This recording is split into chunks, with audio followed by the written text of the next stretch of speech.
Chapter 1. January salary of 270 with no days off. As evening descended, the sky darkening into night, Qin Yao sighed heavily from his position at the ticket booth. Even fewer than yesterday, he lamented, having sold a mere 3 tickets today, each priced at 40, yielding a meager total of 120.1 of those tickets had been purchased by a passerby in urgent need of a restroom. After the previous day's dismal sales of 4 tickets, today's figures were shockingly worse.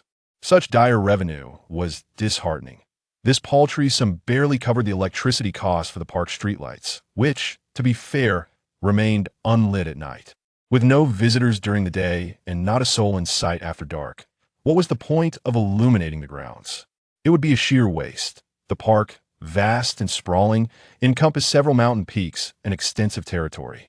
Its sheer size only amplified the tragedy of its revenue situation.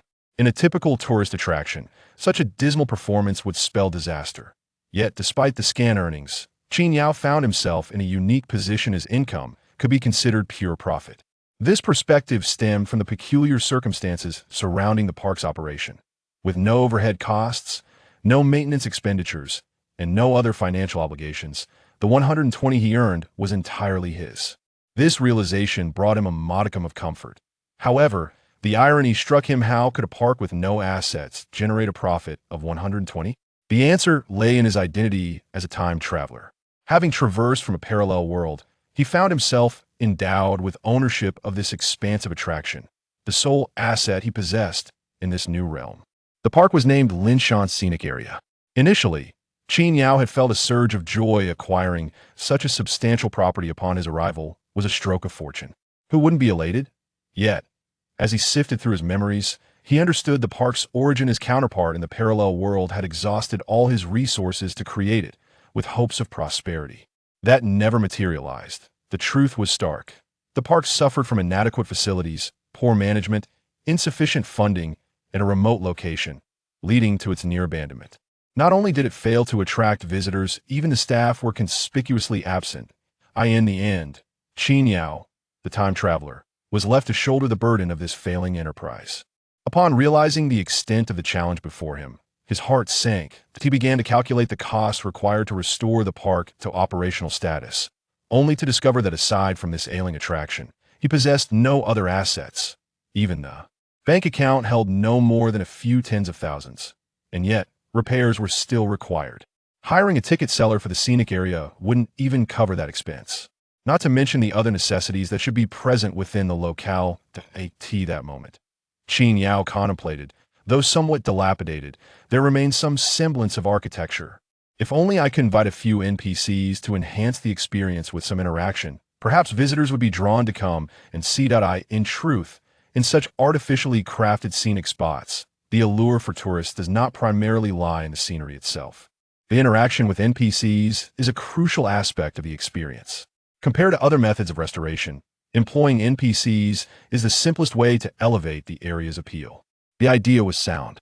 However, at that time, the funds in Qin Yao's account were insufficient even for hiring NPCs. Of course, the situation remained unchanged. Now, a skilled woman cannot weave without materials.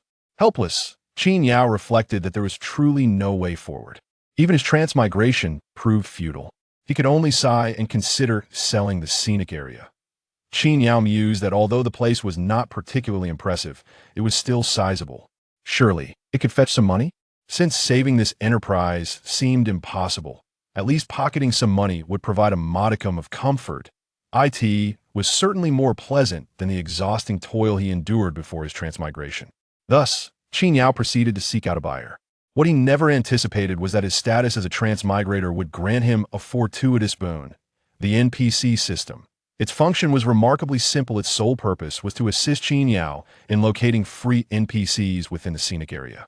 In other words, the system would facilitate the recruitment of NPCs, with all corresponding wages funded by the system.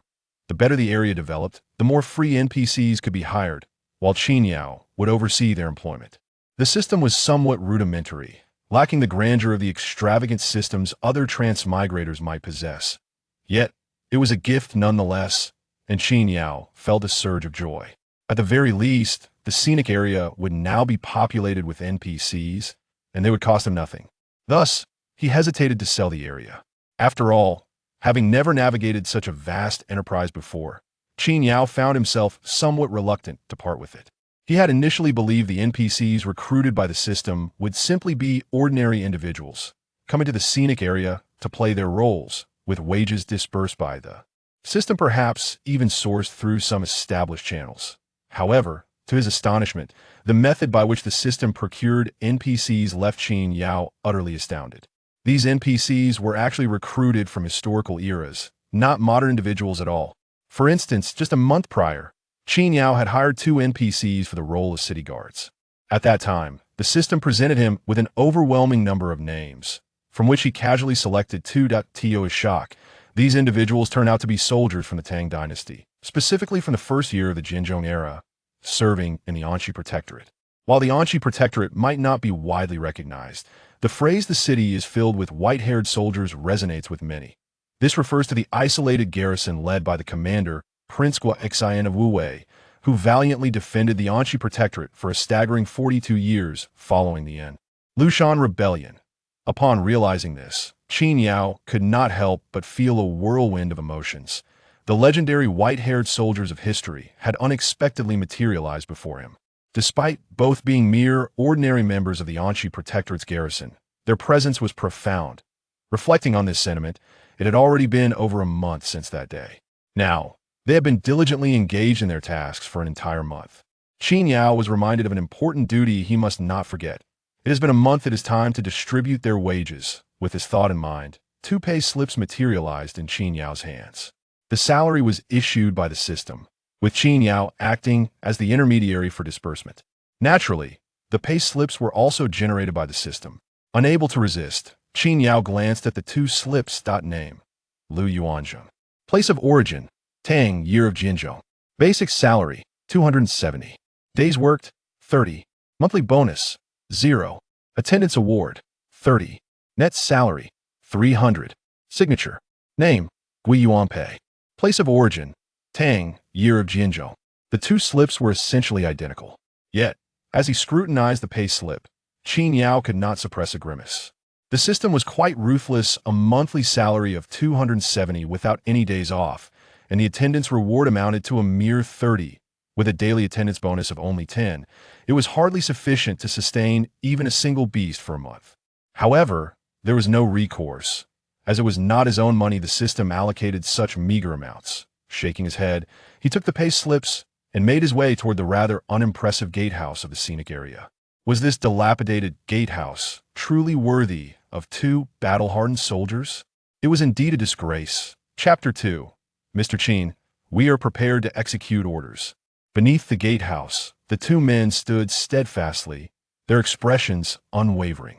They served as the guardians of the scenic area's entrance. Though there were no visitors to be seen, their demeanor radiated an air of vigilance that distinguished them from the typical NPCs found in other attractions.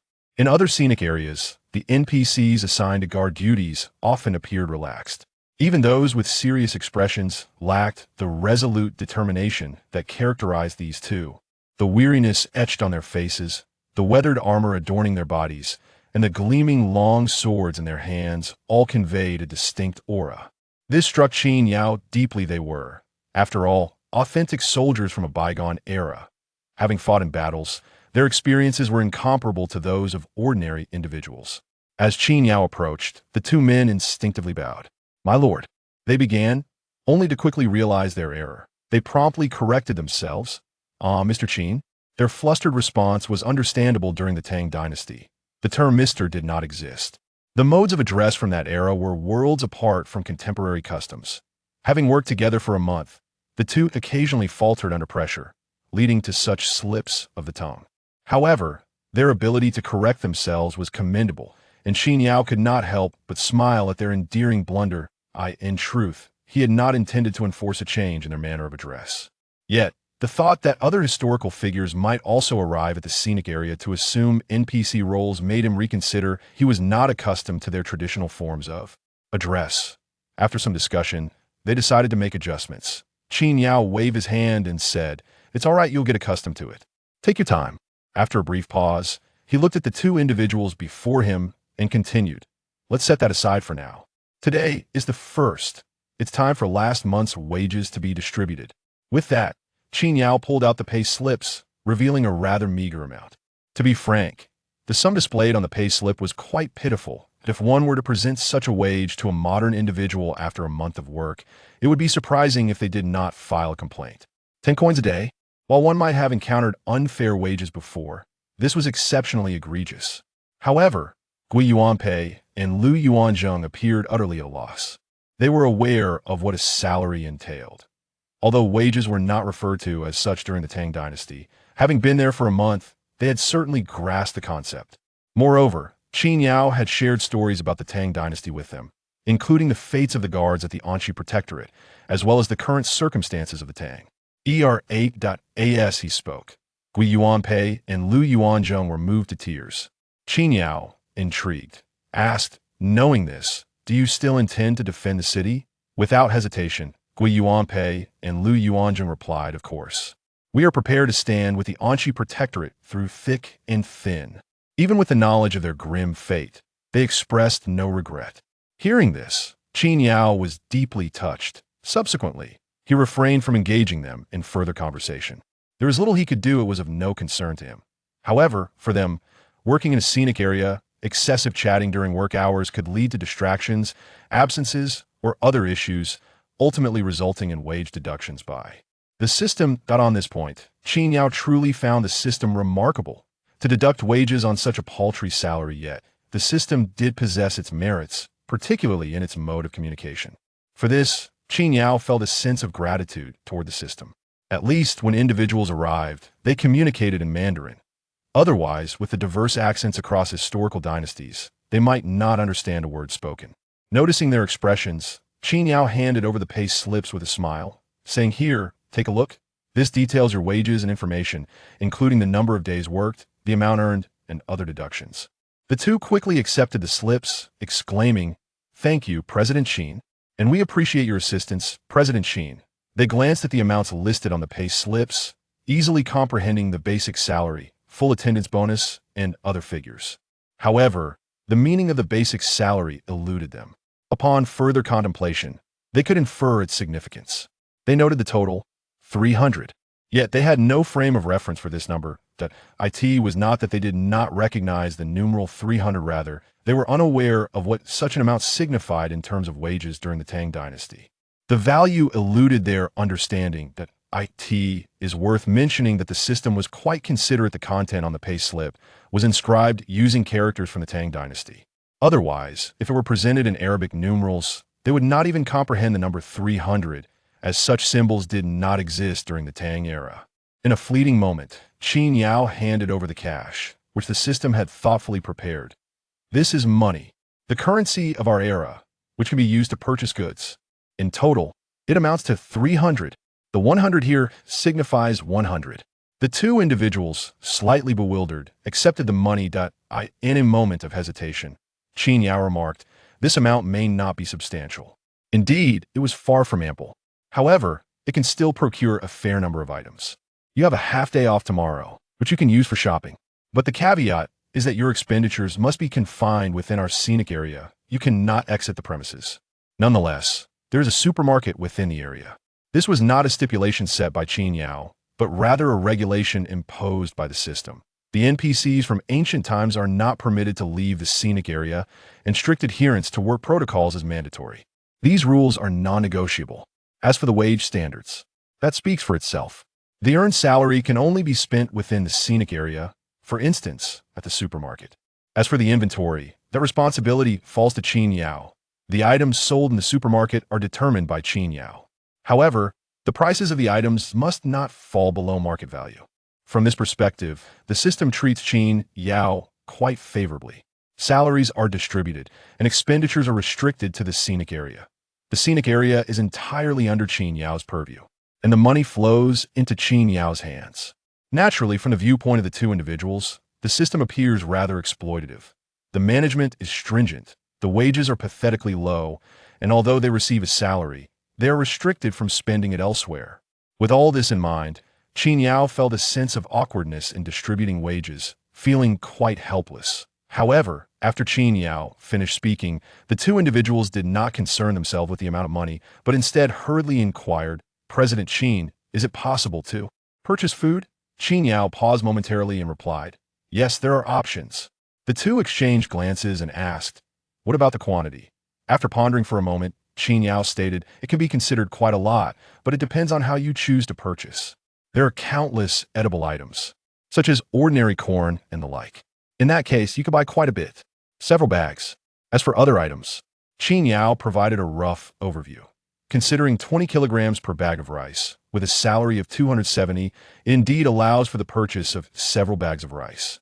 Upon hearing this, the two promptly clasped their fists in gratitude towards Qin Yao.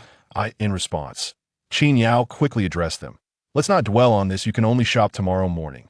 After you return, you may wish to consult your general." Guo Yuanpei hastily interjected. "That was precisely our intention." Before Qin Yao could respond, Lu Yuanzheng hurriedly added, "President Qin, we must take our leave." With that, the figures of the two gradually faded from Qin Yao's sight until they vanished completely. Chapter 3. A half-day holiday. Before one's very eyes, two living beings vanished into thin air, an occurrence that would leave anyone else utterly astonished. Yet for Qin Yao, such spectacles had become commonplace. As for the whereabouts of the two, Qin Yao was well aware. They had returned to the Tang dynasty. Indeed, they had directly returned to their own era after work. Now, how to put it? A meager salary of 270. Though lacking, it hardly mattered, especially since it didn't even cover accommodation. In fact, it didn't even account for meals. Only one meal, at noon, required Qin Yao's arrangement. How outrageous! Although these arrangements were dictated by the system, the heartlessness of such operations sometimes left Qin Yao with a tinge of guilt. Thus, upon witnessing the complete disappearance of the two, Qin Yao could not help but exhale deeply. In the blink of an eye, it was time to clock out. With Lu Yuanzheng and Guo Yuanpei having finished their shifts, the scenic area was utterly deserted. Qin Yao locked the gates of the scenic spot and returned to the dormitory, intending to prepare a meal. It was one thing that the absence of visitors meant no profits, but there was another rather vexing issue, that the location was so remote that even food delivery was impossible. The thought of indulging in takeout was futile. One could only rely on oneself for sustenance. As Qin Yao busied himself with cooking, in the first year of the reign of Emperor Jinzhong in the city of Kucha, the protectorate of Anxi, a flash of brilliance illuminated the scene, and two figures suddenly materialized within the residence. The estate appeared dilapidated, and from the windows, the distant city walls exuded an aura of lifelessness. At the very moment the brilliance flickered, a group encircling the light promptly rose to their feet, clad in armor. Yet each piece bore the marks of age and wear. They stood as if they had long been prepared. As the brilliance faded, Lu Yuanzheng and Guo Yuanpei had barely settled when a figure seated at the head of the table hastily inquired, "How fare the affairs today? Has Qin offered any insights?" No sooner had he spoken than Guo Yuanpei quickly clasped his hands in a gesture of respect, responding, "General, Qin has not shared any words with us today." Hearing this, Guo Xian nodded, showing no signs of disappointment. His question was merely a formality. The critical matters had already been addressed. The state of the Tang dynasty, the future, and the status of the Anxi protectorate were all well-established conclusions. After all, Lu Yuanzheng and Guo Yuanpei had been employed for a month and were already well-versed in what they needed to know. Of course, Qin Yao had not said much. The reason for Lu Yuanzheng and Guo Yuanpei's presence was tied to their work. Excessive chatter during work hours could result in wage deductions. Such deductions were not solely at Qin Yao's discretion. As Guo Yuanpei finished his response, Lu Yuanzheng interjected, "However, today, Qin did distribute our salaries." With that, Lu Yuanzheng produced the wages that Qin Yao had just issued. What is a salary, if not a matter of significance? Guo Xian understood this well. Although he had not ventured to the modern era, the fact that even Qin was mentioned indicated that Lu Yuanzheng and Guo Yuanpei had not overlooked the minutiae. It was a trifling matter, yet one not to be dismissed. Guo Xian accepted the money, scrutinizing it with an appreciative gaze. Is this the currency of the future? Is it not still our current copper coins, gold, and silver? This paper is truly exquisite. The nearby guards could not help but gather around, examining it closely. After scrutinizing the currency, Guo Xin turned to Lu Yuanzheng and Gui Yuanpei and inquired, "What is the value of this money? What can it purchase?" Fortunately, both men had answers. Lu Yuanzheng promptly replied, "One can buy a stone of rice, and fruits and vegetables can be obtained as well." He recounted what Qin Yao had told him. Guo Xin, upon hearing this, quickly made a rough calculation. Subsequently, he felt a twinge of disappointment. Anqi suffers from a shortage of grain, yet outside of Anqi, the common folk of the Tang dynasty earn 100 copper coins each month. 100 coins can procure 2 stones of rice, at least during the Jingguan era. By this reckoning, the salaries recently distributed to Lu Yuanzheng and Gui Yuanpei are equivalent to merely 1 month's income for a single individual during the Jingguan period. It is indeed not much. Guo Xin Sai. Lu Yuanzheng and Gui Yuanpei exchanged glances, and then Gui Yuanpei spoke up. "General, Qin Zong has informed us that by tomorrow morning, we may use this money to acquire items from the future. Qin Zong requested that we seek your counsel on what you wish to procure."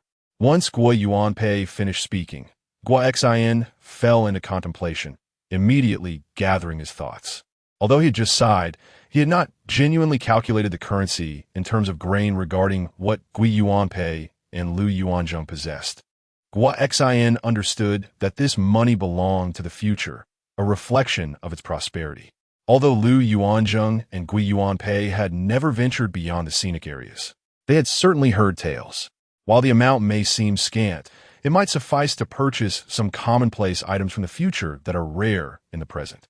To calculate it strictly in terms of grain would be utterly foolish. Yet, under such conditions, what items exist in the future? Guo Xin could not be certain. However, after a moment of reflection, he swiftly declared, "As for what to purchase, I shall not elaborate. Tomorrow, upon meeting Qin Zong in the future, implore him to make a decision. Exchange your salaries for goods as he sees fit. Whatever Qin Zong suggests, procure it." After a pause, Guo Xin continued, "Inform Qin Zong that our Anqi protectorate is isolated, akin to a solitary island, with the officers and guards lacking food and clothing. Although Qin Zong has already informed me of Anqi's fate, we, the protectorate, remain steadfast in our duty to defend the borders, fighting relentlessly. I earnestly request Qin Zong to consider our plight." Hearing these words, Lu Yuanzheng and Gui Yuanpei struck their armor resolutely. "Very well." Guo Xin cast a glance at the two, regretfully stating, "Alas, aside from the items on your persons, work attire. Yes, apart from your work attire, you cannot bring anything else to the future. Otherwise, it would be unfair to burden Qin Zong with futile efforts. Remember to express your sincere gratitude. Be diligent in your work." Lu Yuanzheng and Gui Yuanpei nodded in agreement once more. What Guo Xin instructed them remains unspoken for now. Early the next morning, as the workday began, Gui Yuanpei and Lu Yuanzheng appeared, as customary, before the entrance of the scenic area. Qin Yao, who had risen early to partake in breakfast, immediately spotted the 2 men materializing before him. Upon their arrival, Qin Yao greeted them, inquiring, "Good morning. Have you had breakfast?" Lu Yuanzheng promptly replied with respect, "President Qin, we both have already eaten." In truth, the two had not dined at all. It was not that Guo Xin had denied them food, but rather that resources were scarce in Anqi. The scenic area provided lunch. And without delving into the quality of the meals, which surely surpassed that of the Tang dynasty, they offered ample portions that satisfied hunger. Thus, adhering to a principle of frugality, the two had resolved to forego all meals except for the midday repast provided by the scenic area. They had effectively reduced their sustenance to a single work meal, seeking to economize wherever possible. Naturally, they dared not disclose this to Qin Yao. When asked, they simply affirmed they had eaten, as it was undetectable. Furthermore, Qin Yao was genuinely unaware. Upon hearing their response, he smiled and said, "I have good news for you. As I mentioned yesterday, today you can use your wages to purchase items. This morning, you have a holiday. Your wages will still be accounted for. Besides shopping, you may also take a leisurely stroll around the scenic area and explore." The heavens seemed compassionate. These two had been stationed at the city gate for a full month, remaining steadfast in their posts. Fortunately, The system had shown some benevolence by granting them a half-day off. Although Qin Yao suspected this was merely a tactic to encourage spending, he nonetheless appreciated the gesture. Chapter 4. I ask of you. In truth, Lu Yuanzheng and Gui Yuanpei were not particularly concerned about whether to rest or not. They simply required time to exchange their goods. Upon hearing Qin Yao finish his statement, the two hastily clasped their hands and expressed their embarrassment. Mr. Qin, may I dare to trouble you with a small matter? Seeing their courteous demeanor, Qin Yao was taken aback. There is no need for such formality. Please speak candidly. The two quickly bowed again and promptly conveyed what Guo had instructed them to discuss. They also expressed their apologies, stating, "The general has advised us to inquire with Mr. Qin, as we are not well acquainted with this era." The general has also expressed his regrets. As they spoke, both of them grew slightly bashful. Hearing these words, Qin Yao could not help but chuckle. It must be said, this was indeed the most prudent course of action. They were, after all, individuals from ancient times. Even if they possessed wealth, it was of little use in the modern context. Compared to Qin Yao, a person of the present age, they were at a distinct disadvantage. Asking Qin Yao for assistance in purchasing items would stretch their meager wages to its utmost potential in their era. Otherwise, spending their limited funds on mere grains would be an extravagant waste. Qin Yao held no reservations about this. After all, these were just two employees. Such trivial matters were hardly significant. He then declared, "Is that all? Very well, leave it to me. I shall assist you in selecting your items." Upon hearing this, Lu Yuanzheng and Gui Yuanpei exchanged glances. In the next moment, they promptly knelt on one knee, addressing Qin Yao with gratitude. "Thank you, Mr. Qin, for your great kindness. This is a tremendous favor." This gesture startled Qin Yao, who quickly helped them to their feet. No. There is no need for such formalities over a trivial matter. It was a jest. How could Qin Yao accept such reverence for something so minor? Setting aside other considerations, both individuals hailed from the Tang dynasty. In a sense, they were the ancestors of modern man. This alone warranted a degree of respect. Not to mention, the white-haired soldier's status naturally inspired awe. Even if one were to traverse time to that period, it would be impossible to disregard their presence. Moreover, Qin Yao felt a tinge of excitement. He was now in a position to decide how Lu Yuanzheng and Gui Yuanpei should spend their wages and what items to bring back to the Tang dynasty. It imbued him with a sense of historical involvement, as if he were altering the annals of history with his own hands. Lu Yuanzheng and Gui Yuanpei worked at a scenic area. How could the future white-haired soldiers of Anxi be in such dire straits? After Qin Yao helped them up, Lu Yuanzheng and Gui Yuanpei scratched their heads awkwardly, chuckling. The Anxi protectorate is isolated and unsupported, akin to a solitary island. The guards are lacking in provisions. They echoed Guo sentiments. Upon hearing this, Qin Yao nodded and replied, "All right, I understand.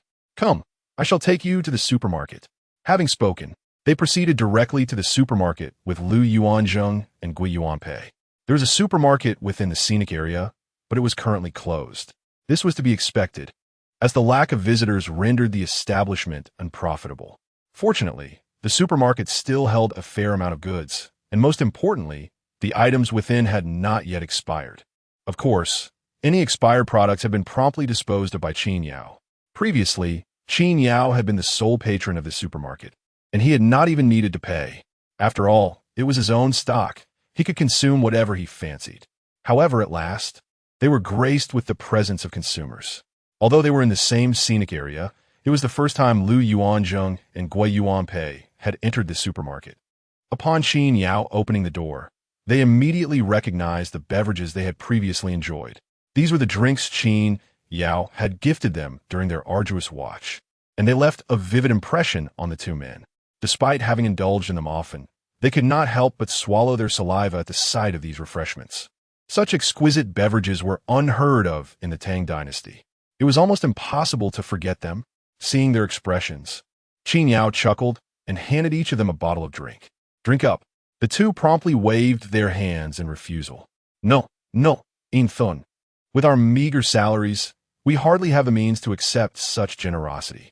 Thankfully, Qin Yao insisted, "I insist you enjoy these. It's no trouble at all." After a series of polite refusals, they finally relented. By all accounts, Lu Yuanzheng and Gui Yuanpei were seasoned individuals, yet their excessive modesty often hindered them. Even when it came to these beverages, they sipped cautiously. It was only when Qin Yao reminded them, "You can't take them back." But they began to drink heartily. Qin Yao then inquired playfully, "How is it?" The two replied with innocent smiles, "Sweet." Reflecting on their words, Qin Yao pondered for a moment before suggesting, "These drinks cost 3 yuan each. You should buy 2 to take home. You may not find anything so delightful in your time. When you return, tell your general that such exquisite items could be treated as rare treasures, perhaps fetching a handsome price. And as for the bottles, if you remove the labels, they are entirely transparent. Such clarity may also command a high value." Together, their salaries totaled just over 500 yuan, neither an insignificant nor a substantial sum. Thus, acquiring 2 bottles of drink posed no significant issue. They could afford to experiment. After all, none had truly traversed time or engaged in commerce in ancient times. What if these items could yield an abundance in return? Even if they didn't tea, it was merely a few yuan, and they could let Gua Xian have a taste of the novelty. After hearing Qin Yao's words, the two exchanged glances and quickly nodded in agreement, declaring in unison, "We will defer to Qin Zong's judgment." Once this was settled, Qin Yao scanned the supermarket once more, only to discover that there were indeed no other suitable items for them to bring back to the Tang dynasty. The supermarket within the Scenic area primarily caters to snacks and beverages, serving the needs of tourists. It is evident that some items commonly found in regular supermarkets are conspicuously absent here. Bringing back just a couple of bottles of drink suffices. Yet the thought of purchasing snacks troubles Qin Yao somewhat. After a moment's contemplation, he swiftly declared, "The items here are not suitable for you to take back. Please wait for me a moment. I shall step out for a while, approximately an hour." Naturally, the two companions had no objections to this statement. In the blink of an eye, Qin Yao drove away from the Scenic area. Fortunately, he possessed an old car. Otherwise, the remote location would have rendered transportation quite inconvenient. Throughout his journey, Qin Yao pondered the matter at hand. This situation was untenable. Their funds could only be spent within the Scenic area.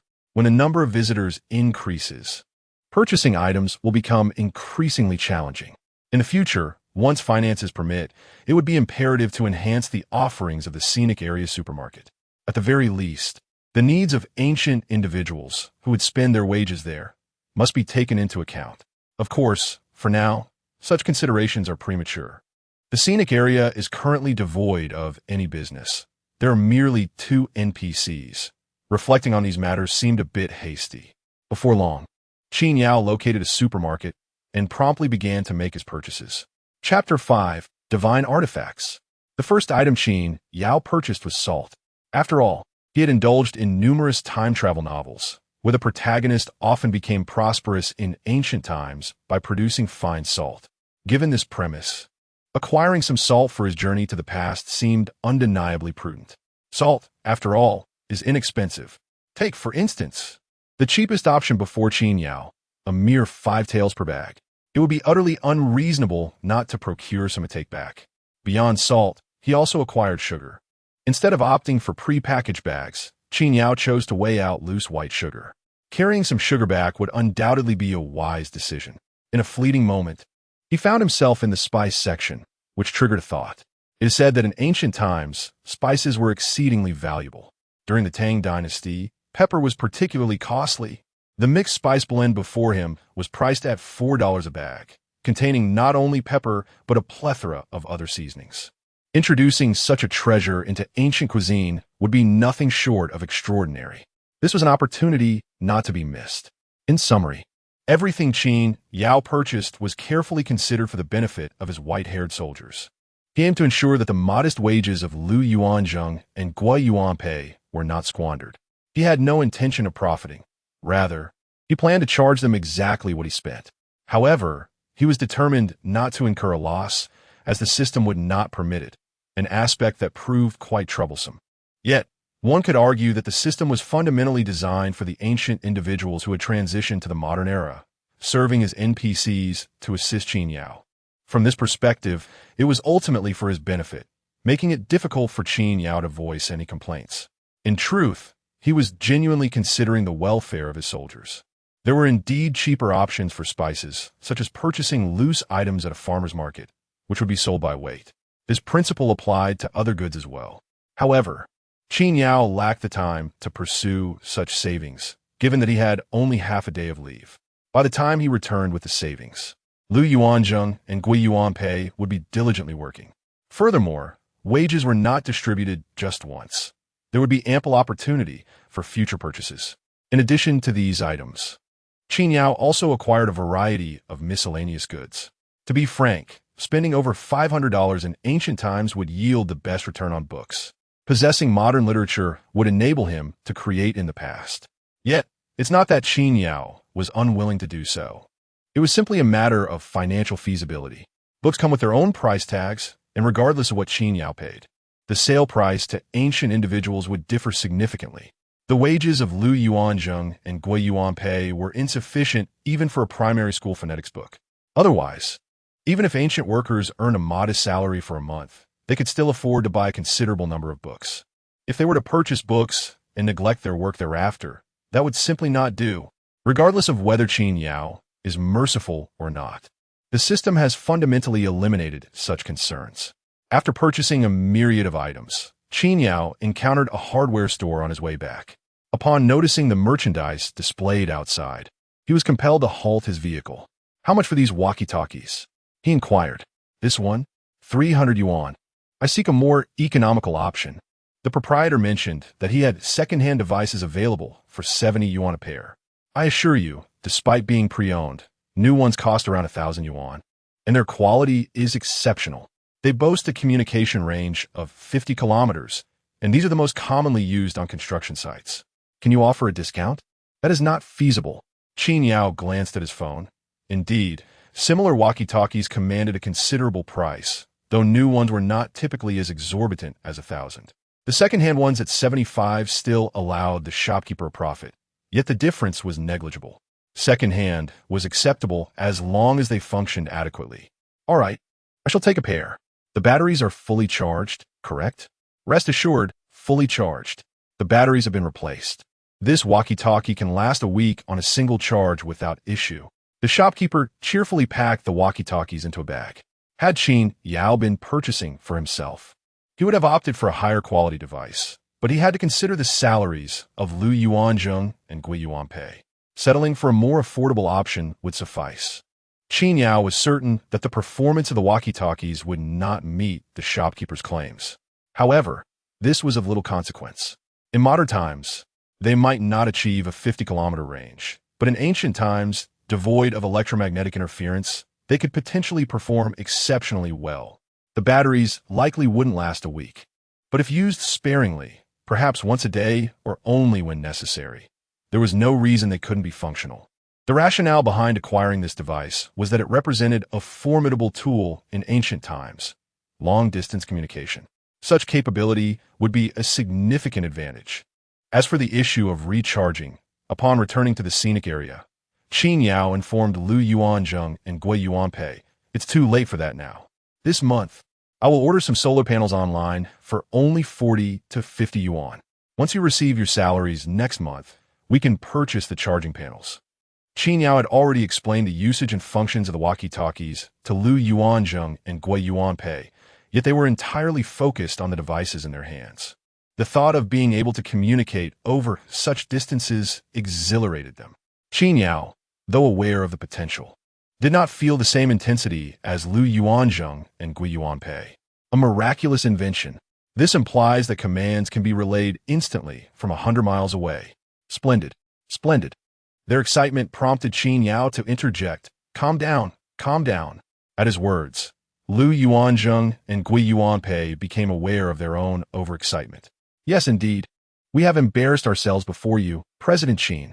Though words were spoken, the two still bore a flush upon their faces. Witnessing this, Qin Yao could only proceed. In truth, there was nothing to be overly excited about. In our modern society, do you see the object in my hand? Do not be misled by the notion of distances. Even if one were 1,000 miles away, real-time communication is entirely feasible. We could even behold each other. This revelation left them momentarily breathless, their expressions frozen in astonishment. Indeed, as soon as Qin Yao concluded his statement, the palpable excitement visibly diminished. What does 1,000 miles even signify? At that moment, they found themselves unable to fathom its implications. After a series of explanations, Qin Yao continued to enlighten them. This here is salt. There is nothing particularly remarkable about it. It is quite inexpensive. I have prepared 100 packets for you both. The 13 spices. They are merely seasonings utilized in cooking. They should fetch a handsome price. Inside, you will find pepper and a variety of condiments. In your time, this would undoubtedly be a significant advancement. This is a glass cup. There is nothing more to discuss. This is a disposable lighter. It functions like a fire starter. Simply press it to ignite.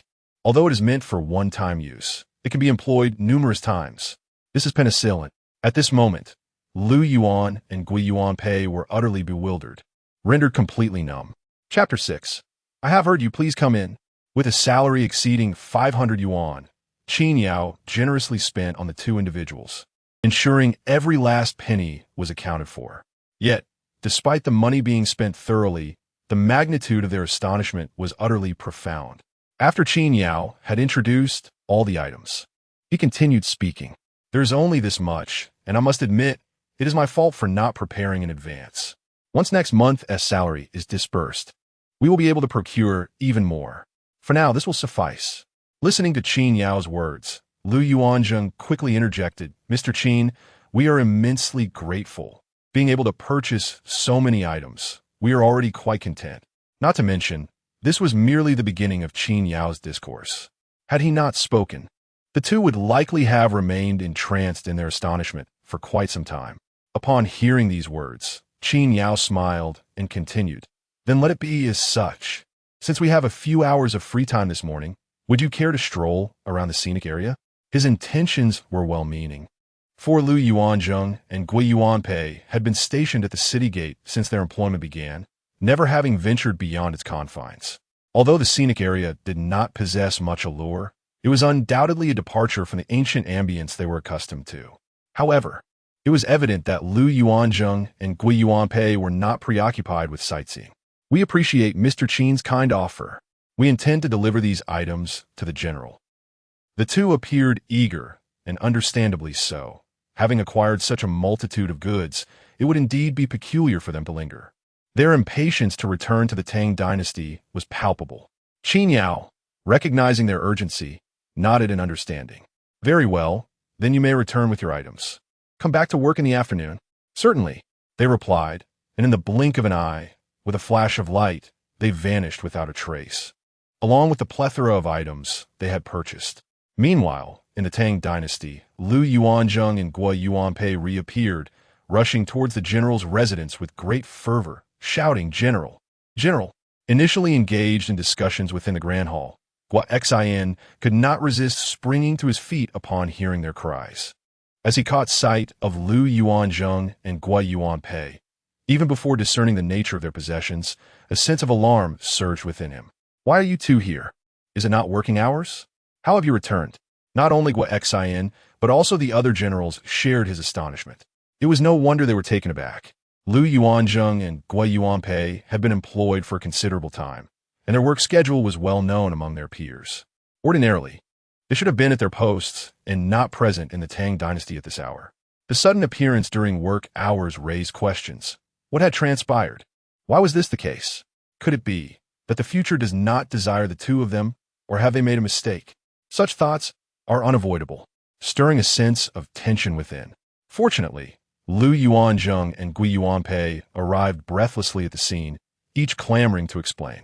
We received our wages yesterday, and today we have a half-day holiday. We still need to work in the afternoon. This is indeed a respite. Upon hearing these words, Gua Xin and the others finally felt a sense of relief. It was only through this release of tension that they noticed the two men carrying an array of large and small packages, items unlike anything seen in this Tang dynasty era.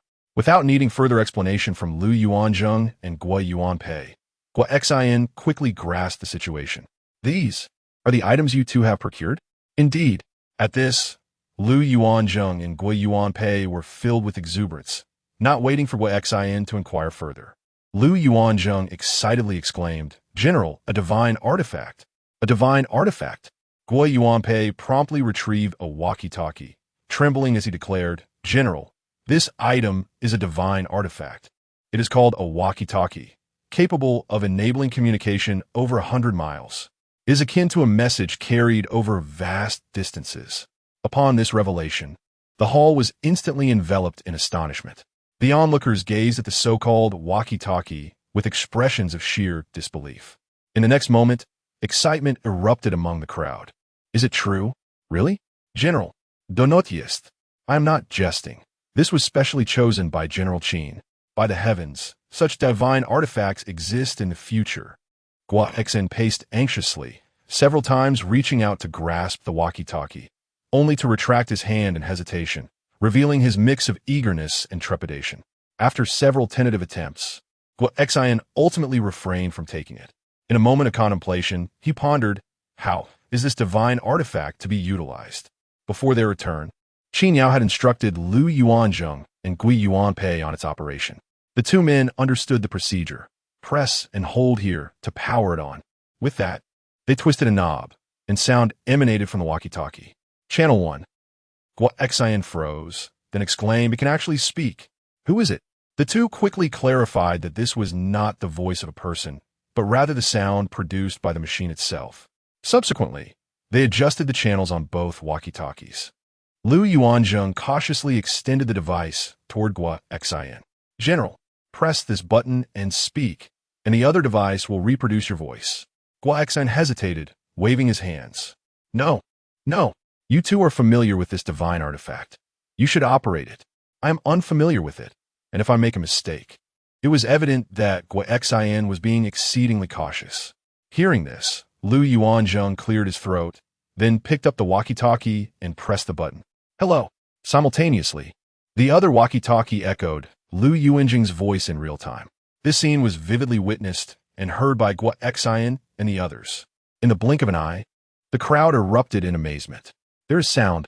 There is sound." Indeed, the sound emanated from that extraordinary device. By the grace of the heavens, it is truly real. It is simply unimaginable. Gua Exen hastily gestured, urging everyone to gather outside the residence.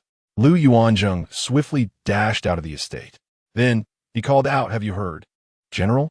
The voice was remarkably clear. Gua Exen erupted into laughter and quickly turned his gaze towards Gui Yuanpei, who, understanding the cue, pressed a button. After a brief moment of hesitation, Gua Exen approached, declaring, "I have heard you. Please come in." Within seconds, Lu Yuanzheng reappeared before them. "Manla, lautarako." Splendid.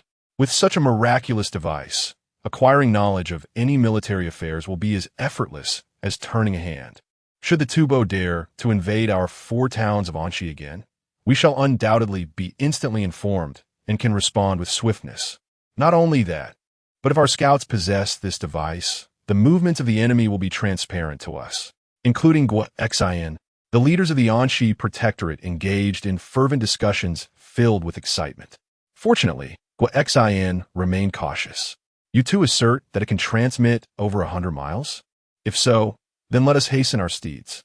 It was evident he was eager to ascertain the true range of the device. Yet, Lu Yuanzheng quickly interjected, "General, we have brought other items as well. We carry more than just this one intercom." Gua Exen was taken aback, but immediately perked up. "What else do you have? Quickly, let's see." Chapter 7. How can my Anchi army ever forget to express gratitude? Is this refined salt? Salt? Is there such a pure, white salt in the world? As immaculate as jade, as pristine as snow? Oh, Lord Lao Jun, is this the salt commonly used in later generations? The crystalline white grains surpass even the winter snow. Gua Exen dipped his finger in and tasted it. It was exceedingly salty. Yet, he dared not spit it out, swallowing it down with great effort. Remarkably, there was not a trace of bitterness. This is indeed the salt of the future. Gua Exen could hardly believe it. How could such salt possibly be produced? Surely, even His Majesty has never tasted such salt. The illustrious Taizong, wise and mighty, likely has never laid eyes on it either. Other military leaders eagerly followed suit, dipping their fingers into the salt and tasting it. Soon, however, the scene erupted into lamentations and cries. Some even shed tears of joy. Having lived a lifetime, they had never encountered such salt. It was utterly unbelievable. What kind of future is this? What kind of future indeed? Despite having heard numerous tales from Lu Yuanzheng and Gui Yuanpei about future events, the revelation of this salt's astonishing affordability was shocking beyond imagination. This substance costs merely 1.5 taels per bag. Gui Xian took a deep breath. Other generals exclaimed, "General, this salt can certainly procure vast quantities of provisions for our Anqi army. Such exquisite salt is unheard of. We could exchange this fine salt with the Huaij Dolu for grain, alleviating our urgent needs. Not only that, we could also acquire horses." Hearing these words, Guo Xin not det Vigo Du Xin. Indeed. Qin Yao procured a considerable amount of salt for Lu Yuanzheng and Gui Yuanpei, perhaps 100 or 200 bags. While this may not be an overwhelming quantity, it was certainly substantial. In the hands of the Anqi army, if utilized well, it could indeed yield a significant supply of resources. After all, rarity enhances value. Of course, salt was not the only highlight. What is this? A crystal cup. Gui Xian's eyes widened in astonishment. How could such a cup exist? It was completely transparent, devoid of any blemish. Sunlight shone through the cup, creating dazzling reflections, akin to a rare treasure. Lu Yuanzheng quickly clarified, "This is a glass cup, not crystal." As for glass, he provided a brief explanation. Gui Yuanpei added, "In any case, it is man-made. It holds little value. Qin informs us it costs merely 2 yuan each." But what did Qin say? Qin remarked that this item could not possibly exist in our time. It could be regarded as a priceless rarity, worth its weight in gold. Hearing this, Gui Xian took a deep breath. 2 yuan each, by the price of grain. One officer quickly calculated. Such an item, is it not equivalent to a mere copper coin? Upon finishing their calculations, the group collectively gasped. Such a thing, merely a copper coin. Who would dare to believe it? Yet, Gui Xian was quick to react. Such calculations cannot be made. These are artifacts of a later time, even the simplest of items. They are beyond what we could possibly produce in this era. Indeed. Reflecting on this, the spirits of those gathered were considerably lifted. Some even remarked, "This is even rarer than refined salt. If it were to be sold." The laughter of Gui Xian erupted. Let us heed the words of General Qin and proceed as instructed. With that, the introduction of this cup was complete. In the blink of an eye, Lu Yuanzheng continued. "This is 13 spices. Worth 13 spices, you ask?" General Qin stated that it is a seasoning intended for culinary purposes. It contains pepper and various other spices. This revelation moved everyone once more. Pepper, in the context of the Tang dynasty, conveyed profound significance, and they understood it all too well. Furthermore, this was not merely pepper. It encompassed an array of diverse spices. Gazing at the large, filled bag, Gui Xian gasped in amazement. He truly could not fathom the value of such a treasure. Following the introduction of the 13 spices, Lu presented a disposable lighter, akin to a fire stick. Gui Yuanpei demonstrated its use. Although this lighter was not windproof, the sheer act of pressing it to ignite flames sent a wave of astonishment through the crowd. They exclaimed in disbelief, "Are you a master of fire control?" When penicillin was finally revealed, it moved the assembly to tears. They understood that on ancient battlefields, combat was often face-to-face with blades clashing. The number of deaths from infection sometimes exceeded those who perished in direct conflict. The very notion that this penicillin could prevent wounds from festering was revolutionary. Upon grasping the significance of penicillin, one general declared, "This item must never leave our hands." Another echoed, "Indeed, General, this is a miraculous life-saving medicine. To call it a divine elixir would not be an exaggeration." Guo Xin not det Faventin. This is indeed a precious remedy, especially on the battlefield. Letting it circulate? Impossible. He regarded this substance as a treasure.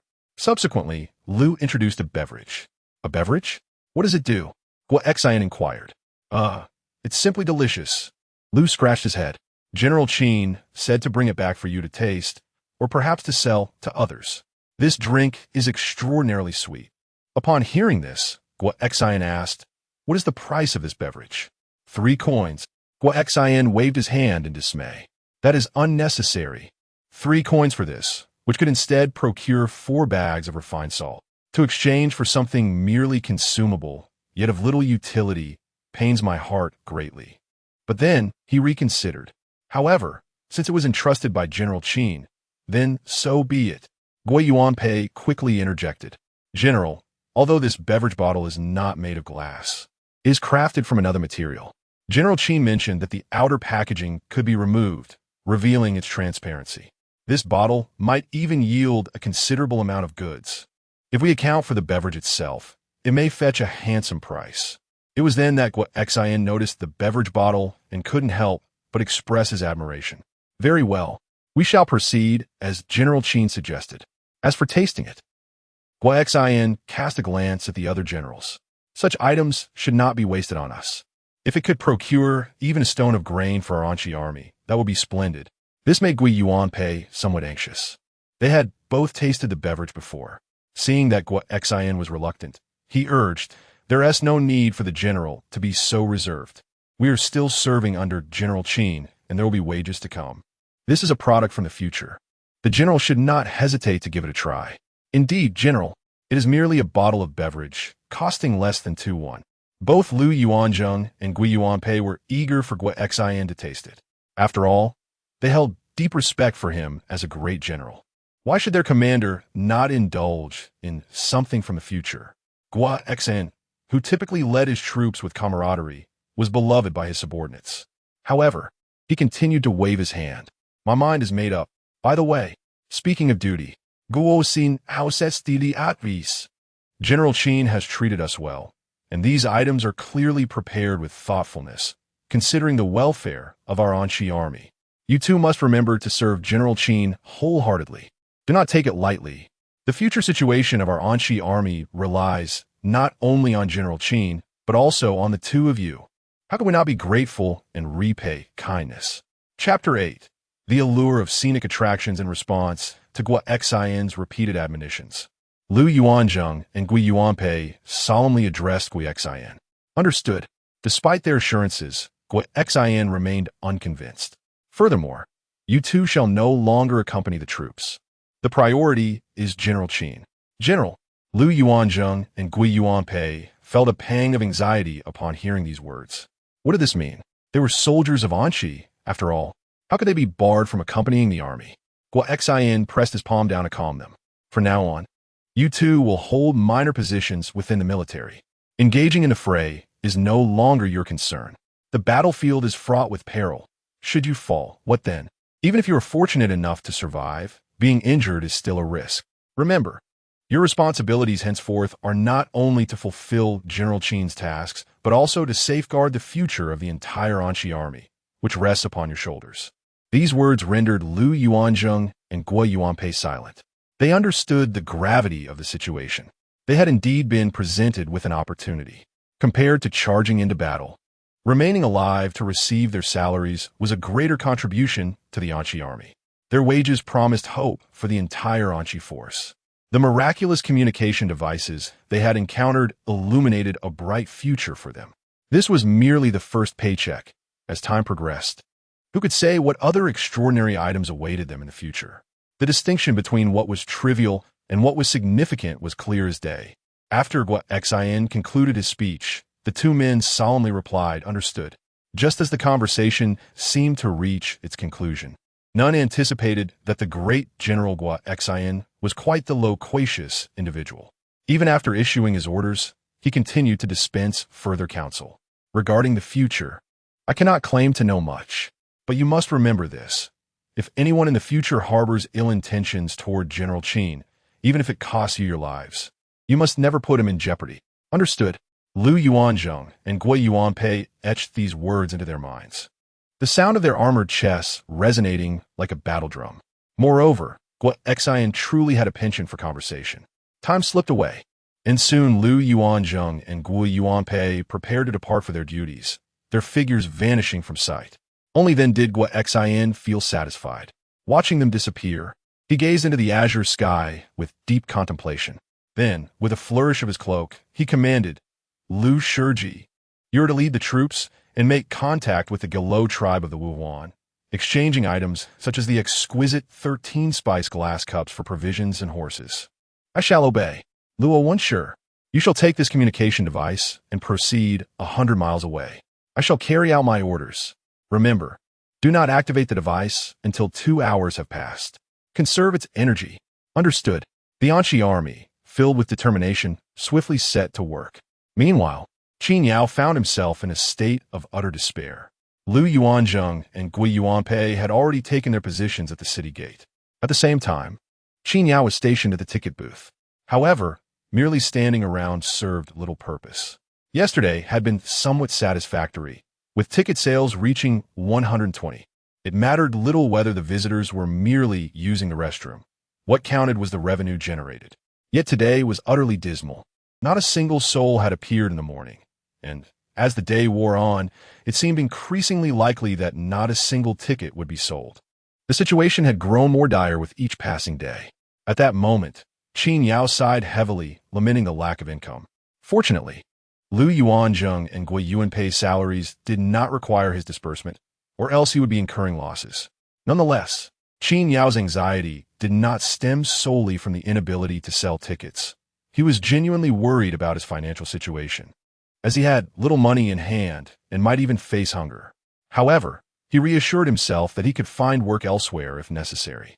The crux of the matter lay in the fact that the Scenic area's revenue was stagnating, failing to even reach 500 yuan in a day, which prevented him from hiring additional NPCs. In the system, only when the revenue reached a certain threshold could he recruit more NPCs, which represented the ancient figures. Furthermore, only with a greater number of NPCs could the Scenic area become lively and engaging, attracting visitors. This created a seemingly inescapable cycle.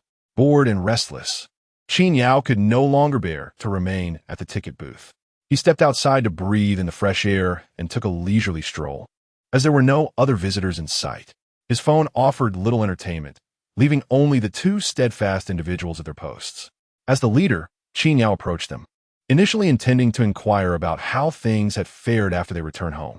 Yet before he could speak, the two exchanged glances and addressed him first. President Qin, have you encountered any troubles? Is there anything we can assist you with? Qin Yao waved his hand dismissively. It's nothing. It's just that the Scenic area has no visitors. Sigh. Lu Yuanzheng and Gui Yuanpei understood the situation all too well, but there was little they could do. They were fully aware of the nature of the Scenic area and its operations. However, knowing did little to alleviate their predicament, as they were, after all, ancient figures. They could only focus on their duties and work diligently. Listening to Qin Yao's words, Lu Yuanzheng expressed regret. Unfortunately, we are unable to share your burden, President Qin. We only have skills suited for battlefield combat. If it involves fighting alongside others, we might be of some assistance. He awkwardly scratched his head as he spoke. Qin Yao quickly waved his hand. No need for combat. This is not your Tang dynasty, where battles and skirmishes were commonplace. In our midst, let be known that even the mere act of fighting is deemed illegal and criminal. What a jest! And to speak of slaughter? Without delving into specifics. Even if they possess such capabilities, Qin Yao cannot condone their actions. However, as the conversation progressed, a spark ignited within Qin Yao. Ah, indeed. How proficient are you two in martial arts? As he uttered these words, a gleam shone in his eyes. Martial arts? The two hesitated for a moment. They indeed had experience in combat on the battlefield. In truth, Lu Yuanzheng and Gui Yuanpei were being modest. Their skills were not merely adequate. As members of the Anshi army, setting aside earlier encounters, they had endured numerous battles during their long severance from the Tang dynasty. By merit alone, Lu Yuanzheng had personally slain 13 foes. Gui Yuanpei, while slightly less, had still claimed 10 enemy lives. They could be regarded as the elite among the elite. Furthermore, prior to this, Lu Yuanzheng had been recognized for his contributions. Within the Anshi army, had he not been isolated, he would surely hold the rank of a 9th-grade lieutenant, if not higher. Upon hearing their words, Qin Yao was suddenly invigorated. An enticing idea sparked in his mind, one that could attract visitors to a Scenic area. Chapter 9 indeed. You both are really going all out. Qin Yao conceived an excellent idea for promoting the scenic area, utilizing short videos for publicity. If they were to film some engaging content and share it online, it could potentially draw visitors to the site. Every new visitor would equate to an increase in tourism. After all, of course, if the videos failed to attract anyone, it would not matter much. There was little to lose in trying, as the current situation could hardly worsen. However, this was contingent upon capturing something truly captivating. It would be even better if Lu Yuanzheng and Gui Yuanpei could lend a hand. If they could not, Qin Yao contemplated he could still film the picturesque scenery of the area. Even if it was just to entice one visitor, it would be worth it. Once the two had finished speaking, Qin Yao eagerly inquired, "Could you both practice a bit? A friendly sparring match. The more authentic, the better. I'll record some footage to see if it can attract a few tourists. Who knows, this might just bring visitors to our scenic area." Lu Yuanzheng and Gui Yuanpei were unfamiliar with the concept of the internet and had not discussed it before. Qin Yao had not explained it to them, so they were a bit unclear. However, they discerned that they could indeed assist Qin Yao. Not to mention, prior to their arrival, Gua Xin had emphasized this point multiple times. Given that Qin Yao had always treated them well, there was no hesitation in their response. Additionally, it was a simple task. The two exchanged glances and nodded in agreement. "Not a problem at all. Shall we begin, President Qin?" After saying this, Lu Yuanzheng swiftly drew the long knife from his side. Gui Yuanpei was equally quick, unsheathing his own blade and assuming a ready stance. Upon witnessing this, Qin Yao excitedly exclaimed, "Wait, let me start recording." He hurriedly activated his phone's video function, adjusted the angle to capture the two, and then gestured, "All right, you may proceed."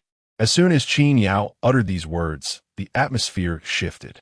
Lu Yuanzheng and Gui Yuanpei locked eyes, with Lu Yuanzheng cautioning, "Do not hold back." Gui Yuanpei nodded in affirmation, and in the next instant, he charged at Lu Yuanzheng with unyielding determination. The sheer intensity of his advance would likely startle anyone else facing him. In response to Gui Yuanpei's aggressive approach, Lu Yuanzheng scoffed lightly, then sidestepped and swung his knife towards Gui Yuanpei. The latter swiftly raised his blade, letting out a sharp cry, "Take this," as his blade aimed directly for Lu Yuanzheng's neck.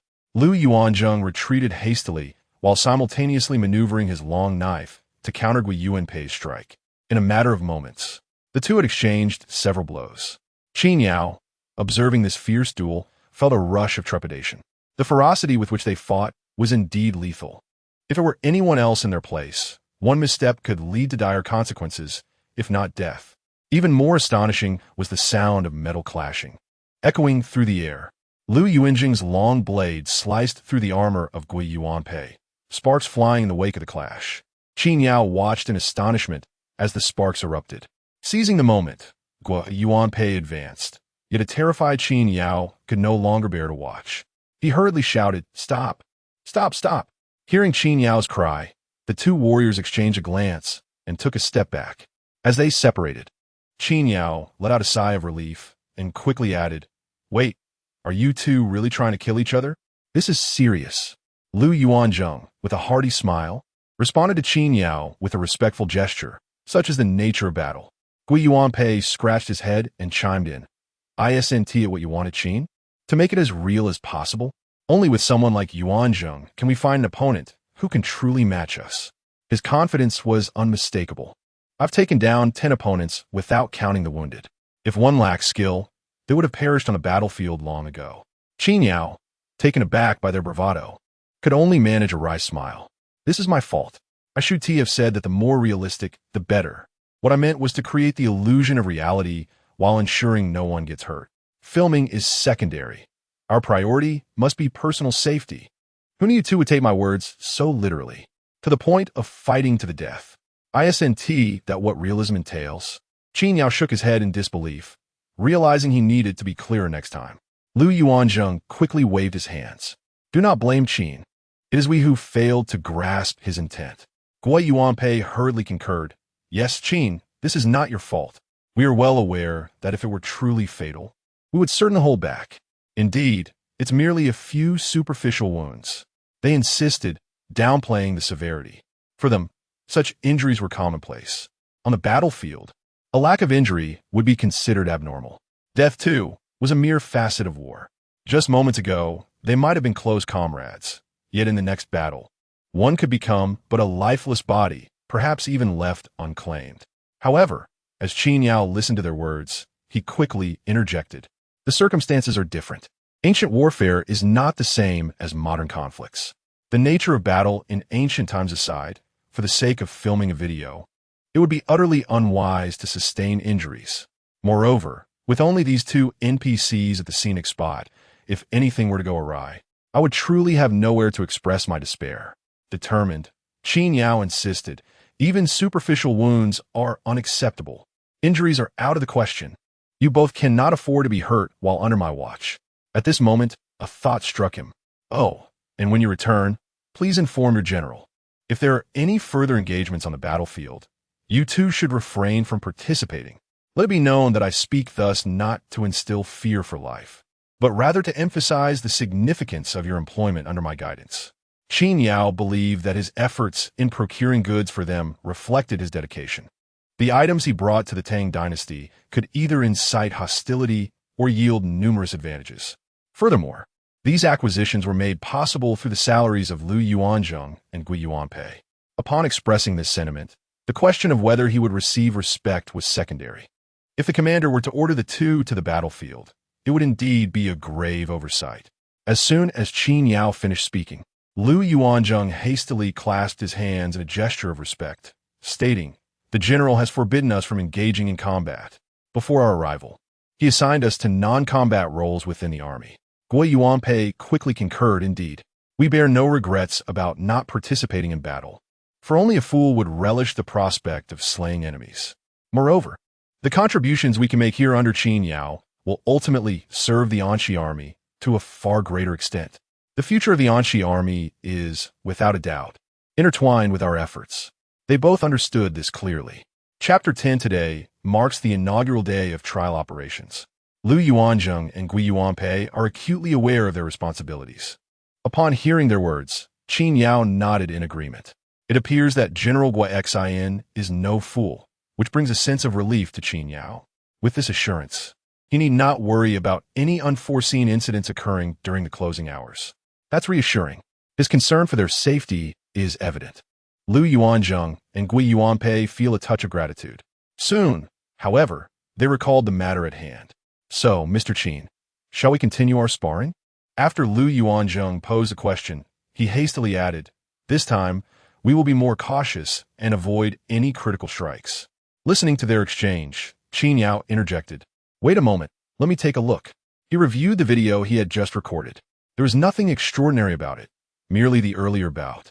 Quite ordinary, indeed. Yet, Qin Yao noticed something distinctive. He had previously been apprehensive about whether their duel would be captivating.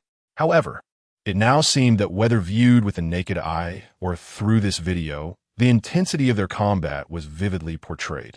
Just the sheer vigor displayed rendered his earlier concerns utterly unfounded.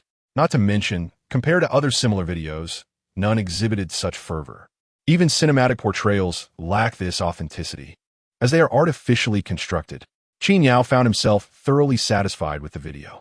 In a flash, he began to contemplate enhancements, adding a soundtrack, applying filters. Perhaps a bit of editing would elevate it further. His excitement bubbled over as he exclaimed, "No need for any further adjustments. This is sufficient. We can always refine it later if necessary." He intended to process this video and test the waters by sharing it online. "You two keep busy. I'll handle this." With that, Lu Yuanzheng and Gui Yuanpei clasped their hands in acknowledgement. Qin Yao dashed back to the ticket office, where a computer awaited, making the task more convenient. However, this endeavor consumed the entire afternoon.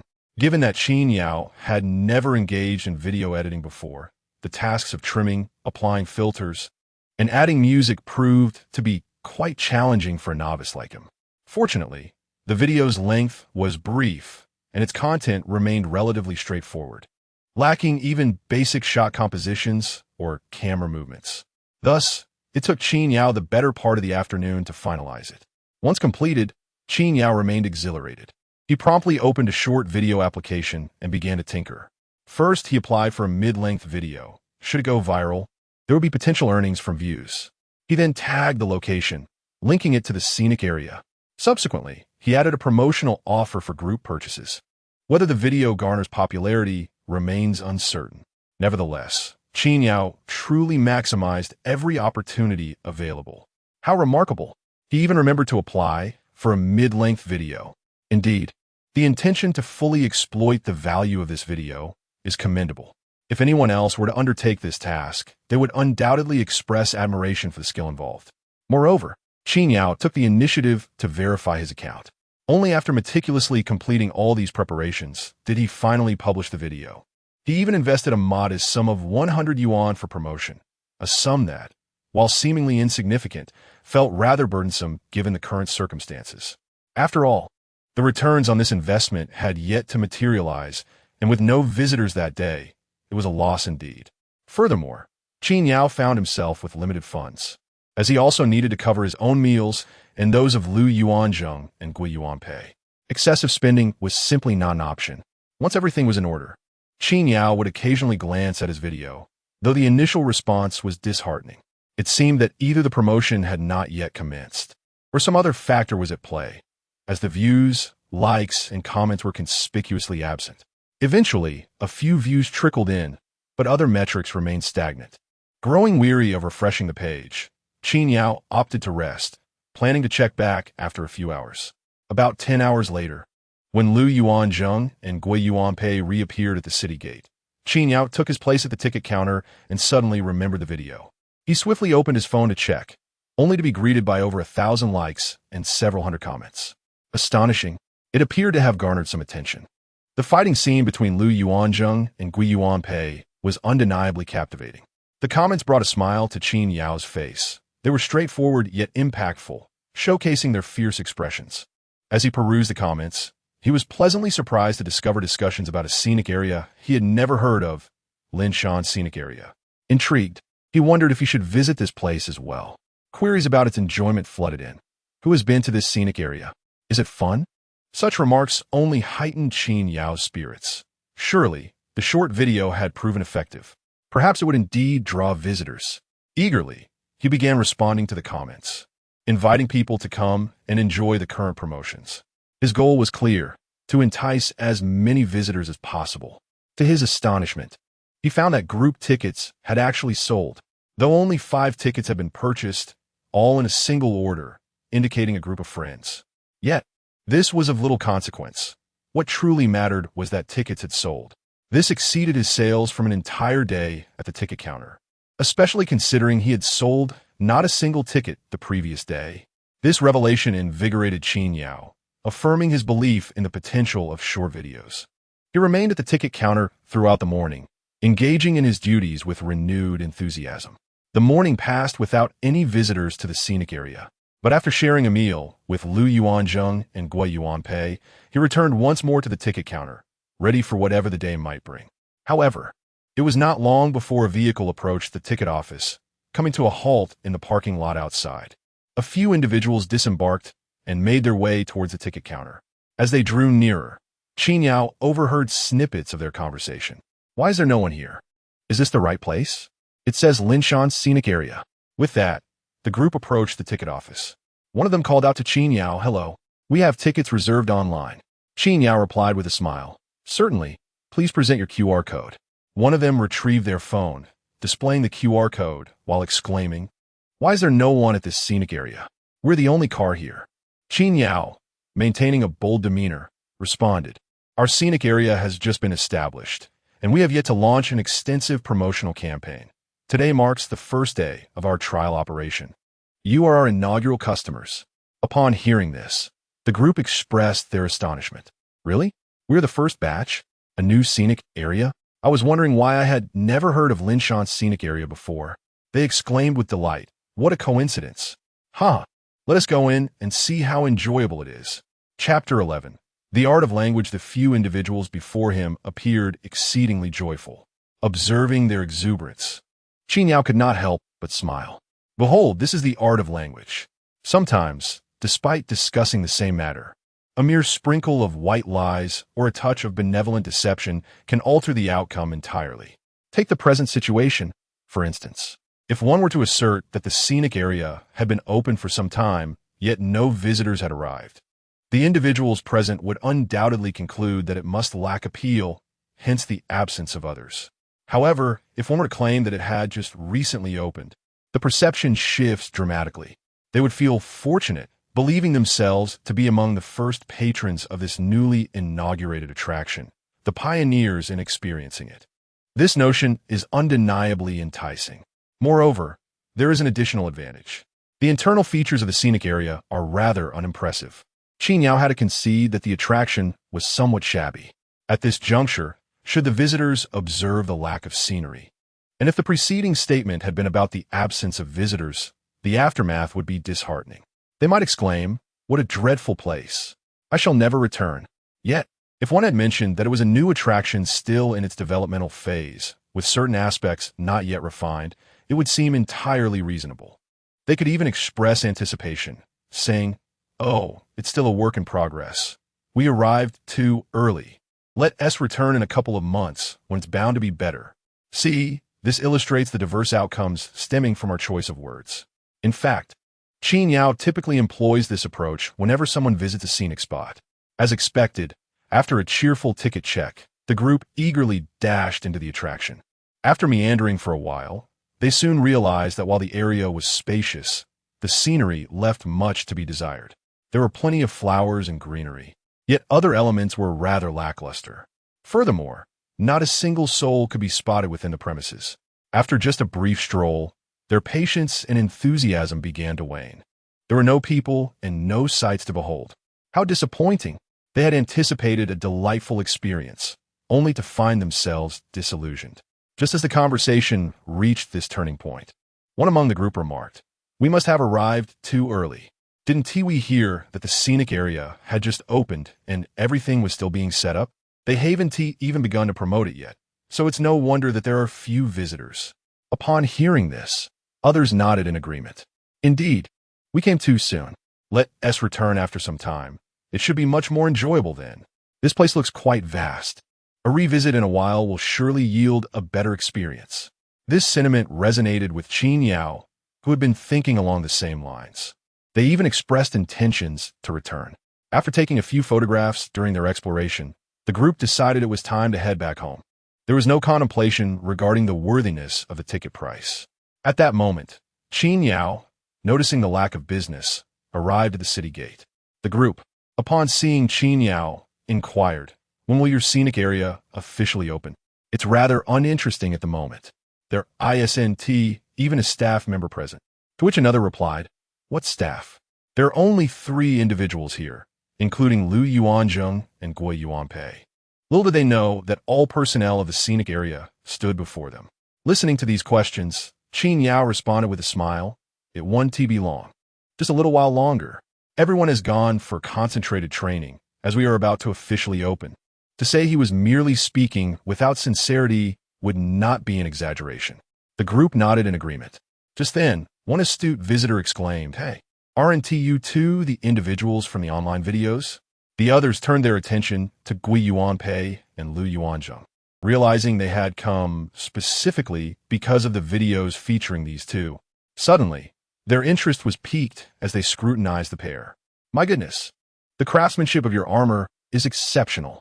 It even bears the marks of blades and axes," one exclaimed excitedly. "I'm usually immersed in the realm of anime, yet I've never encountered armor of such quality. It appears worn, but the intricacy is akin to that of ancient soldiers."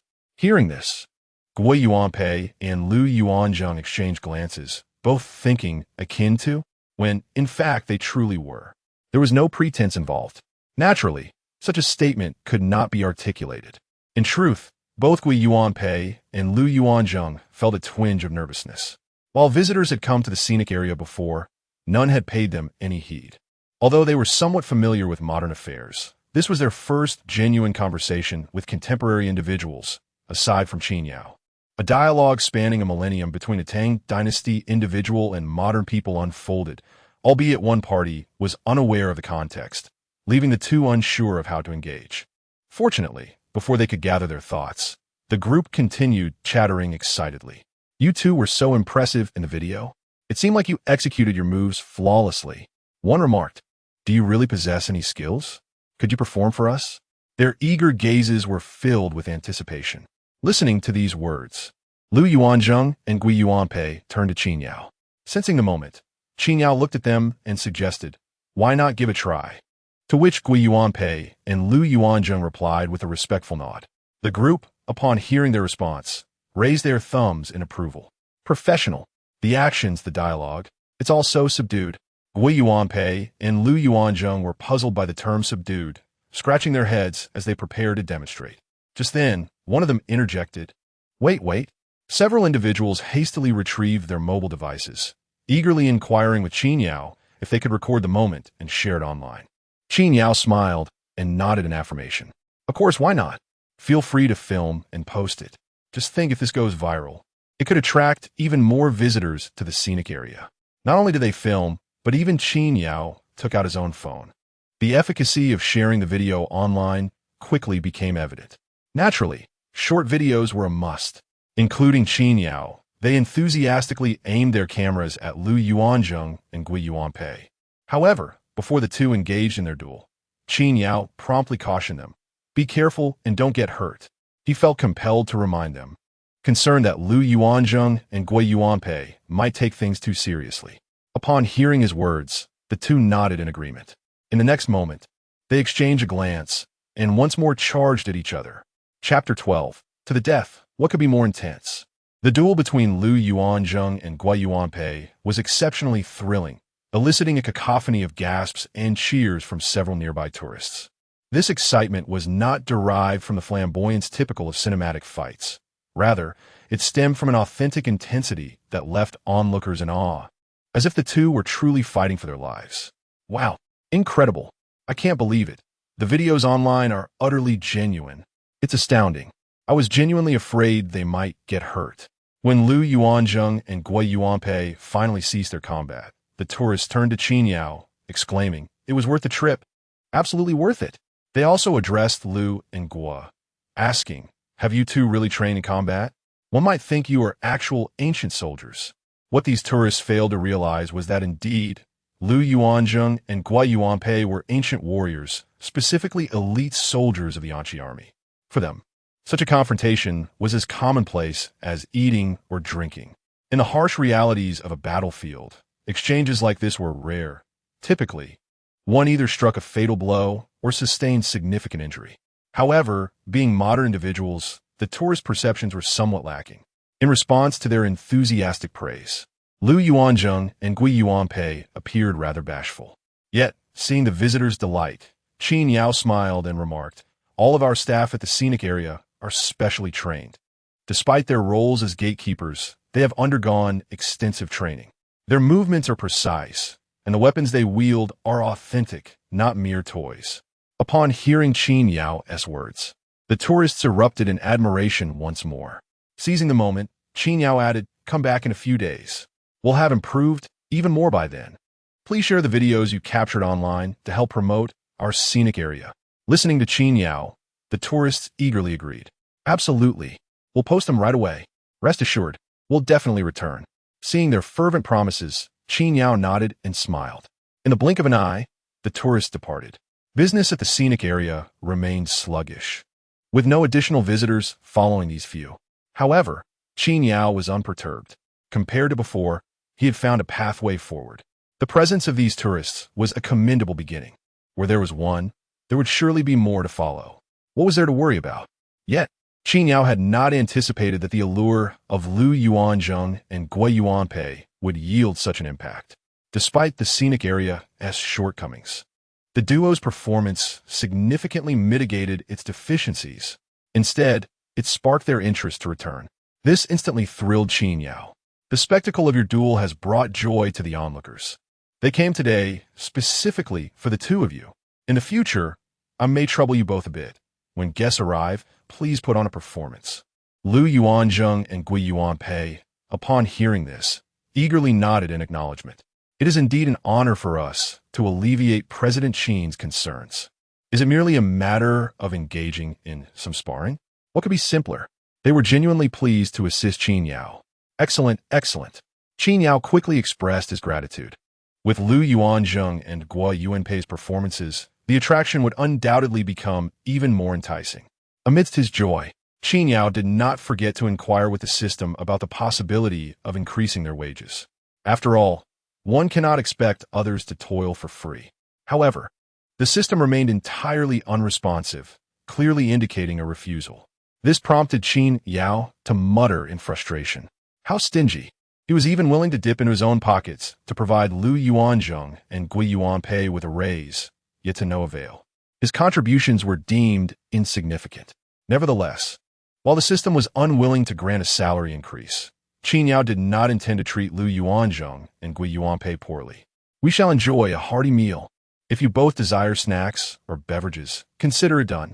Though their wages could not be augmented, Qin Yao had no intention of skimping on other forms of treatment. Upon hearing Qin Yao's words, Lu Yuanzheng and Gui Yuanpei were deeply moved.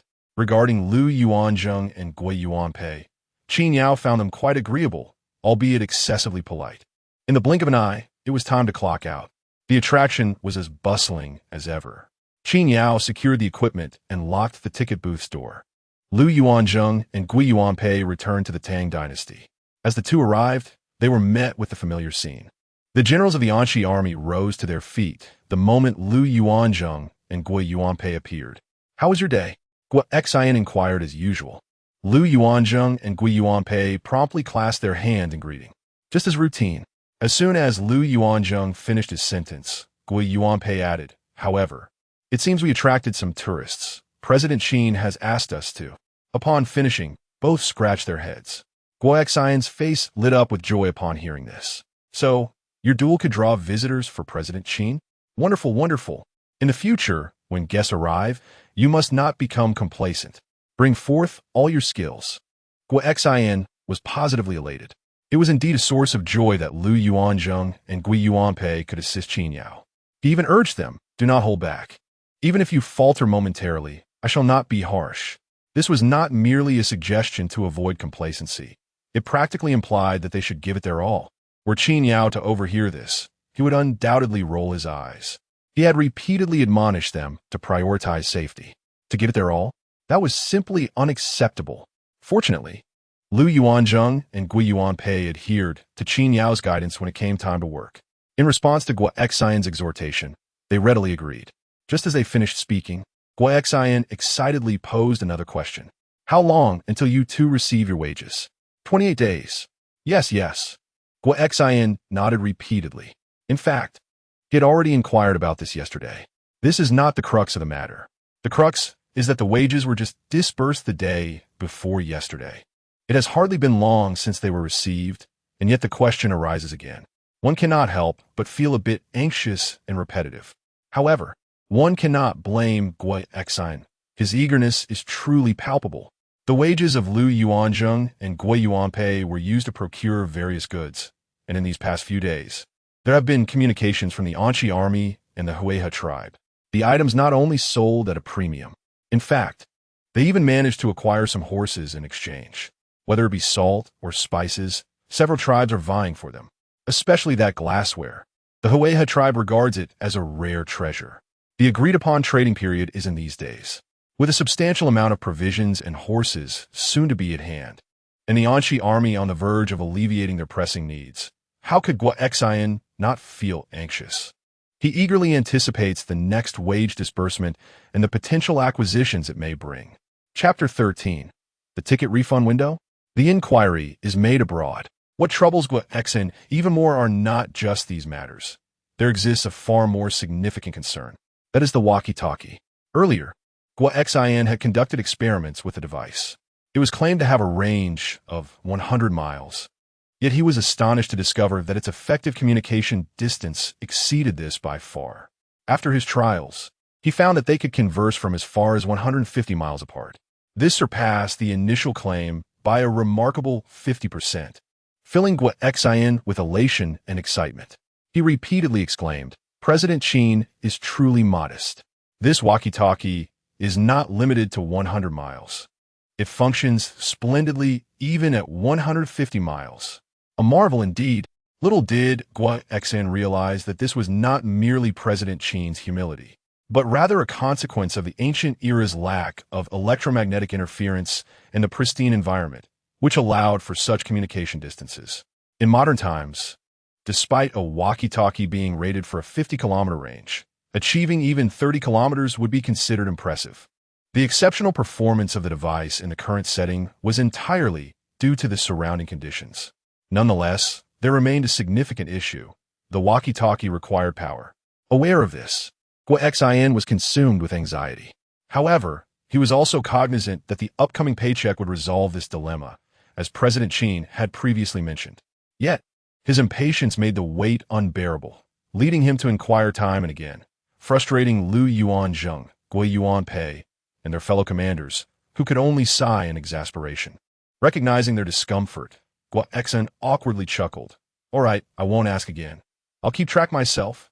Another reason behind Guo Xin's incessant questioning stemmed from the fact that Lu Yuanzheng and Guo Yuanpei's salaries were disbursed according to the solar calendar. During the Tang dynasty, however, the lunar calendar was employed. The distinctions between these two calendars necessitated careful counting to avoid confusion in timing. Speaking of the Anxi army, Qin Yao shared an interest in their affairs, as he had prepared their supplies. The potential impact of introducing modern items into the ancient context sparked his curiosity. As soon as Lu Yuanzheng and Gui Yuanpei arrived for work, Qin Yao inquired. They, of course, replied honestly. Upon learning that the Anxi army was currently engaged in trade, Qin Yao nodded approvingly. Although the quantity of goods was limited, it was evident that with his assistance, the Anxi army would not find itself in the same predicament as in history. However, whether the ultimate fate of the Anxi army would mirror that of history remained uncertain. Yet, it was apparent that Lu Yuanzheng and Guo Yuanpei had only received 1 month's salary thus far. If time passed, and they were compensated more generously, the future of the Anxi army could diverge significantly from its historical outcome. This was a matter impossible to predict. Similarly, in response to the concerns of Lu Yuanzheng and Gui Yuanpei, Qin Yao smiled and replied.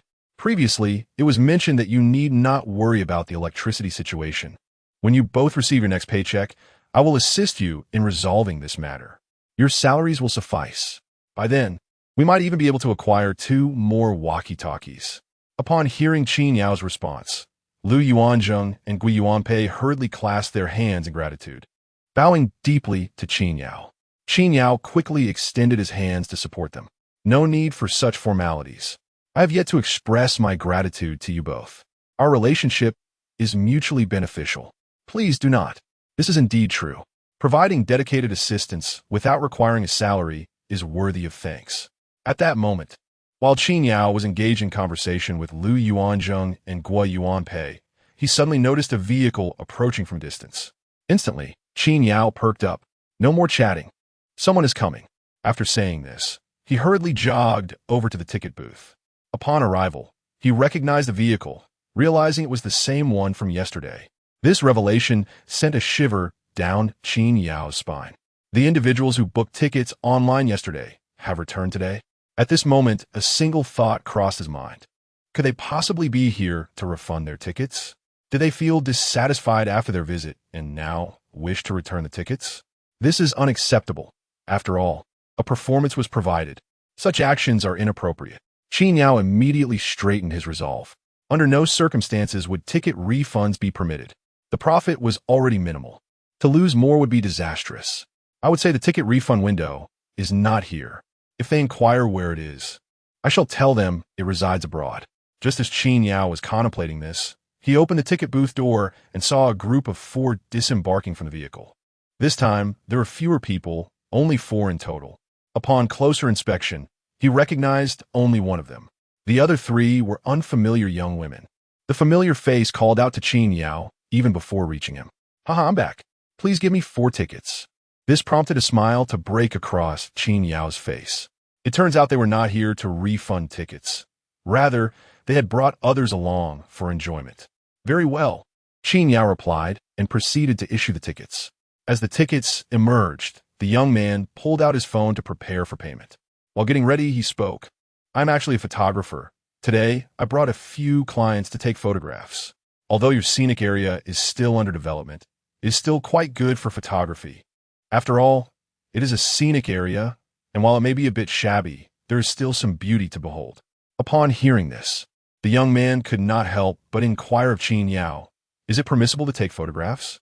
Otherwise, my visit would be in vain." Given his posture with the phone, it seemed that if photography were not allowed, he would not intend to pay. Indeed, some scenic areas prohibit photography, particularly those that are artificially created. While one may take casual photos with a mobile device, using professional equipment could lead to being asked to leave. The reason is straightforward. Some scenic areas have designated photography services, and if you wish to take photographs, you must pay. They have to earn a living. If outsiders come in, how can they possibly make money? However, this applies to other scenic areas. In the Linshan scenic area, one can indeed take photographs. While one not be allowed to, feel free to snap away. I have no objections, even if you continue until we finish work. Qin Yao proclaimed with a sense of righteousness. It's absurd to think that one's family circumstances could restrict photography. Given the current conditions of the scenic area, how could they possibly prohibit such a thing? To be honest, Qin Yao would welcome a throng of visitors every day eager to take pictures. This way, he could at least earn some revenue from ticket sales. Upon hearing Qin Yao's words, the fellow in front of him cheerfully handed over his phone. With a beep, the sound of a successful scan echoed, and he received 160 yuan. Once the payment was made, he hoisted his bags of equipment and costumes and led several young women into the scenic area, engaging in light-hearted conversation as they walked. The scenic area had just opened. There were still many things to be arranged, yet it was perfect for photography. "Oh, it's you two on duty again. Let me tell you, these two are incredibly impressive. You should see the video I posted. It garnered over 1,000 likes. They're the ones in it, when they engage in combat. It looks utterly authentic. Just take a look at the armor they wear. Is there really any difference from the real thing?" Chapter 14. Do you see? This is what we call professionalism. After a brief narration, the three young ladies curiously scrutinized Lu Yuanzheng and Gui Yuanpei. However, the two stood resolutely at the city gate. As immovable as stone, the photographer remarked, "Do you see? This is what we call professionalism." One of the girls, intrigued, inquired, "When will they perform?" "We would like to see." Yet, Lu Yuanzheng and Gui Yuanpei displayed not a flicker of emotion. From a distance, Qin Yao overheard and called out, "Once you finish taking pictures, they will perform for you." The photographer clapped his hands and said, "Let us take some photos first, and we shall return to the performance later." With that, he ventured deeper into the scenic area. Once they had entered, Qin Yao finally regained his composure and hastily retrieved his phone. He had forgotten to check the video. The previous day, while Lu Yuanzheng and Gui Yuanpei performed, Qin Yao had casually recorded a snippet. Last night, he had uploaded it to a short video platform, but this morning, it had slipped his mind to check its status. Upon hearing the photographer mention that the video had garnered over 1,000 likes, it dawned on him. As he opened the short video, Qin Yao was greeted by the impressive statistics. The video shared by Qian Tian had accrued a significant number of likes, now surpassing 5,000.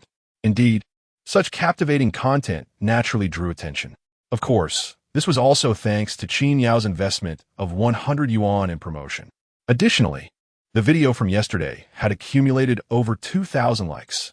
Qin Yao regarded this outcome quite favorably. It is worth noting that he had spent not a single cent on it. Achieving such a number of likes in merely one night was quite commendable, and he felt a sense of satisfaction. In a fleeting moment, he perused the comments section. The content there was largely repetitive, yet a few stood out. "Which scenic area is this? Linshan's scenic area? Where is it located? In Ji City? I would like to visit." These were potential tourists. However, upon reading these comments, Qin Yao felt a tinge of exasperation. How to articulate it?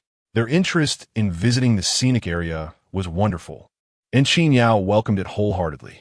Yet, when they inquired about its location, he found himself at a loss. The reason was simple. The video had already included the address. A mere click would reveal the precise location. Some could even navigate there directly using mapping software. Yet, it appeared that some individuals were oblivious to this. Moreover, there was an option for group purchases, which also included the address. It is often said that tourists are akin to gods. In his frustration, Qin Yao endeavored to respond as best as he could. The scenic area is located at. You can also search for Linshan Scenic Area directly on the map. Ultimately, in a moment of resignation, Qin Yao pinned the scenic area address in the comment section for both videos. Just as he completed this task, he received a private message. Where's your scenic area located in Ji City? How far is it from the city center? Qin Yao thought, all right, perhaps they did not see the pinned message. It was not entirely surprising. Those with patience are often fortunate. Just as Qin Yao finished his reply, he noticed that a group purchase order had been placed. This particular transaction involved 4 tickets, and the order was placed by none other than the individual who had inquired moments earlier. Qin Yao could hardly contain his joy. It seems that sincerity in dealing with patrons is paramount. One must not shy away from minor inconveniences, for how else would these tickets come to fruition? This amounted to a neat sum of 160. The only caveat was that the individual had requested tickets for 2 days hence, indicating a visit a few days later. Just as Qin Yao had successfully catered to a potential client from Shore Video, he began to search for scenic spots. Upon opening the location, several videos appeared, evidently posted by tourists just the day before. The content of these videos bore remarkable similarity, yet each garnered a substantial number of likes, some exceeding 3,000, while others, notably the one from the photographer, amassed over 1,000. Even the least liked video received several hundred likes, which was commendable. Qin Yao felt quite satisfied. He perused the comments on these videos, which were uniformly laudatory. Some even suggested that if this style of filming continued, it would undoubtedly lead to an increase in followers. Qin Yao promptly left a comment using his own account. The photographers seemed quite amiable. They had pinned a comment indicating that the footage was taken at the scenic area, showcasing the staff's performance and tagging the location. This delighted Qin Yao immensely. He resolved that should the photographer return with more guests for a photo shoot, he would waive the entrance fee for himself. All in all, the videos proved effective, though their impact had yet to be fully realized. Amidst his elation, while contemplating further engagement in the comments section, another vehicle approached.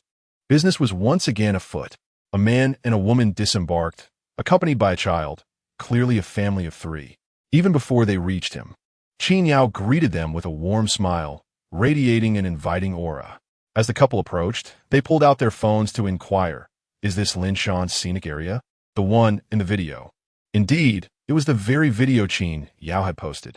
Upon hearing this, they inquired about the ticket price. 40, he replied. 40? That's quite reasonable. We'll take 3. Does the child need a ticket? Typically, at scenic areas, children under 1.30 meters are granted free admission. Qin Yao glanced at the child and couldn't help but marvel at how well-nourished children are nowadays. At merely 7 years old, the child appeared to exceed 1.30 meters. However, considering the child's tender age, Qin Yao opted for leniency. Technically, children under 1.30 meters are free. Your child is exceptionally tall. At this rate, he might well grow to be 6 feet tall.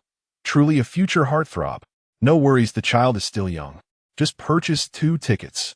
Upon hearing Qin Yao's words, the couple couldn't suppress their laughter. Truth be told, while the ticket price was modest, Qin Yao's gesture of waiving the fee, combined with his compliments about their child, made the experience all the more delightful. It is quite difficult not to feel elated. All right, let's take 2 tickets. After purchasing the tickets, the couple, accompanied by their child, made their way towards the scenic area. Just before they entered, Qin Yao recalled something and casually remarked, "There are professional photographers in the park. If you're interested, you might inquire about the prices." "All right, thank you." The family paused at the city gate for a moment, exchanging a few quiet words that Qin Yao could not quite catch. Once the trio vanished from sight, Qin Yao settled down, feeling exceptionally cheerful. It was still morning, and already 6 tickets had been sold. Perhaps today would break records, marking the best day of business since the park's opening. However, Qin Yao could not linger for long, as it seemed unlikely that more visitors would arrive. He decided to stroll through the scenic area, knowing he had duties to fulfill. There was no other choice. The park needed maintenance, and cleanliness was paramount. Despite its unimpressive nature, the park was expansive, with several restrooms that required cleaning. With no visitors around, it was all Qin Yao's responsibility. The thought of it made his head ache, and he also needed to remind a few tourists to be cautious.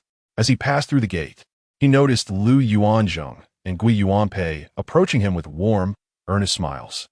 Just as Qin Yao was about to operate the sweeper, he saw them halt their steps. He chuckled and asked, "Are you two unable to smile when you see visitors?" The two men were momentarily taken aback, then scratched their heads, admitting, "Indeed, we cannot smile." Upon encountering tourists, they instinctively adopted a serious demeanor. Lu Yuanzheng and Gui Yuanpei hastily added, "It is our fault. We shall practice more next time."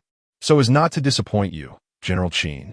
Qin Yao waved his hand with a smile, saying, "It's all right. I completely understand. After all, you are soldiers from ancient times, and your role as guards naturally requires a stern disposition. It is only normal not to smile when you see people." Although Qin Yao reassured them that it was fine, Lu Yuanzheng and Gui Yuanpei still believed they had not performed adequately. They hurriedly replied, "We can improve." Qin Yao continued to smile. "Truly, it's no issue. That is not my intention. What I mean is, after contemplating for a moment, he suggested, next time when someone enters through the gate, you two should act like it's the Tang dynasty. Thus, you should request that they present their travel documents, which is essentially our Park S tickets. How does that sound?" Lu Yuanzheng and Gui Yuanpei exchanged glances, somewhat perplexed. Didn't they all purchase tickets before entering? Is it really necessary to check again? Moreover, the ticket booth is right in front of us. Can't we see if they bought tickets? Nevertheless, since Qin Yao had proposed it, they promptly agreed. In truth, Qin Yao had a reason for this suggestion, not to increase their workload, but rather to liberate them. It was important to note that when Qin Yao was absent, Lu Yuanzheng and Gui Yuanpei would stand at the city gate for an entire day without moving an inch. That was indeed exhausting. However, there was no way around it. It was simply their duty. Engaging in other activities during work hours could potentially lead to salary deductions. Ultimately, it is Qin Yao who holds the authority.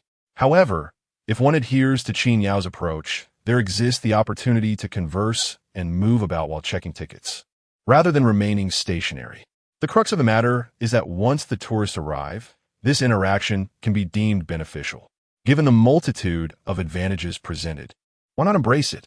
Upon hearing Qin Yao's words, Lu Yuanzheng and Gui Yuanpei were enlightened and simultaneously felt a surge of gratitude towards Qin Yao. Chapter 15. Once again, 200 yuan had been secured. The Scenic area had introduced an additional ticket inspection, which could be regarded as a mutually beneficial arrangement. However, the extent of Qin Yao's demands was limited to what was permissible within the purview of Lu Yuanzheng and Gui Yuanpei's official duties. It was acceptable to assign them supplementary tasks within their designated roles, but it was unacceptable to divert them away from their primary responsibilities. If that were the case, Qin Yao would have long since dismissed them from their posts at the entrance. The monotony and fatigue were trivial, but the Scenic area certainly did not lack personnel. Tasks such as cleaning, restroom maintenance, or even patrolling were sorely neglected. There were only the three of them managing the entire area. Qin Yao also had ticket sales to oversee, and with all three stationed at the city gate, it seemed a blatant waste of resources. Yet, there was no alternative. Lu Yuanzheng and Gui Yuanpei were hired solely for the purpose of guarding the entrance, as dictated by the system which recruited them in the capacity of gatekeepers. Their compensation was likewise predetermined. There was little room for maneuver. Despite these constraints, they did serve as a form of regulation, at least preventing the hired personnel from slacking off at work. It presented a mixed bag of advantages and disadvantages. When Qin Yao observed Lu Yuanzheng and Gui Yuanpei readily acquiescing to his requests, he began to tidy up the area. Fortunately, although the Scenic area was expansive, there was not a great deal of cleaning to be done. As long as one disregarded the fallen leaves scattered about, there was hardly any litter to contend with. After all, the influx of visitors was minimal, resulting in a correspondingly limited amount of refuse. Trash bins were conveniently located throughout the area, and any visitors possessing even a modicum of civility would dispose of their waste appropriately. As for the bins themselves, they required no more than a thorough check every 10 to 15 days, as they were seldom filled to capacity. The sparse attendance of guests did have its advantages. As for the restrooms, a casual drive around the Scenic area to inspect and clean was hardly a troublesome endeavor. This was the routine Qin Yao typically followed. There was no need to venture deep into the area. All things considered, The cleaning could be completed in less than an hour. At first glance, Qin Yao's approach to sanitation might seem somewhat perfunctory, but it was a necessity born of circumstance. Expecting him to conduct a thorough cleaning of the entire scenic area single-handedly would be utterly unrealistic. It would take him no less than 10 days to accomplish such a task, if not more. Once finished, the dust would already begin to settle again, necessitating a repeat of the process. Given these conditions, what was there to be overly concerned about? On his way back, Qin Yao spotted a family of 3 who had gathered with a group of photographers, engaged in lively conversation. They stood within a small pavilion, laughing and chatting, with one of them striking a pose for the camera. Upon seeing Qin Yao pass by, the photographer called out to him, "You've introduced me to a job here. I owe you my thanks." It is evident that the lady of the family took an interest in the photography session, engaging in conversation with the photographer about the prospect of capturing some moments. Upon hearing this, Qin Yao pressed the brake and chuckled, Then do bring more people to our scenic area for photos. I could sell a few more tickets." The photographer responded with an approving gesture, "No problem. The scenery here is quite lovely." Indeed, this was no exaggeration. Although the scenic area had its shortcomings, it still boasted a plethora of architectural landscapes. Qin Yao exchanged pleasantries, and noticing the child's mischievousness, he cautioned, "Be careful by the water, don't fall into the river." After imparting this advice, he drove the tourist shuttle towards the city gate. Upon his return, he spotted 5 individuals at the city gate, conversing with Lu Yuanzheng and Gui Yuanpei, who appeared rather dazed. When people approached them for photographs, they seemed quite awkward. However, upon noticing Qin Yao's arrival, they visibly relaxed and promptly informed him, "Mr. Qin, these are tourists wanting to buy tickets." Qin Yao was elated. In just a brief excursion, he hadn't anticipated the arrival of additional visitors, and notably, there were quite a few. He quickly parked the vehicle and greeted them. As he approached, a couple of tourists expressed their discontent, saying, "We've been waiting for a while. There was no one at the ticket booth." Qin Yao, sensing their frustration, promptly smiled and recounted the previous day's explanation. "The scenic area is in a trial operation phase, so there are fewer visitors. The staff are all in training. I just returned, and I truly apologize for the inconvenience." As the saying goes, one does not strike a smiling face. After Qin Yao's explanation, the tourists softened in their demeanor. Soon, he handed over 5 tickets to them. It must be noted that this amounted to an additional 200 yuan in his pocket. One of the 5, upon receiving the tickets, inquired, "Are there any performances in your scenic area?" Before Qin Yao could respond, another individual interjected, "Surely not. Didn't we hear that it's only in trial operations? The staff are all in training. What would there be to enjoy?" Seeing the situation, Qin Yao interjected, "There are performances, albeit the staff may not be present. However, I can arrange for the guards to put on a mock battle for you. They are quite skilled, and the combat will be quite realistic." This was certainly a clever utilization of resources. Having already arranged for Lu Yuanzheng and Gui Yuanpei, the 5 individuals perked up at this news. "We came specifically for them. Yes, we saw the videos online. That is fantastic. This ticket money was well spent. Make sure to call us when it's time." Qin Yao readily agreed. "Certainly. I will give you a call shortly." They exchanged contact information, and those who booked online were able to provide their phone numbers directly, while those purchasing tickets in person could not do so as easily. A few individuals, brimming with enthusiasm, made their way towards the scenic area. As they drew closer, Lu Yuanzheng and Gui Yuanpei exchanged a solemn glance, and then turned their serious expressions towards the group. One of them raised a hand and commanded halt. The abrupt utterance startled the group, leaving them puzzled as to its meaning, especially since everything had seemed perfectly fine moments ago. Fortunately, at that moment, Lu Yuanzheng and Gui Yuanpei spoke up, inquiring, "Do you possess the necessary permits to enter the city?" One member of the group quickly caught on, nudging his companion with a chuckle. "It's the entrance tickets." "Oh, right," they exclaimed as they presented the tickets. Lu Yuanzheng and Gui Yuanpei feigned a thorough inspection before gesturing for them to proceed. "You may enter," they finally allowed. Thus, the group successfully gained access to the scenic area. This minor incident was of little consequence. Yet upon crossing the city gate, the tourists, unrestrained, began to giggle and chatter. "That look they gave us nearly startled me." One remarked, "Permits for entry." I could hardly contain my laughter. I genuinely thought I had stepped into ancient times. Who would have imagined such a turn of events? It's rather amusing. The impact of this little interlude was undeniable. Yet the fact that they openly discussed it in front of Lu Yuanzheng and Gui Yuanpei left the two feeling somewhat embarrassed. Chapter 16. What concept is this? Gui Yuanpei and Lu Yuanzheng felt a slight flush of embarrassment. After all, being addressed in such a manner before others made them reflect on their earlier seriousness. They had indeed witnessed the visitors purchasing tickets, and yet had pretended to be solemn. However, it was not entirely their fault. They had unconsciously assumed the role of Tang Dynasty gatekeepers. Before they became the guards of the Anqi army, they had once performed the duty of watching over the city gates. In the Tang Dynasty, entering and exiting the gates was subject to rigorous scrutiny, with no room for negligence. Unlike the modern era, the vigilance was paramount. As the tourists approached, they instinctively became serious. Unexpectedly, they were playfully teased by the visitors, which quickly reminded them of the stark contrast between the tourists and the Tang Dynasty. Realizing this, their embarrassment deepened. However, Qin Yao observed the scene from a distance. This added layer to the interaction ultimately proved beneficial. Qin Yao walked over, and upon his arrival, Lu Yuanzheng and Gui Yuanpei could not help but exclaim, "Mr. Qin, perhaps we were a tad too earnest." Following this, they sheepishly scratched their heads. Qin Yao, noticing their demeanor, smiled and replied, "No worries. Being a bit more earnest is quite commendable. Did you not notice how the visitors, despite claiming to be startled, were actually chuckling? This indicates a positive outcome." After a brief pause, Qin Yao added, "Let us maintain this standard moving forward." Upon hearing Qin Yao's words, the two nodded in agreement. As long as Qin Yao endorsed it, their previous embarrassment dissipated. Thus, they decided to adhere to this approach. Qin Yao, seeing no other pressing matters, took the opportunity to enlighten Lu Yuanzheng and Gui Yuanpei about the distinctions of modern tourist attractions, regardless of whether it pertains to the Tang Dynasty or any other era.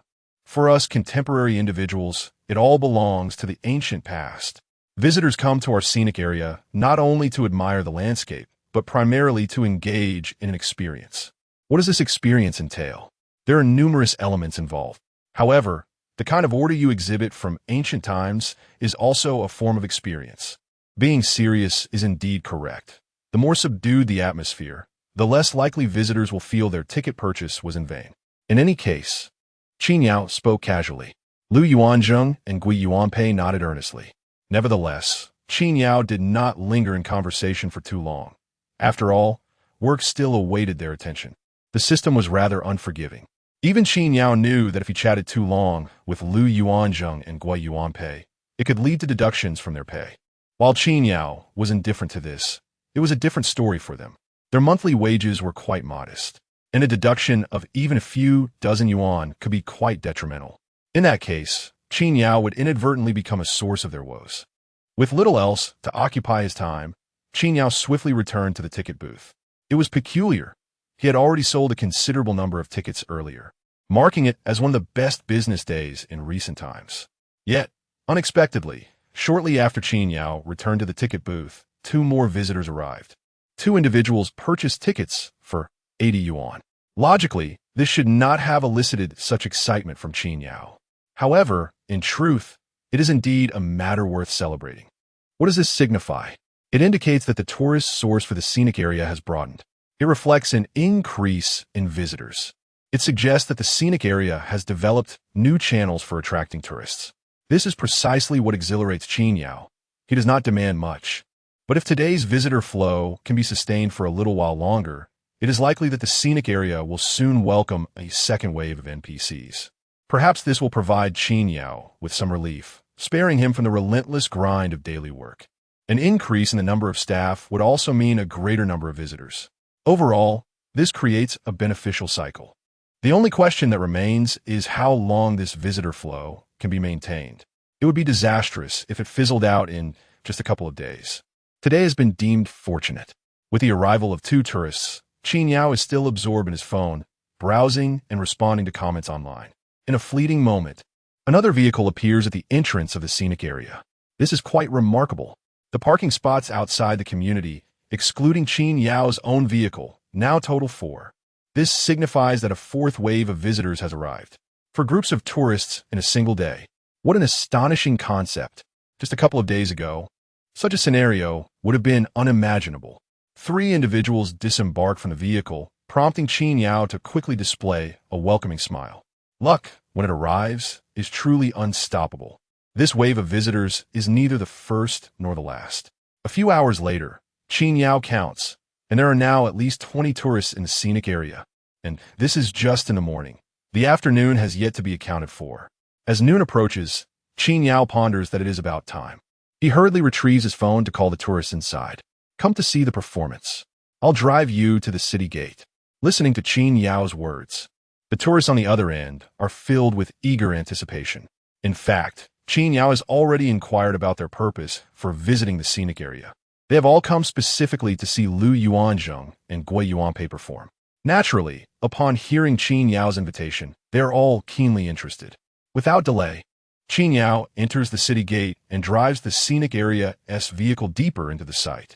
It is worth mentioning that while the scenic area may not be particularly impressive, the service is commendable. In other scenic areas, transportation within the site often incurs a fee. However, Qin Yao can afford to transport them free of charge.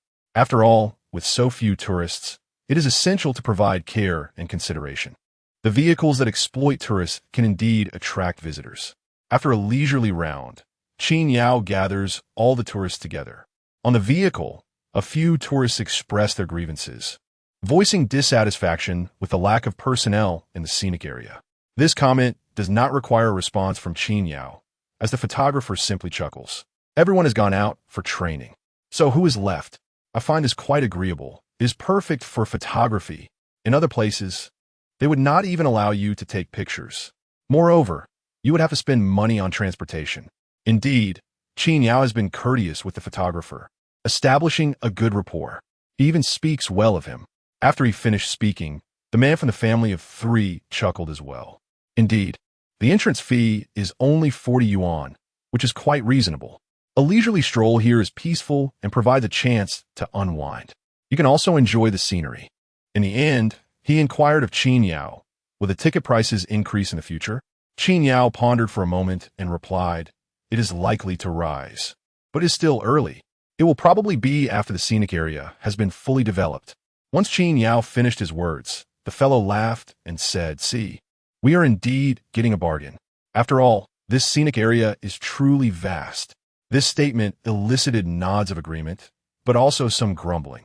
There is nothing more to say, except that it is already mealtime, and I am quite hungry.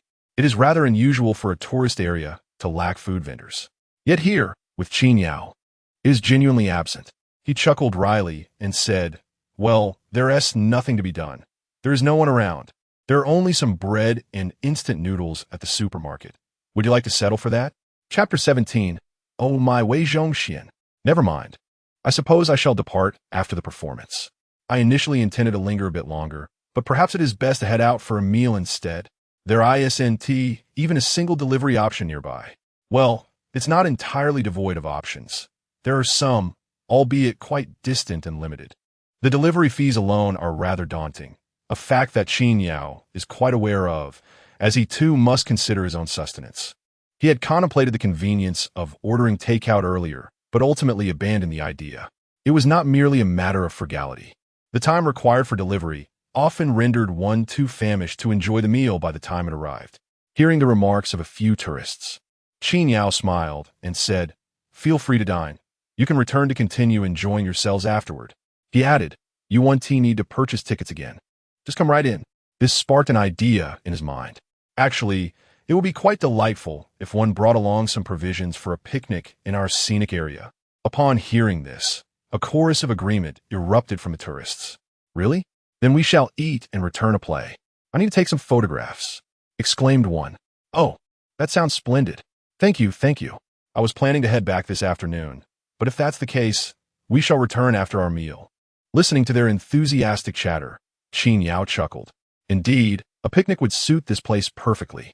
In a couple of days, I shall gather some friends for a similar outing. Just the other day, I mentioned going for a picnic. His joy was palpable. You must certainly come. It seems that even if the service is slightly lacking, the allure of the scenic area shines through. Returning visitors are a treasure, and with them, ticket sales shall surely follow. Of course, whether they would genuinely return remained uncertain. Yet hearing such words was undeniably uplifting, brightening one's spirits. Before long, a throng of tourists, Qin Yao included, gathered around Lu Yuanzheng and Gui Yuanpei at the city gate. Each individual raised their phones, pointing them at the two. Lu Yuanzheng and Gui Yuanpei stood solemnly in anticipation. Just prior to the commencement, Qin Yao spoke up. I humbly request that if you record any videos to post online, please mention that it is our scenic area. It would greatly aid in our promotion. Of course, no problem at all. I shall tag the location as well. It's a trivial matter, with a chorus of affirmations echoing in response. Lu Yuanzheng and Gui Yuanpei exchanged glances. In the next instant, with a swift motion, both drew their blades and charged towards one another. Gasps of astonishment erupted from the nearby tourists, the atmosphere charged with excitement. This scenic area is truly delightful. A picnic here would be marvelous, especially with such affordable entrance fees, merely 40 yuan. For merely 40 yuan, one can enjoy a performance and capture beautiful photographs. Such splendid locales are indeed rare to find. On our last visit, we ventured in the morning and returned in the afternoon. Yet we were not charged for entry a second time. Remarkably, they even offered complimentary transportation to the entrance. It is a delightful experience, particularly for photography enthusiasts. One cannot deny that Qin Yao's efforts have not been in vain. After Lu Yuanzheng and Gui Yuanpei's performance on the first day, previous visitors shared videos of the duo online, which only heightened the excitement at the scenic area. The number of visitors steadily increased, with dozens arriving daily. While that may not seem significant for some tourist sites, it is quite considerable for Qin Yao's venue. He often found it hard to believe he was not dreaming amidst the throngs of visitors. Despite the simplicity of the site, the enthusiasm of Qin Yao was infectious. During this period, not a single visitor voiced complaints about the venue. Under such circumstances, it seemed as though the influx of tourists had reached a tipping point, with words spreading rapidly. Moreover, there was another matter that brought Qin Yao immense joy. Since the business at the scenic area had improved over the past week, activity resumed after a lull since the end of last month when the payroll system was last operational. Now, Qin Yao lay on his bed, wide awake. Yet before him unfolded an entirely different scene, one of the system interface. A bold title flashed on the screen: NPC security personnel for the scenic area. At last, the venue could augment its staff with NPCs. Alongside the title, the system displayed additional information, such as salary details, though these were irrelevant to Qin Yao, as they pertained solely to the NPC's wages, requiring no contribution from him. It is worth noting that the system remained characteristically frugal. The security personnel salary was identical to that of Lu Yuanzheng and Gui Yuanpei, merely 270 yuan per month. Goodness gracious! Fortunate indeed that these summoned NPCs were of ancient lineage. Otherwise, it would be quite the predicament to justify such meager compensation, falling below even the minimum wage standards. A mere 9 yuan per day. Yet Qin Yao's primary concern was not the salary, but rather the personnel roster. Indeed, the system provided a list of security personnel, organized into several columns. By selecting any individual from this list, they would become the NPC security for the scenic area. Interestingly, Qin Yao had previously inquired of Lu Yuanzheng and Gui Yuanpei whether they could refuse selection if chosen, to which they had confirmed it was possible. The system contained a wealth of information, including insights from modern society hundreds of years into the future. Just the opportunity to glimpse the events of centuries hence was an enticing prospect in itself. The two individuals, Lu Yuanzheng and another, found themselves unable to decline the request and, feeling apprehensive, acquiesced. It seems that those chosen by Qin Yao at this moment are likely in a similar predicament. At this very instant, Qin Yao began to peruse the list provided by the system. The first entry read, Time, 647 AD. The 21st year of the reign of Emperor Taizong of the Tang Dynasty. Identity, soldier of the Longxi Army. Total, 16 individuals. Personnel list, Yang Weiyuan, Fu Dirun, Li Shirui. This group of 16 indicated that if Qin Yao were to select them, it would be akin to choosing a complete unit, much like the historical figures Lu Yuanzheng and Gui Yuanpei. As Qin Yao continued to examine the details, he noted time, 1111 AD, the first year of the reign of Emperor Huizong of the Song dynasty. Identity, soldier of the West City Qua Tian Bureau. Total, 16 individuals. Personnel list. Time, 184 AD, the 7th year of the Guanghe era of Emperor Ling of the Han dynasty. Identity, yellow turban army strength warriors. Total, 12 individuals. Personnel list. The system indeed provided an abundance of listings. However, at times, Qin Yao found himself at a loss for words. While the Longxi soldiers were expected, he was perplexed by the inclusion of soldiers from the West City Qua Tian Bureau under Emperor Huizong. What exactly was this bureau? It was merely an institution for the accumulation of wealth during the reign of Huizong. Would they be employed as security NPCs in a tourist attraction? He hoped not. In addition to the West City Bureau, there were also yellow turban warriors. Qin Yao found himself at a loss for words. Fortunately, there were also commendable options, such as the Wei Wu Army and the Qi Family Army, ranging from 12 to 16 individuals. The mere mention of these names made Qin Yao's heart yearn. Just as he was deliberating which to choose, a sudden line of information appeared. Setting aside the others, the name that stood out prominently was one that Qin Yao recognized, eliciting a gasp of surprise. What the hell? Wei Zhongxian. Chapter 18. Regarding Wei Zhongxian. Time, the year 1627, during the reign of the Ming Emperor Shizong, the 7th year of the Tianqi era. Position, chief eunuch of the Imperial Secretariat and captain of the Jinui, among others. A total of 13 individuals. List of personnel, Wei Zhongxian. Qin Yao gazed at this line of information, momentarily taken aback. He had not anticipated the presence of Wei Zhongxian's name among the security personnel. The combination of Wei Zhongxian and the Jinui was indeed remarkable. This was the first instance he had encountered a historically significant individual within the system, which explained his astonishment. However, in an instant, Qin Yao grasped the situation. The inclusion of Wei Zhongxian's name on the list was not entirely unexpected. After all, the NPCs being recruited were security personnel, and thus, it was logical that they were associated with security matters, be they soldiers or guards. The Jinui naturally fell within this category. Given the presence of the Jinui, it was hardly surprising that Wei Zhongxian's name appeared on the list as the commander of both the eastern and western factions. Alongside the Jinui, setting aside this consideration, it was now time for Qin Yao to deliberate on whom to choose from the extensive list. Yet, he did not ponder for long, promptly deciding to select Wei Zhongxian. The rationale was straightforward. He was the sole individual whose name was etched in the annals of history. Who else could he choose? Beyond this reason, there was another. Wei Zhongxian possessed considerable capabilities. As a figure of immense influence, he would undoubtedly alleviate some of Qin Yao's burdens. Of course, there were concerns, but they did not occupy Qin Yao's mind. For instance, selecting Wei Zhongxian, a notorious power-hungry eunuch. Would he comply while at the Scenic area? Such considerations seemed trivial. Although Qin Yao lacked the authority to grant NPC salaries, he did possess the power to dismiss them. Should any NPC act out of line, he could easily send them back, disregarding any potential penalties from the system for dismissal. The mere knowledge of modernity, with its salaries and opportunities for a comfortable life, would deter any NPC from misbehavior. After all, even a modest salary represented an extraordinary opportunity for the chosen NPCs. Another concern lingered. Wei Zhongxian was not known for his virtue. Holding a position just beneath the emperor, he was a figure of immense power, recognized even by those who did not know the emperor. Would he truly adhere to his duties in the Scenic area while collecting his wages, only to scheme within the Ming dynasty?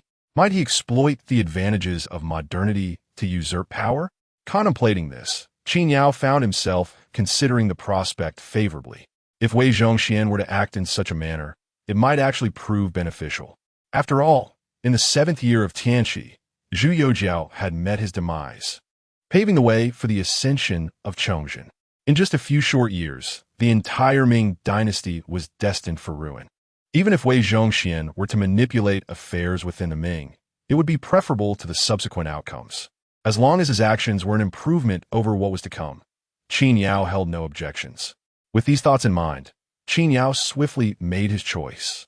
Without hesitation, Qin Yao chose Wei Zhongxian and the remaining 12 Jinyue. Is this choice confirmed? Yes. After confirming, Qin Yao leisurely retired to bed, reassured that he need not worry about the ensuing matters. He was certain that by the morrow, he would behold both the Jinyue and Wei Zhongxian. Just as he lay down, a thought suddenly struck him. I must find some information. He rummaged through his belongings until he procured a stack of documents, placing them on the bedside table to avoid forgetting them upon waking. With everything in order, Qin Yao finally succumbed to a peaceful slumber. During this time of rest, Wei Zhongxian, who had been languishing in a state of discontent, was abruptly stirred by a voice echoing in his mind. Ding! Following this, a stream of information cascaded into his consciousness. In an instant, Wei Zhongxian sat bolt upright, astonishment etched across his features. Security Scenic area. After a moment of bewilderment, he quickly called out, "Someone!" A maid promptly appeared before him, bowing respectfully. "Your Majesty," Wei Zhongxian urgently commanded, "summon Jinyue Zhou Ingqiu, Yangbo, Qiu Zinch, and others to come to my presence." These names belonged to the 12 Jinyue, figures he had previously deemed insignificant, even oblivious to their existence, much like mere lackeys. However, the circumstances had changed, and these names were now indelibly etched in his mind, impossible to forget. Once Wei Zhongxian had issued his orders, the maid swiftly departed. In the interim, Zhou Ingqiu, Yangbo, Qiu Zinch, and the others were either preparing for rest or on duty. In any case, their reactions mirrored that of Wei Zhongxian, shock and trepidation. Before long, Zhou Ingqiu, a captain of the Jinyue, stepped forward. "It is I. Your Majesty seeks you. Come with us." "Yes." Qiu Zinch. "Here." Yangbo, in a short span, all 12 Jinyue stood before Wei Zhongxian. Upon seeing him, they hastily knelt. "Your Excellency, long live the Emperor." Wei Zhongxian cast a glance around and commanded leave. "Yes." With that, everyone except the 12 Jinyue quickly exited. At this moment, Wei Zhongxian sat at the head of the table, distanced from the Jinyue, who had removed their weapons. After a brief pause, as the 12 Jinyue fidgeted with anxiety, Wei Zhongxian finally spoke. "I have summoned you here, and you should understand the reason. From this day forth, you 12 will remain in this estate. Tomorrow at the hour of the rabbit, you will accompany me." Upon hearing Wei Zhongxian's words, the 12 responded without delay. "Yes." They bowed deeply, eager not to appear sluggish. "You may leave." "Yes." Wei Zhongxian could not fathom why these 12 individuals had been chosen. Yet, since they had been selected, it was a fait accompli. He felt there was little to instruct these 12 Imperial Guards. His sole responsibility was to keep a vigilant watch over them, ensuring they remained firmly under his control. This was also the reason he summoned them at the earliest opportunity. After demanding strict supervision of these 12 individuals, Wei Zhongxian began to pace back and forth.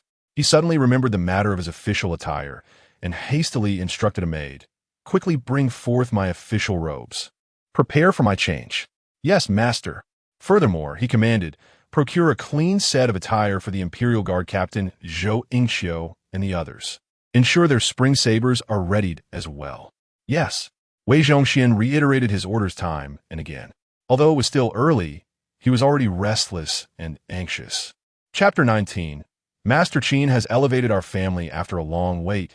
Dawn finally broke, and Wei Zhongxian, along with a dozen other members of the Jinyue, suddenly materialized before a city gate. This abrupt and bewildering transition left Wei Zhongxian and his companions momentarily disoriented. However, they quickly regained their composure, feeling a surge of anxiety, their eyes darting about nervously. Although Wei Zhongxian was a figure of great terror, instilling fear in the Jinyue who would tremble at his mere presence, now, seeing him clad in the garb of the chief eunuch, they felt a newfound sense of reassurance.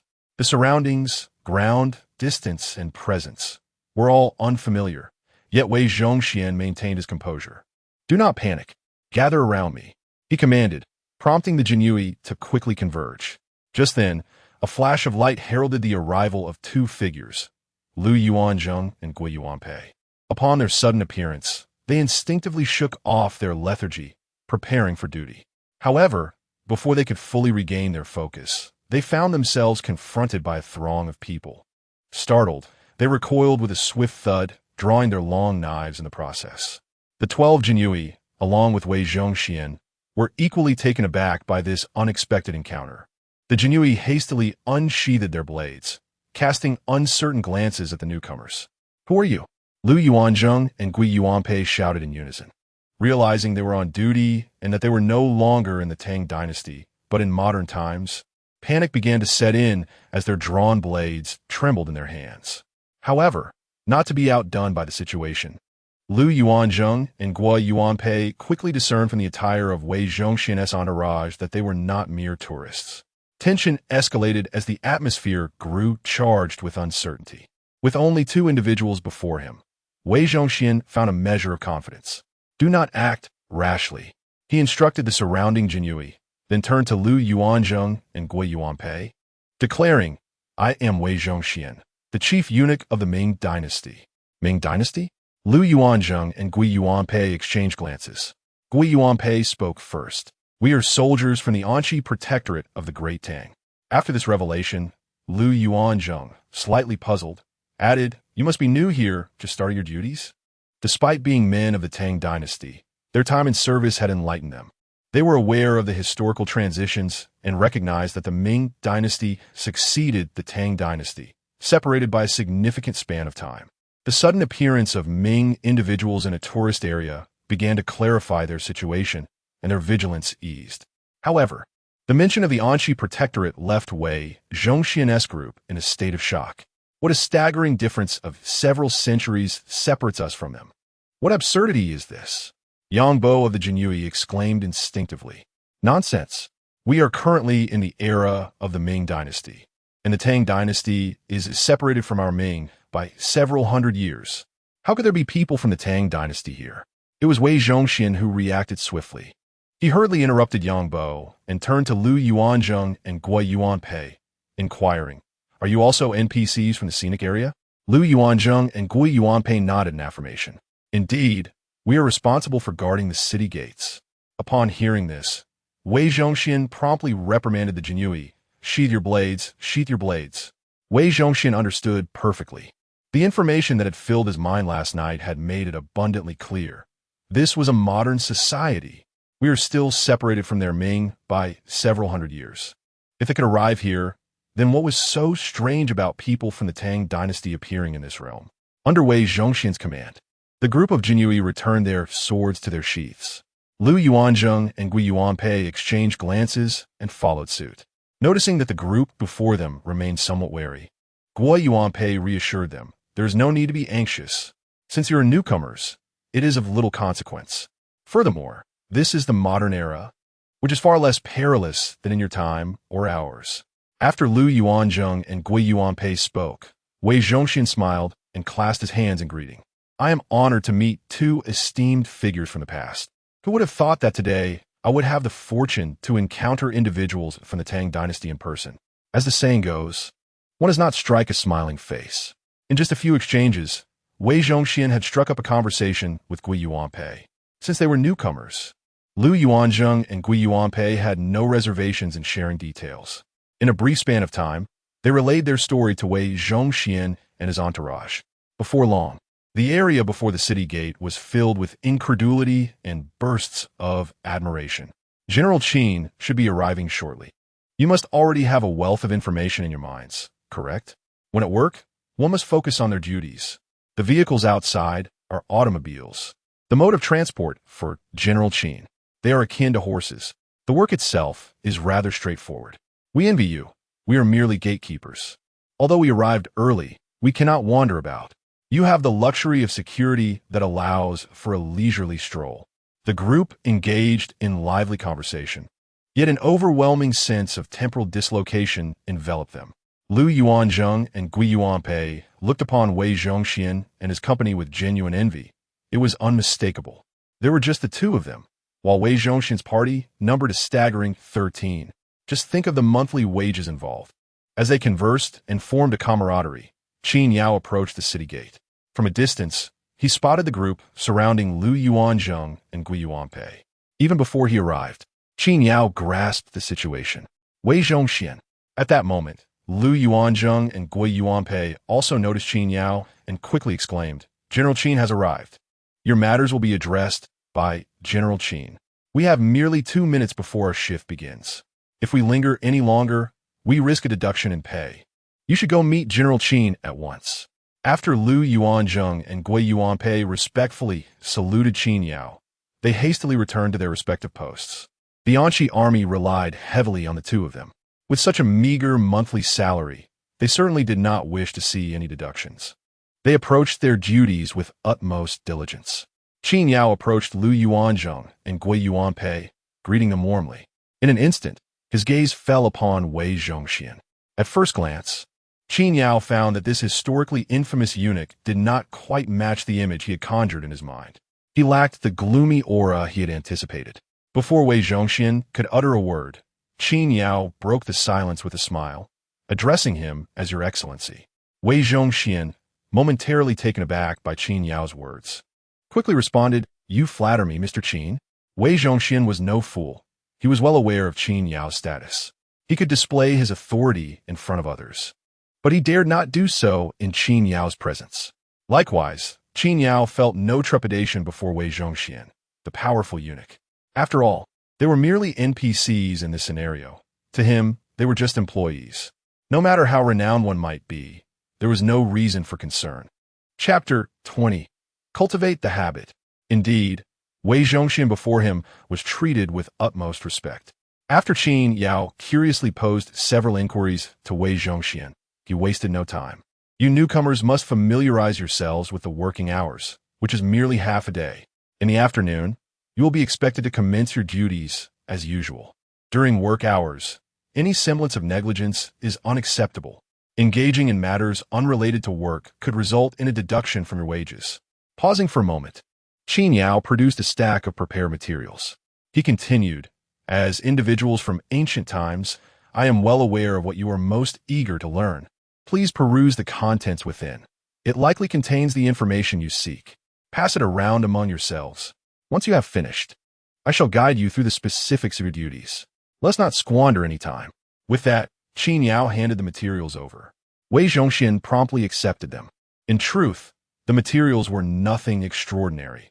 They comprised historical documents, all of which Qin Yao had sourced online, including various historical records as well as personal data.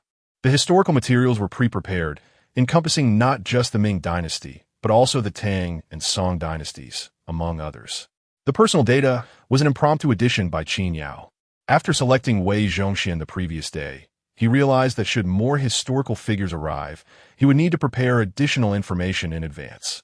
Qin Yao's consideration was indeed thoughtful, understanding what every ancient NPC would wish to clarify upon arriving in the modern world.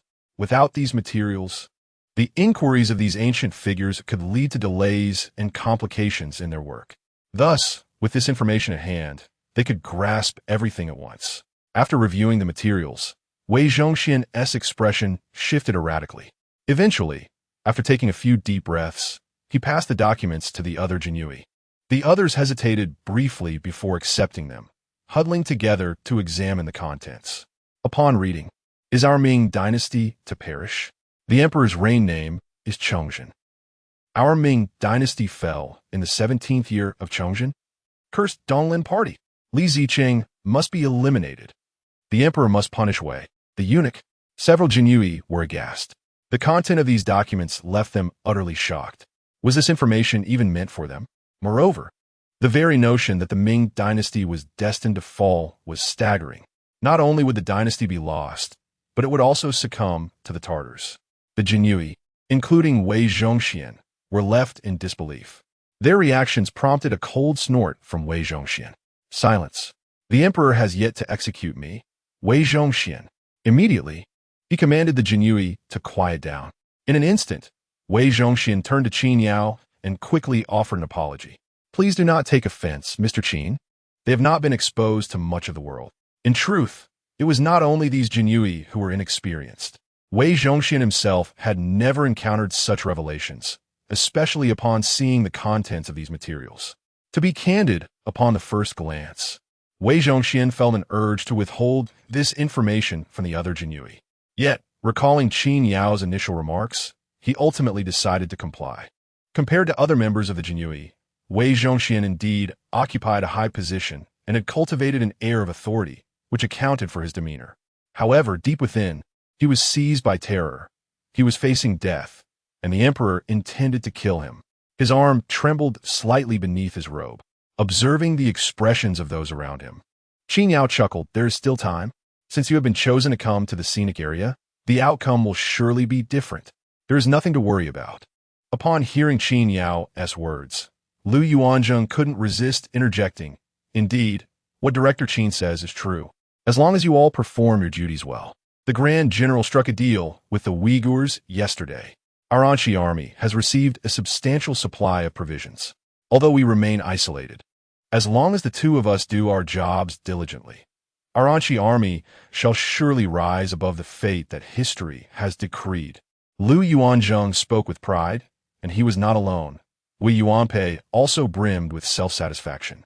The entire Anshi army was tied to their efforts, and witnessing its gradual transformation from historical misfortune to something greater filled them with immense pride and even a sense of mission. When Wei Zhongxian heard these words, he paused for a moment before bursting into laughter. What you two sages say is indeed profound. Constantly invoking the sages made Lu Yuanzheng and Gui Yuanpei feel a bit bashful. Noticing this, Qin Yao smiled briefly before adding, "But take a look at this information." Wei Zhongxian promptly took the documents, which were unlike any historical records. Instead, they contained details about various goods, complete with descriptions and prices. The vibrancy of these items printed on paper astonished Wei Zhongxian. Yet, after reviewing the documents and passing them to others, he felt a surge of ambition within him. He began to grasp the implications of Lu Yuanzheng and Gua Yuanpei's words. Salt was worth merely a piece. Even the miraculous walkie-talkie was only a few dozen. Spices were hardly worth anything, and even the firearms, not to be called guns, were astonishingly effective at 100 meters. Could it be that Wei Zhongxian could still be killed under such circumstances? In an instant, such thoughts flooded his mind. Of course, while the firearms existed on paper, Qin Yao could not procure them immediately. They were merely for display. Overall, although the salary was not high, the magnitude of what it could procure left one utterly astonished. If one could exchange their salary for such items, how could they not return to the Ming dynasty brimming with pride and elation? At that moment, Wei Zhongxian deeply understood the sentiments of Lu Yuanzheng and Gui Yuanpei. As for the other Jinyui, who observed the contents of the documents, they gasped in astonishment, their eyes sparkling with excitement. A glance at Wei Zhongxian dimmed their expressions momentarily, but soon their spirits soared once more. What they lacked authority. Would they be deprived of what they rightly deserved? As they passed the documents around, Qin Yao spoke up. Have you all finished looking? Having finished reading, I will guide you to understand the work content. A member of the Imperial Guard promptly handed over the documents to Lu Yuanzheng and Gui Yuanpei. The information regarding modern items, which Qin Yao had compiled, had yet to be shown to Lu Yuanzheng and Gui Yuanpei. The two glanced at it briefly before returning it. The general has spoken. Everything is at the discretion of President Qin. A broad grin spread across his face. Qin Yao chuckled softly, catching Wei Zhongxian and his entourage ambling around the scenic area. Allow me to familiarize you with the terrain. Our scenic area is quite expansive. Over here are the restrooms, for instance. Sometimes tourists may have difficulty locating them.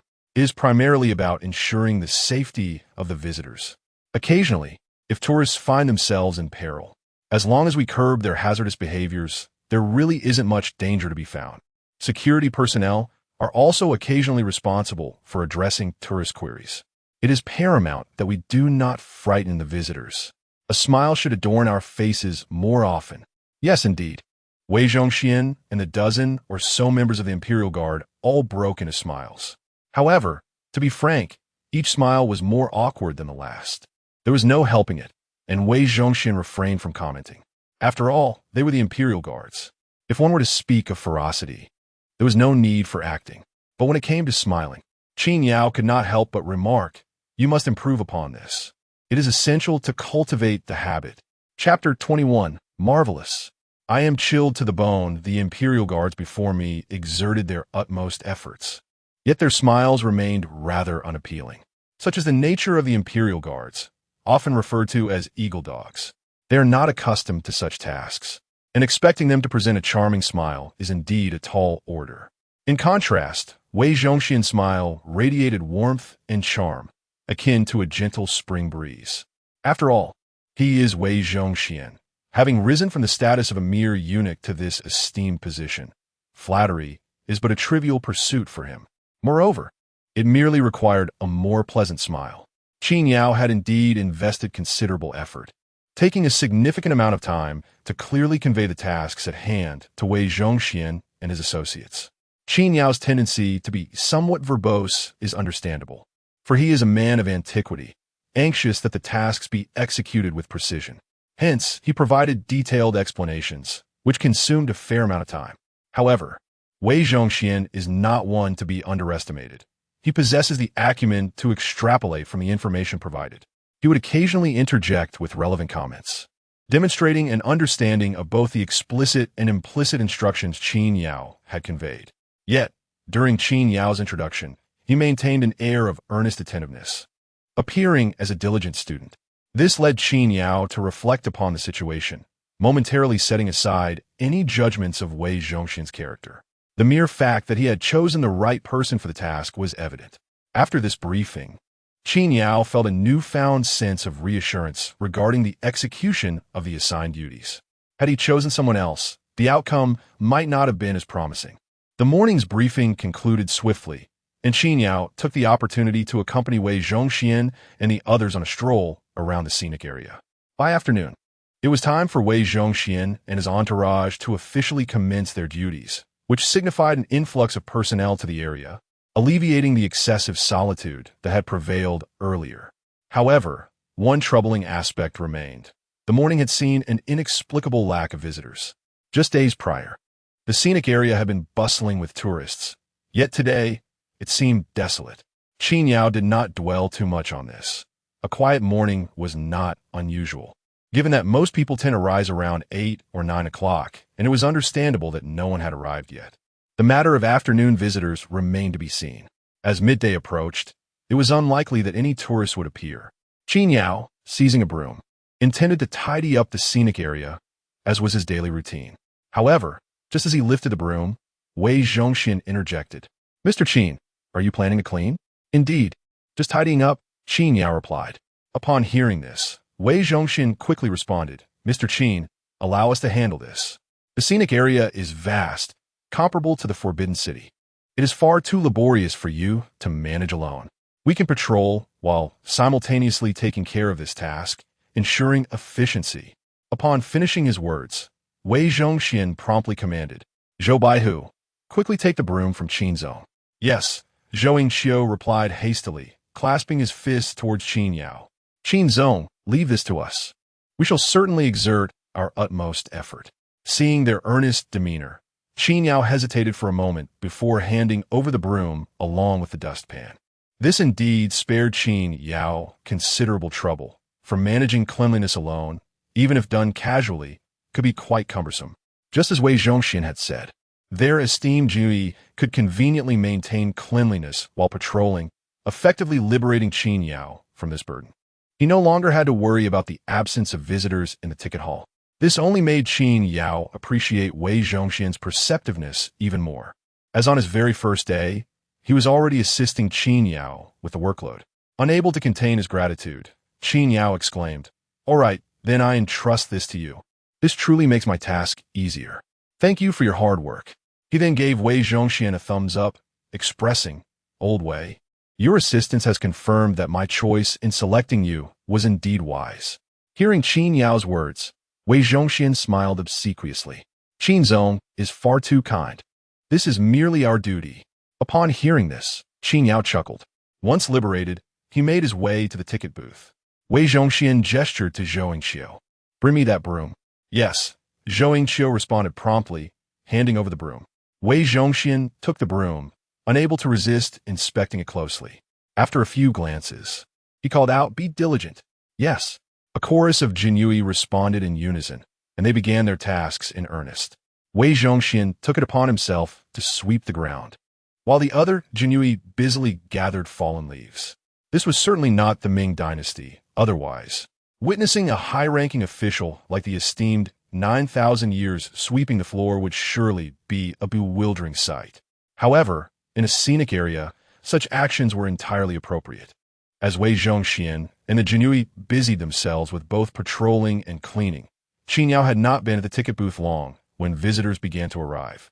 As anticipated, the morning had been quiet, but the afternoon surely brought guests. Seeing visitors approach brightened Qin Yao's spirits. "2 tickets, please." "Certainly. You have a performance, correct?" "I saw it online." "Indeed, we do. If you wish to see it, I will call for you. You may explore the scenic area in the meantime." "Thank you." Just after ushering in 2 visitors, it wasn't long before more arrived. 3 tickets, 120, in the span of 2 hours. Qin Yao welcomed 2 to 3 dozen tourists, a number that was quite consistent with earlier counts. Qin Yao felt a deep sense of satisfaction with this outcome. Indeed, the performances of Lu Yuanzheng and Gui Yuanpei were not in vain.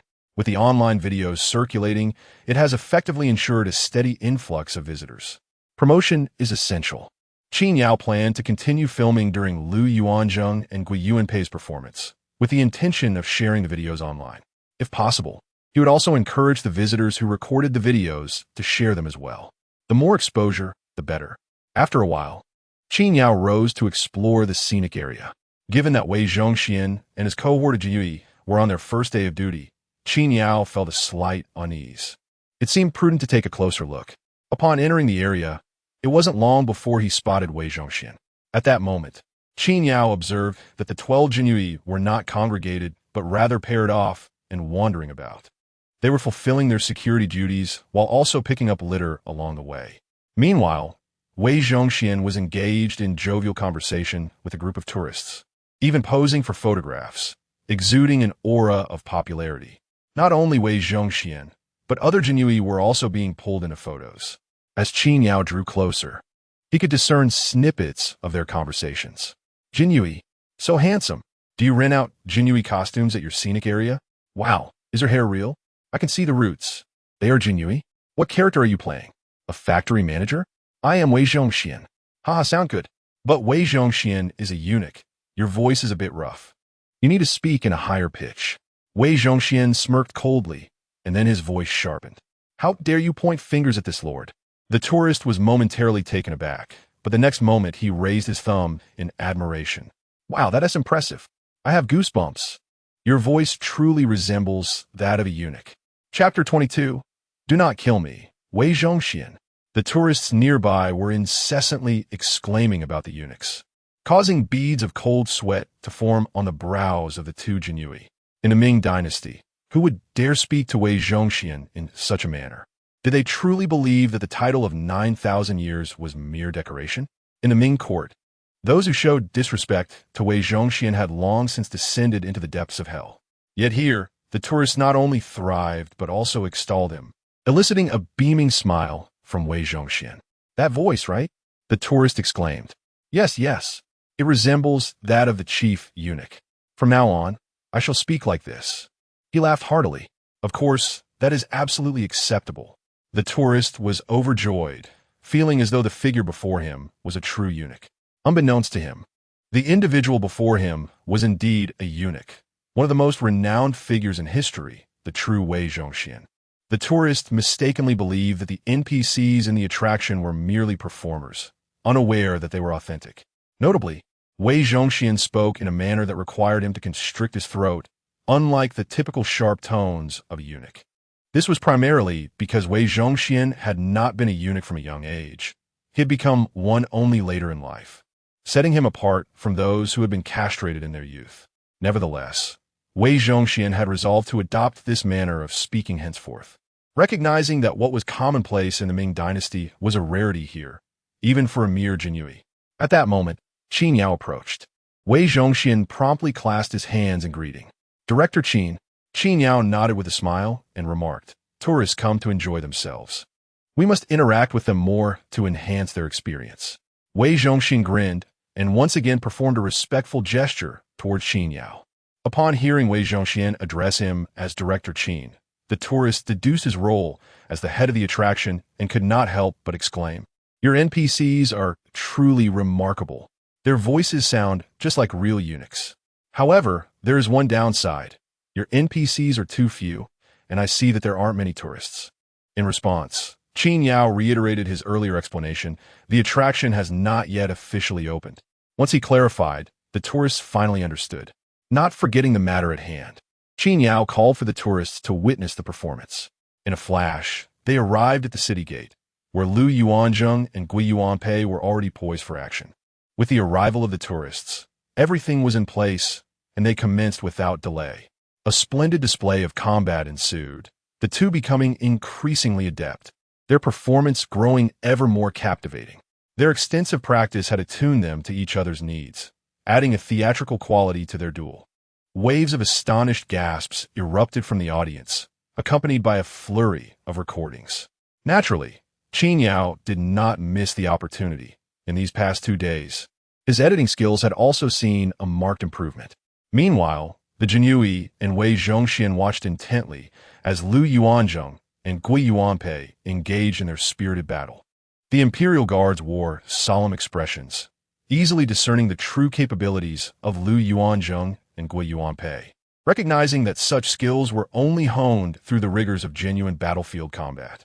In contrast, Wei Zhongxian observed the duo's performance while casting glances at the excited tourists, his eyes reflecting a contemplative demeanor. Shortly after the performance concluded, the tourists departed, marking the end of the workday. After bidding farewell to Lu Yuanzheng and Gui Yuanpei, a flash of light enveloped them, and they vanished back to the Tang dynasty. As the two disappeared from view, Wei Zhongxian and the group of Imperial Guards felt as though time had shifted dramatically. Upon regaining clarity, they found themselves amidst the familiar scenery of the Ming dynasty. In that instant, the group realized their workday had concluded, returning to the Ming era after an entire day's absence. Thanks to Wei Zhongxian's earlier instructions, no disturbances had arisen during their time away. Now, Wei Zhongxian resumed his typically somber demeanor, as if the formidable figure of the 9,000 years had returned once more. Addressing the Imperial Guard around him, he spoke in a grave tone. "The affairs of the Scenic area must not be mentioned to anyone. Otherwise, I shall have you imprisoned in the palace dungeons, where you will wish for death." Zhou Yingqiu and the other Imperial Guards shuddered at his words, promptly responding, "Yes." Wei Zhongxian nodded and called out, "Bring forth someone." Soon, a maid appeared, hastily bowing upon seeing him. Wei Zhongxian gestured towards the 12 Imperial Guards before him, instructing, "Send one of them to train these 12 in the art of combat. Remember, it is not a matter of life and death, but rather a display that must be engaging and spectacular, yet never trivial." "Understood," the maid quickly replied. After acknowledging his command, she added, "Master, someone from the palace has come to say that His Majesty requests an audience." Taken aback by the maid's announcement, Wei Zhongxian paused before replying, "I am aware. You may leave now." Once the maid departed, Wei Zhongxian fell into deep thought. Zhou Yingqiu and the others maintained a respectful silence in his presence. After a brief interval, Wei Zhongxian spoke up, "Zhou Yingqiu." Startled, Zhou Yingqiu immediately responded, "Your Excellency." Wei Zhongxian continued, "I have a question for you." Zhou Yingqiu, not daring to be negligent, answered, "Yes." Wei Zhongxian paused momentarily before asking, "Why has no eunuch ever ascended to the throne throughout history?" Zhou Yingqiu was taken aback, stammering, I cannot answer at this moment." He quickly knelt and cried out, "This subordinate deserves death. I beseech you for mercy." Seeing his reaction, Wei Zhongxian remained unperturbed, waving his hand with indifference. "Qiu Xinji, you answer." With a thud, Qiu Xinji also knelt, drenched in cold sweat. "Young." Wei Zhongxian began to speak, but before he could finish his thought, all the other Imperial Guards had already knelt before him. Displaying a look of boredom, Wei Zhongxian waved his hand dismissively. "Enough, enough." Wei Zhongxian rose, head held high, and muttered to himself, "How can a eunuch ascend the throne? Eunuchs leave no heirs. Moreover, even if there were heirs, how could one of such dubious origin sit upon the imperial seat? After softly uttering these words, he cast another glance at the others and declared in a grave tone, "From this day forth, you 12 shall serve as commanders of the Jinui." The sudden announcement brought astonishment, followed by elation on the faces of Zhou Yingqiu and the others. Subsequently, after delivering this proclamation, Wei Zhongxian exited the room, commanding, "Summon the palace." In a short while, Wang Qingyan appeared within the Forbidden City. Upon Wei Zhongxian's arrival, Wang Qingyan promptly reported to Chongzhen, "Your Majesty, Lord Wei seeks an audience." Chongzhen, who was reviewing memorials at his desk, bore an expression of exhaustion. Upon hearing this, he looked up, his brows knitting together, anger evident on his countenance. Yet, in an instant, Chongzhen took a deep breath, his expression shifting to one of lightness. And he remarked, "Oh, quickly invite Lord Wei to enter." "Yes," replied Wang Qingyan, proceeding to the entrance of the hall. "Lord Wei, His Majesty summons you." Wei Zhongxian responded with a soft "N." Just as he was about to step forward, he abruptly halted and addressed Wang Qingyan. "Lord Wang, your unwavering loyalty is truly commendable." Confused by Wei Zhongxian's seemingly nonsensical words, Wang Qingyan was left bewildered. In that moment, Wei Zhongxian entered the hall. Chongzhen, smiling and yet to speak, watched as Wei Zhongxian adjusted his garments before suddenly kneeling on the ground with a resounding thud. He bowed 3 times, each bow echoing in the hall. Chongzhen was taken aback. "What is the meaning of this, Lord Wei?" Wei Zhongxian cried out in despair, "Your Majesty, I am guilty. I deserve death 1,000 times. Yet, my loyalty to you and to the Ming dynasty is as steadfast as the sun and moon. I implore your Majesty to grant me mercy. Do not take the life of Wei Zhongxian." Chapter 23. The Incredible Chongzhen. After a fervent outcry from Wei Zhongxian, the figure of Chongzhen abruptly rose to his feet. His expression transformed in a fleeting moment, revealing astonishment and uncertainty. In a state of bewilderment, Chongzhen inquired, "Why dost thou utter such words, Master Wei? When did I ever intend to harm you? You are my loyal aide. Why would I wish you ill? Surely there must be some misunderstanding." Upon uttering these words, Chongzhen hastily approached Wei Zhongxian, his demeanor seemingly amiable. Yet beneath this facade, his heart was tumultuous. To Chongzhen, Wei Zhongxian had monopolized power in the court, eliminating rivals with ruthless efficiency, to the point where the world recognized not the emperor, but rather Wei Zhongxian. He was even referred to as the 9,000 years. Could Chongzhen endure such a slight? He yearned to rid himself of Wei Zhongxian post-haste. However, having recently ascended to the throne, the nation was in disarray, and Wei Zhongxian's faction wielded considerable influence. It was not the opportune moment to eliminate him. Chongzhen had devised a strategy to first dismantle Wei Zhongxian's support before executing his ultimate plan. Yet, he had not anticipated such a sudden declaration from Wei Zhongxian, which left him flustered. Should Wei Zhongxian become vigilant, it would undoubtedly complicate any future endeavors to dispose of him. Thus, Chongzhen pondered, "I have yet to weaken Wei Zhongxian's allies. How could he possibly know of my intent to eliminate him? Where has the information leaked?"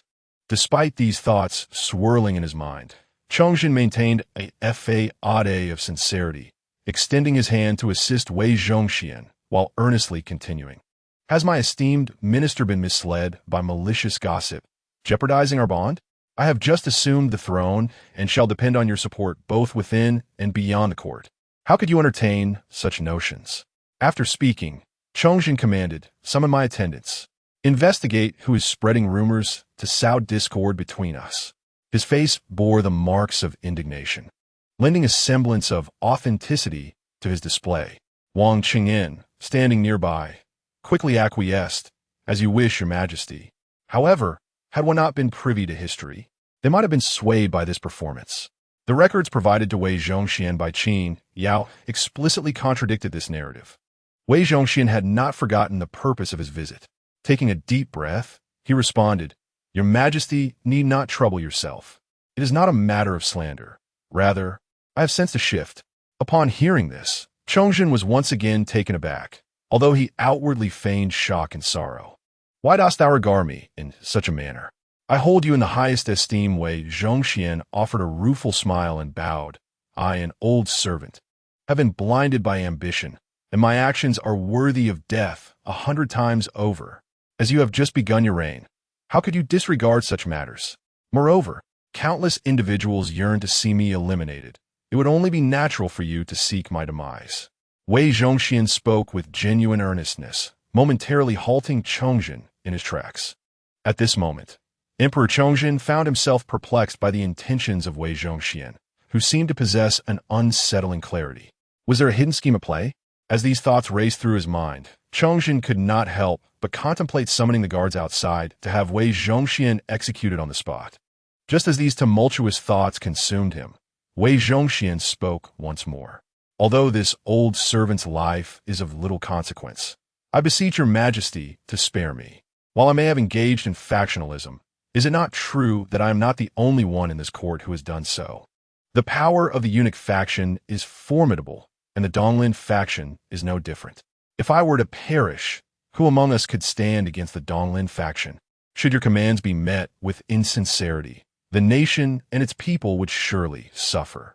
Without allowing Chongzhen a moment to respond, Wei Zhongxian continued urgently, Your Majesty, the Donglin faction is deeply entrenched. They cannot be eradicated easily. Pull one thread, and the entire fabric unravels. Although I may have acted treacherously, the authority I wield is derived from your majesty. I may have acted recklessly before, but the imperial power is supreme, and my status as a eunuch cannot be altered. Thus, no matter the circumstances, I remain your majesty's sword and shield, reliant on your favor. Therefore, I would die without regret. But who could wield the sword on your majesty's behalf if I were gone? Wei Zhongxian's words flowed with an earnest cadence, instilling fear in Wang Chengyan. The implications of his statements were unmistakable, prompting Chongzhen to abandon pretense. Taking a deep breath, he gazed intently at Wei Zhongxian and remarked, Oh, speak plainly. Wei Zhongxian inhaled deeply once more. He was unafraid of execution. He had come unprepared. He understood that the current Wei Zhongxian was far from the man he once was. Thus, he continued, I acknowledge my past transgressions, yet your majesty perceives only my disruption of the court, believing that my death would restore order. Is this not a misconception? Chongzhen retorted suddenly, Is it not so? Startled by this response, Wei Zhongxian paused, then smiled. Indeed, perhaps it is. Your majesty may not fully comprehend why the officials of this court fear me. Wei Zhongxian, beyond my considerable influence, I have command over the Eastern and Western secret police, all under my control. Many of the officials, while lacking my power, are nonetheless unworthy of pity. They exploit the common people solely for personal gain, with no regard for the welfare of the Ming dynasty. It is precisely because I hold sway over these matters that they live in constant trepidation, eager to see me removed. Noticing the gravity of Chongzhen's expression, Wei Zhongxian produced a ledger from his sleeve and respectfully presented it. Your Majesty, please take a look. Chongzhen was initially skeptical of Wei Zhongxian's claims, still preoccupied with plotting his demise. However, the contents of the ledger, regardless of their origin, compelled him to take a glance. Present it, Wang Qingyan hastily accepted the document, swiftly delivering it to Chongzhen. Chongzhen took the ledger and opened it. The records were filled with names, all prominent figures from the court. Moreover, just a brief glance at the contents ignited a surge of fury within Chongzhen. It was utterly inconceivable. He swiftly flipped through the pages. How could these individuals possibly commit such acts? Wei Zhongxian, do you possess evidence? Are you deliberately attempting to confuse my perception? Do you truly believe I lack the resolve to execute you? With a resounding thud, Chongzhen slammed the ledger down onto the table. Chapter 24. This is all history, Your Majesty. Chongzhen was utterly incredulous of Wei Zhongxian's words. He harbored an intense desire to rid the court of him entirely. How could he possibly place his trust in such a figure? Beyond this, there was another reason. Chongzhen was simply afraid. He dared not entertain the notion that Wei Zhongxian's assertions might hold any truth. If they were indeed valid, it would signify the very collapse of the heavens. What then would become of the esteemed officials in the court? To what depths had the Ming dynasty sunk? Chongzhen could not bring himself to believe it, nor could he even bear to contemplate it. He could not trust Wei Zhongxian's words in the slightest. However, Wei Zhongxian arrived prepared. He raised his voice, exclaiming, "Your Majesty, do not be so easily deceived. Setting aside the esteemed ministers of the court, consider that since your ascension to the throne, the Grand Minister has already amassed considerable wealth. Beyond the Grand Minister, there exists a cabal of the Donglin faction conspiring together. As for others," after his initial proclamation, Wei Zhongxian continued, "The Jinyui possesses substantial evidence. Whether it is genuine or not, Your Majesty can dispatch someone to verify." With that, Wei Zhongxian knelt and struck his forehead against the ground several times. Chongzhen paced back and forth, commanding, "Wang Chengyin, at your service," replied the old servant. "Investigate this matter at once." "Yes, Your Majesty." Wang Chengyin hurriedly withdrew. After his departure, Chongzhen could not conceal his disdain and scrutinized Wei Zhongxian with piercing eyes, who knelt silently on the ground, appearing no longer as the tempestuous 9,000 years, but rather as an ordinary eunuch who had erred. Before long, Wang Chengyin staggered back into the hall. Chongzhen, unable to remain seated, urgently inquired, "What news?" Wang Chengyin, drenched in cold sweat, rushed to report, "Your Majesty." Wei Gonggong. He glanced at Wei Zhongxian and continued, "Much of what he said is indeed true. The Jinyui possesses evidence, and there are matters that still lack conclusive proof." As he spoke, Wang Chengyin presented account books and testimonies to Chongzhen. Chongzhen hurriedly opened them, and upon a glance, his eyes widened in horror. "The ministers have deceived me." His vision blurred, and he staggered. Though he had only skimmed the documents, names such as Yang Lian, the left vice minister, and Grand Minister Zhou Kuei were among them. Prior to this, Chongzhen had regarded them as loyal supporters, relying on the belief that eliminating Wei Zhongxian would cleanse the Ming court and rejuvenate the dynasty. Little did he anticipate, "Your Majesty." Observing Chongzhen's reaction, Wang Qian gasped in alarm and rushed forward, only to be brushed aside by Chongzhen's swift motion. In that fleeting moment, Chongzhen turned his gaze upon Wei Zhongxian, his expression growing increasingly complex. He had previously deemed Wei Zhongxian the greatest traitor of the Ming dynasty, believing that eliminating him would resolve everything. Yet, he realized with dawning horror that it was not merely Wei Zhongxian who deserved condemnation, but rather that all were culpable. In light of this, is it truly beneficial to eliminate Wei Zhongxian? Even if he were to perish, what of the other courtiers in the court? Unless one were to eradicate them all, how could that ever be feasible? In this moment, Chongzhen was engulfed by a mixture of deceptive rage and an overwhelming sense of powerlessness. Is it the will of heaven to doom the Ming dynasty? How could our illustrious dynasty descend to such a state? At this juncture, Chongzhen appeared utterly despondent. It was then that Wei Zhongxian realized it was his turn to speak. "Your Majesty, I have a word to share." "Speak." Wei Zhongxian prostrated himself upon the ground. "Your Majesty, although I am deserving of death, these individuals are far more detestable. Should I perish, there would be no one left to restrain them in the court. Yet, if I survive..." Wei Zhongxian's implication was straightforward. As he had stated earlier, his demise would leave others without an adversary. In such a scenario, even Chongzhen might find himself powerless against their duplicity. However, as long as he remained alive, these individuals could not rise against him. Moreover, Wei Zhongxian was not remiss in professing his loyalty to Chongzhen. "As a mere eunuch, my power derives from your Majesty." Once again, he made his position abundantly clear. After conveying these sentiments, Wei Zhongxian felt he had said enough. Glancing around, he softly inquired, "Might your Majesty dismiss those present? I have some candid words to share with you." Chongzhen took several deep breaths, eager to discover what more Wei Zhongxian could possibly divulge. With a wave of his hand, only Wang Qingyin and two others remained in the hall. Just as Wang Qingyin hesitated to withdraw, Chongzhen gestured for him to stay. Wei Zhongxian cast a glance at Wang Qingyin and remarked, "Lord Wang, your loyalty and dedication are truly commendable." This was the second time Wei Zhongxian had expressed such sentiments, causing Wang Qingyin to furrow his brow in suspicion once more.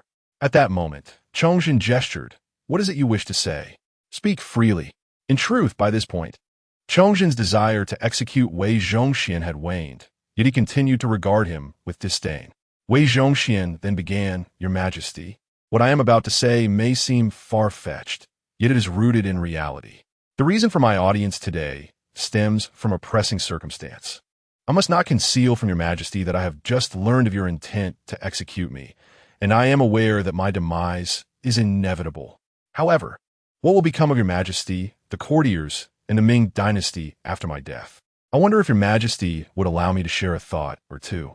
Chongzhen focused intently on Wei Zhongxian. Wei Zhongxian smiled and continued, "Had I not come to this knowledge, it would seem that I would only have a couple more months to live. To be precise, I would undoubtedly face impeachment, and your Majesty would be compelled to exile me to Fengyang." He meticulously outlined a series of events that, while merely speculative, sounded as though they had already transpired from Wei Zhongxian's lips. "By next year, your Majesty will surely rely heavily on the Donglin faction. 3 years. For years." Wei Zhongxian elaborated year by year. Both Chongzhen and Wang Qingyan were momentarily taken aback, caught in a reverie that felt both fantastical and yet oddly plausible. Until the 17th year of Chongzhen's reign, Li Zicheng stormed into the Forbidden City, and not a single official came to the defense. At that moment, the Ming dynasty fell, and His Majesty covered his face with his hair. Chongzhen had yet to speak.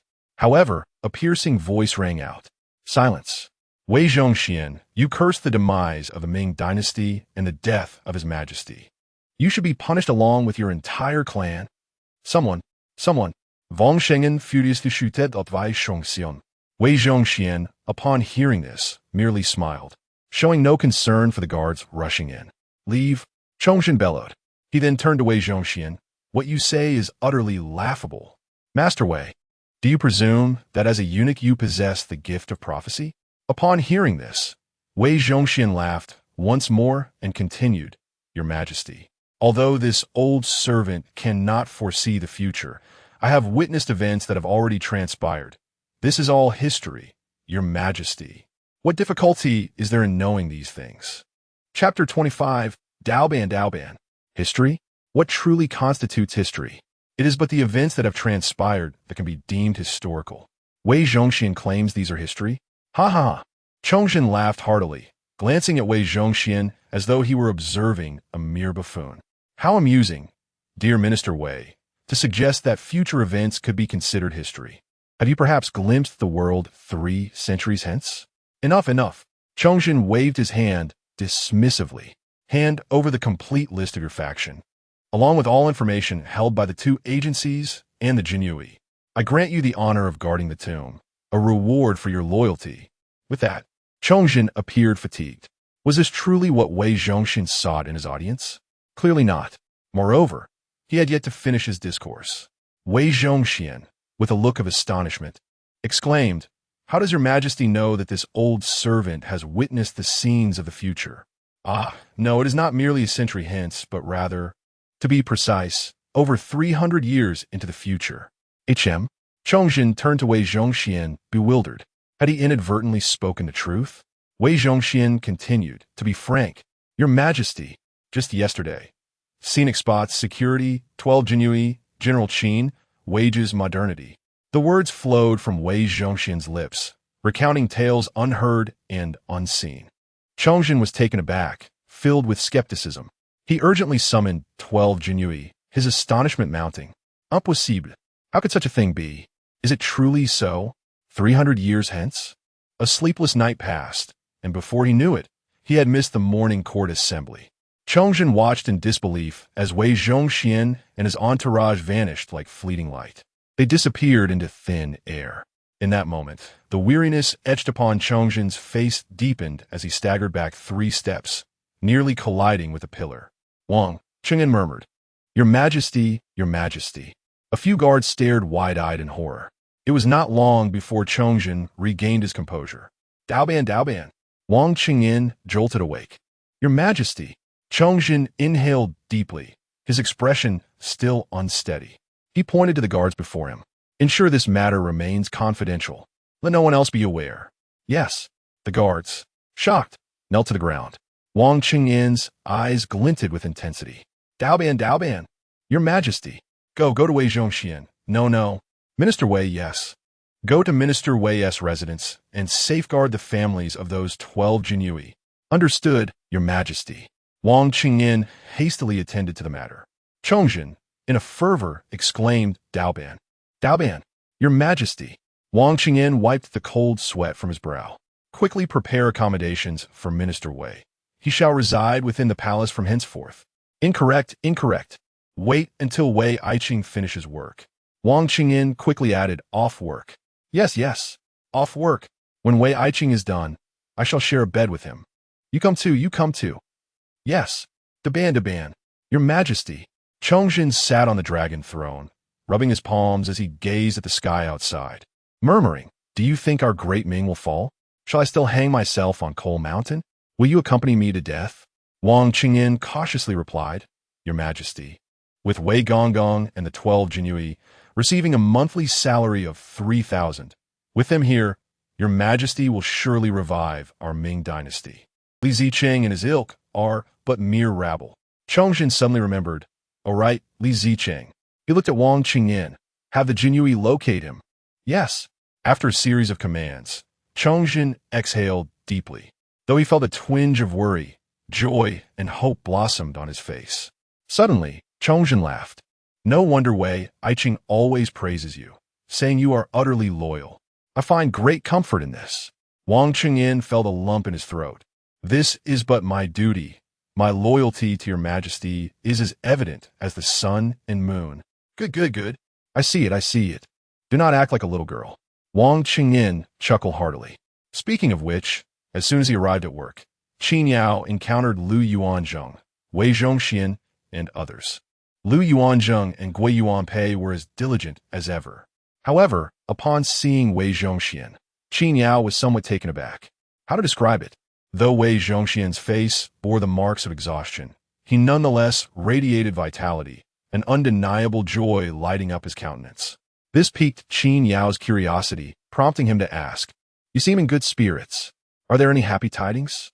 Upon hearing Qin Yao's words, Wei Zhongxian hurriedly approached, a flattering smile on his face.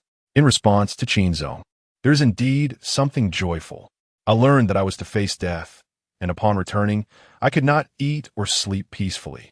So I sought out His Majesty and candidly discussed everything with him. Now, His Majesty has decided not to execute me, with my life no longer in peril. I am naturally elated.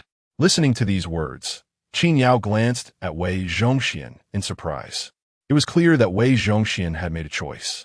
He smiled and remarked, I didn't expect you to make a decision so swiftly. Wei Zhongxian clasped his hands and replied with a laugh, Qin Zhong jests. Zhongxian is quite clear-headed.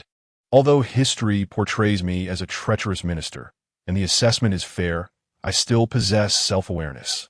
Moreover, as a eunuch. At this, Wei Zhongxian straightened his posture. Furthermore, if a treacherous minister can achieve greatness, so too can a capable minister. If I loyally assist His Majesty and help revive the Ming, my legacy as Wei Zhongxian in the annals of history may yet be revised. Hearing these words, Qin Yao smiled, realizing that Wei Zhongxian not only had clarity of thought, but also harbored other aspirations. It appears that a higher level of aspiration has been attained. No wonder a decision was reached with such alacrity, and the atmosphere has become more magnanimous. Qin Yao couldn't help but exclaim, has the historically infamous traitor undergone a transformation? What surprise! Yet, this is nothing short of splendid. Nodding in agreement, Qin Yao smiled and said, Very well, you may proceed with your tasks. Focus diligently on your work. Indeed, Wei Zhongxian promptly affirmed, but then he turned to Qin Yao and added, By the way, Mr. Qin, I believe that the two venerable sages of the Tang dynasty could attract a considerable number of visitors to our scenic area. However, over time, their appeal may wane. Moreover, they toil at the city gate. After returning yesterday, I took the liberty of instructing Zhou Yingqiu and others. They are, after all, members of the Jinyui, possessing considerable skills. Once they have honed their abilities, they can assist you, Mr. Qin, in sharing the burden. Understanding this, Qin Yao chuckled. Truly, Wei Zhongxian is worthy of his reputation. Such foresight is commendable. He had not even contemplated this. Yet Wei Zhongxian had already considered it thoroughly on his behalf. It is no wonder he has achieved such heights in history. This is rather worry-free. Chapter 26. Passion returns. Indeed, Wei Zhongxian was a prudent choice. Who else could have conceived such a plan? Qin Yao was thoroughly pleased with Wei Zhongxian's arrangements. When the time comes, capturing the video and sharing it online will undoubtedly enrich the promotional material for the scenic area.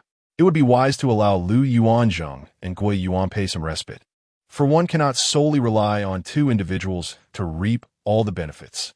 Furthermore, the influx of visitors would be limited with just Lu Yuanzheng and Gui Yuanpei. Thus, Qin Yao cheerfully remarked, "Very well, I shall count on your efforts." Wei Zhongxian promptly affirmed, "It is no trouble at all. Assisting President Qin with his concerns is but a small task." Such flattery flowed effortlessly from Wei Zhongxian's lips. Qin Yao could discern this, yet one must admit, such words were indeed gratifying and rewarding. It is no wonder that sycophants often find favor in history, much like Zhu Youjiao, who meticulously nurtured Wei Zhongxian. Surely, the emperor of the Tianqi era was not oblivious to Wei Zhongxian's true nature. It was evident he was well aware. However, he favored him nonetheless, appreciating his eloquence and reliability, finding him exceedingly agreeable to work with. After Wei Zhongxian had spoken, Qin Yao seized the opportunity to inquire, "How long will it take to perfect this performance?" It must be visually captivating, with thrilling combat that draws the eye and exudes a sense of magnificence and charisma. Wei Zhongxian quickly responded, 2 days. No more than 2 days, and these Jinyui will undoubtedly excel. He resolved to return and ensure that Zhou Yingqiu and the others received rigorous training, not only to practice diligently, but also to refine the appearance and demeanor of the entire group of Jinyui. They must attend to these matters meticulously to alleviate President Qin's burdens. Very well, I shall await the results with anticipation. After sending Wei Zhongxian and his entourage off to their duties, Qin Yao made his way toward the ticket office. Along the way, he pondered whether to invest in some professional equipment. Such enhancements would surely improve the quality of the videos produced. Furthermore, should the resulting footage prove successful, perhaps the promotional budget could be expanded. Qin Yao was genuinely eager to promote the scenic area vigorously. The more visitors, the greater the benefits. At this stage, engaging someone like Wei Zhongxian was already a boon. If the business of the scenic area flourished further, attracting additional personnel would only enhance the prospects. Regrettably, finances were a constraint. The promotional budget was insufficient. Nevertheless, the situation was improving, and they were gradually getting back on track, unlike before. In a fleeting moment, Qin Yao found himself seated at the ticket office. Fortune smiled upon him, as the day's business showed little deviation from previous patterns. With dozens of visitors arriving, a sense of stability was settling in. Of course, some guests still lamented the sparse attendance. However, Qin Yao remained steadfast in his reassurances, explaining that Wei Zhongxian and his group of Jinyui had just completed their training. Fortunately, Wei Zhongxian's team comprised genuinely skilled Jinyui. The attire and the imposing presence are undeniably reminiscent of the authentic Imperial Guards. Even the embroidered spring blades they wield have seen the blood of battles, standing in stark contrast to the mere facades often found at typical tourist attractions or in cosplay.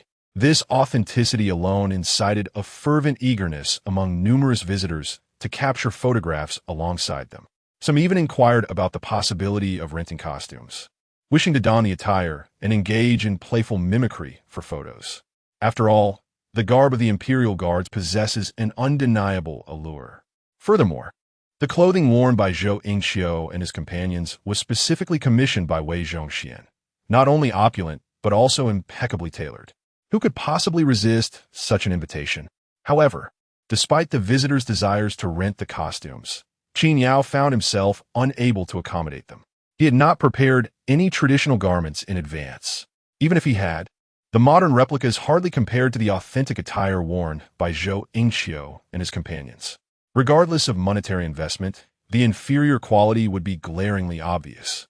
Moreover, Qin Yao was financially constrained, having not yet generated any income from the attraction. In summary, the tourists were left disappointed. Yet, amidst their discontent, a rather amusing idea emerged. They contemplated persuading Zhou Yingxiu and the others to loan them their garments for photographs, with the intention of returning them afterward. A clever notion, indeed, but ultimately unfeasible. The uniforms could not be removed due to systemic restrictions. Otherwise, Qin Yao would have long since sold the armaments worn by Lu Yuanzheng and Gui Yuanpei. Upon their arrival, he had entertained this very thought. After all, their attire consisted of genuine Tang dynasty armor and weaponry, authentic antiques in modern times. Selling such items would surely yield a handsome profit. Upon realizing Qin Yao's intentions, Lu Yuanzheng and Gui Yuanpei eagerly offered to shed their armor before him. Yet, as soon as they attempted to do so, both man and armor were whisked away back to the Tang dynasty. It was only after donning the armor that they returned, narrowly avoiding a deduction from their wages. Fortunately, this did not cause any significant delays. From that moment on, Qin Yao understood that this shortcut was not a viable option. However, it did yield a silver lining. He learned of the method by which NPCs could return to their respective eras in times of urgency, simply by removing their clothing. Of course, wage deductions would be a separate matter. With no costumes available for rent, the disappointment among the tourists remained palpable. Nevertheless, Qin Yao assured them that such provisions would soon be in place, as the attraction was still in its preparatory stages and had yet to officially launch. Qin Yao had intended to engage further with the visitors, hoping to alleviate their discontent, for they could potentially become repeat patrons. Yet in an instant, he noticed that with just a few words, Wei Zhongxian had managed to amuse the crowd, leading them to line up eagerly for photographs with him. The visitors' spirits were instantly lifted. This prompted Qin Yao to silently commend Wei Zhongxian with a thumbs up. Truth be told, Qin Yao felt that someone with Wei Zhongxian's charisma would be wasted in mere security detail. If this were placed in the tourist service center, it would truly be a case of maximizing resources. It would certainly save a great deal of effort and alleviate concerns. Once the time is right and all the visitors have been sent on their way, Qin Yao turned to Wei Zhongxian and said, "If any tourists have inquiries in the future, please assist them. Our scenic area is still under development, and some visitors may leave feeling disappointed. It will be up to you to remedy that. We must ensure the tourists leave satisfied. I appreciate your hard work." Wei Zhongxian felt immense joy upon hearing these words, repeatedly stating, "It is no trouble at all. It brings me great happiness to alleviate your burdens." He was filled with excitement. Qin Yao's brief remarks instilled in him a profound sense of responsibility, reminiscent of the determination he felt when he first entered the palace, taking each step upward with purpose. This invigorating sense of purpose rejuvenated Wei Zhongxian, rekindling the fervor of his youth. Chapter 27. This is pure nonsense. Qin Yao was utterly perplexed by the sentiments of Wei Zhongxian. Had he been aware of Wei's peculiar emotions, he might have found it amusing. It seemed as though he had transformed his scenic area into a palace. This was nothing short of absurd. Although his scenic area was vast, rivaling even the grandeur of an imperial palace, he was not an emperor, after all. As it so happened, the tourists had all departed, leaving the area surprisingly empty. It was nearly time to close for the day. Just before the end of the workday, Lu Yuanzheng, Gui Yuanpei, along with Wei Zhongxian and the other Jinyui, each bid farewell to Qin Yao. In the blink of an eye, they vanished into the scenic area. Lu Yuanzheng and Gui Yuanpei were merely following the routine of a normal day's end, returning to the Tang dynasty without much to discuss. However, Wei Zhongxian and his entourage of Jinyui were a different matter. Before they had even returned from their duties, Emperor Chongzhen had already cleared the Great Hall. Despite knowing the approximate time of Wei Zhongxian and his entourage's departure, Chongzhen could not help but pace back and forth in front of the hall with Wang Qingyin, occasionally glancing towards the spot where Wei and his companions had disappeared. "What time is it, Your Majesty?" asked Wang Qingyin, ever diligent. Each time Chongzhen inquired, he dutifully provided an answer. Just as Chongzhen was about to ask once more, a flash of light caught his attention, and the figures of Wei Zhongxian and the Jinyui reappeared before him. The sudden appearance startled Chongzhen, causing him to instinctively retreat several steps, but he quickly surged forward in delight. To Wei Zhongxian and the Jinyui, The first sight they beheld was the emperor adorned in his dragon robe. Without delay, the Jinyui promptly knelt in fear, exclaiming, "We pay our respects to your majesty." At that moment, Chongjin had already lifted Wei Zhongxian with both hands. "Wei Aiqing, you have worked hard. No need, no need." Wei responded, relishing the attention, yet he quickly knelt again, addressing Chongjin, "Your majesty must not. For the courtesy must not be abandoned. I, an old servant, pay my respects to your majesty." Seeing Wei Zhongxian's demeanor, Chongjin could not help but sigh. "Ah, such are mere formalities. Why should you, Wei Aiqing, concern yourself?" Although he spoke lightly, a smile lingered at the corners of Chongjin's mouth. Wei Zhongxian's ability to recognize the situation brought considerable relief to Chongjin. At least he did not allow the matters of the scenic area to inflate his ego. Understanding his own position, how could this not bring joy? Reflecting on his thoughts from the day before, Chongjin found it difficult to comprehend how he had once contemplated eliminating Wei Aiqing. Wei was undoubtedly more astute than those so-called heavyweights in the court.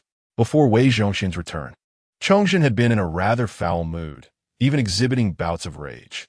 The information gathered by the Jinyui and the two agencies was nearly complete, revealing transgressions that would raise anyone's blood pressure. There exists a wealth of knowledge yet to be uncovered. Take, for instance, the Right Assistant Minister of Rights, Wen Tiran, and his ilk. They present themselves as dignitaries, yet in truth, they are treacherous ministers. Their sole focus is on eliminating rivals and currying favor with the emperor. Fortunately, before, Chongjin had contemplated promoting Wen Tiran to the position of Minister of Rights, but now he is relieved that he refrained from doing so. In contrast, the infamous 5 tigers under Wei Zhongxian, while not without their flaws, do possess certain redeeming qualities that far surpass the duplicitous nature of others. Frankly, had Chongjin been aware of the current state of the Ming dynasty prior to Wei Zhongxian's rise, he would have been left in despair, utterly powerless. Even the desire to rectify the chaos in the court would have been met with insurmountable obstacles.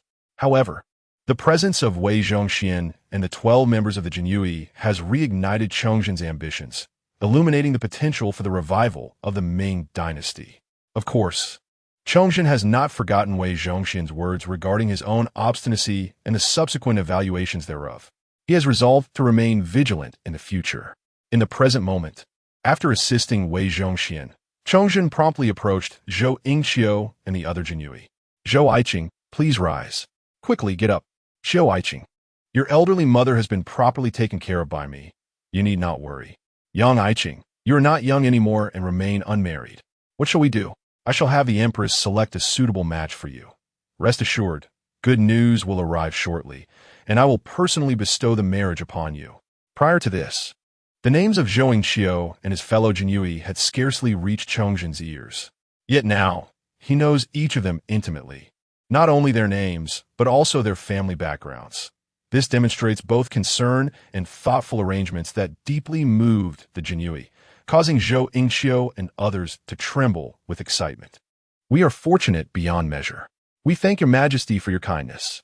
Your majesty's concern shall be etched in our hearts." At that moment, each of them would have gladly laid down their lives for Chongjin without hesitation. Chongjin, witnessing their fervor, felt immense satisfaction and smiled. "Enough, enough. You are all my loyal ministers. Do not adopt the demeanor of a timid maiden." After a brief pause, he commanded Daban, "Old servant is here. Quickly, have Wei Aiqing and Zhou Aiqing take baths and change their clothes, and prepare the imperial banquet." "Yes." Guang Qingyan promptly complied. At this juncture, Wei Zhongxian eagerly interjected, "Why not express your gratitude to His Majesty?" Following his lead, others echoed, "This humble servant is overwhelmed. Your Majesty's kindness is beyond measure." The other Jinyui followed suit. Chongjin felt increasingly pleased with Wei Zhongxian's demeanor. Once the arrangements for the Jinyui were completed, Chongjin affectionately intertwined his arm with Wei Zhongxian's. "Today, I insist on sharing a bed with Wei Aiqing." Wei Zhongxian, cautiously displaying his excitement and nervousness, felt a rush of emotions in that fleeting moment. Chongjin addressed Wei Zhongxian, stating, "Today in the court, there are those who relentlessly attack you in my presence, as if you were the epitome of wickedness. These individuals seem to believe that I am oblivious to their true natures. Little do they know, you are one of my most trusted officials, a man whose loyalty is intertwined with the very future of our great Ming dynasty. The revival of our realm hinges upon your shoulders. Listening to these words, Wei Zhongxian was moved to tears, appearing profoundly touched. I am but an old servant, he lamented. Chongzhen gently patted Wei Zhongxian's arm, assuring him, there is no need for such displays of emotion. By the way, what is your opinion on Ni Wenhuan and Tian urging? Wiping away his tears, Wei Zhongxian responded, Your Majesty, Ni Wenhuan and the others are still of use. They can serve as a balance of power, and once the court is cleansed of its impurities, a fierce glint emerged in his eyes. Chongzhen nodded in agreement. Chapter 28. The power of this cake is overwhelming. Wei Zhongxian commands 5 tigers, 10 children, and 40 dogs. Previously, these individuals were all part of Wei Zhongxian's eunuch faction. However, given the current circumstances, both Wei Zhongxian and Emperor Chongzhen harbor murderous intentions toward them. Retaining them now serves a purpose. Once they become useless, their survival will be at stake. Logically speaking, these should be allies. But allies can be slain as well. This is due to Wei Zhongxian's altered status. Previously, he was merely a eunuch, known as the 9,000 years. But what is he now? He is a prominent minister of the Ming dynasty's revival, a virtuous statesman destined for historical acclaim, a beloved official of Emperor Chongzhen, and a beacon for the future of the Ming. How could such a Wei Zhongxian conspire alongside the eunuchs? That is utterly ludicrous. When the time comes for these individuals to become redundant, not only will they be eliminated, but their roots will also be thoroughly eradicated. Furthermore, the authority that Wei Zhongxian once wielded is something he is eager to transfer to Chongzhen. He now perceives his duty as alleviating the burdens of General Qin and ensuring the Scenic area thrives. This is the most righteous course of action. In truth, Chongzhen shares this sentiment. The two exchanged glances and smiled, embodying a sense of reconciliation, as if past grievances had faded into oblivion. By the way, Wei Aiqing has yet to discuss the matters regarding the Scenic area with me. Alas, the business at the Scenic site is rather sluggish.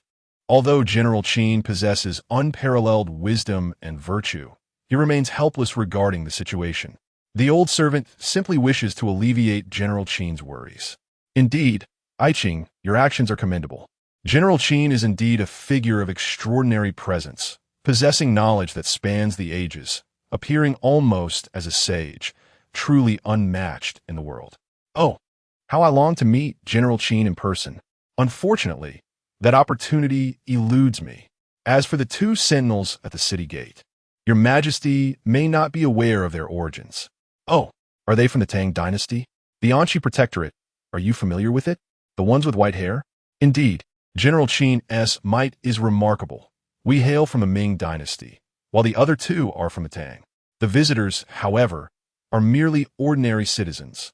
It appears only General Qin possesses such extraordinary strength. If that is the case, will General Qin select additional figures from history to visit the Scenic area in the future? Perhaps those from our past, or those who will come after us. Is there a possibility that I too might be chosen someday? Or even our founding emperor of the Ming dynasty? Quite likely. If he were to know your true identity, would he not chastise you? Wei Zhongxian paused, momentarily taken aback. It is worth noting that that very evening, Wei Zhongxian and Chongzhen shared a bed, accompanied by Wang Chengyan. Should word of this escape, it would be utterly unbelievable. One can only imagine the uproar it would cause in the court. Yet, Chongzhen is unconcerned with such matters, for the present. Wei Zhongxian embodies the true future of the Ming dynasty. Wang Chengyan is genuinely loyal. As for the others, who else possesses such remarkable abilities and unwavering loyalty? Moreover, knowing the fate of the Ming dynasty, Chongzhen is in a state of urgency. How could the fall of the Ming be attributed to him? It is not only unacceptable, but there is also a need for rejuvenation. Whom can this revival depend upon? It must rest upon Wei Zhongxian and the 12 Jinyui. If that does not feel intimate enough, how could it possibly succeed? Naturally, Chongzhen himself is equally curious about the future, pulling Wei Zhongxian aside to inquire about various matters. Wei Zhongxian, without reservation, shares his insights. Consequently, after their discussion, Wei Zhongxian appeared the next day at the Scenic area, invigorated and refreshed. When it came time to work, he was even more at ease. Speaking of which, the Scenic area continues to thrive today, maintaining a business level similar to that of the past few days. Overall, Qin Yao finds this satisfactory. His expectations are modest. If they can sustain this level, he would be content. If by chance business could improve slightly, that would be even better. In the blink of an eye, another day passed. At the pressing request of Wei Zhongxian, the 12 Jinui had indeed perfected their skills and were ready for performance. Upon hearing this news, Qin Yao was filled with excitement, immediately calling for them to showcase their talents while preparing to record the event. It must be said that although the 12 Jinui had trained for a short period, Qin Yao was genuinely pleased with their performance. The energy of a larger group is distinctly different, resonating with vibrant sounds that are deafening. Watching a group engage in combat felt akin to witnessing a martial arts film. Once the performance concluded, Qin Yao rushed to applaud, exclaiming, "Excellent! Truly splendid!" His enthusiasm was palpable, and he had captured the entire performance on video. When he later edits this footage for online sharing, it could potentially attract even more visitors, perhaps surpassing the initial impact of Lu Yuanzheng and Guo Yuanpei's performances. Given such circumstances, how could Qin Yao not feel satisfied? Noticing Qin Yao's delight, Wei Zhongxian promptly inquired, "Mr. Qin, are you pleased?" To which Qin Yao assured him, "What could there be to be dissatisfied with? I am indeed very satisfied. Thank you for your hard work." The Jinui, including Zhou Yingqiu, promptly bowed in response. "You flatter us, Mr. Qin. It is merely our duty." Qin Yao was not merely being polite. Achieving such a standard in such a brief time undoubtedly required considerable effort. Observing Qin Yao's satisfaction, Wei Zhongxian continued, "Mr. Qin, I have also arranged for new performances, featuring solo acts, duets, group performances, and even a grand ensemble. I have even taken the liberty of adding my own role. Should the tourists grow weary, we can easily switch to other performances, ensuring freshness for those visiting our scenic area." "Look at this is true attentiveness," Qin Yao remarked, patting Wei Zhongxian on the shoulder. "Old Wei, you have truly outdone yourself. Should an opportunity for a job transfer arise, I will certainly consider you. It remains uncertain whether the NPC roles provided by the system can be adjusted." However, Qin Yao felt that it should indeed be possible. Considering someone like Wei Zhongxian, Qin Yao had already contemplated the matter thoroughly. Should an opportunity arise, it would be imperative to offer Wei Zhongxian a position that truly befits his capabilities.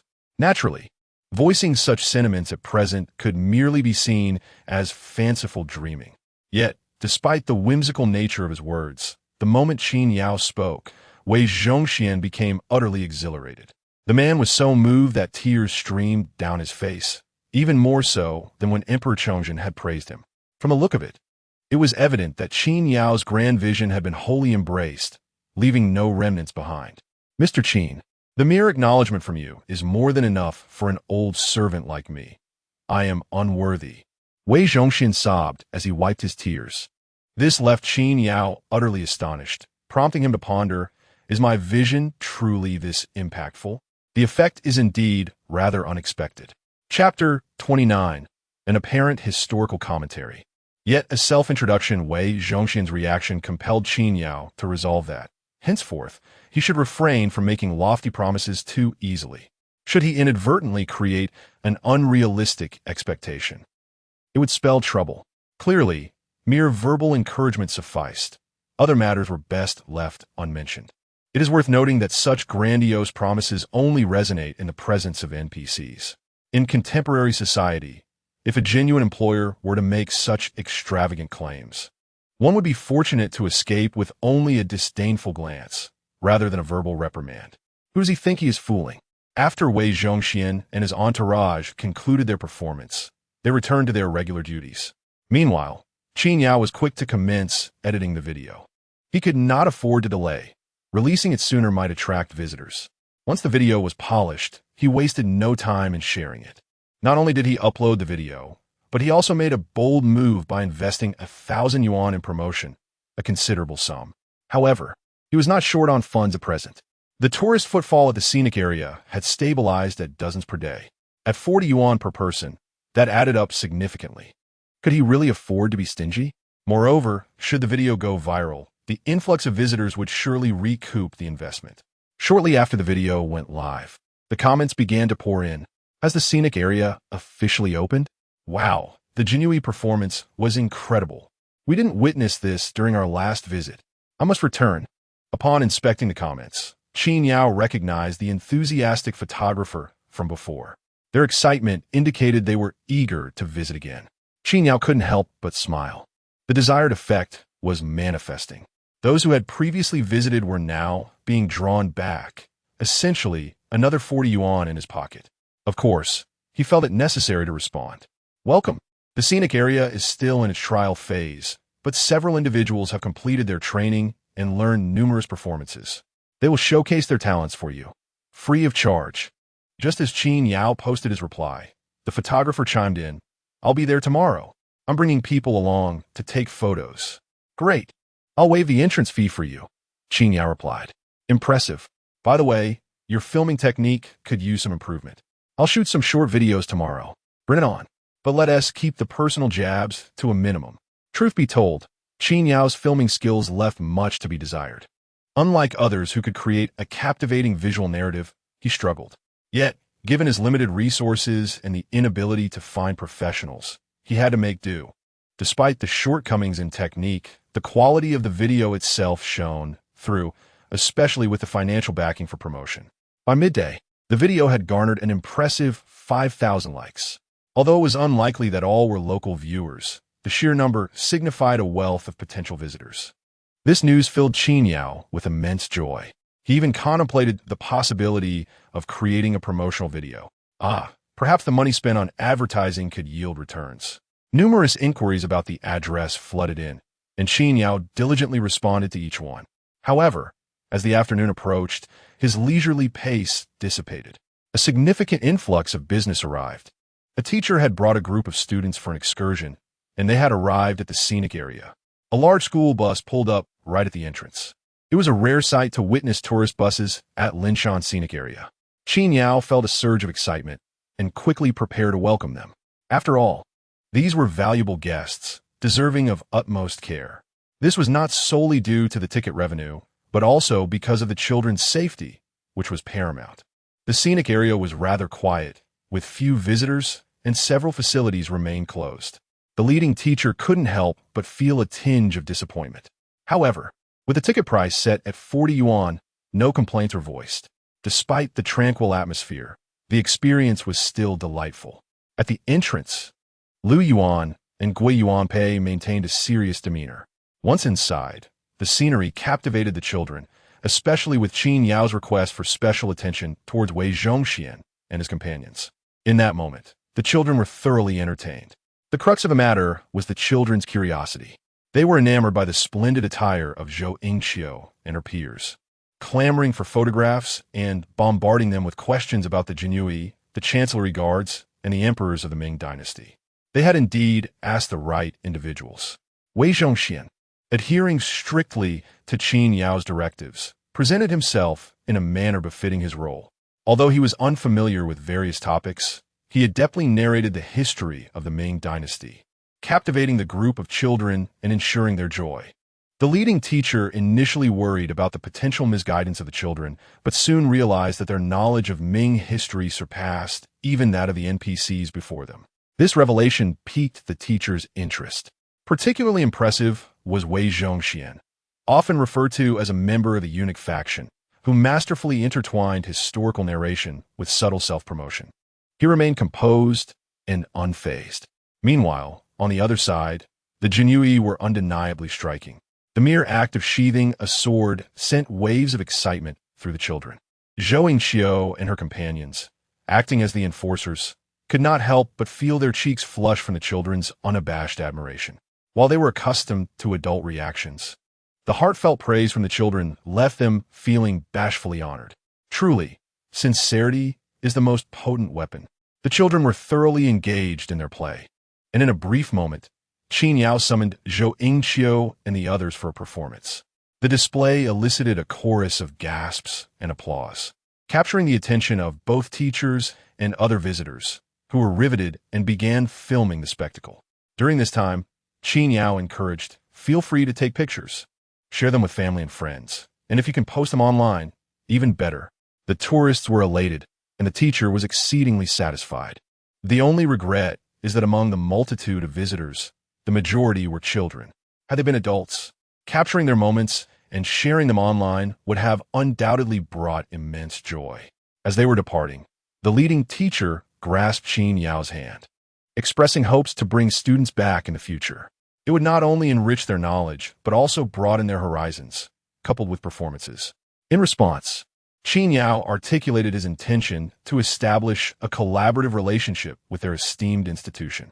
His words left the accompanying teacher momentarily taken aback, glancing around for any cameras, pondering if they might make the news. As for the students, they remained unmentioned. The following day, the attraction's business thrived even more. Qin Yao's video went viral, amassing over 40,000 likes in a single night. Consequently, the influx of visitors surged once again, with more than 100 tourists arriving in just one morning. What an astonishing phenomenon! Qin Yao felt as though he couldn't pause selling tickets, overwhelmed by a wave of emotion. After enduring hardships, joy had finally arrived. It was indeed a challenging journey. Chapter 30. All awaiting nourishment. Qin Yao was nearly moved to tears, and this sentiment was far from pretentious. The journey had indeed been arduous. After all, he was acutely aware of the shortcomings of his system. It seemed that, aside from summoning NPCs, it possessed little else of value. Compared to the systems of other transmigrators, his was akin to a mere trinket. If it were a competent system, it would have effortlessly summoned a plethora of NPCs from the outset, rendering it far superior. In this regard, labeling it as inferior was perhaps justified. The scenic area had once been desolate, with only a handful of visitors and, at times, not a single soul in sight. Qin Yao had experienced such bleakness firsthand. Reflecting upon the stark contrast between then and now, one could not help but feel a pang of melancholy. Yet, fortunately, those days were now behind him, replaced by a resplendent present. The path ahead appeared increasingly promising. Of course, gratitude was due to the tireless efforts of Lu Yuanzheng and Wei Zhongxian, among others. Without their dedication, the present success would not have been possible, particularly the contributions of Lu Yuanzheng and Gui Yuanpei. However, to say this would slightly misrepresent the situation. At present, the business of the scenic area seemed to be primarily buoyed by the efforts of Wei Zhongxian and Zhou Yingxiu, particularly in terms of performances and other activities. Yet, Qin Yao's perspective was rooted in a sense of causality. It was Lu Yuanzheng and Gui Yuanpei's hard work that attracted figures like Wei Zhongxian and Zhou Yingxiu. This underscored the foundational role played by Lu Yuanzheng and Gui Yuanpei. Their diligence had solidified the groundwork for the current achievements.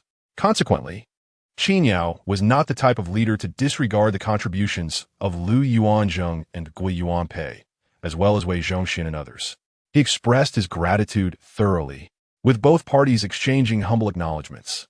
Although his appreciation could not manifest as a monetary increase in salaries, Qin Yao was generous in providing food and drink. He ensured that provisions were plentiful, allowing anyone thirsty to take what they desired from the supermarket, free of charge. Despite Qin Yao's benevolence, the group remained somewhat restrained, hesitant to indulge fully. Even after Qin Yao's repeated reassurances, they did not act with abandon, which was quite frustrating. During this time, Qin Yao made a concerted effort to attend to the feelings of Lu Yuanzheng and Gui Yuanpei, especially as their roles had diminished with the arrival of the Jinhui performances, which were currently drawing in tourists. He was particularly attentive, fearing that they might feel unimportant or neglected. To his surprise, Lu Yuanzheng and Gui Yuanpei did not seem affected. Their only lament was their own lack of skill, acknowledging that they had not been able to support Qin Yao as much as they had wished. In truth, Lu Yuanzheng and Gui Yuanpei did not feel as though their work had been usurped. They were rather pleased that the tourist business was thriving. Should the tourism sector continue to flourish, it would be sustainable. At the very least, General Qin Yao would no longer need to wear a frown over the state of the business. Moreover, Lu Yuanzheng and Gui Yuanpei were adept at alleviating any troubles for General Qin, resolutely avoiding adding to his burdens. What would it be? To sulk? That would only serve to complicate matters for General Qin. Their focus was on performing their duties well.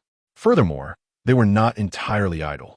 They had made considerable progress in navigating the customs documents, which had become increasingly manageable. Qin Yao was quite satisfied with the absence of any discontent among the staff. Harmonious coexistence was of utmost importance, and this brought him joy. Of course, this was largely due to Qin Yao's lack of experience as a boss. Had he been a seasoned proprietor, he would have understood that in the eyes of a heartless employer, the sentiments of employees hold little significance. Instead, the delegation of responsibilities often incites competition among staff, which ultimately benefits the employer. After all, as long as internal strife among employees does not harm the employer's interests, it merely generates greater value. Could a merciless boss not be pleased by that? However, although Qin Yao had never been a boss and was unaware of such dynamics, even if he were to learn, it is doubtful he would act in such a manner. His conscience would not permit it. As the morning passed, over 100 tourists had visited. By afternoon, the influx remained steady, with another 100 or so arriving. Good heavens! Over the course of a single day, the scenic area had welcomed more than 200 visitors. The locale was bustling with tourists, and the sight filled Qin Yao with immense joy. Nonetheless, amidst this happiness, there was also a troublesome matter.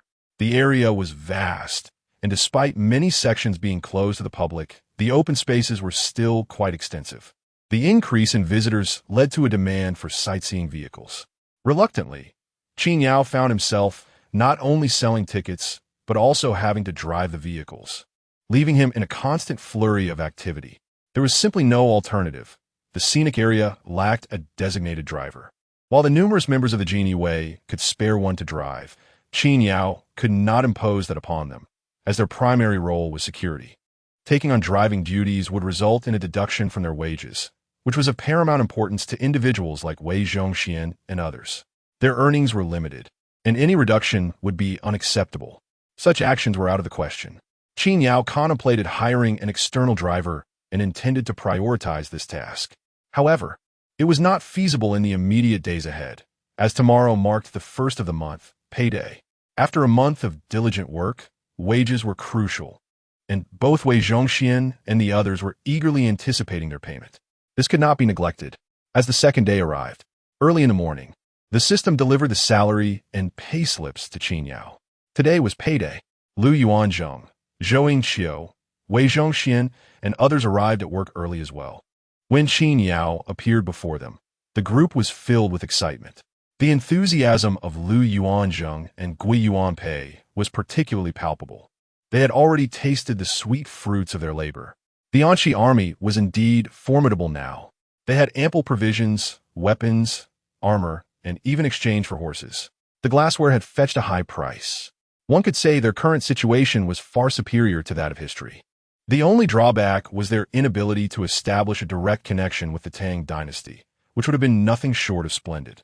As for this salary distribution, Gua Xian eagerly anticipated the moment when Lu Yuanzheng and Gui Yuanpei would receive their wages, which could be exchanged for solar panels and other materials. The impatience was palpable. As for Wei Zhongxian and his group, their feelings were similar. Though it was their first time, that very novelty only heightened their eagerness. Today, even Chongzhen had not attended court. He was pacing back and forth in the grand hall. All of them were anxiously awaiting their rewards. Chapter 31. The Payroll. The payroll has arrived. As everyone anxiously rubbed their hands together, Qin Yao promptly announced, "The payroll is here. This is for the two of you." He first handed over the wages to Lu Yuanzheng and Gui Yuanpei, including their pay slips. The amount remained unchanged from before, 270 yuan, supplemented by a 30 yuan attendance bonus, resulting in a total of 600 yuan for each of them. "Thank you for your immense generosity, President Qin." Lu Yuanzheng and Gui Yuanpei expressed their heartfelt gratitude upon receiving their salaries. Their earnest demeanor prompted Qin Yao to wave his hands dismissively. "There's no need for such formalities. You earned this through your hard work. It is still significantly less than what people earn in modern times."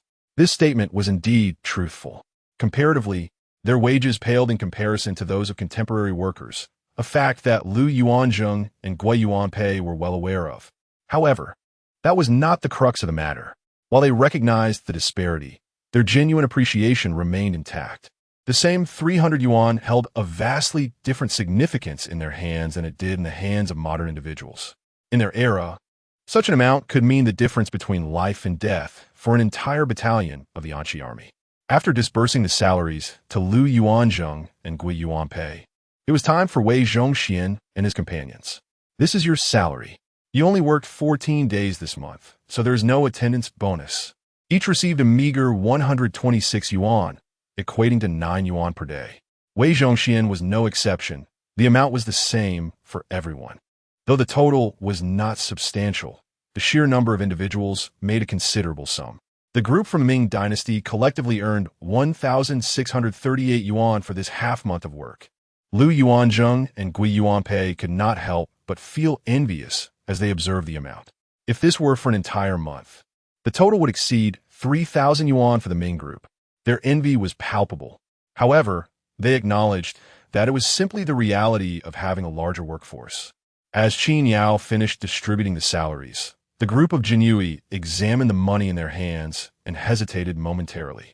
In a flash, they dutifully handed their earnings over to Wei Zhongxian. Although reluctant, they understood the necessity of this action. As they passed the money, Wei Zhongxian looked at Qin Yao with a sheepish grin, worried that Qin Yao might disapprove of their actions.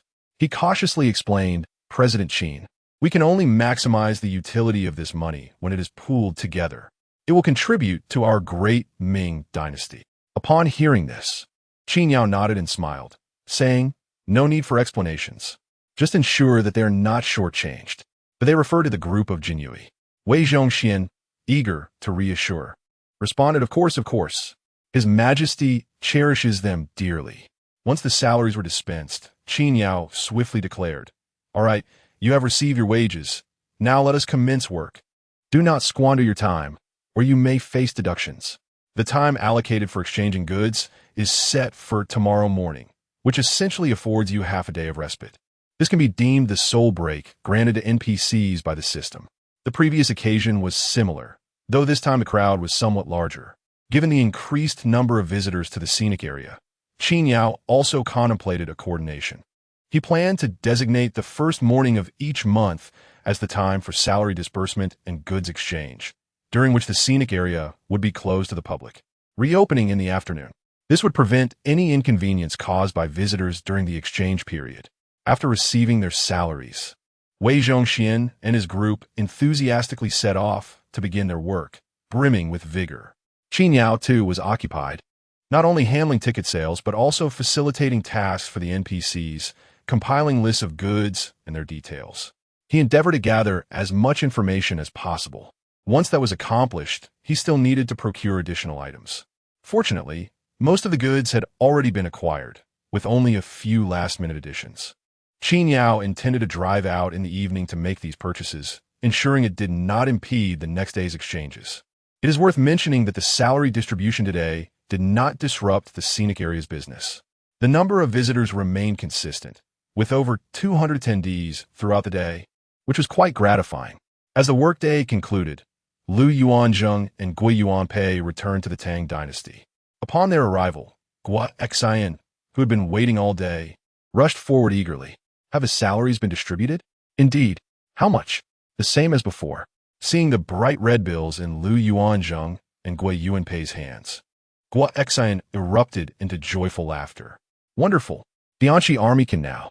Just as Gui Xian was reveling in his excitement, he noticed the somber expressions on Lu Yuanzheng and Gui Yuanpei's faces, which puzzled him and caused a wave of anxiety. "Why the long faces? Did you offend President Qin?" Lu Yuanzheng and Gui Yuanpei hurriedly shook their heads. No, we would never cause trouble for President Qin." With these reassurances, Gui Xian felt somewhat relieved, though he soon furrowed his brow again. "Then what troubles you too?" Lu Yuanzheng replied with a rueful smile.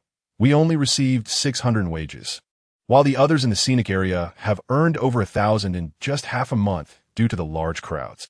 They felt a twinge of envy. But it was not jealousy, nor did they perceive it as unfair. nor did they begrudge Qin Yao for the lesser amount. It was simply that they felt significantly behind, lamenting the lost opportunities for the Anshi army that such funds could provide. Upon hearing this, Guo Exan patted both of their shoulders and chuckled heartily. Is that all? You too. Little do you realize how fortunate we already are. If it weren't for your wages, what would become of our Anshi army? You both should be well aware of this. The presence of General Qin and the scenic spots is indeed a tremendous blessing. How can one dare to desire more? Compared to other dynasties, we are already favored by the divine. Why then should one feel discontent? Upon hearing Guo Exan's words, Lu Yuanzheng and Gui Yuanpei were suddenly enlightened. Indeed, they were already in a favorable position. What need was there to envy others? The deities have already bestowed their favor upon them. Could it be that one wishes to usurp the divine? With a hearty laugh, Lu Yuanzheng and Gui Yuanpei acknowledged their own greed. Seeing their realization, Guo Exan smiled and said, now you understand. Let's not speak of the Tang dynasty for the moment. Over in the Ming dynasty, Emperor Chongzhen is even more exhilarated. Is this the currency of the future? How does it compare with our Ming dynasty? Wei Zhongxian, being astute, calculated swiftly. Compared to our Ming dynasty, the sum is not substantial. However, Wei Zhongxian quickly added, Your Majesty, the future currency cannot be compared to that of our Ming dynasty. What the future possesses, we in the Ming do not. This is a matter of immense difference. Emperor Chongzhen laughed heartily, exclaiming, You are indeed correct, my loyal minister. I have been short-sighted. Chapter 32, My Minister Depart. In contemporary terms, the monetary value cannot be equated with the purchasing power of the Ming dynasty. If we were to consider it in terms of grain, the argument would hold little weight. However, the principal distinction between the Ming dynasty and modern times lies in the abundance of goods available. Today's society is replete with a myriad of commodities and advancements in technology. What do the Ming dynasty possess? Thus, any calculation is fundamentally flawed. Fortunately, Emperor Chongzhen was not so foolish as to adhere strictly to the monetary values of his time. In truth, he was not only wise but astute. He recognized that the substantial sum presented by Wei Zhongxian was not solely the fruit of Wei's labor. It encompassed the salaries of the other 12 members of the Jinyui as well. In a fleeting moment, Emperor Chongzhen commanded Wang Cheng'an, my good companion, ensure that a generous bounty is delivered to the residences of the esteemed ministers, including Zhou Xiao. To speak candidly, the treasury of the Ming dynasty, which Emperor Chongzhen inherited, was scarcely filled. The notion of bestowing such a lavish reward was indeed a source of discomfort for him. Historically, Emperor Chongzhen was renowned for his frugality, having ruled for over a decade while meticulously mending the palace garments. This illustrates the significance of that vast sum to him. Yet, despite his reluctance, Emperor Chongzhen understood the necessity of bestowing rewards. After all, the wealth earned was intended for the rejuvenation of the Ming dynasty. Whether through Wei Zhongxian or the Jinyui, none could be overlooked. To withhold compensation would be utterly indefensible. Such was the case with the Jinyui and regarding Wei Zhongxian. Dear Minister Wei, feel free to express any desires for rewards. Emperor Chongzhen projected an air of magnanimity. Upon hearing this, Wei Zhongxian hurriedly expressed his gratitude, exclaiming, Your Majesty, please do not diminish the worth of this old servant. The fact that Your Majesty overlooks past grievances is already a great act of grace. I would not dare to request any rewards. Wei Zhongxian not only declined the rewards, but was also acutely aware of the financial challenges facing the Ming dynasty. He continued, Your Majesty, I possess a small amount of personal wealth. Keeping it serves no purpose. I am willing to contribute it to the treasury of our great Ming. Emperor Chongzhen was deeply moved by these words. Indeed, he was genuinely touched. Not only did Wei Zhongxian refuse the reward, but he also expressed a willingness to part with his own funds, despite having previously wielded power with insatiable greed. My dear minister, Emperor Chongzhen grasped Wei Zhongxian's hands firmly. Rest assured, as long as I do not hang myself from the crooked tree on the mountainside, and as long as you and I can revive our Ming dynasty, your name shall be immortalized in history, revered by all, sharing in the glory of our nation. and enjoying the incense of the Ming lineage. Hearing these words, Wei Zhongxian could not help but feel elated. Was this not precisely what he desired? He promptly knelt before the emperor, proclaiming, "This old servant is devoted to the Ming, dedicating my life to its service." The sovereign and minister exchanged glances, filled with emotion and tears. "Indeed, my minister, in recent days, the court has been relentless in its attacks against you. I find it utterly intolerable. Your Majesty, there is no need for haste. Once we exchange the salaries for goods and solidify the foundation of our glorious Ming dynasty, we shall address everything in due course." Indeed, Your Majesty is correct. There is yet another matter. What extraordinary items might these salaries procure? Earlier, Master Qin presented me with a selection of items that could be exchanged, among which were, alas, there were some I could not recall. Please, Your Majesty, do not punish me. Oh, what difficulty is there in this? When the time comes to exchange, my dear minister, be sure to select items that will benefit our great Ming. It shall be as you command, Your Majesty. Come, let us retire together this evening. In the blink of an eye, the time for work had arrived once more. This time, Lu Yuanzheng, Gui Yuanzheng, and Wei Zhongxian were all invigorated. Clearly, they were filled with anticipation regarding the salary distribution. However, upon their arrival, Wei Zhongxian promptly began issuing orders. Seizing the opportunity of the morning before work at the Scenic area, ensure you tidy up well. Lend Master Qin a hand. Yes. Zhou Yingxiu and the others hastily complied, rushing to their tasks.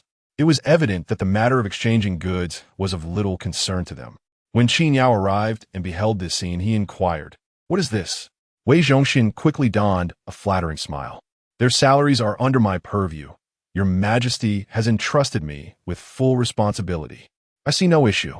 Their idleness is a waste of time. Better to assist Master Qin." Wei Zhongxian spoke cautiously, as if fearing Qin Yao's displeasure. After all, in Qin Yao's eyes, all were treated equally. However, upon hearing this, Qin Yao merely nodded in agreement. It was hardly surprising, nor did he elaborate further. After all, when one considers their position, the salaries of these Jinyui cannot be governed by their own discretion. This is the path to maximize their benefits.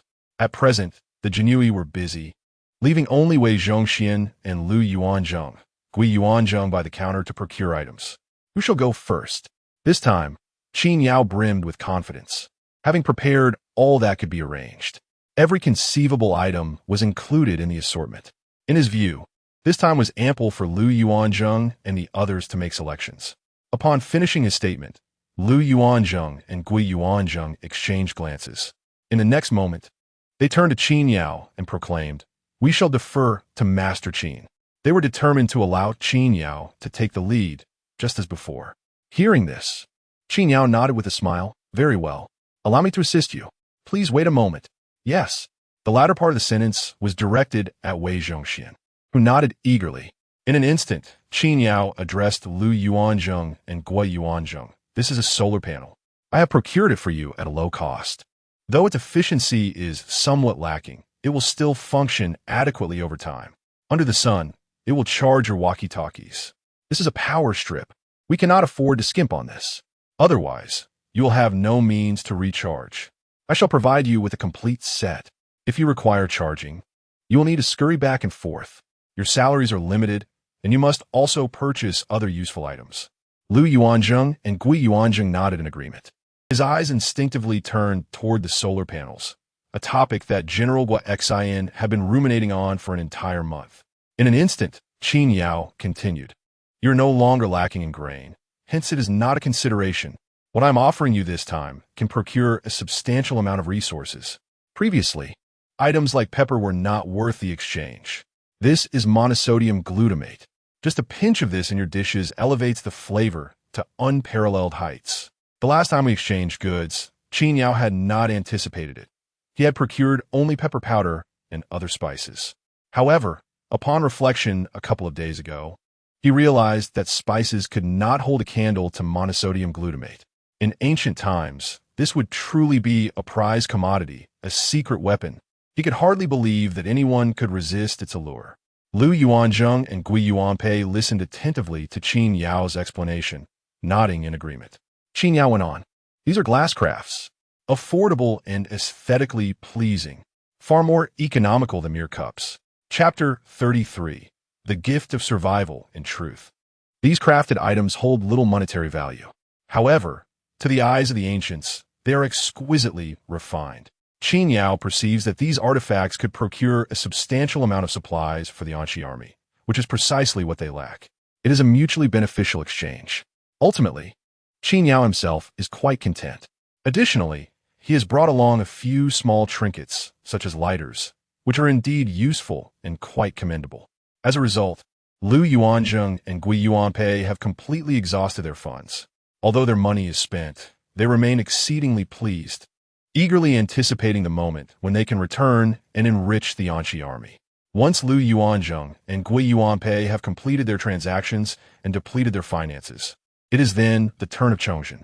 Qin Yao casts a glance towards Wei Zhongxian, who, being astute, promptly declares, "Old servant requests that General Qin take charge." Upon hearing this, Qin Yao smiles. Wei Zhongxian is indeed clever, recognizing that as a subject of the Ming dynasty, he is surrounded by a plethora of goods. Yet, it is Qin Yao, as a modern individual, who possesses the discernment to distinguish between the good and the bad. Nonetheless, Qin Yao has no intention of refusing. After all, they are his employees, and he naturally wishes for their welfare. However, compared to Lu Yuanzheng and Gui Yuanpei, the salaries of Wei Zhongxian and his companions are considerably higher, allowing for a greater array of purchases. This fact prompts Qin Yao to deliberate. Should we consider two-way radios? They facilitate long-distance communication. Wei Zhongxian eagerly nods in agreement. Yes, indeed. He adds, solar panels must not be overlooked. By the way, would you like a lamp as well? The excess electricity generated could provide illumination. Absolutely. Seeing that light bulbs are inexpensive, Wei Zhongxian bows slightly. May it spare your majesty from the torment of darkness. What about monosodium glutamate? Yes, yes. Wei Zhongxian's head nods vigorously, akin to a chick pecking a grain. And what are these crafted items? We desire those as well. Mainly because we have the means to acquire them. Naturally, while Wei Zhongxian continues to nod in agreement, he also calculates the costs. Qin Yao gives a slight nod before curiously inquiring, "How is pepper regarded in your Ming dynasty?" Wei Zhongxian ponders briefly before responding. During the reign of the Qingzu emperor, the esteemed Zheng, he ventured westward and brought back pepper. Thus, while it is valuable in the Ming, it is not entirely scarce. Purchasing it with wages would evidently be impractical. Nodding in acknowledgement, Qin Yao continues, "And what of sugar? You must have sugar. Perhaps the craftsmanship is merely lacking." Indeed, Wei Zhongxian eagerly concurs. In the Ming dynasty, the abundance of resources far surpasses that of the Tang dynasty. In the blink of an eye, Qin Yao contemplates whether to prepare additional technological items for Wei Zhongxian. As he pondered in silence, Wei Zhongxian cautiously addressed Qin Yao, "Master Qin, would it be possible to procure some rice, wheat, or similar grains?" Taken aback by this inquiry, Qin Yao chuckled. "Grains? Purchasing them does not seem cost-effective." Wei Zhongxian quickly waved his hand. "No, I meant seeds. I am uncertain about the current grain yield, but it appears there has always been an abundance. Surely, it cannot compare to what our Ming dynasty could produce." Qin Yao was momentarily stunned by this remark, initially thinking that Wei Zhongxian sought to exchange grains. Unexpectedly, his astute mind had directly considered grain seeds. While this realization left Qin Yao bewildered, it suddenly triggered other thoughts. He recalled having exchanged pepper with Lu Yuanzheng and Gui Yuanpei. What if he were to trade for pepper seeds instead? Moreover, there were grains. Given the current grain yield, it certainly. However, the thought of grains made Qin Yao feel awkward. He remembered sweet potatoes. These were the true high-yield crops. After the fall of the Ming dynasty, they sustained over 100 million people. The more he contemplated, the more alarmed he became. Oh no, he had wasted money. How could he have forgotten about this? In a flurry, he waved his hand at Wei Zhongxian. Wait. I made an error." Turning to Lu Yuanzheng and Gui Yuanpei, he hastily added, "Reduce your quantities. I forgot about the seeds." With that, Qin Yao swiftly grabbed the car keys, instructing them, "You all wait here." He dashed to the vehicle and hurried towards the agricultural market. As he drove, he felt grateful for the timely reminder. There was still time. Had he delayed even a moment longer, it might have been too late. The adage teaching a man to fish is better than giving him a fish echoed in his mind, leaving him puzzled as to how he could have overlooked the matter of seeds. Although he had failed to think of it this time, perhaps he would remember in the future. However, the wages for Lu Yuanzheng, Gui Yuanpei, and Wei Zhongxian were limited. If he failed to capitalize on their potential value due to a fleeting oversight, he would feel a sense of guilt considering their dedication. Fortunately, after an hour, Qin Yao returned, his trunk brimming with supplies. These are rice seeds. Presently, the yield per mu is around 1,000 jin. Even the worst varieties should not fall short of that. However, many current rice seeds can only be planted for one season. They cannot be used for the second crop and may even degrade. I specifically chose those that can be saved for future planting. Although their yield may be slightly inferior to non-reusable seeds, considering your current environmental conditions and the absence of fertilizers, I believe their output will still surpass that of the Ming dynasty. Upon hearing this, Wei Zhongxian and the others were momentarily stunned. It is worth noting that the rice yield during the Ming dynasty was merely 3 to 400 jin per mu. Even a yield of 500 jin would far surpass what was produced in the Ming dynasty. Here are the wheat seeds. Qin Yao continued. The current yield of wheat per acre is quite satisfactory. However, wheat is not the crux of the matter. The true significance lies in sweet potatoes. Qin Yao has also procured some sweet potatoes. These tubers are the genuine solution to hunger. In modern times, their yield is approximately 3,500 pounds per acre. The best cultivars can even reach an astonishing yield of 6,000 pounds per acre, even in the Tang and Ming dynasties. In fact, sweet potatoes were already present during your time. Qin Yao vaguely recalls that sweet potatoes were introduced in the Wanli era by a merchant named Chen Jinlong, albeit after much tribulation. Initially, this crop did not receive the promotion and attention it deserved. It was only later that it gained traction. During that time, the population surged. When Qin Yao shared this with Wei Zhongxian, the latter was taken aback, pounding his chest in disbelief. He was completely unaware that such a crop existed in the Ming dynasty. If it had been promoted earlier, how many lives could have been saved? Fortunately, they are available now. The sweet potatoes from the Ming dynasty differ from those brought back by Qin Yao by several centuries and are even more robust. And then there are potatoes. Qin Yao introduced those as well. Gazing at the sweet potatoes and potatoes before them, Wei Zhongxian, Lu Yuanzheng, Gui Yuanpei felt as though Qin Yao's voice was resonating in the distance. Clearly, they were astounded by Qin Yao's revelations. Sweet potatoes? Potatoes? Ah, Lu Yuanzheng exclaimed. This. Wei Zhongxian stumbled over a few words, then fell into a murmured reverie. This could save lives. This could indeed save lives. Wei Zhongxian momentarily lost his composure. Chapter 34. Qin Yao's thoughtfulness. It is no wonder that Wei Zhongxian exhibits such demeanor. Had the Ming dynasty embraced this innovation sooner, there would be no Wei Zhongxian as we know him today. It is essential to recognize that Wei Zhongxian hails from humble beginnings. His entry into the palace stemmed from desperation, driven by hunger and the dire need to survive, leading him to undergo self-castration to gain access to the imperial court. Now, although he enjoys the grandeur of his title as 9,000 years, he remains incomplete.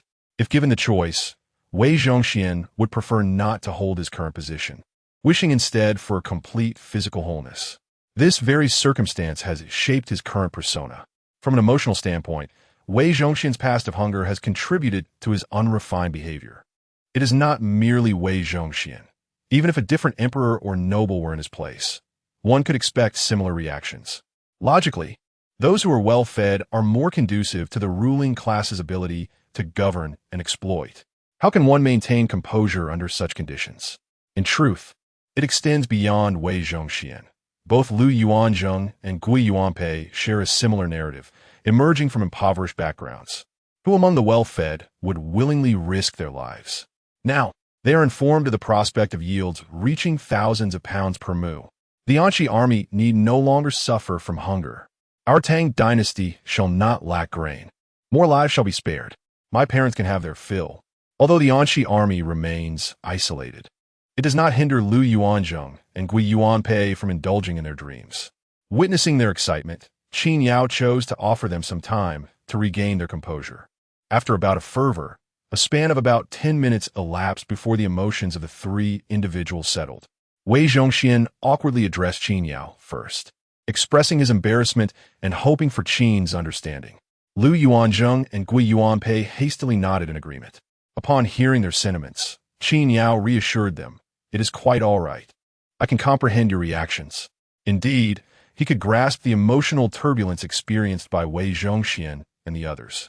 One need not be a scholar to recognize that in ancient times, food scarcity was one of the most pressing issues.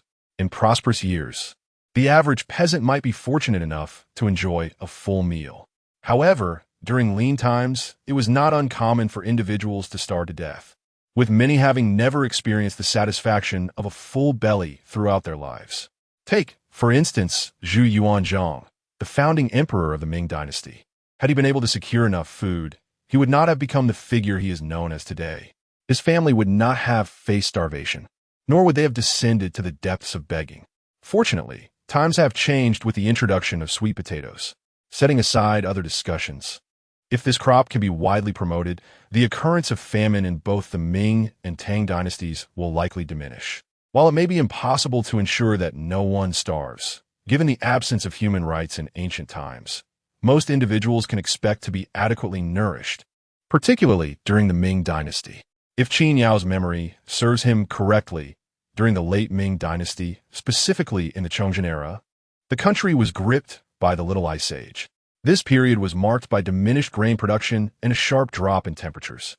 Natural disasters precipitated human calamities, ultimately leading to the downfall of the Ming dynasty. Had the common folk been adequately nourished during the late Ming period, the demise of the dynasty would likely have been postponed. Moreover, the subsequent so-called prosperous era following the Ming was largely attributable to the widespread cultivation of sweet potatoes, which spurred an explosive increase in population, creating the illusion of a flourishing age. In truth, it was quite unremarkable. Qin Yao had previously acquainted his companions with the characteristics of sweet potatoes, which are notably easy to cultivate, far simpler than rice and other crops, and they are not particular about soil quality. However, there are still certain considerations to bear in mind, such as the fact that sweet potatoes are highly nutrient demanding. Qin Yao advised that after harvesting a batch of sweet potatoes, other crops should be planted to maintain soil health. Continuous cultivation of sweet potatoes alone would prove detrimental to the land. Nevertheless, even planting a single crop would suffice. In the Anxi region, rice cultivation would no longer be feasible due to drought and water scarcity, yet much of the land was well suited for growing sweet potatoes and potatoes. Watermelons, particularly sweet ones, thrived there and could serve as supplementary crops. The three individuals nodded in agreement. Qin Yao then addressed Wei Zhongxian, stating that the primary reasons for the Ming's downfall were the Little Ice Age and food shortages, primarily caused by adverse weather conditions leading to frequent natural disasters. However, sweet potatoes could effectively mitigate this issue, and they must expedite their cultivation efforts. In addition to these recommendations, Qin Yao distributed various seeds, including those for cabbage, chili peppers, cucumbers, and tomatoes. While these crops may not be as significant as sweet potatoes, they nonetheless expanded the overall agricultural yield in both regions. If successfully promoted, they would enrich the agricultural landscape reminiscent of the Ming and Tang dynasties, yielding immeasurable economic benefits and other advantages. Of course, the introduction of so many new seeds necessitated a reduction in previously established crops on both sides. The seeds that were not immediately required could be procured later, though Qin Yao refrained from voicing this. Observing the eager expressions of Lu Yuanzheng, Gui Yuanpei, and even Wei Zhongxian, it seemed they could hardly wait for the next opportunity.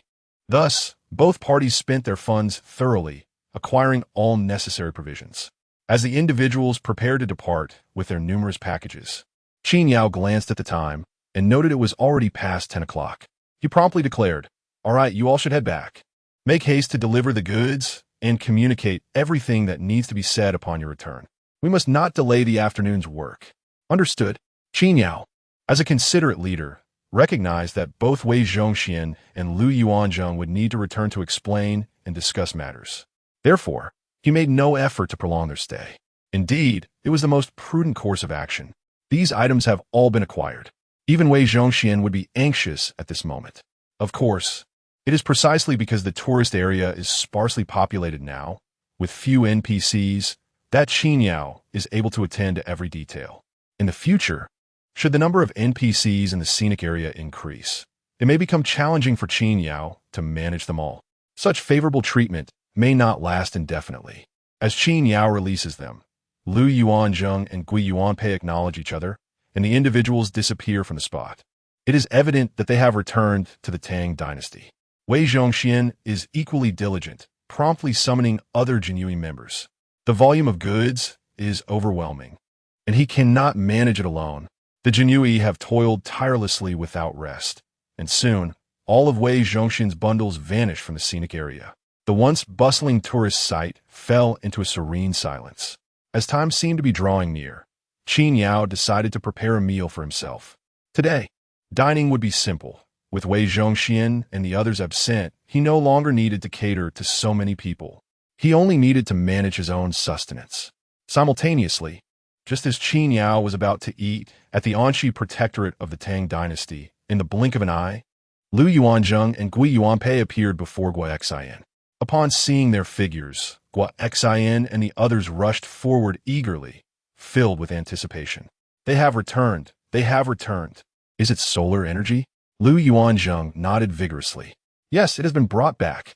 Ha ha ha. Excellent, excellent. Guo Xian burst into hearty laughter. Chapter 35. The Great Emperor Taizu of the Ming Dynasty. Guo Xian was overjoyed. He had been waiting for the solar panels for a month. There was no need to elaborate on the merits of the walkie-talkies. Throughout that month, he had watched in dismay as the device's red light flickered ominously. The anxiety was palpable, a true test of patience. Now, however, the solar panels had finally arrived, bringing a sense of relief to Guo Xian. He could now use the walkie-talkies without restraint. "Bring it here, let me see," Guo Xian exclaimed. Without wasting a moment, Lu Yuanzheng and Gui Yuanpei swiftly produced a glossy black panel. "Is this the solar panel?" Lu Yuanzheng nodded. "Indeed, General Qin mentioned that we simply need to place it under the sun, and it will charge the walkie-talkies." Guo Xian beamed with joy. "Excellent. In our region of Anxi, we may lack many resources, but we are certainly not short of sunlight. In fact, Anxi was not just abundant in sunlight. It suffered from a scarcity of rainfall. It could be said that the area was blessed with the most sunlight. The presence of solar energy here was nothing short of fortuitous." Guo Xian, still thrilled, wanted to further explore the solar panel when Gui Yuanpei interjected. "General, let us not focus on the solar panel just yet. We have also acquired some other items."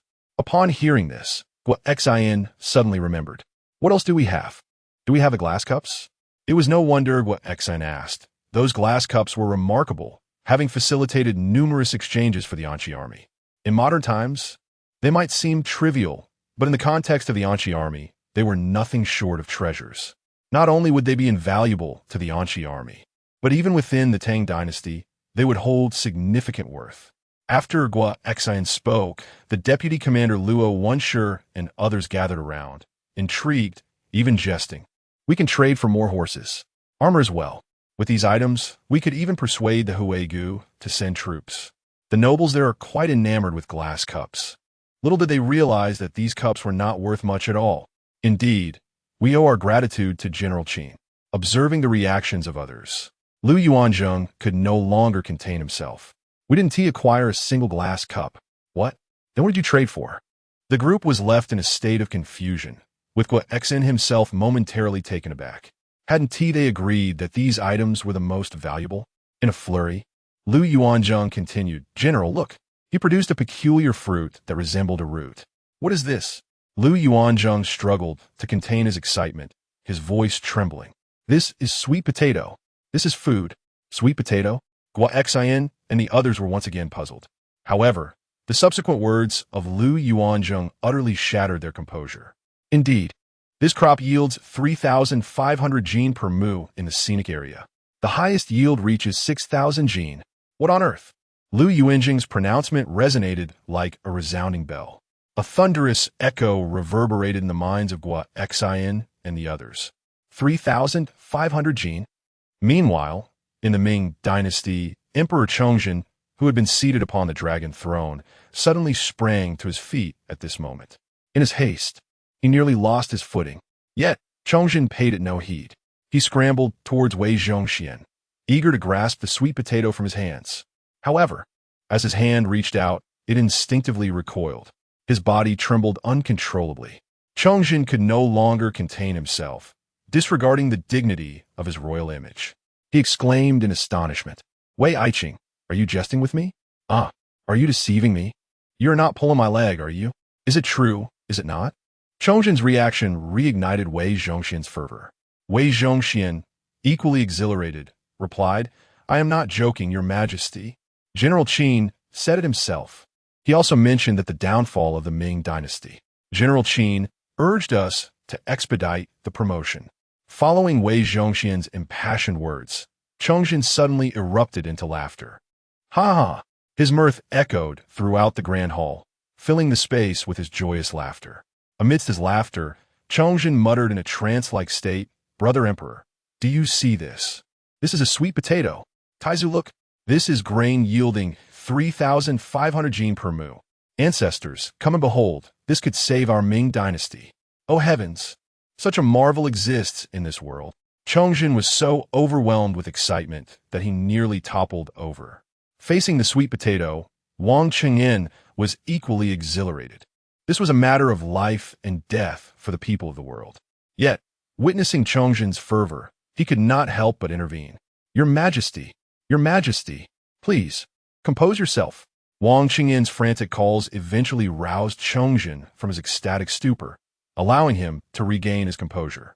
Otherwise, there was genuine concern that Chongzhen might lose his sanity entirely. Although he had calmed down, Chongzhen's face remained flushed. He accepted the sweet potato from Wei Zhongxian's hands. At that moment, with the sweet potato cradled in his hands, Chongzhen felt invigorated. With this, who would dare threaten our Ming dynasty? Our Ming shall rise anew. Coincidentally, just as Chongzhen was swept up in excitement, Qin Yao had just finished his meal. In the brief moment of wiping his mouth, the system suddenly stirred to life. Qin Yao was elated. After more than half a month, the system had returned. Undoubtedly, this meant he could once again select an NPC.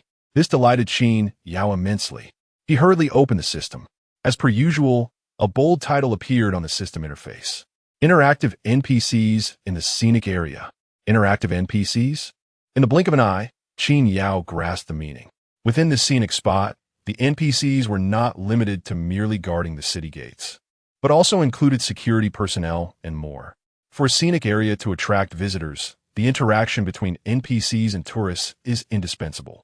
A diverse array of characters must be present to enrich the ambience of the locale.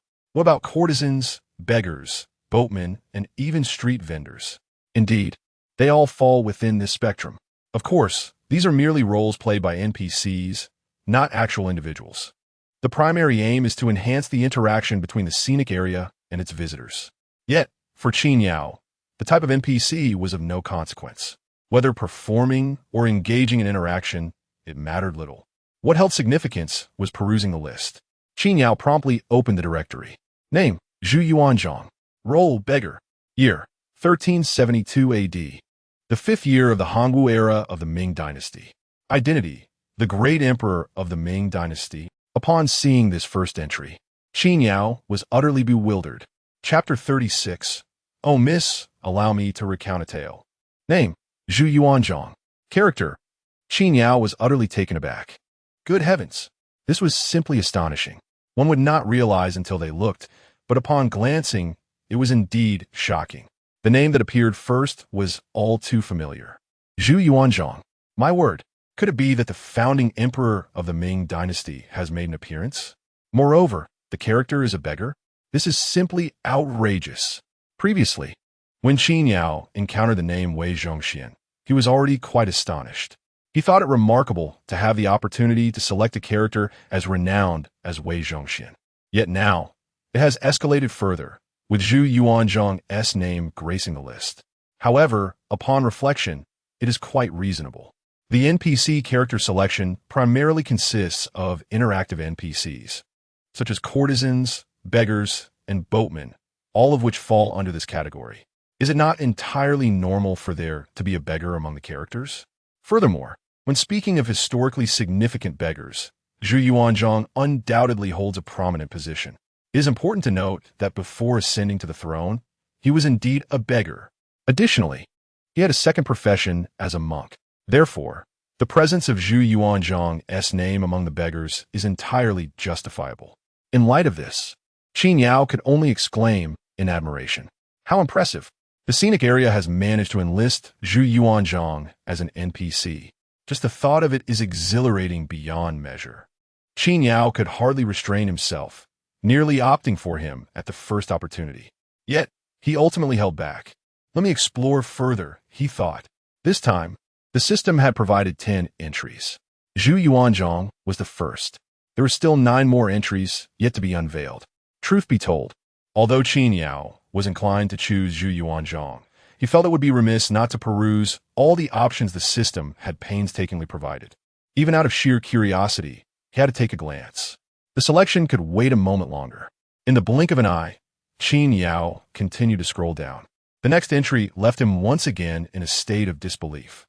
Name, Du Xinyang. Character, courtesan. Good heavens! This name rings a bell. Qin Yao was momentarily stunned. If his memory served him correctly, he had once heard something along the lines of, "Oh, Shenyang, allow me to tell you." Of course, this Du Shenyang was not the same as the tale Qin Yao had in mind. She was merely an ancient courtesan named Du Shenyang. Names such as Shenyang, Sanyang, and Ernyang were quite common in ancient times. Continuing his exploration, Qin Yao scrolled down yet again. He hoped to uncover another name that could rival that of the illustrious Zhu. To his astonishment, he was met with another surprise. Name, Tang Jianhu. Character, talented scholar. Goodness. This nearly left Qin Yao in sheer astonishment, as he thought he had stumbled upon Tang Bohu. However, it soon became apparent that there had been a misreading. It was not Tang Bohu at all, but rather Tang Jianhu. For a moment, he nearly thought there would be another delightful surprise. The names differed by just a single character, which nearly astonished him. With a sigh, he decided to continue searching. He kept flipping through the pages, curious about what other remarkable names might emerge. Name, Wang Banxia. Role, diviner. In certain tranquil scenic spots, particularly those designed to resemble ancient settings, one can find a meticulously crafted ancient street that simulates the daily life of bygone eras, offering an immersive experience. Within such a setting, it is quite plausible to find a diviner operating a stall. This not only enhances interaction with tourists, but could also yield some extra income. Therein lies no issue. Yet, the name of this Wang Banxia was rather obscure and unfamiliar. He continued to peruse the list. However, the subsequent names were similarly unremarkable. There were names like Songstress and Hero, each presented before Qin Yao. Although most of these names lacked renown when stripped of their fame, they still evoked a sense of nostalgia. It is important to note that for others, these names might merely represent ancient figures, a name, a title, symbolizing a fragment of history without any further significance. However, for Qin Yao, it was entirely different. These names represented choices. They were akin to Lu Yuanzheng and Gui Yuanpei, a living embodiment of history. Should he truly select one, that individual would manifest within the scenic area, possessing flesh and blood, joy and anger alike. Nevertheless, he could ultimately choose only one. Reflecting on the moment he spotted Zhu Yuanzhang's name, Qin Yao resolutely decided to select him without hesitation. There was little to deliberate. After all, he was the great Emperor Hongwu, the founder of the Ming dynasty.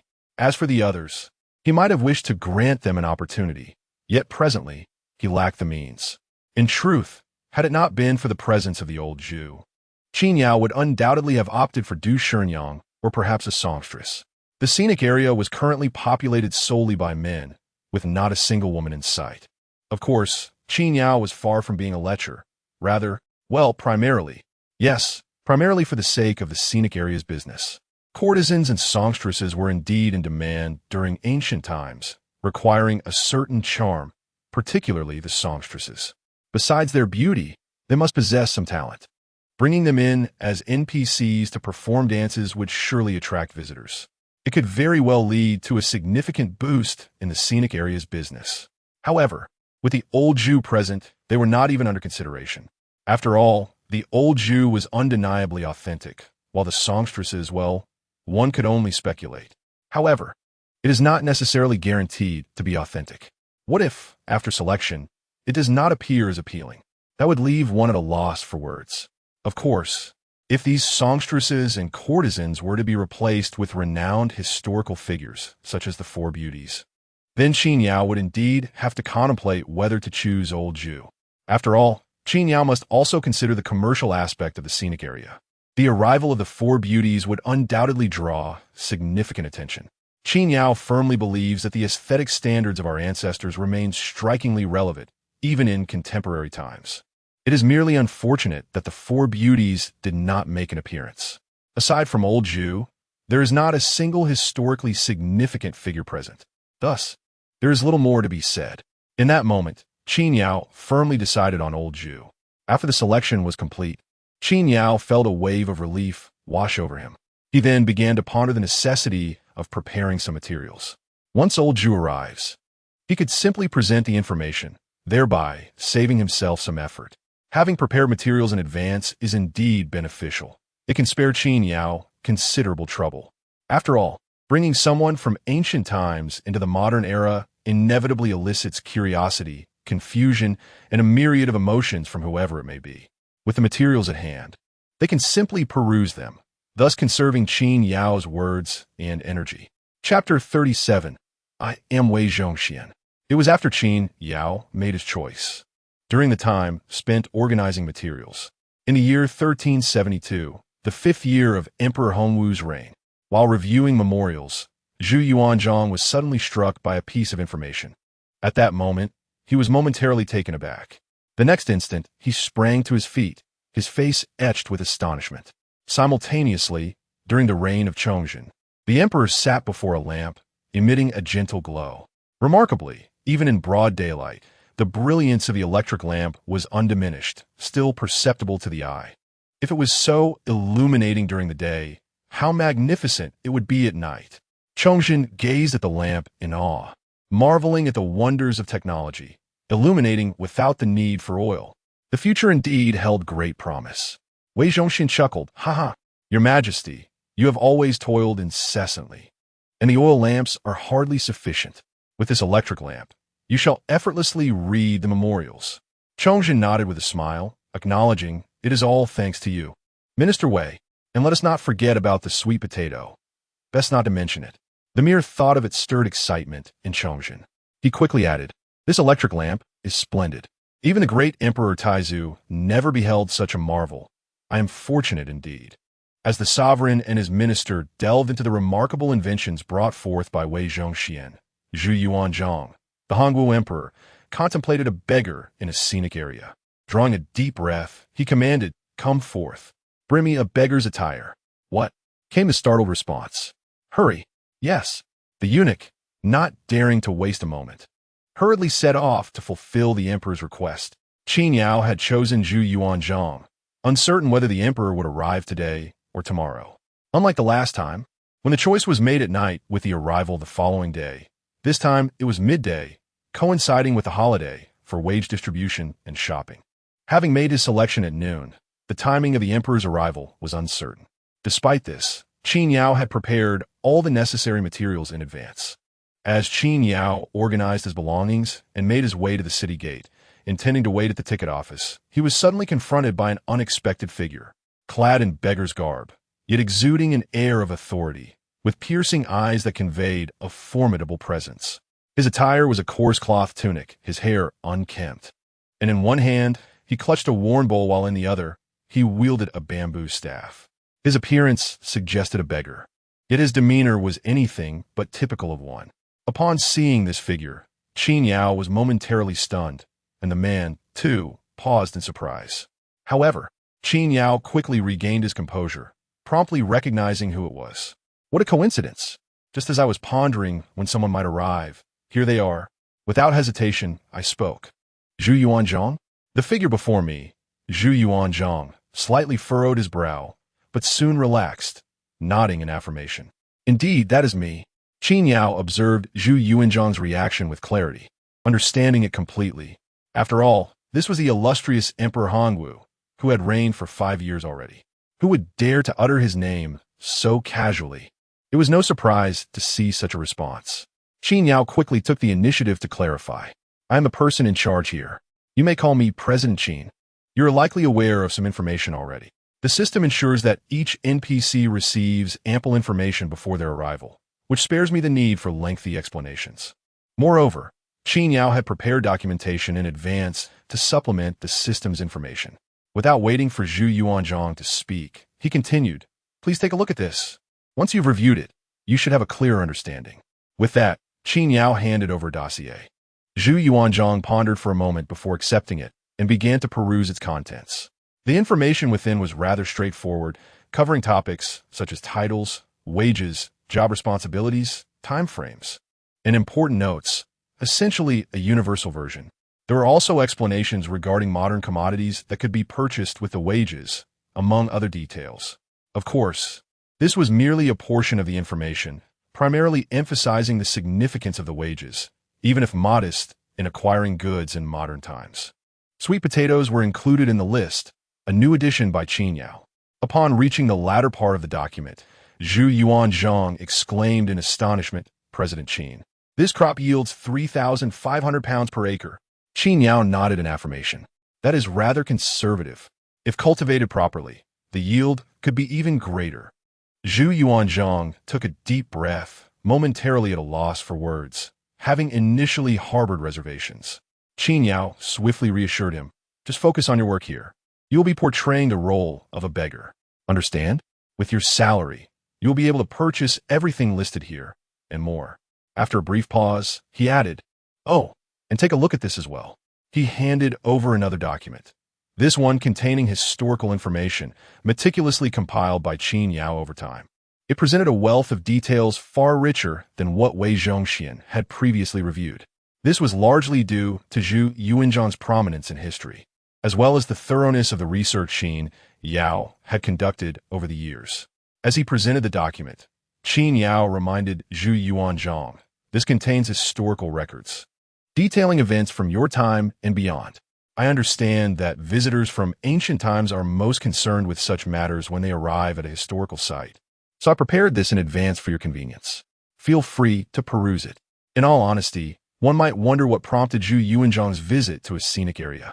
The true allure that drew him to the scenic area lay in the knowledge that it represented a world several centuries hence. Prior to perusing the information provided by Qin Yao, the modern elements had held little significance for him. Upon receiving the historical documents, Zhu Yuanzhang immediately began to peruse them. The impact of this reading was profound. His expressions shifted visibly with each revelation. To his astonishment, it became apparent that our illustrious Ming dynasty lasted a mere 276 years. Filled with indignation, Zhu Yuanzhang was taken aback when several figures suddenly materialized. Among them were Lu Yuanzhang, Guo Yuanpei, and even Wei Zhongxian, all of whom had come to commence their duties. This unexpected turn of events rendered the newly arrived Zhu Yuanzhang cautious. However, Lu Yuanzhang and the others merely cast a curious glance at him before turning their attention to Qin Yao. With a smile, Qin Yao introduced him, stating, He is new here. The implication of these words was instantly comprehended by the group. Upon hearing this, Wei Zhongxian, ever affable, remarked, a newcomer. These two are Lu Yuanzhang and Gui Yuanpei from the Tang Dynasty's Anxi army, and I, Wei Zhongxian, hail from the esteemed Ming Jinhui. May I inquire as to which era you represent? Chapter 38. Emperor Taizu, spare me. Who? I am the old servant Wei Zhongxian. If you're a descendant of the Ming dynasty, you must have heard my name 9,000 years. Wei Zhongxian spoke with a tinge of pride while introducing himself. Although his reputation was far from illustrious, he was perhaps the only eunuch in history to be addressed as 9,000 years. Achieving such a status as a eunuch was no small feat. Despite the fact that Wei Zhongxian was no longer the same person he once was, now devoted to the revival of the Ming dynasty. The echo of his name still brought him a sense of satisfaction. However, suddenly, a member of the Jinui felt a shift at his waist. Instinctively, he looked down to find his intricately designed spring knife had been drawn from its sheath. When he raised his head, he witnessed a man brandishing the knife, lunging directly towards Wei Zhongxian's neck. Before he could fully comprehend the situation, the very person in danger was already paralyzed with fear. Wei Zhongxian let out a shrill cry, rolling helplessly on the ground. The blade had narrowly missed his throat. As he rolled, he screamed, "General Qin, save me!"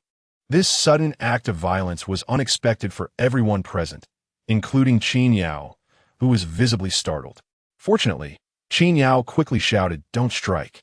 In that instant, Lu Yuanzheng and Gui Yuanpei reacted swiftly, rushing forward. The Jinui, instinctively drawing their swords, were brought back to their senses by Qin Yao's urgent call, reminding them that they were in a scenic area, not in the Ming dynasty. The Jinui reversed their grips on their weapons and surged forward. Some pulled at the attacker, while others held onto his legs, and some even clung to his arms. In a moment, the man found himself immobilized. The beggar, dressed as a commoner, seethed with rage, vigorously shaking his arms and bellowing, "Get out of our way! Let me finish off this old dog." Seeing that the man had been subdued, Wei Zhongxian felt a slight sense of relief, but it was quickly replaced by a mix of indignation and embarrassment. How could he, Wei Zhongxian, endure such treatment? He had never faced such humiliation, not even during his time in the Ming dynasty. Almost being slaughtered in a scenic area was beyond comprehension. Yet at that moment, a flicker of reason remained within Wei Zhongxian. He realized they were still in a public place and refrained from calling on the Jinui to execute the man. Nevertheless, he could not suppress his rage, exclaiming, "You scoundrel! Are you mad? I bear you no grudge, and yet you seek to kill me in front of General Qin." His resentment was palpable, his gaze fixated on the hilt of the knife in the hands of the Jinui, wishing nothing more than to eliminate this man. However, his words only provoked the assailant further, who sneered and retorted, "An old dog dares to call himself 9,000 years, dares to endanger the Ming dynasty. And you ask who I am? I shall tell you, my name is Zhu Chongba." Upon hearing this, Wei Zhongxian was momentarily taken aback. In the next moment, I couldn't help but ponder the name. Zhu Chongba. He seemed momentarily stunned. Yet, within less than a second, Wei Zhongxian's complexion drastically changed, trembling like a leaf in the wind.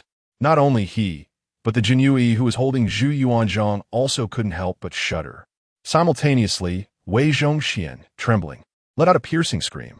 The Grand Emperor, Lu Yuanzheng and Gui Yuanpei exchanged glances, somewhat perplexed. Although they were not of the Ming dynasty, they began to grasp the situation. The person before them was, astonishingly, an emperor. Judging by Wei Zhongxian's reaction, this could very well be the founding emperor of the Ming dynasty. As Wei Zhongxian finished his exclamation, Zhu Yuanzhang cast a series of cold sneers at him. "It is indeed us." In that fleeting moment, Wei Zhongxian scrambled to his knees, howling in terror as he repeatedly bowed his head. While prostrating, he continued to scream, "Grand Ancestor, spare me! Grand Ancestor, spare me!" With a thud, his head struck the ground, echoing like a hammer. Meanwhile, the sound of metal clattering filled the air.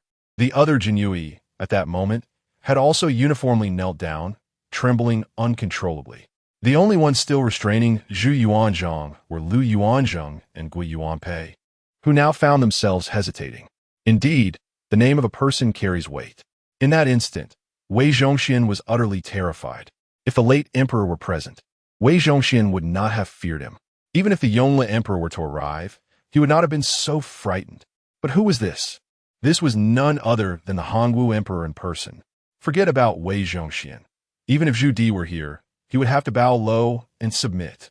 Who would dare to stand upright? At that moment, Zhu Yuanzhang gazed down at the prostrate Wei Zhongxian, his voice cold and furious. "Eunuch, do you dare to undermine my Ming?" Upon hearing these words, Wei Zhongxian trembled once more, nearly rolling his eyes in fear. It was evident that Zhu Yuanzhang harbored a true desire to execute Wei Zhongxian. Not only that, but he even contemplated dismembering him. Wei Zhongxian was well aware of Zhu Yuanzhang as character. The historical records he had perused were not in vain.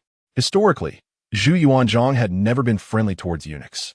He forbade them from being literate and even issued iron plaques inscribed with a warning.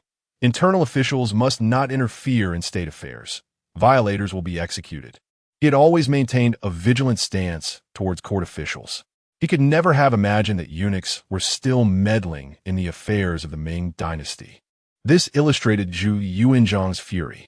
Fortunately, Qin Yao, fearing that Zhu Yuanzhang might once again raise his knife to strike Wei Zhongxian's neck, quickly interjected. Enough, enough. Let's discuss this calmly. This is not the Ming dynasty. We are in my scenic area. Upon hearing this, Zhu Yuanzhang's anger subsided slightly, and his expression softened a bit. At this moment, Qin Yao hastily spoke once more. Furthermore, all of this is documented in history. Currently, Wei Zhongxian is working for me, and the money he earns is being exchanged for goods to bring back to the Chongzhen era. Historically, he should have been executed by Emperor Chongzhen by now. However, the situation has changed. He is now employed at a scenic spot, assisting in the resurgence of the Ming dynasty. Zhu Yuanzhang was no fool, though he was furious. If he truly wished to eliminate Wei Zhongxian, he could have done so moments ago. It is essential to remember that Zhu Yuanzhang was a formidable emperor, seasoned in the art of warfare. A sudden assault at such a close range, who could possibly survive? The reason Wei Zhongxian remains alive is twofold. Firstly, this is a scenic area, not the Ming dynasty itself. Even Zhu Yuanzhang must exercise caution and refrain from recklessness. Secondly, Zhu Yuanzhang understands that Wei Zhongxian's presence here must be for reasons similar to his own, perhaps even arriving slightly earlier. As Qin Yao concluded his words, Wei Zhongxian kowtowed fervently, weeping profusely, "Great ancestor emperor, spare my life. I have reformed my ways. I have dutifully submitted everything to your majesty. Ever since arriving at this scenic area, I have wholeheartedly wished to contribute to the restoration of the Ming dynasty. I beseech the great ancestor emperor to spare me." Chapter 39. Zhu Yuanzhang's urgency. The sight of Wei Zhongxian begging for mercy was amusing to Qin Yao. Nevertheless, one could comprehend Wei Zhongxian's reaction, as he was indeed confronting Zhu Yuanzhang. Moreover, despite his exalted title of 9,000 years, historically, Wei Zhongxian was known to be quite cowardly. Records indicate that after Chongzhen ascended the throne and began to target Wei Zhongxian, the latter was utterly terrified. His courage was certainly not as grand as his lofty title suggested. Regardless of Wei Zhongxian, Qin Yao's thoughts drifted to a pressing matter. He inquired of the system, what would happen if an NPC were to perish? After posing his question, a message resonated in his mind. This was one of the rules imparted upon him upon binding with the system. Although he had previously familiarized himself with its stipulations, it was evident that some aspects had eluded his attention. Upon a second glance, he discovered that the system elucidated that NPCs could not die in the modern era. Even if they were truly slain, they would merely return to ancient times and be summoned back by the system, revived and full of vigor. This revelation brought a sigh of relief to Qin Yao. Such a situation meant he need not worry about Wei Zhongxian being truly harmed by Zhu Yuanzhang. Simultaneously, before Zhu Yuanzhang could speak, Qin Yao turned his gaze towards Lu Yuanzhang and Gui Yuanpei, who were still grasping Zhu Yuanzhang. Release him. Upon hearing this command, Lu Yuanzhang and Gui Yuanpei hastily complied, apologetically bowing to Zhu Yuanzhang. After a moment's deliberation, they addressed the Ming emperor with utmost respect. "We hope for your forgiveness." Unsure of how to properly address Zhu Yuanzhang, they could only phrase it this way. Zhu Yuanzhang regarded Lu Yuanzhang and Gui Yuanpei with a slight nod and returned their gesture of respect. He then inquired, "Are you two sages from the Tang dynasty?" This was a confirmation spurred by Wei Zhongxian's earlier mention. Upon hearing this, Lu Yuanzhang and Gui Yuanpei once more bowed deeply, stating, "We hail from the first year of the Jianzhong era of the Great Tang, where the current emperor is Dizong. We serve as soldiers of the Anxi Protectorate." At this juncture, the Anxi army was unaware that the Tang had already progressed to the Jianzhong era, but Lu Yuanzhang and Gui Yuanpei, having been in the scenic area for quite some time, were well informed. Thus, their introduction aligned with Li Shi's reign. Having finished their introduction, Zhu Yuanzhang could not help but express a modicum of admiration for Lu Yuanzhong and Gui Yuanpei. He was well acquainted with the illustrious legacy of the Anqi army, renowned throughout history. It is indeed a privilege to meet soldiers from the Anqi army. The spirit of Anqi merits commendation from anyone. Receiving accolades from an emperor left Lu Yuanzhong and Gui Yuanpei scratching their heads in modesty. Once Zhu Yuanzhong concluded his remarks, he turned to Qin Yao, inhaling deeply before bowing. I implore your understanding. The foundation of the great Ming dynasty, which we established, has taken such an unforeseen turn. I cannot contain my emotions. Qin Yao waved his hand dismissively. I can comprehend. Yet, it is not to such an extent. Zhu Yuanzhong nodded slightly, and, in an instant, his eyes blazed with fury as they turned towards Wei Zhongxian, who was cowering, trembling in fear. Zhu Yuanzhong barked a cold command. All of you rise. A group of Jinyui hastily scrambled to their feet, their heads bowed submissively. Wei Zhongxian, quaking, managed to stand as well. But no sooner had he done so than Zhu Yuanzhong delivered a swift kick. Ouch! Wei Zhongxian cried out in agony, collapsing to the ground. Clearly, while Zhu Yuanzhong had refrained from taking a man's life, he still needed to vent his wrath. Following that, a flurry of kicks rained down upon Wei Zhongxian, who was utterly helpless, unable to evade the assault, only able to wail louder in despair. At last, after releasing his pent-up frustration, Zhu Yuanzhong growled, "Were it not for the fact that we are in a scenic area, I would annihilate your entire clan. Now tell me, where do you hail from? Who are your ancestors?" Trembling, Wei Zhongxian stammered, I am from Suning in northern Jili. He spilled his information like a broken dam, almost stripping himself of all dignity. After hearing this, Zhu Yuanzhong replied, "Very well. I shall remember this. Considering you are employed in this scenic area and may assist my future descendants, I shall spare your life today. However, let me make this clear. Should you dare to behave as the historical texts depict, even if I cannot venture into the afterlife, I will ensure that during the Hongwu era, every last one of your clan is eradicated. I do not believe that without the Wei surname, your esteemed position can endure." Upon hearing these words, everyone present shuddered involuntarily, including Qin Yao, who could not help but be taken aback. Such a declaration, to eradicate an entire lineage from existence, was utterly outrageous. Yet, it was not without reason.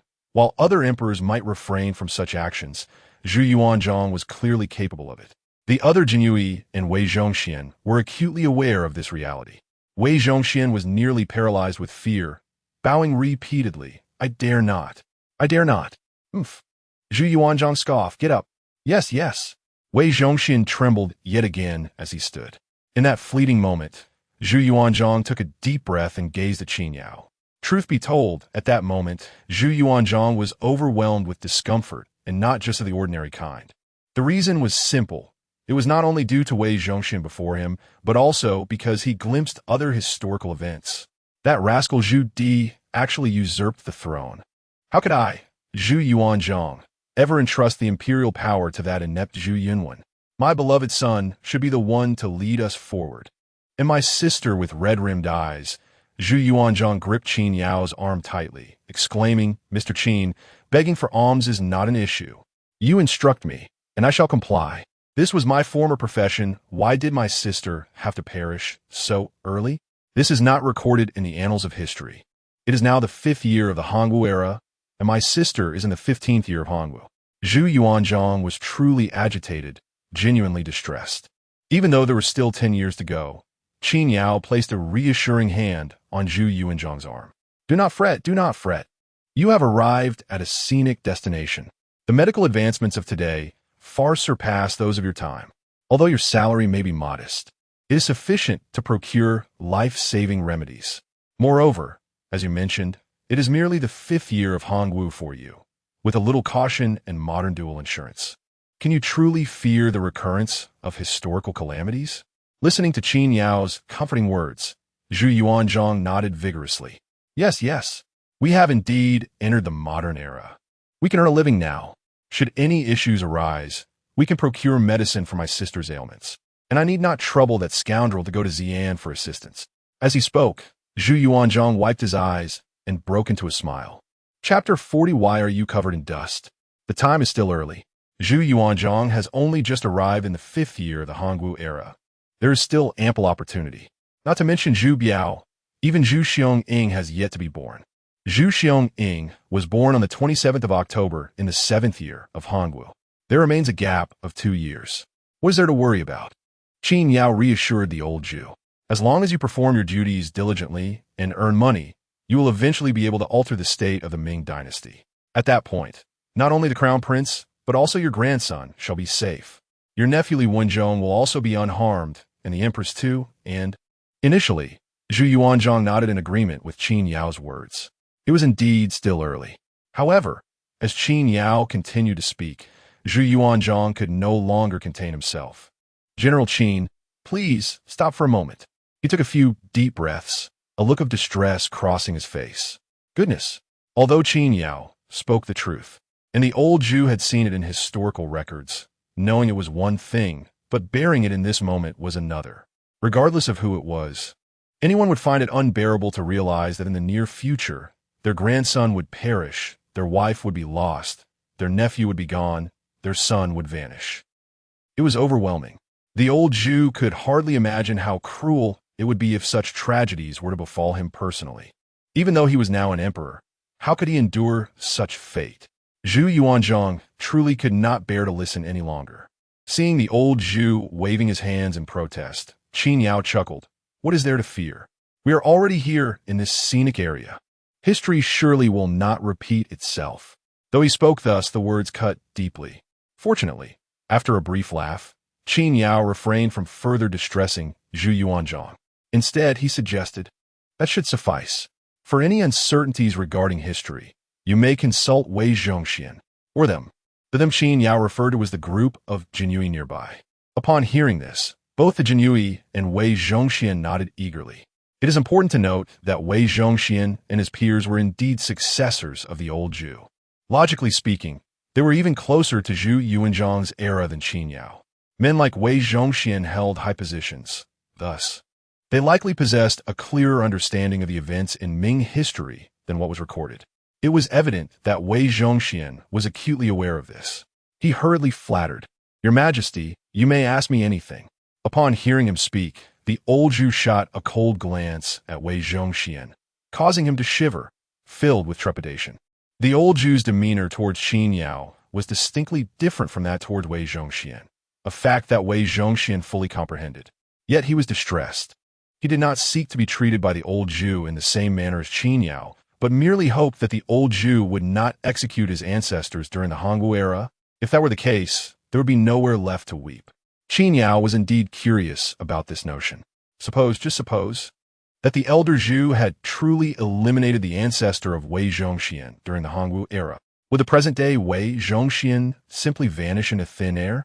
This is certainly a question worthy of exploration. Qin Yao couldn't help but cast a few more glances at Wei Zhongxian. As he observed Wei Zhongxian, he noticed something peculiar. Qin Zong. For some reason, Wei Zhongxian appeared increasingly flustered, his voice tinged with a hint of sorrow. In an instant, Qin Yao burst into laughter. All right, let's get to work. The great ancestor is aware of your duties, right? Essentially, you'll be wandering around the scenic area, playing the role of a beggar, and interacting with the modern visitors to our site. Upon hearing Qin Yao's words, Zhu Yuanzhang nodded vigorously, then smiled back at Qin Yao. There is no need for such formality. Just call me Lao Zhu or even Chongba. Yuanzhang is acceptable too. Zhu Yuanzhang, ever gracious, recognized that as the emperor of the Hongwu dynasty, he could not maintain such a lofty demeanor here. After all, while he might be a figure from the Ming dynasty, he did not share a surname with Qin Yao. Thus, he could not leverage any familial superiority. Given this, Zhu Yuanzhang chose to be exceedingly polite. After all, in a proper sense, he was indeed a legitimate employee of Qin Yao. In the Ming dynasty, he was an emperor. Here, he was merely an employee. How could he not be courteous? Hearing Lao Zhu say this, Qin Yao nodded. All right, then I shall call you Lao Zhu from now on. Chongba was Zhu Yuanzhang's former name, and directly calling him Zhu Yuanzhang felt somewhat lacking in respect. After all, the achievements of the Hongwu emperor are well established. If Qin Yao were to address him so, he would find it difficult to do so. Lao Zhu felt more amiable. After speaking, Qin Yao waved his hand. Let's get to work. A group of individuals nodded in agreement. Lu Yuanzheng and Gui Yuanpei promptly made their way to the city gate, leaving only Wei Zhongxian, who cautiously approached. Qin Zong, may I serve in place of the great ancestor? His illustrious achievements. Wei Zhongxian's intent was quite clear. Such a status as Lao Zhu as hardly suited the role of a beggar. This was indeed flattery directed at Lao Zhu. Before he could finish, both Qin Yao and Lao Zhu understood Wei Zhongxian's implications. Qin Yao chuckled. Positions cannot be swapped, whether it be security, guarding the city gate, or begging. All our roles, all our performances. We are all NPCs, without distinction of rank. You cannot change it, so do not dwell on it. After Qin Yao spoke, Lao Zhu snorted disdainfully, glaring fiercely. We come from humble beginnings. What a begging. Do we need your opinion on the matter, you eunuch? Begone. Wei Zhongxian trembled in fear, hastily retreating. Clearly, his attempts at flattery had fallen flat, leaving him thoroughly frightened. Lao Zhu watched Wei Zhongxian flee before turning back to Qin Yao with a smile. Mr. Qin, let's take a leisurely stroll to familiarize ourselves with this scenic area. Qin Yao nodded in agreement. Very well. In the blink of an eye, Qin Yao found himself at the ticket booth. The morning hours had seen no visitors, and the afternoon crowd was sparse. This was primarily due to Qin Yao's prior announcement that the attraction would not open until the afternoon. Perhaps this was the reason for the reduced number of tourists today. Nonetheless, even with fewer visitors, the scenic area still welcomed around 50 to 60 guests in the afternoon, a figure that would have been unimaginable in the past. However, after 3 o'clock, no one purchased tickets to enter the park. The reasoning was quite straightforward. At such a late hour, who would venture to the scenic area? It would simply be a waste of money. Arriving at this time, one would barely have enough time to enjoy the attractions before the park closed. With no one else arriving, Qin Yao decided to wander around the area.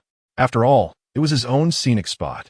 A stroll to observe the situation and perhaps pick up a piece of litter would be beneficial. Idleness was not an option. At this moment, the scenic area was orderly and well-maintained. Qin Yao did not spot old Zhu, but he did see Wei Zhongxian engaging with the visitors. Hey, why are you covered in dust? A kind-hearted visitor asked as they patted Wei Zhongxian on the back. Wei Zhongxian forced a smile in response. I accidentally took a tumble. Chapter 41. Be good, we are not afraid. One must say, the heart of this visitor is truly kind. He did not help Wei Zhongxian brush off the dust clinging to him, but scrutinized him further, exclaiming, Why are you also covered in dirt? Wei Zhongxian forced a smile once again, replying, Our family must have misremembered. I must have stumbled twice. No, there's dirt on your face as well. So, it must be that I have stumbled 3 times. However, upon noticing the dirt on his backside, Wei Zhongxian felt tears welling up. Please, do not inquire further. I truly do not know how to respond at this point. Did he not see that he was already putting on a brave face? This visitor, indeed, possesses a good heart, yet lacks a modicum of discernment. Turning his head, Wei Zhongxian inadvertently caught sight of the figure of old Zhu, causing him to tremble and hastily turn away. To be honest, we were practicing martial arts this morning. It is quite normal for martial artists to tumble and fall. After much effort, Wei Zhongxian managed to divert the visitor's attention.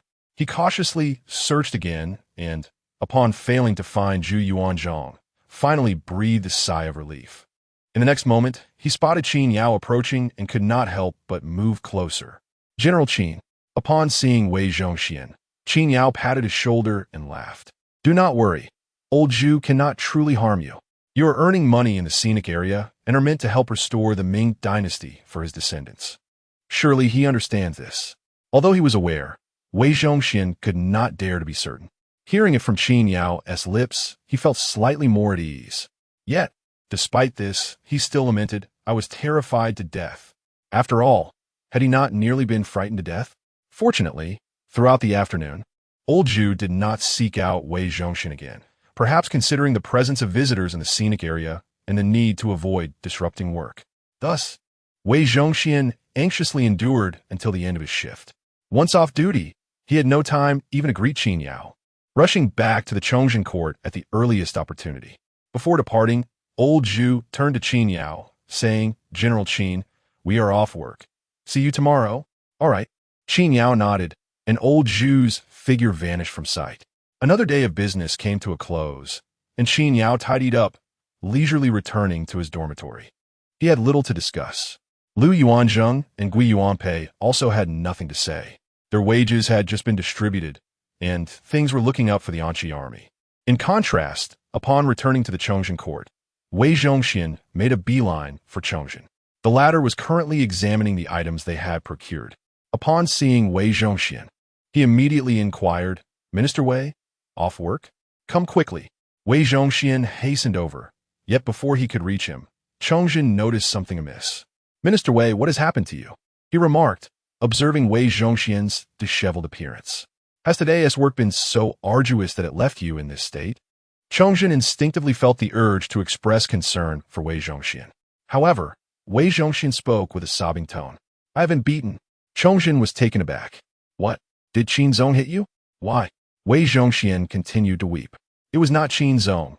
He is cultured and refined." "Then who struck you? Could it be someone from another dynasty?" "Let Qin Zong take charge of this matter." If Wei Zhongxian were to be beaten by Qin Yao, Chongzhen would say nothing, for it would surely be Wei Zhongxian's fault. However, if he were assaulted by someone from another dynasty, Chongzhen would indeed be displeased. After all, Wei Zhongxian is at present his right-hand man.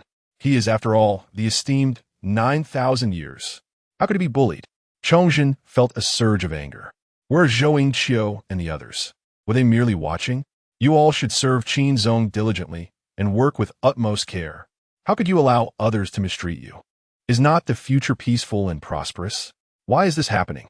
Yet, Wei Zhongxian cried out, "Your Majesty, please do not say any more."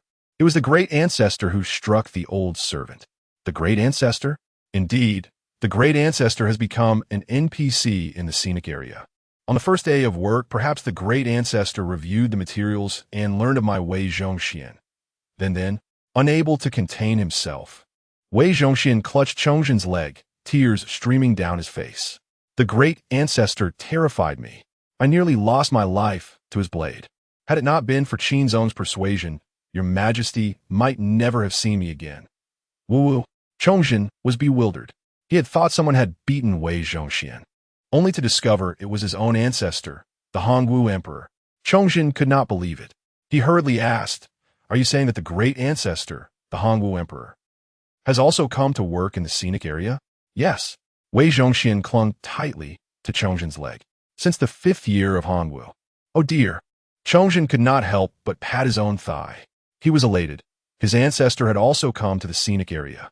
Was this not cause for celebration? Working there would earn a salary. With a salary, one could purchase goods. Acquiring modern items would surely lead to the prosperity of the Ming dynasty. Chongzhen was unable to contain his joy. But just as he was reveling in his happiness, Chongzhen suddenly exclaimed, "This is bad, Your Majesty?" Even Wang Chengyin looked at Chongzhen in confusion.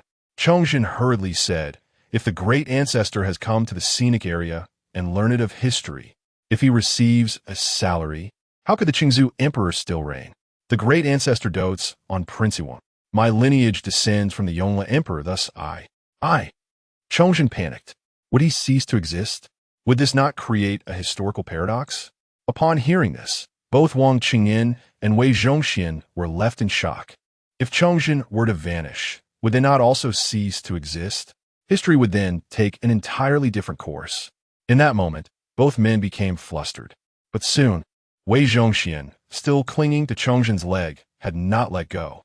At this moment, however, the tone was entirely earnest. "No, Your Majesty, think for a moment. If that were truly the case, then the people of the Tang dynasty would have arrived at the Scenic area before us. How could history possibly change? Since the Hongwu Emperor has come, according to historical accounts, our Ming dynasty should have already undergone transformations by now. Yet the present remains unchanged. History is still history. The Chongzhen reign has not experienced any alterations.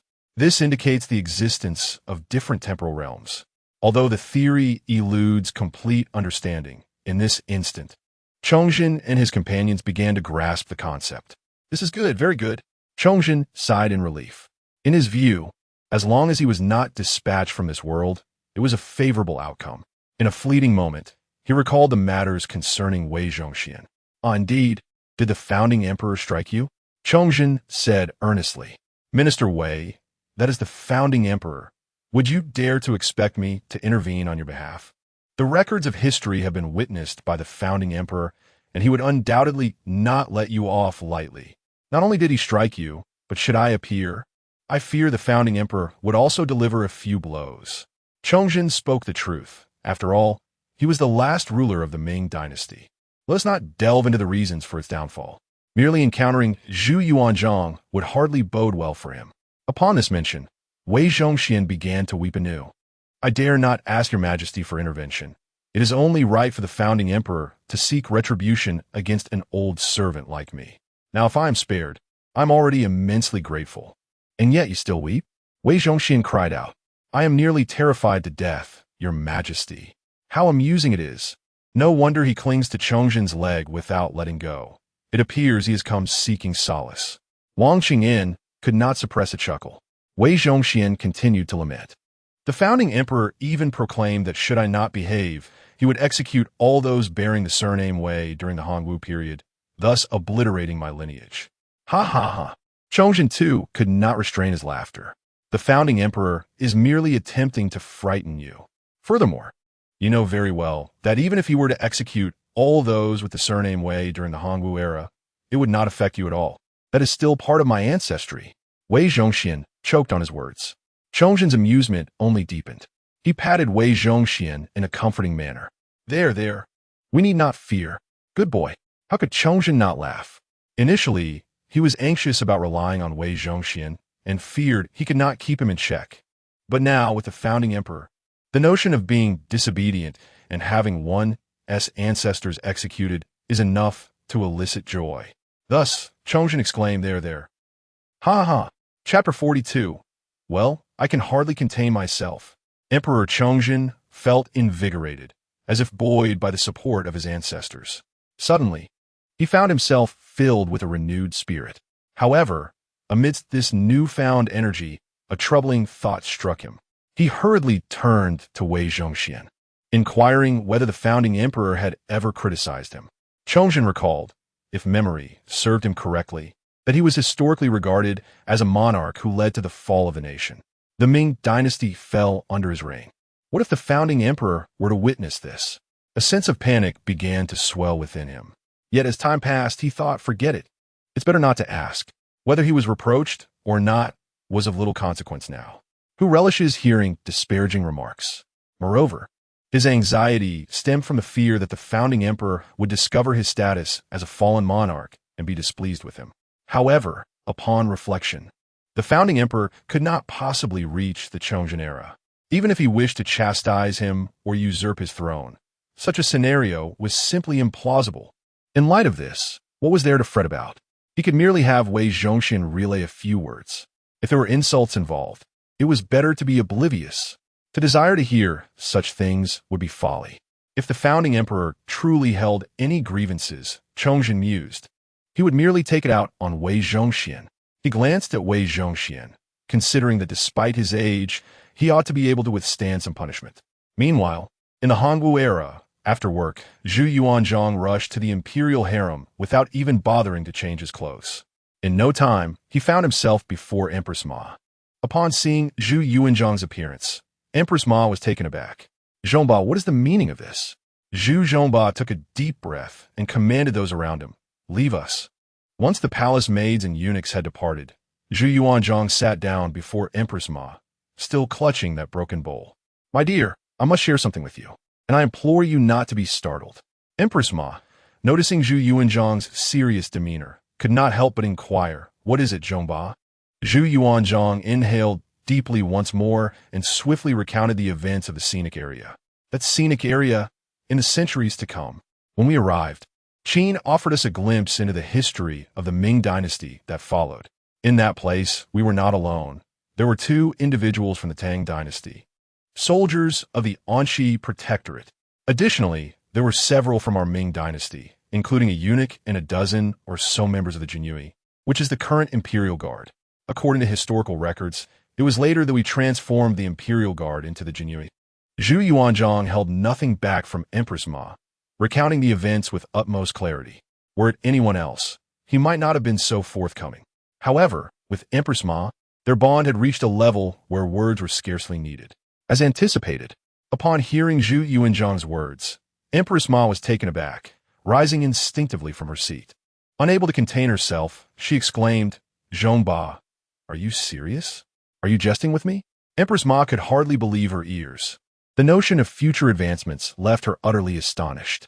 Zhu Yuanzhang, responding to her incredulity, slapped his thigh in affirmation, stating, "Would I deceive you? Since noon until just now, I have not been within the palace. This is merely my first day at work, and from tomorrow onwards, I shall be reporting daily in the mornings and returning only at night. The salary that Qin has promised me is 300 coins per month. This sum, dear Ma, includes full attendance. However, in our great Ming, such a sum could scarcely procure much. Yet in that future, imagine the thousands of pounds of grain produced per moo and the marvels that allow one to converse from miles away, not to mention solar energy and monosodium glutamate. In short, if I diligently work there and earn money, all these wonders shall be within our grasp. Good heavens! Thousands of pounds of grain per moo? Impress ma gasped in disbelief. Could it truly be? That future is merely a few hundred years ahead of us." Zhu Yuanzhang nodded, taking a deep breath. "Had I not witnessed it with my own eyes, I would scarcely believe it myself. Yet the truth is undeniable." Empress Ma, still dazed, sat back down, muttering, "If we could acquire such seeds for grain, then the people of our Ming, indeed the entire realm, would never suffer from famine again." Zhu Yuanzhang nodded in agreement. Suddenly, Empress Ma probed, "Zhongba, I trust you. However, you mentioned you would begin work tomorrow. What are the court affairs?" Zhu Yuanzhang felt a twinge of frustration. As the emperor, his time was already limited, and now he was to labor for others. "I can only attend the morning court and then proceed to my job. Upon returning, I shall tend to state matters. Furthermore, our eldest has grown and can assist in alleviating some of my burdens." Hearing this, Empress Ma nodded in understanding. "It must be so." Abruptly, she turned to Zhu Yuanzhang. "By the way, you mentioned you consulted historical texts. What are their accounts? The wages have yet to be disbursed. Such matters seem uncertain. I am more concerned about the records of our Ming dynasty, whether it flourishes or falters, and what the future holds for it." At her mention of this, Zhu Yuanzhang fell silent, gazing at her intently. "Zhongba, speak." Suddenly, Empress Ma noticed the redness in Zhu Yuanzhang's eyes, and a realization washed over her. Grasping his hand gently, she smiled softly. "Do tell, is my time on this earth limited? Even so, to have married you, I am content." Zhu Yuanzhang's eyes brimmed with tears as he could no longer hold back his emotions. "Sister, enough, enough. Am I not still alive? If anything ill were to befall us, knowing in advance would allow us to take precautions." "Indeed." Zhu Yuanzhang nodded, taking a deep breath before continuing. "Sister, what we are about to discuss is rather grave. You must brace yourself. It is now the 5th year of the Hongwu era, and Biao just married last year.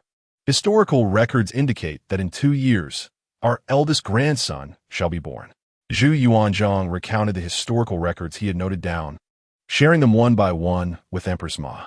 The couple spoke behind closed doors, occasionally punctuated by faint sounds of astonishment and sorrow. Time passed, though it was hard to tell how long. Empress Ma gritted her teeth, declaring, "The L family must never be made a concubine to the crown prince. And as for the relocation of the capital, do not ever mention it again. It is utterly out of the question." Zhu Chongba nodded solemnly and remarked, "As for the L family, A fierce glint appeared in Zhu Yuanzhang's eyes. He inhaled deeply and continued, "This is still for what I have recorded. Future rulers will not lack in outrageous deeds. There was even one who ignored court for 40 years. What was his name? Something like Jing. I was so focused on remembering the earlier events that I did not keep track of the latter. But it all traces back to the 4th son. It is all that little scoundrel Zhu Di's doing." Empress Ma quickly soothed Zhu Yuanzhang, saying, "Do not blame the 4th son. After all, the hour was lost then." And Zhu Yun won. As she spoke, her anger became increasingly evident. "Forget it. I shall not dissuade you any longer. I too find it hard to contain my emotions. If you truly wish to vent your frustrations on the fourth son, then summon the second and third as well. I am curious to see how they will turn out. Zhu Yuanzhang readily agreed, handing the stick in his hand to Empress Ma. Sister, you can use this. It is our work stick. Empress Ma received the stick and weighed it thoughtfully, countering Zhu Yuanzhang's query, and what will you use? Zhu Yuanzhang surveyed the surroundings, saying, just wait until I dismantle the legs of this table. Chapter 43. Is your career transitioning so swiftly? Come here, commanded the emperor. Summon my second, third, and fourth sons, and do not forget to bring the crown prince as well. Yes, your majesty. Before long, several figures appeared in the inner palace, brimming with excitement. Second brother, what do you think father and mother have summoned us for? One inquired. I have no idea. Perhaps they miss us? I think you might be right.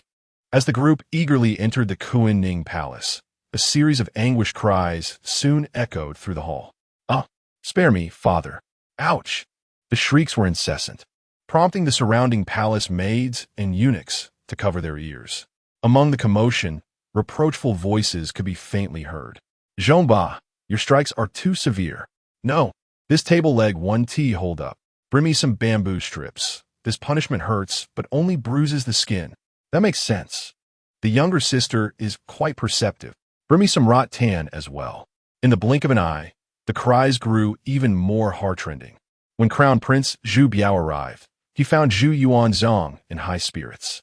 On the ground lay 3 individuals who weakly directed their voices toward Zhu Biao. Brother, save us. Seeing his brothers in such a pitiful state, Zhu Biao sighed and exclaimed, Father, what have second, third, and fourth done this time to incur your displeasure? And what is this attire you wear? Is it not enough to punish them, but you appear clad in beggar's rags? Zhu Yuanzhang chuckled, your mother and I had some leisure time, so we decided to give them a good thrashing for our amusement. Biao, take these 3 away. I have something to discuss with you. Hearing his father's words, Zhu Biao felt helpless.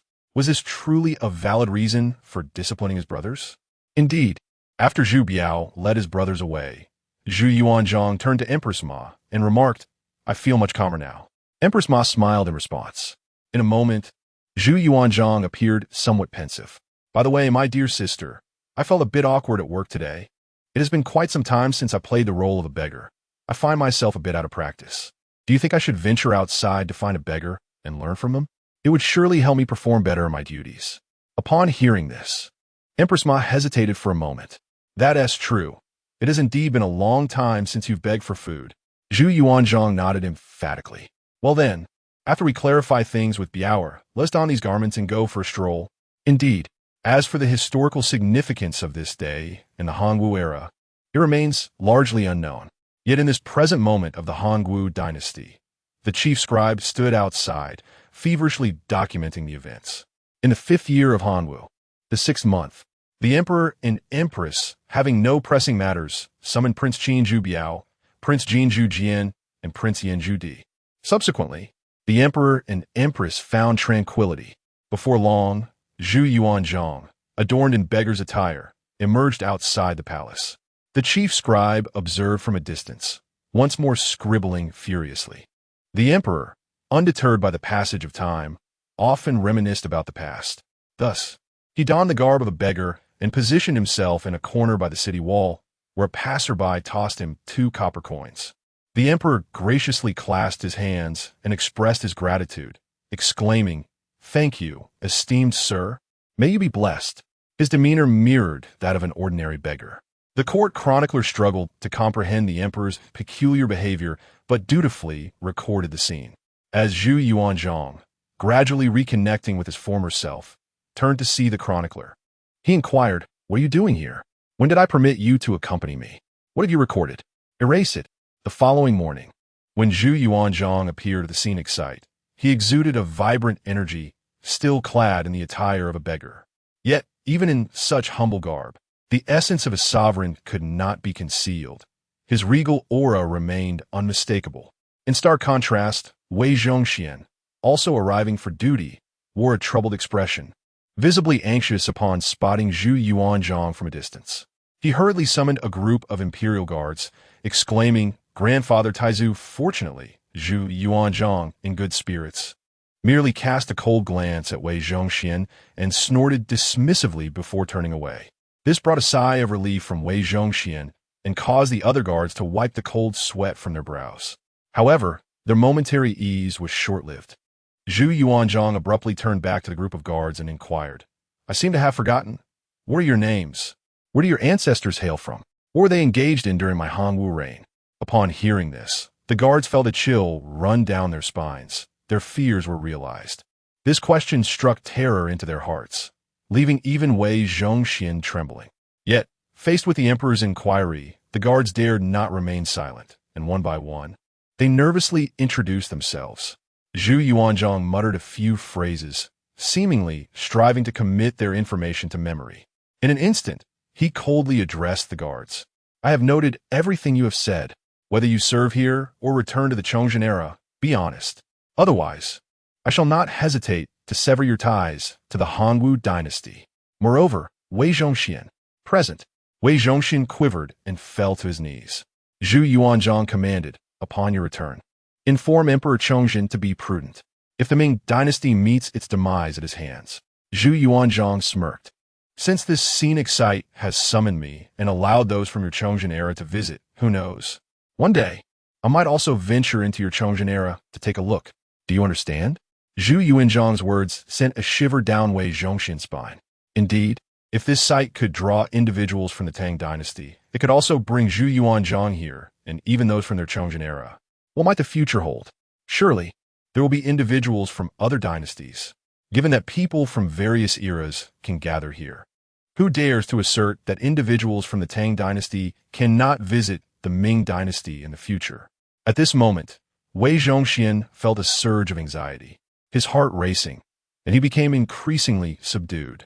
Nevertheless, despite his inner turmoil, Wei Zhongxian maintained a facade of respect, addressing the emperor with deference.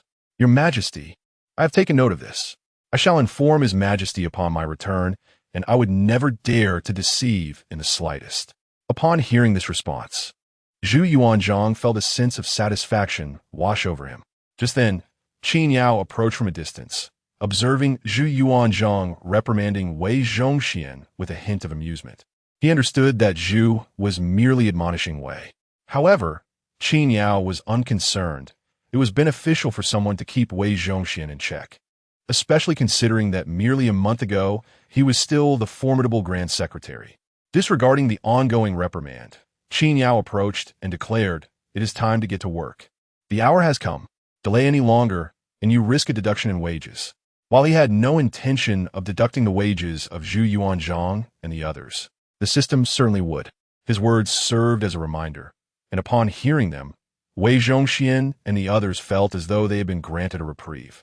"Yes, President Qin," they hurriedly exclaimed as they rushed to their tasks. After delivering his message, Qin Yao turned his gaze toward Zhu Yuanzhang, who still donned the same attire as the previous day, appearing unremarkable. However, upon reflection, Qin Yao furrowed his brow. Noticing his expression, Zhu Yuanzhang quickly inquired, "President Qin, is there something amiss?" Qin Yao pondered for a moment before replying, "It is nothing significant. Your attire is appropriate. It is just your demeanor. Yes, it does not resemble that of a beggar." Yesterday, Qin Yao had sensed something was off about Zhu, and upon a second glance today, he realized the issue. The clothing was fine, but the demeanor was entirely inappropriate. With his head held high, exuding confidence, and eyes sparkling, there was no trace of a beggar's appearance. Frankly speaking, he was not convincing in this role. How could he possibly interact with visitors in such a manner? Hearing Qin Yao's observations, Zhu Yuanzhang chuckled, and in an instant, he transformed his posture. "How about this, President Qin?" He hunched his back, trembled his lips, stared blankly, and let the corners of his mouth droop, adopting a pitiful expression. The contrast from just a moment ago was astounding. He looked every bit the part of a beggar. This transformation left Qin Yao utterly astonished. Good heavens! How can you switch roles so swiftly? Truly, this skill is ingrained and cannot be lost, even if one no longer practices it. Chapter 44. The hardships no one can match. Old Zhu's rapid transformation left Qin Yao momentarily speechless. Upon witnessing Qin Yao's astonishment, old Zhu, brimming with pride, declared, "Having dedicated several years to this craft, it is only natural that I can easily pick it up again, to excel in my duties. I even ventured out of the palace last night to beg for alms. In just an hour, I rediscovered the essence of my past. Now, as I hold this begging bowl, I am reminded of the times I went hungry in my youth, and it all comes naturally. What dedication! Truly, this is remarkable commitment. No wonder old Zhu ascended to the throne. His level of devotion is unparalleled. Even after returning home, he still goes out begging. Where else could one find such an industrious spirit? Honestly, if it weren't for Qin Yao not being in charge of the finances, given old Zhu's dedication, he would certainly deserve a bonus. How could this situation be justified otherwise? Although Qin Yao was unable to grant old Zhu a bonus, he did not hesitate to shower him with praise.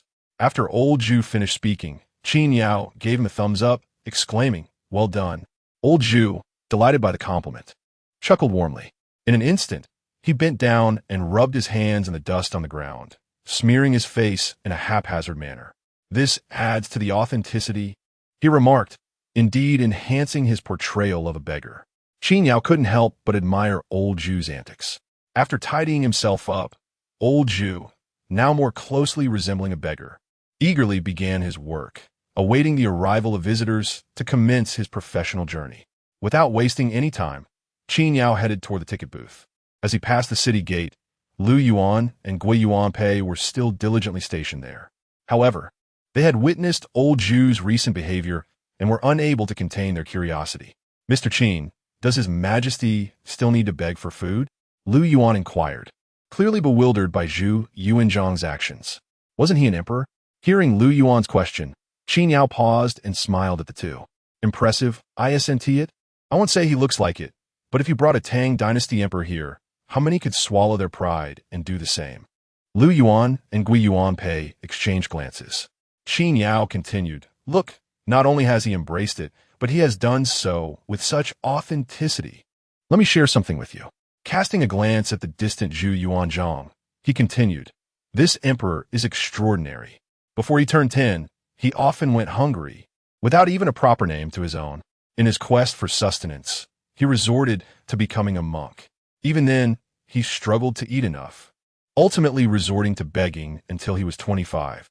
Yet, at the age of 40, he became emperor, the first of his kind throughout history."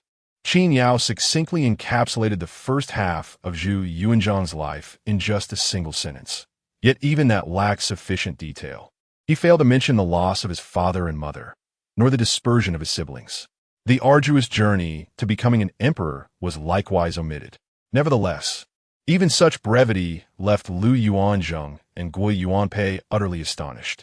As they gazed upon Zhu Yuanzhang, a profound admiration welled up within them. What a remarkable ascent from such humble beginnings to the throne. Indeed, he became a founding emperor. For a moment, Gui Yuanpei could only mutter, "Your Majesty, truly, Your Majesty is," scratching his head in bewilderment at a loss for words. Qin Yao smiled once more. "Let me put it this way. This emperor endured the most arduous path to establish a dynasty, unparalleled in history. He is also the most legitimate sovereign, the first to conquer the realm from the south to the north. Now, do you both grasp the concept? All right, back to work, no more chatting. We wouldn't want to see deductions from your wages." "Yes." Lu Yuanzhang and Gui Yuanpei nodded in unison, promptly standing at attention. Qin Yao proceeded towards the ticket booth.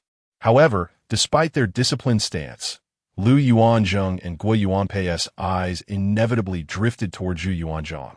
At that moment, although the scenic area remained devoid of visitors, Zhu Yuanzhang had found a corner and plopped down on the ground, beginning to familiarize himself with his lines. "Oh dear, is there a kind soul out there? Has anyone got a morsel to spare? I haven't eaten in 3 days. Please, good gentlemen, could you spare a bite? Tickets. 3 tickets, please. By the way, do you have performances at your scenic area?" "Yes, the performances start at 11 o'clock. You can come to the city gate to watch." "Very well." As the morning wore on, tourists gradually trickled into the scenic area, bringing with them a semblance of revenue. Yet, observing the morning's turnout, Qin Yao surmised that the influx of visitors would likely fall short compared to previous days. It seemed unlikely they would reach the 1 to 200 guests of the earlier days. Qin Yao understood the underlying reasons. The scenic area had not opened for business the previous morning, coupled with the recent payroll disbursement and the arrival of new staff, which had led to a slight lethargy in operations. Furthermore, Qin Yao had not posted any videos online in the past few days. Earlier content likely received little promotion from short video platforms, resulting in minimal engagement. Consequently, the business at the scenic area had inevitably declined compared to before. For Qin Yao, this situation was untenable. He resolved to resume filming videos shortly, pondering how well the performers had practiced. The business had only just begun to recover. It could not regress. If it returned to its previous state, he would truly find himself in despair. Fortunately, he believed that by producing more videos and enhancing the scenic area as promotion, they could turn the tide. It should not take more than a couple of days for this business to return. Qin Yao is currently engaged in ticket sales, having little time to attend to the happenings within the scenic area. There is no alternative. The site lacks even a single ticket seller. If he were to leave, any arriving visitors would be left waiting, perhaps even departing in displeasure. Although Qin Yao occupies the ticket booth, it is not far from the city gate. During this time, he occasionally hears the cheerful laughter emanating from the entrance. Several times, when he glanced over, he spotted either Gui Yuanpei or Lu Yuan earnestly seeking passage documents, or he witnessed Zhu Yuanzhang bowing and nodding to the tourists. It remains a mystery what the esteemed founder was conversing about with the visitors, as their laughter undoubtedly originated from the tourists themselves. Chapter 45. Really? General Qin, are you not deceiving us? The laughter resonated, drawing Qin Yao's curiosity. What on earth is happening that is so lively? Just as Qin Yao pondered, he noticed Lu Yuanzhang hastily approaching. Upon reaching him, Lu Yuanzhang exclaimed, "General Qin, tourists are heading to the supermarket to shop." With no tourists coming to purchase tickets, Qin Yao promptly stood up. "I'm on my way." He was indeed quite busy, juggling ticket sales, managing the supermarket, and overseeing the tourist transport. Indeed, who doesn't exploit tourists in their scenic spots? Fortunately, the Linshan scenic area currently had few visitors.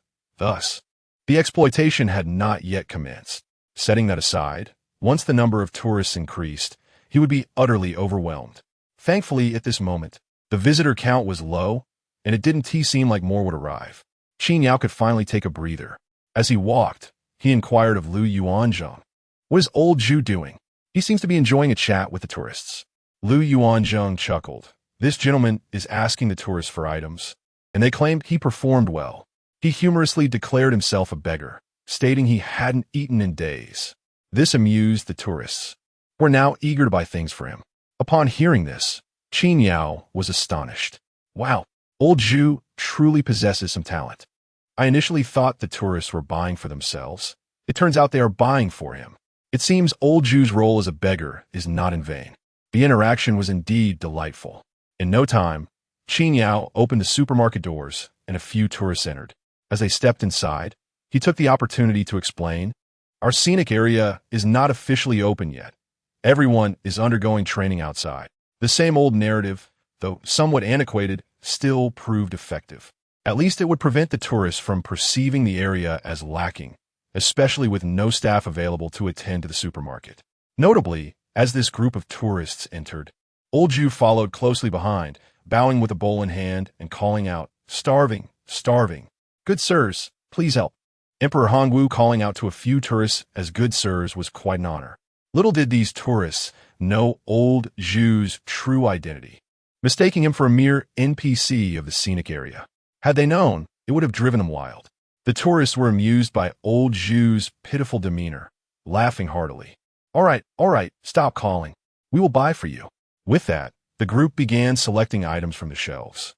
"Here, have a bread, a bag of spicy strips." "Thank you." "Good sir, thank you. I can finally have a full meal." "There's milk. I'll buy you 2 bottles." The youth remained generous, especially with girls present. With a grand gesture, one declared, "Let us get him a whole box. It is, after all, not particularly valuable." How amusing. A few tourists presented a bounty of food to old Zhu, who cradled it all in his arms, beaming with delight. His smile seemed to stretch all the way to the back of his head. Naturally, the tourists had their requests after their generous purchases. "Let's take a photo," they exclaimed. Old Zhu, having visited the day prior, was well aware of the modern marvel called the mobile phone, capable of capturing one's likeness for posterity. With a cheerful disposition, he obliged the tourists, though he instinctively adopted a more serious demeanor during the first photo op. After the pictures were taken, the tourists playfully teased old Zhu, attempting to snatch the milk and other goodies from his grasp. He held on tightly, his protective antics eliciting waves of laughter from a group. Meanwhile, Wei Zhongxian, accompanied by several imperial guards, cautiously approached, intrigued by the merriment. Despite his usual bravado during patrols, where he avoided encounters with old Zhu, he felt compelled to join the lively scene. After all, despite knowing old Zhu's intentions, he couldn't ignore the presence of the revered founder of the dynasty. Even in this modern setting within a tourist area, caution was prudent. Any harm befalling the esteemed ancestor would spell disaster for Wei Zhongxian. Moreover, his primary duty remained safeguarding the site. Any disturbances warranted his attention. Thus, he and his fellow guards observed from a distance. Once the tourist departed, old Zhu cast a glance towards Wei Zhongxian, who involuntarily shuddered under the weight of that gaze. Old Zhu, in high spirits, turned to Qin Yao and exclaimed, "Look at what we've accomplished. So many delightful offerings have come our way." His joy was palpable, pride radiating from his visage as he reveled in the sense of achievement. "It's not merely satisfactory," Qin Yao remarked, genuinely impressed. "The admission fee was only 40, yet you've garnered over 100 in goods." The entrance fee was a mere 40 yuan, and old Zhu had effortlessly encouraged the tourists to spend significantly more on him. He burst into laughter once more, reflecting on the innocence of the youth.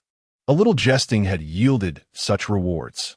After the laughter subsided, old Zhu exhaled deeply, a twinge of nostalgia washing over him. This was indeed the modern era. A simple jest could bring forth an abundance of food from well-meaning tourists, fully aware of the charade, yet gleefully participating. In stark contrast, during his days of genuine desperation, he had relied on his pitiful plight to elicit sympathy, often going hungry, with nary a soul willing to spare him a glance. The irony of his current situation was not lost on him.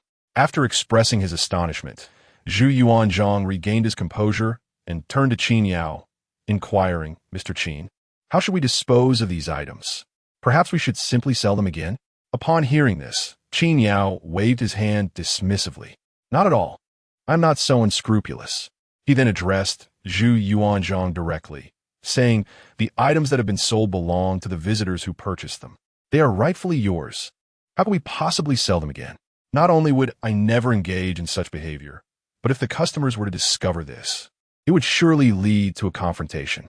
Even the most unscrupulous of tourist attractions would not stoop to such actions."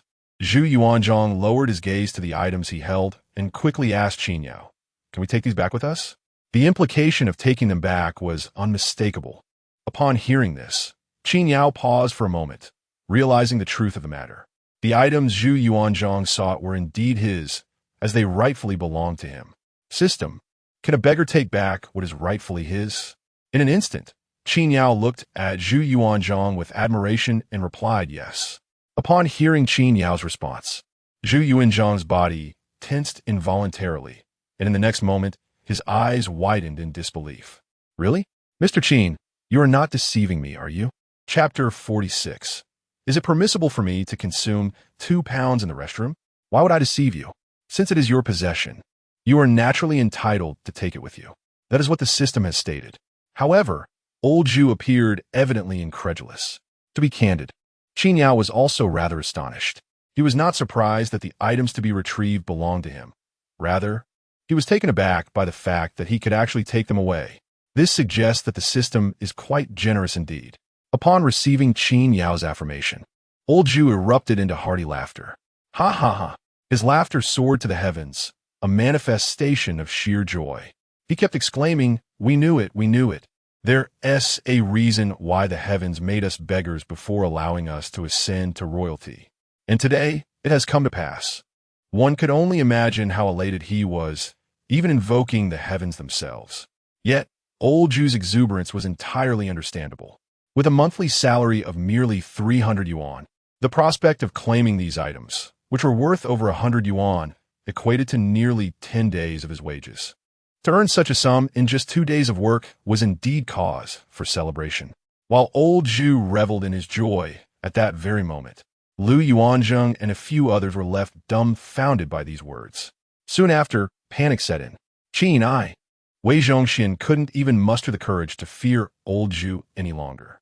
He directed his words toward Qin Yao, but before he could finish, Qin Yao anticipated his intent and interjected, You are not NPCs masquerading as beggars.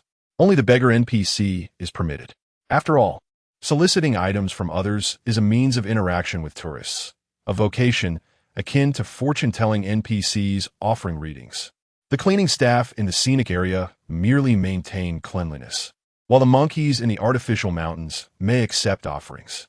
This is all of the same nature. Upon hearing Qin Yao's declaration, Wei Zhongxian was rendered speechless. Before he could react, Qin Yao turned to the visibly excited Lu Yuanzheng and Gui Yuanpei. Neither of you can. In an instant, their faces, along with those of Wei Zhongxian and a group of Jinyui, transformed into expressions of despair. At this moment, Zhu Yuanzheng no longer regarded Wei Zhongxian with disdain, but instead joyfully exclaimed, Haha, it seems being a beggar suits us well. This is simply splendid. With that, old Zhu lowered his gaze to the heap of items in his hands, breaking into a blissful smile once more. His demeanor instantly incited envy in Lu Yuanzheng and Gui Yuanpei. Despite their awareness of his status as a sovereign and his remarkable achievements in both civil and military affairs, they could not suppress their envy. It was utterly beyond their control. Not only Lu Yuanzheng and Gui Yuanpei, but even Wei Zhongxian felt a pang of jealousy. Though this was the founding emperor, and although he harbored a significant apprehension towards him, the envy was unmistakable. However, the items that are to arrive can indeed be taken away. Feeling the piercing gaze of Wei Zhongxian, the elder Zhu turned his attention, coldly remarking, What are you staring at? This single utterance startled Wei Zhongxian, compelling him to shudder involuntarily. I merely wish to congratulate His Majesty the Great Ancestor.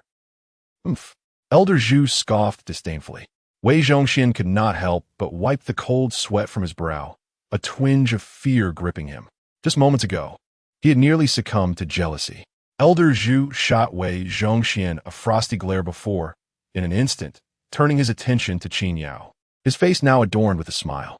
He awkwardly addressed Qin Yao, saying, Mr. Qin, may I inquire about something? What matter do you wish to discuss? Qin Yao asked, curiosity evident in his gaze. Elder Zhu continued, Is it possible for us to return the items and exchange them for money? I understand now. You wish to convert the items into currency to purchase other goods for the Hongwu era? Elder Zhu nodded vigorously, resembling a chick pecking at grains. That is out of the question. While it is acceptable to take what is to come, to desire a monetary exchange for further acquisitions to bring back to the Ming dynasty is rather far-fetched. Even if Qin Yao were willing, the system would certainly not be so generous. Qin Yao elaborated. Even if I were to facilitate a monetary exchange and allow you to return the items, rest assured that whatever you buy with that money cannot be taken back to the Ming. What purpose would such a return serve? Upon hearing Qin Yao's words, Elder Zhu let out a deep sigh, a hint of regret in his tone. Well, I merely suggested it. Upon reflection, it does seem unreasonable to expect to reap all the benefits in this world. Elder Zhu appeared quite disappointed. However, this disappointment brought a sense of relief to Lu Yuanzheng, Gui Yuanpei, and even Wei Zhongxian. They were not reveling in misfortune. Rather, it was a matter of fairness. If one among them suddenly struck it rich while the others remained in hardship, it would certainly create discomfort. As brothers, they could share in adversity, but to flaunt wealth before their eyes would elicit only one sentiment. Sell your luxury vehicle. Can I at least indulge in a modest meal in peace? The sentiments of Lu Yuanzheng and his companions were akin to this. At present, Elder Zhu could no longer exchange for currency and then procure other items to bring back to the Ming. Though it seemed unjust, the collective heart of the group felt somewhat at ease. Naturally, only Elder Zhu harbored regrets. Yet his expression of disappointment lingered for but a fleeting moment. In an instant, his gaze sharpened, as if struck by a sudden epiphany. Qin Yao, unconcerned with these matters, swiftly called upon Wei Zhongxian to organize the Jinui for a talent showcase. As it was time to entertain the visitors, gathering the audience was indeed secondary. Qin Yao was eager to capture video footage for uploading to short video platforms. During the performance by the Jinui, Qin Yao observed the distinct refinement in their artistry, a notable enhancement from previous displays.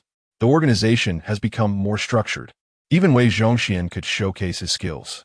It is evident that during this period, the individuals of the Chongzhen reign truly invested effort into their performances. The show was captivating, predominantly centered around combat, and undeniably exhilarating. At times, a group would engage in a brawl, while at other moments, two individuals would duel. There were instances where a group would overpower a single opponent. Regardless, the spectacle was genuinely thrilling, prompting nearby onlookers to hastily capture photographs amidst exclamations of awe. It is clear that they were thoroughly satisfied. At least from Qin Yao's perspective, spending 40 yuan to witness such a performance brought him considerable joy. As the performance concluded, while recording a video, Qin Yao cheerfully encouraged the audience, urging them to share the footage online to promote the scenic area. If the likes increase, entry could be free. With more visitors, the performances will only improve. He exclaimed, "No problem. It's a trivial matter. Haha, I've already posted it online. Does your scenic area have an official account? I'll tag you." Upon hearing this, Qin Yao smiled and eagerly responded, "Yes, we do." Chapter 47. What I inherit is more than the will of the Ming dynasty. Could you kindly assist in promoting the scenic area S account? Encountering such visitors is indeed a challenge. As the patrons have taken such proactive steps, Qin Yao naturally followed suit. Remarkably, the number of visitors this morning was quite modest. In the blink of an eye, afternoon had arrived. During the lunch hour, Qin Yao had already edited and uploaded a video online. His skills in video editing were rather rudimentary, yet sufficient for the task at hand. Shortly after the video was posted, likes and comments began to pour in, a delightful start that was enough to uplift one's spirits. However, there remained a perplexing issue for Qin Yao. His previous videos had garnered thousands of likes, and logically, such engagement should have translated into an increase in followers. Regrettably, his follower count still lingered in the mere hundreds. Nonetheless, he soon came to understand the reality of the situation. As an account dedicated to a scenic area, attracting followers was not as straightforward. Unlike accounts that specialize in humorous skits or those featuring attractive individuals, or even those with inherent gimmicks that captivate audiences, his account was primarily focused on promotion. Why would anyone choose to follow him? While visitors might come to the scenic area for enjoyment, the idea of following his account likely held little appeal. What purpose would that serve? To view daily promotions? How mundane indeed. Many scenic areas and businesses seem to overlook this nuance, often asking visitors to follow their accounts or scan a code. As far as Qin Yao was concerned, if a restaurant requested customers to scan a code for ordering while also following their account, it would evoke his disdain. He might very well choose not to return. The sentiments of visitors were likely similar. Putting that aside, the afternoon saw a gradual increase in the number of tourists. Contrary to claims of poor business, the combined total of morning and afternoon visitors surprisingly surpassed 200. This brought immense joy to Qin Yao, whose smile remained unyielding. What does 200 visitors signify? That equates to an income of 8,000 yuan from ticket sales. Just over a month ago, such a sum seemed unimaginable. Now, earning 8,000 in a single day was a reality, and Qin Yao was beginning to experience financial comfort, at least enough to stave off hunger. Of course, while this sum appeared substantial, in the context of a scenic area, it was somewhat paltry. If one were to spend it, even minor repairs in such a vast area would barely make a dent. Fortunately, in Qin Yao's eyes, as long as he refrained from spending, it was pure profit. The afternoon continued with performances by the Imperial Guards. As per tradition, Qin Yao encouraged the visitors to record videos while he did the same, intending to edit and post them online later. Once the visitors had enjoyed the performances and left the scenic area contentedly, it marked the end of the workday. It is worth mentioning that Old Zhu possesses quite a remarkable talent. He did not disclose what he was to bring in the morning. By the afternoon, however, old Zhu had accumulated an assortment of fruits, breads, and other items. The sheer volume of his haul was nearly burdensome for a single person to carry, evoking envy in the eyes of onlookers.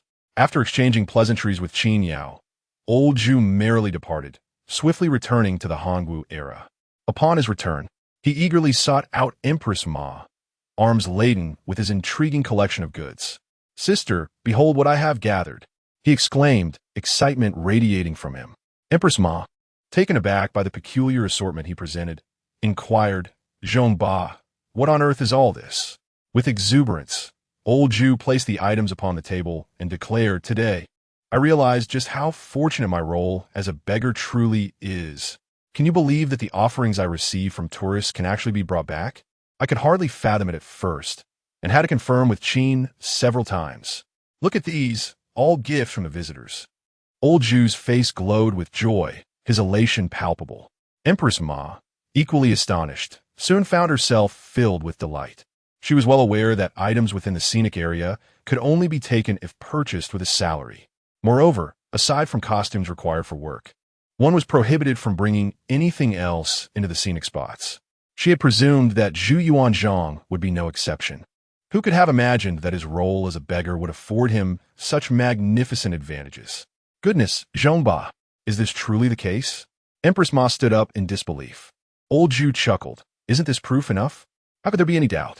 Let me tell you, the envy on the faces of those two Tang dynasty fellows was priceless, and the stunned expressions of those Jinyui and that eunuch from the Chongzhen era were simply unforgettable." Empress Ma pondered for a moment. "Zhongba, since you can bring back items, you must work even harder. If anything can be brought back as long as it is given by others." Old Zhu grinned broadly. "Rest assured, I have a plan." He then eagerly presented his bounty to Empress Ma, saying, "Come, sister, these are all edible delights. We cannot let them go to waste. Moreover, they are delicacies from the future. You must try this bread. I had a taste this afternoon, soft, sweet, and fragrant. I knew it would suit your palate, so I saved a piece and brought the rest back." With gentle guidance from Zhu, Empress Ma delicately tore open the bread's packaging and took a bite, her eyes widening in astonishment. "Indeed, it is delightful." Zhu chuckled once more. "I assenti it. However, I must say, while this is quite good, it pales in comparison to your famous pancakes." "What are you saying?" Empress Ma chided him with a playful glare. Old Zhu burst into laughter. At the very moment when the esteemed couple, the old Zhu, indulged in bread and milk, a wave of melancholy permeated the words of Lu Yuanzheng and Gua Yuanpei. "Alas, we are not beggars. If we were beggars." Upon hearing their lamentations, Gua Xian could not help but feel envious. "Yet," he replied, "it is of no consequence. Even a sovereign can humble himself to beg. If the two of you were emperors, could you do the same?"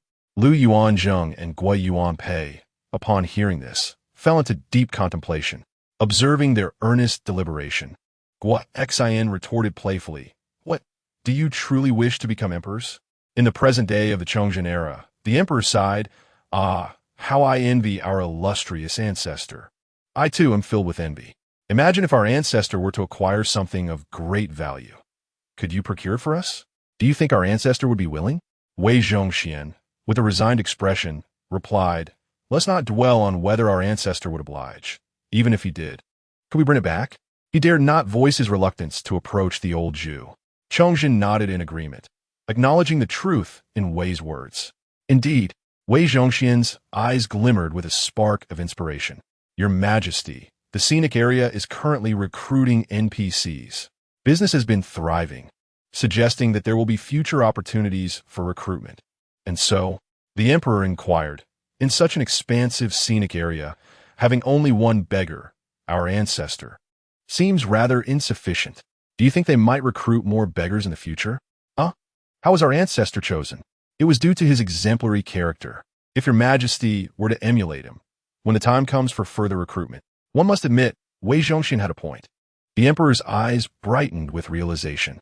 Indeed, if the scenic area does not recruit, then that is one matter. However, should they recruit in the future, would I not be able to prepare in advance? "Does your Majesty intend to become a beggar?" Wei Zhongxian interjected, somewhat disheartened. "Surely, A sovereign such as yourself cannot stoop to the level of a beggar. You do see the logic in this, do you not? Chongzhen declared with great conviction. Am I to become a beggar? No. I seek to revive the glory of our illustrious ancestor. I am the emperor of the Ming dynasty. I shall not only inherit the legacy of the Ming, but also aspire to mirror that of my forebears. I must carry forth the will of our ancestor. Therefore, your majesty intends to. I cannot be a beggar. It would be utterly unbecoming for an emperor to beg. However, that does not prevent me from learning from our ancestor. Wei Aiqing, do you not agree? Chongzhen, feeling somewhat bashful, considered that perhaps begging was not so disgraceful after all. Yet, he insisted on upholding a facade of dignity. At that moment, his cheeks flushed with embarrassment. Wei Zhongxin advised, Your Majesty, should you venture out to beg, do take care. Very well, the emperor acquiesced. Chapter 48, with a meager monthly salary of 300. They had the audacity to deduct 270. Regardless of whether Chongzhen inherited the will of his illustrious predecessor, the time for work had once again arrived. As the hour struck, Lao Zhu reappeared in the scenic area, his countenance radiant and even tinged with excitement. It was evident that he approached his work with great anticipation. Eager to make a mark in this humble position, I feel my skills in begging have improved a notch, were Lao Zhu's own words. Seeing him in such high spirits, Lu Yuanzheng, Gui Yuanpei, and Wei Zhongxian looked on with envious admiration. Yet, despite their envy, they understood the importance of their duties and remained diligent in their tasks. Qin Yao was quite pleased with their industriousness. Earlier that morning, Qin Yao reviewed the status of the video he had posted the previous day and noted that it had garnered widespread acclaim. The past two videos had each received over 10,000 likes, with the one posted last night, despite its later release, achieving more than 30,000 likes. This unexpected success was indeed surprising. Curious about why this video outperformed the last, Qin Yao meticulously analyzed various factors, from the flow of short video traffic to the differences in content and performance between the two. His dedication to this analysis stemmed from a clear understanding that the more popular the video, the more visitors it would attract to the scenic area. If the videos continue to thrive, concerns about dwindling tourists would be unfounded, even if some only visited once. Driven by this rationale, Qin Yao exhausted his efforts, only to ultimately conclude that he could not discern any significant differences between the two videos. He decided to abandon the analysis, pondering whether he was truly suited for this line of work.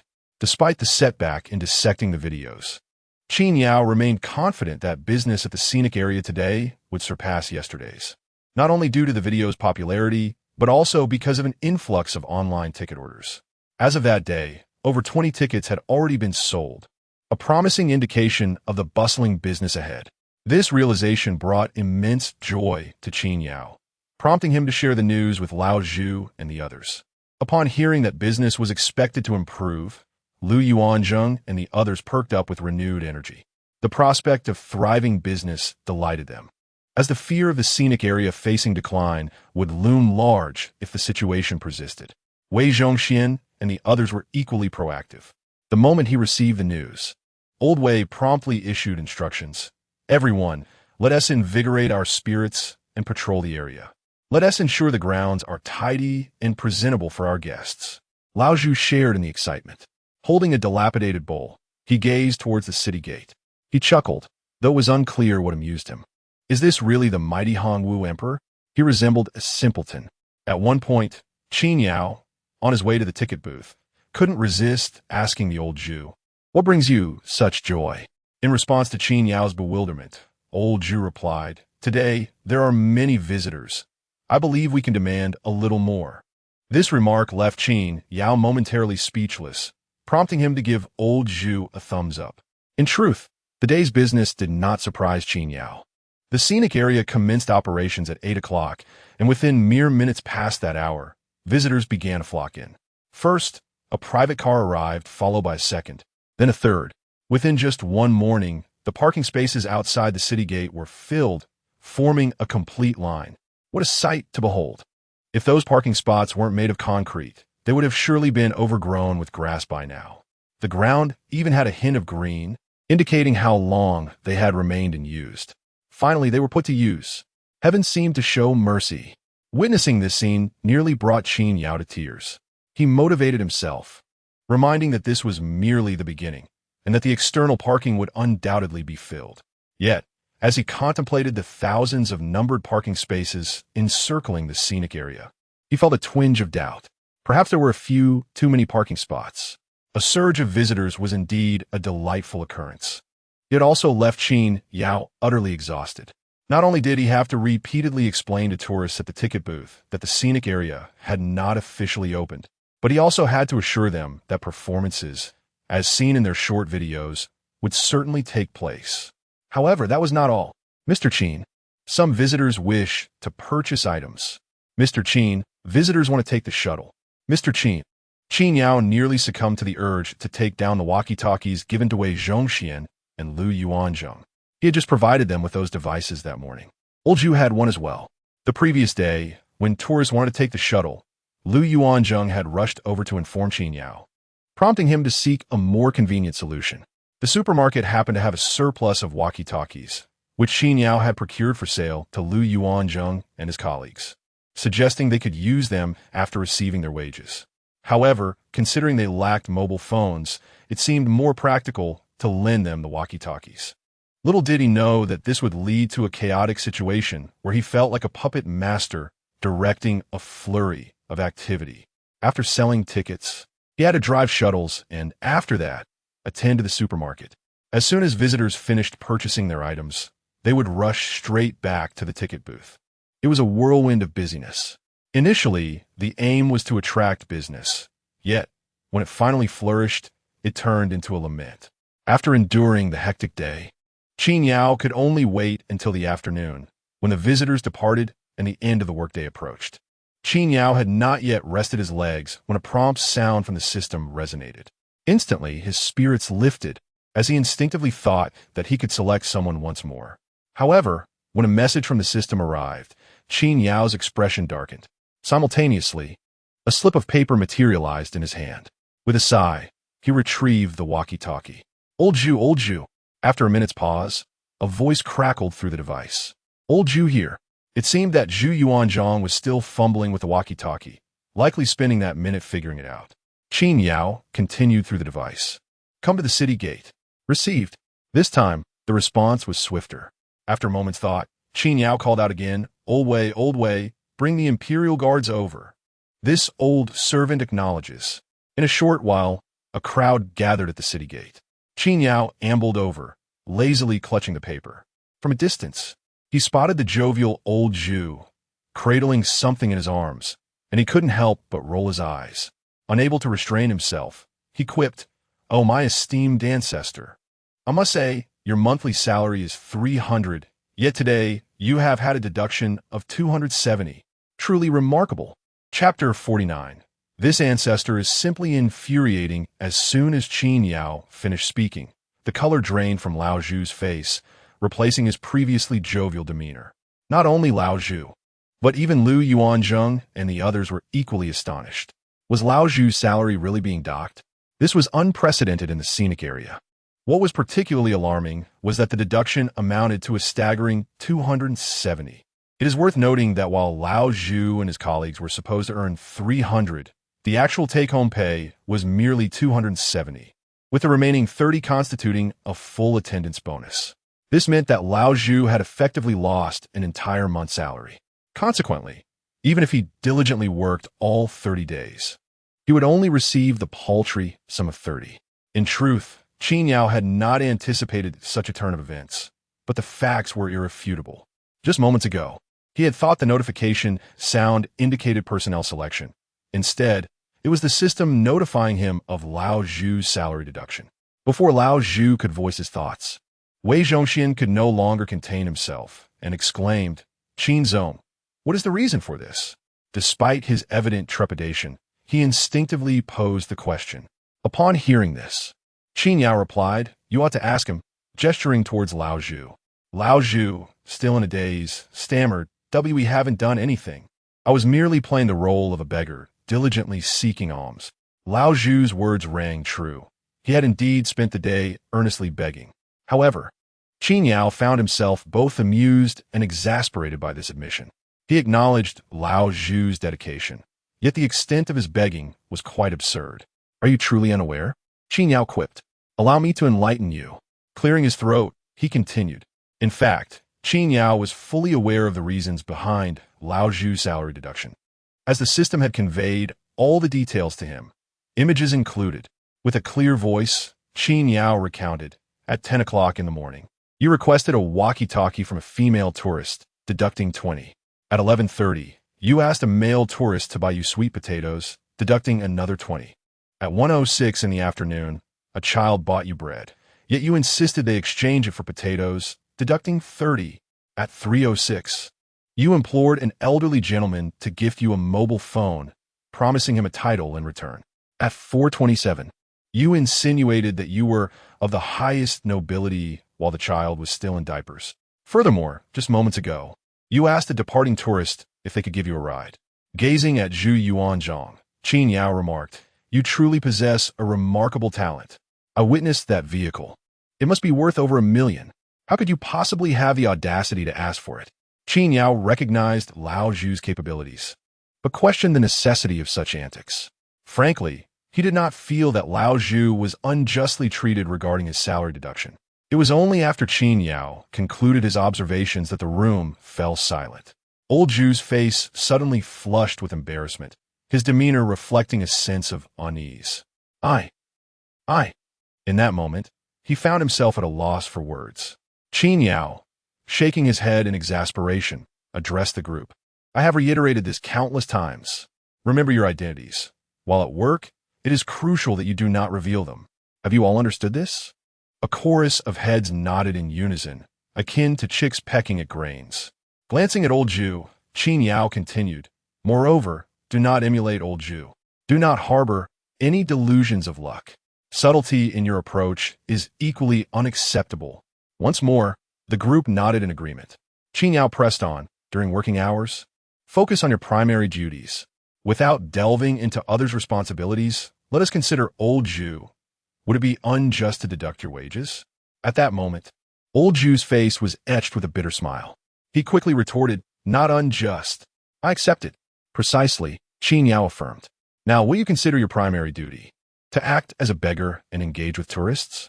If a visitor graciously offers you something, you may accept it. Whatever they choose to give is theirs to bestow, is it not? However, you must never solicit." Although old Zhu's actions were questionable, he possessed a certain cleverness. While he had indeed asked, he had not incited disdain from the tourists. It felt more like a playful banter. Had he irked the visitors, and they reported it to Qin Yao, the implications would have been far more severe than a mere wage deduction. Nonetheless, this behavior remained inappropriate. Qin Yao sighed in resignation. "Old Zhu, as a newcomer, I can empathize with your sentiments. You desire sweet potatoes, and various other items, correct? As the ruler of your realm, your urgency is understandable." Old Zhu eagerly nodded, yet Qin Yao continued, "But that does not serve as justification. Do you comprehend? If you had refrained from such antics, we have been here for 3.5 days. In another 20 days, you could acquire those items. Now, however, you are left with a mere $30 in full attendance. You could have purchased a multitude of items." Listening to Qin Yao's words, old Zhu let out a deep sigh. "I was wrong, Mr. Qin. My impatience led me astray." Qin Yao nodded. "Indeed, your acknowledgement of wrongdoing is commendable. Now, please sign the wage deduction notice." He handed over the paper and pen. As old Zhu signed, his heart felt as though it were bleeding. Once he completed the signature, Qin Yao continued, "Let this serve as a lesson. Fortunately for you, old Zhu, you can still manage to bring home some items daily. So it's not entirely a loss. Just refrain from such conduct in the future." After a brief pause, Qin Yao added, regarding wage deductions, "The amount will vary based on circumstances. If your cumulative deductions exceed 2 months' worth of wages, you will face termination. Thus, before undertaking any actions, ensure you weigh your options. Do you wish to retain your wages, and do you still want a job? Do you understand?" "Understood," the group responded. Qin Yao waved his hand dismissively. "Very well, let us conclude for the day." Remarkably, during the earlier admonishment, Qin Yao seemed momentarily bewildered. Now that it has come to an end, he appears to have grasped the situation and is somewhat amused. It seems I possess a certain aptitude for leadership after all. It is not just anyone who has been reprimanded. It is none other than the esteemed Emperor Hongwu. Contemplating this brings a certain delight. As Qin Yao announces the end of work, a group of individuals responds, "We are departing now, General Qin." Indeed, another adds, "I too shall take my leave, General Qin." And yet another confirms, "General Qin, shall we call it a day?" Yes. With that, the group quietly exits the scenic area, vanishing in a flash of white light.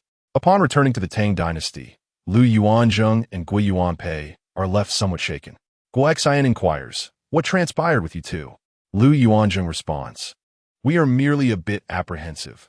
Fortunately, we have both been diligent. Which emperor has had their salary docked, resulting in a total forfeiture for the month?" "What? Why?" Guo Xian exclaims in astonishment. Once Lu Yuanzheng finishes speaking, Guo Xian chimes in, "I did warn you both from the outset to heed General Qin's counsel. And as expected, considering he is a sovereign, perhaps it is inappropriate for me to find humor in this. Nevertheless, it is amusing. This is quite the jest." Simultaneously, Wei Zhongxian rushes into the grand hall in disarray. "Your Majesty, your Majesty, the revered Taizu has had his salary docked." Chongzhen abruptly stands, exclaiming, "This Taizu is infuriating, truly a source of concern. By the way, does Taizu's error have no bearing on us?" "Indeed, then there is no issue. I shall rest easy." Wei Zhongxian remained silent. Chapter 50. We shall end you. Unfilial wretch Zhongxing was indeed a dutiful descendant. Alas, old Zhu remained oblivious to this fact. Had he been aware, he would have yearned day and night for Zhongxing to come to the scenic area as a beggar, allowing him to shower affection upon this 11th descendant.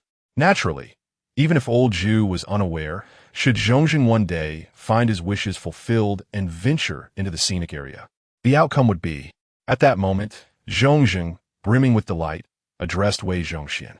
"My dear minister, I shall leave the palace to beg for alms. Although the great ancestor may be a source of worry, I must still follow in his footsteps. Just yesterday, I made my first attempt, and I have gained some insights. You may not know, but a wealthy gentleman bestowed upon me 10 copper coins. This is indeed my first successful venture into earning money." Upon hearing Zhongxing's words, Wei Zhongxian was invigorated. "Your Majesty, please proceed. I am confident that fortune shall smile upon you in the scenic area. Even a eunuch like myself has experienced such luck, let alone your Majesty." Wei Zhongxian's timely flattery greatly pleased Zhongxing. "What you say, dear minister, is music to my ears. Very well, I shall depart." As Wei Zhongxian watched Zhongxing's retreating figure, he could not help but fervently pray to the heavens. "O celestial beings, I beseech you, may Emperor Qin select your Majesty. Let our illustrious Ming Emperor grace the scenic area." With these thoughts, Wei Zhongxian knelt down, bowing in reverence. His devout demeanor would surely evoke the sentiments of anyone who happened to witness it. After completing his supplication, as he rose, he could not suppress his innermost thoughts. "If your Majesty were to go to the scenic area, the great ancestor would not dare to strike me, would he? After all, I am merely a castrated dog, far inferior to your Majesty, the fallen monarch. Minister Wei, what occupies your mind?" Zhongxing suddenly returned. Startled from his reverie by the voice, Wei Zhongxian involuntarily shivered and hurriedly stammered, "I was merely beseeching the heavens on behalf of your Majesty." "Did you not intend to leave the palace?" Zhongxing chuckled heartily, waving his sleeve. I nearly forgot to change my attire." With that, Zhongxing's expression turned serious. "Minister Wei, my departure from the palace is not solely for the purpose of begging. There is another matter at hand. The Imperial Guards have recently acquired considerable evidence. I plan to commence with a small test, starting with the Ministry of Justice's Lu Mao. What do you think, dear minister?" During this time, while Wei Zhongxian was occupied at the scenic area, Zhongxing remained vigilant. Wei Zhongxian diligently relayed all matters from the Eastern and Western censorship offices to Zhongxing, who kept everything under control. The court was rife with accusations, yet Zhongxing maintained a firm grip on the situation. He also instructed the Imperial Guards to investigate the evidence of crimes. The fruits of this labor often left Zhongxin seething with rage. It was only after Wei Zhongxian's daily recounting of affairs at the Scenic area that Zhongxing's spirits were somewhat lifted.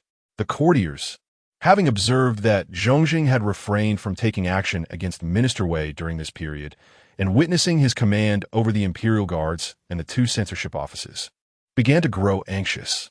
Outside the imperial court, I have heard whispers that I, the sovereign, am deemed foolish and incapable of discerning the worth of men. Such words would almost provoke laughter from Chongqing. Initially, he could endure the taunts, but at this moment, his patience had reached its limit.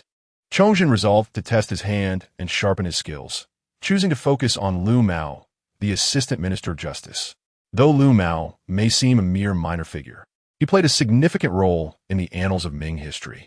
It was Lu Mao who advocated for the abolition of the postal stations, a decision that subsequently paved the way for the rise of Li Zicheng. Now, well-versed in history, Chongqing harbored a deep disdain for Lu Mao. Additionally, considering Lu's relatively insignificant status, he decided to target him. However, Chongqing's intentions extended beyond the simple matter of abolishing the postal stations. According to intelligence gathered by the Jinyue, this minor official, Lu Mao, possessed immense wealth, living a life of extravagance. What a shock it was to discover such opulence. This very individual, who recommended the abolition of the postal stations under the pretense of conserving state funds, was hardly virtuous. Had he been truly honest and offered counsel to me, the consequences of his recommendation leading to Li Zicheng's rebellion would be on my shoulders. Yet Lu Mao, a fierce glint sparked in Chongqing's eyes. Meanwhile, Wei Zhongxian chuckled upon hearing Chongqing's remarks. The old servant was eager to witness the unfolding events. With Lu Mao's demise, the restoration of the Ming dynasty seemed a step closer. It is noteworthy that Li Zicheng had already met his end, and swiftly at that. Setting aside the notion of Emperor Chongqing seeking bloodshed, let's consider the era of Hongwu. Upon finishing his duties, Zhu Yuanzhang rushed to find Empress Ma, lamenting, "Sister, we have erred. Our wages have been completely deducted. Even Qin has reprimanded us. Reba you, sister, you must also chastise me? Very well, I shall not dwell on it. The attractions of our realm do not compare to your Ming.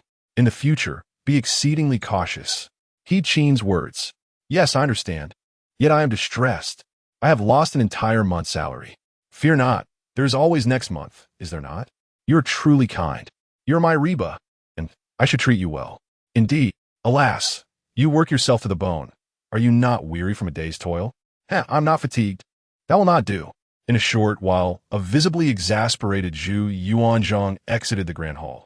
He was initially intent on seeking the crown prince, but his discontent could not be expressed in the presence of the heir. After pacing back and forth, the elder Zhu commanded, "Summon Prince Yin, Zhu Di, to me." "Yes." Moments later, Zhu Di appeared before Zhu Yuanzhang, trembling with trepidation.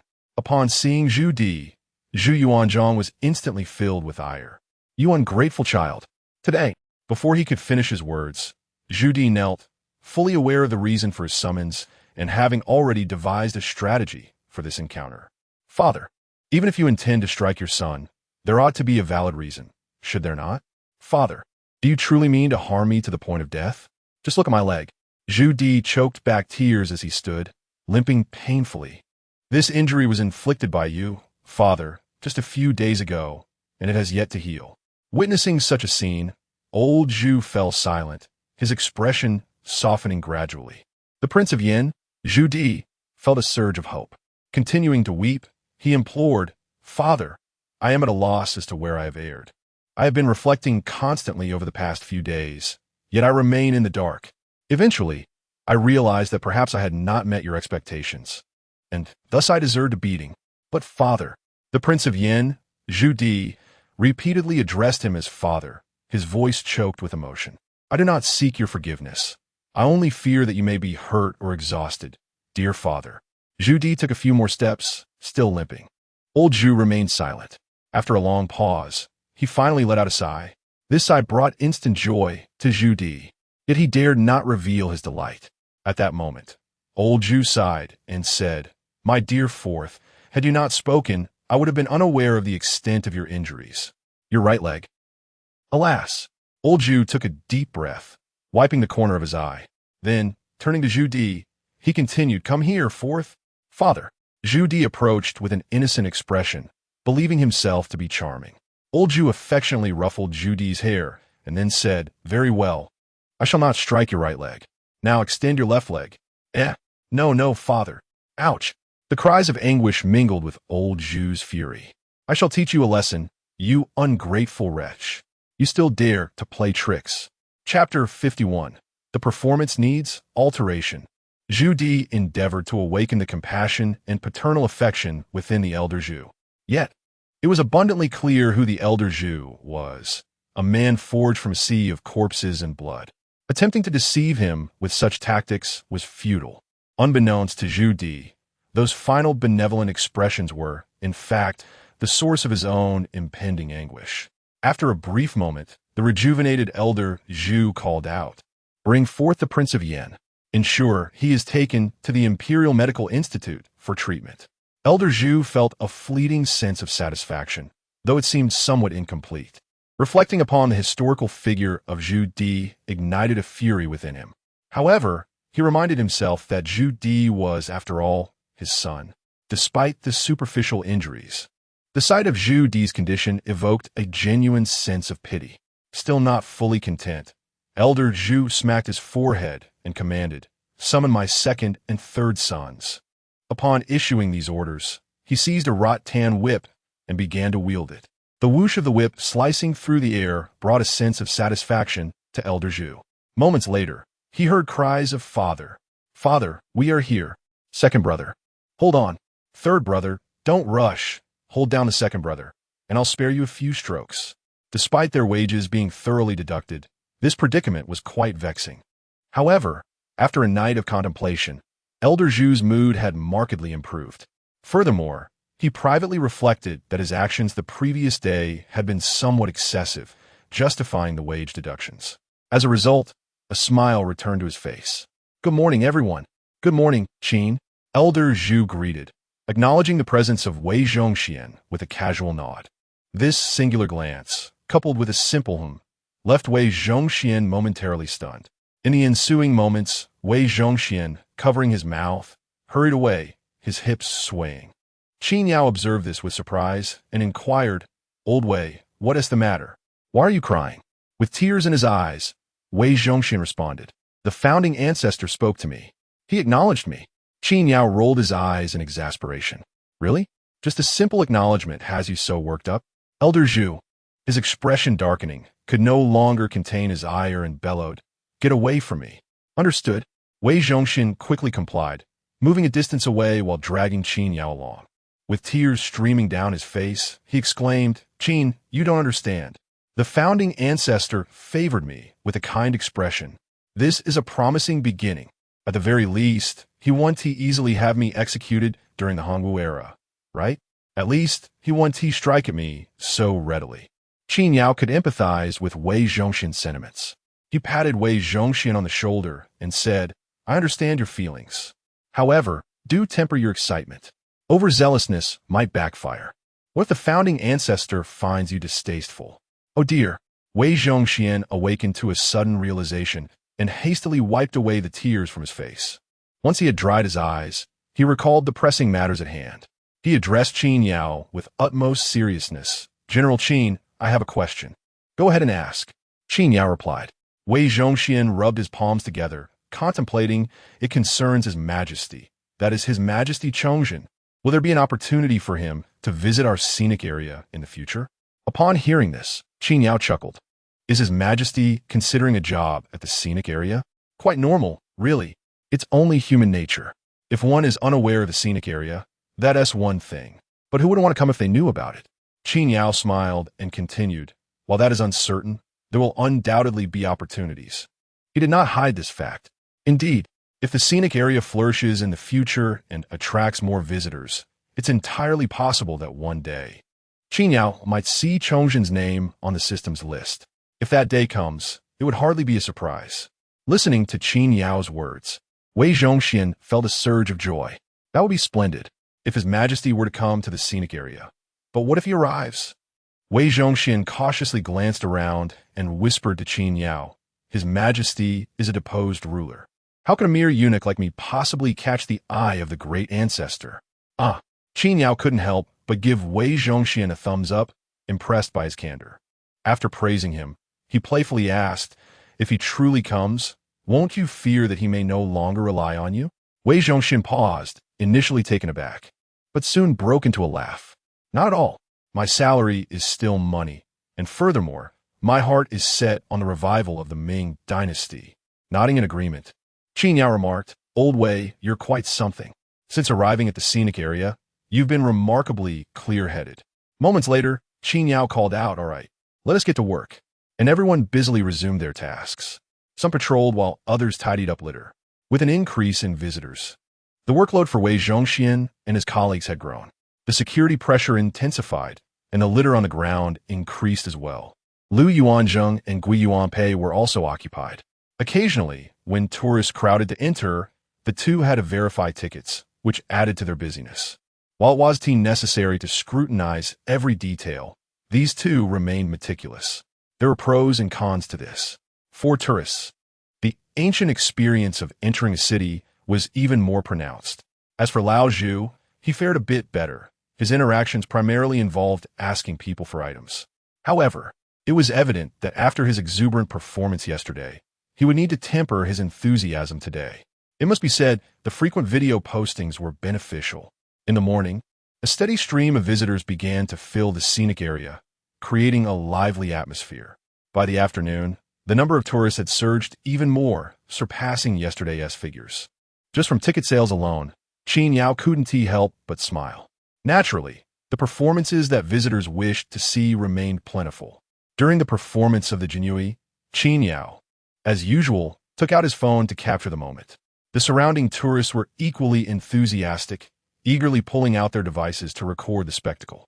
However, Qin Yao noticed a group of visitors who simply observed with cheerful expressions, engaging in conversation with their companions, exclaiming, "Look, isn't it delightful?" Yet, they refrained from taking out their phones to film. Curiosity piqued. Qin Yao approached them and inquired, "Why aren't you taking pictures or recording?" "It's free," the tourists responded with smiles. "We've seen it 2 or 3 times already. We've captured enough. This time we mainly brought friends." Upon hearing this, Qin Yao nodded in understanding, feeling pleased. Ah, that explains their familiarity. They were return visitors, bringing others along. How delightful! Yet, amidst his joy, Qin Yao sensed an unsettling realization. This group was drawn by novelty to introduce their friends, indicating that their own interest had waned. He furrowed his brow in concern. This won't do. No matter how splendid the experience, if it loses its allure, how can it continue to captivate? One cannot assume that all visitors are first-timers brimming with excitement. Consideration must be given to repeat visitors as well. This is essential for the flourishing of the tourist attraction. Qin Yao concluded that the performance must undergo some changes. Lost in thought, he was suddenly approached by Old Zhu, whose excitement was palpable. What could possibly have stirred the Emperor Hongwu to such fervor? Upon reaching Qin Yao, Old Zhu exclaimed with enthusiasm, "Mr. Qin, a visitor just gave me 100 yuan. Chapter 52. This is not our Ming dynasty." Old Zhu waved a 100 yuan note in front of Qin Yao, causing Qin Yao to momentarily freeze in astonishment. Could it be that someone was actually giving Old Zhu money? At this moment, Wei Zhongxian and his companions also looked over in disbelief. A 100 yuan note. They had only seen one during payday, and it was gone almost as soon as arrived. Filled with exuberance, Old Zhu cautiously glanced at Qin Yao. "Mr. Qin." But before he could finish his sentence, Qin Yao anticipated his inquiry and replied directly, "It's yours." Qin Yao's unambiguous response momentarily stunned Old Zhu. But he quickly recovered, bursting into hearty laughter. "Ha ha ha! Good, good."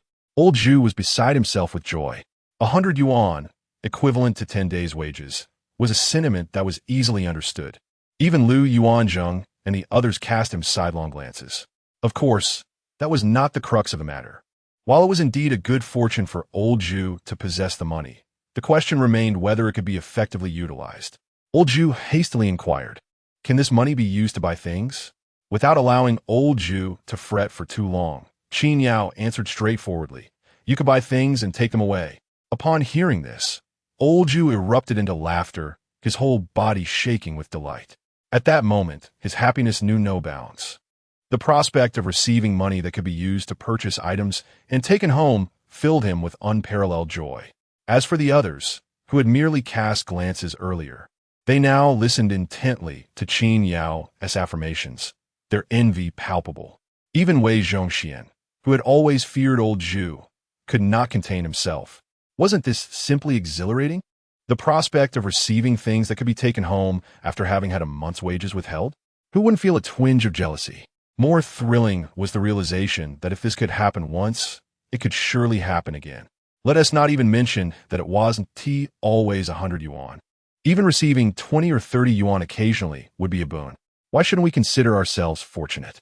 The air was thick with an intoxicating sense of envy. Seeing old Ju's delight, Wei Zhongxian quickly reacted. "Your Majesty, allow me to extend my congratulations." The members of the Qin Wei, including Zhou Yingqiu, hurriedly echoed, "Congratulations." "Your Majesty." Old Ju, in a splendid mood, refrained from showing any displeasure towards Wei Zhongxian and waved his hand casually. In previous instances, such a gesture would have left Wei Zhongxian overwhelmed with emotion. Yet now, despite his joy, his eyes couldn't resist glancing at the 100 yuan note in old Ju's hand. In his elation, old Ju exclaimed, Come, let us have some yogurt. Have a piece of bread. Wei Zhongxian, you too have a bottle." In a moment of jubilation, old Ju dispersed the fruits of his labor from the day.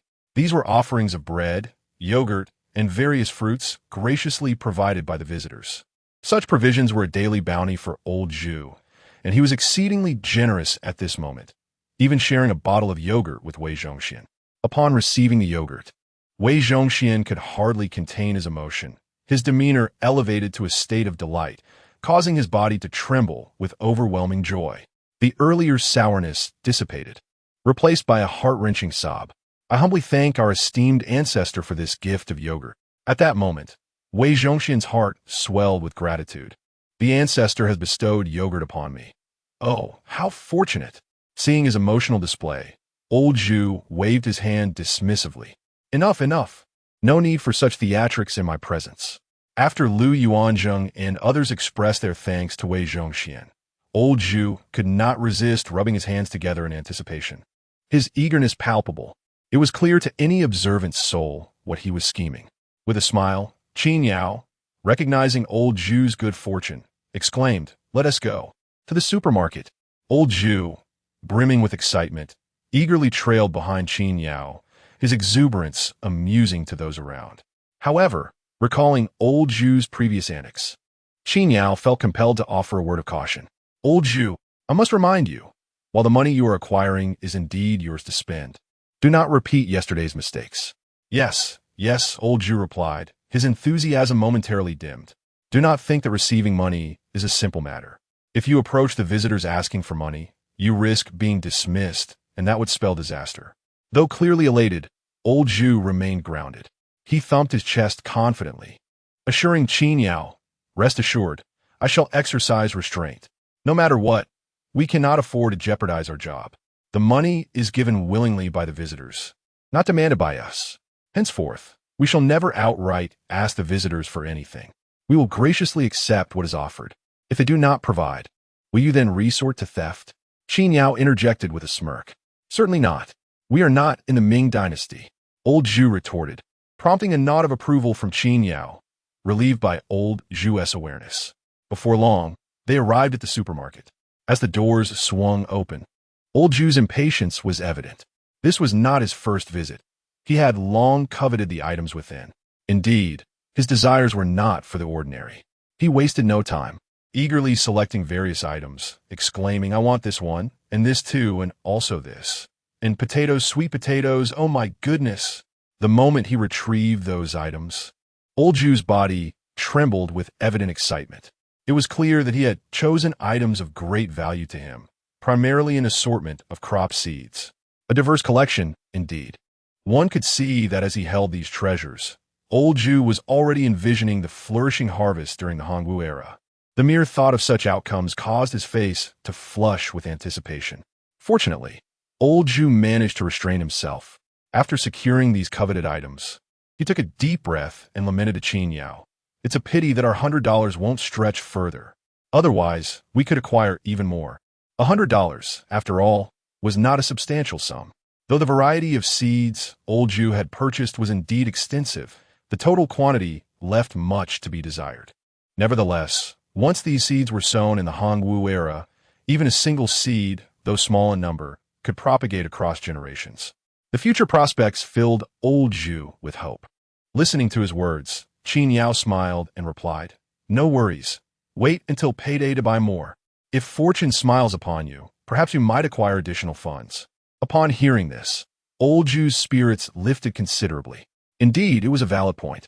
Notably, the seeds that Qin Yao sold to old Zhu and his companions would yield fruits capable of producing seeds themselves. This was a deliberate choice made by Qin Yao when sourcing supplies at the agricultural market. The yield might not be the highest, but they were certainly suitable for seed saving. Parallel worlds. Time travel. No need to dwell on it. Life is challenging. Chapter 53. Who says old Zhu lacks social graces, as old Zhu meticulously selected his items in a fleeting moment. Qin Yao took out a calculator and began to tally the costs. The total amounted to 97 yuan. The items chosen by old Zhu summed up to 97 yuan, leaving a remainder of 3 yuan from the 100. Qin Yao glanced at old Zhu, his intent unmistakable. With 3 yuan left, he suggested that old Zhu procure an additional item to utilize the entire 100 yuan. Observing the look in Qin Yao's eyes, old Zhu chuckled softly. In a swift motion, he ambled over and returned with a bottle of cola, presenting it to Qin Yao. This cola, priced at 3 yuan, perfectly rounded off the 100. Seeing the cola in old Zhu's hands, Qin Yao smiled. "So you wish to try modern beverages? I must say, chilled ones are even better." Just as Qin Yao finished his sentence, old Zhu clasped his hands together in a gesture of respect and replied with a grin. "No, I have never indulged in such a thing and lack interest. I noticed that Mr. Qin delights in this drink, so I bought this bottle of cola. Yes, cola, for you to savor." Old Zhu's smile was somewhat awkward. "Although Mr. Qin is quite accustomed to this, I hope you don't find it beneath your standards. I truly lack the means." Qin Yao understood then that the beverage was intended for him. Old Zhu was offering him a gift. How amusing it was that people claimed old Zhu was unsophisticated, yet here he was demonstrating his understanding of social niceties. Of course, a bottle of cola hardly constituted a gift, yet it was evident old Zhu was being courteous. This left Qin Yao in a state of bemusement, prompting him to wave his hands dismissively. No, you should keep it for yourself. 3 yuan may not seem like much, but it's better spent on something like seasoning to take back to the Ming dynasty. I can always get my own cola." Qin Yao wasn't being dismissive. He simply felt it unnecessary. 3 yuan may not be significant in the modern world, but acquiring something like a lighter to take back to the Ming dynasty would be quite substantial. While it meant little to Qin Yao, he believed it would be too extravagant for old Zhu. Surely, old Zhu understood this as well. However, upon hearing Qin Yao's words, old Zhu responded earnestly, "Oh, but this 100 yuan was essentially a windfall. I'm not concerned about these trifles, since I have only recently started working here and may have caused you inconvenience. I feel a bit guilty. If you enjoy my cola, I shall be content." How peculiar was that he felt his wages were docked, as if he had truly inconvenienced Qin Yao.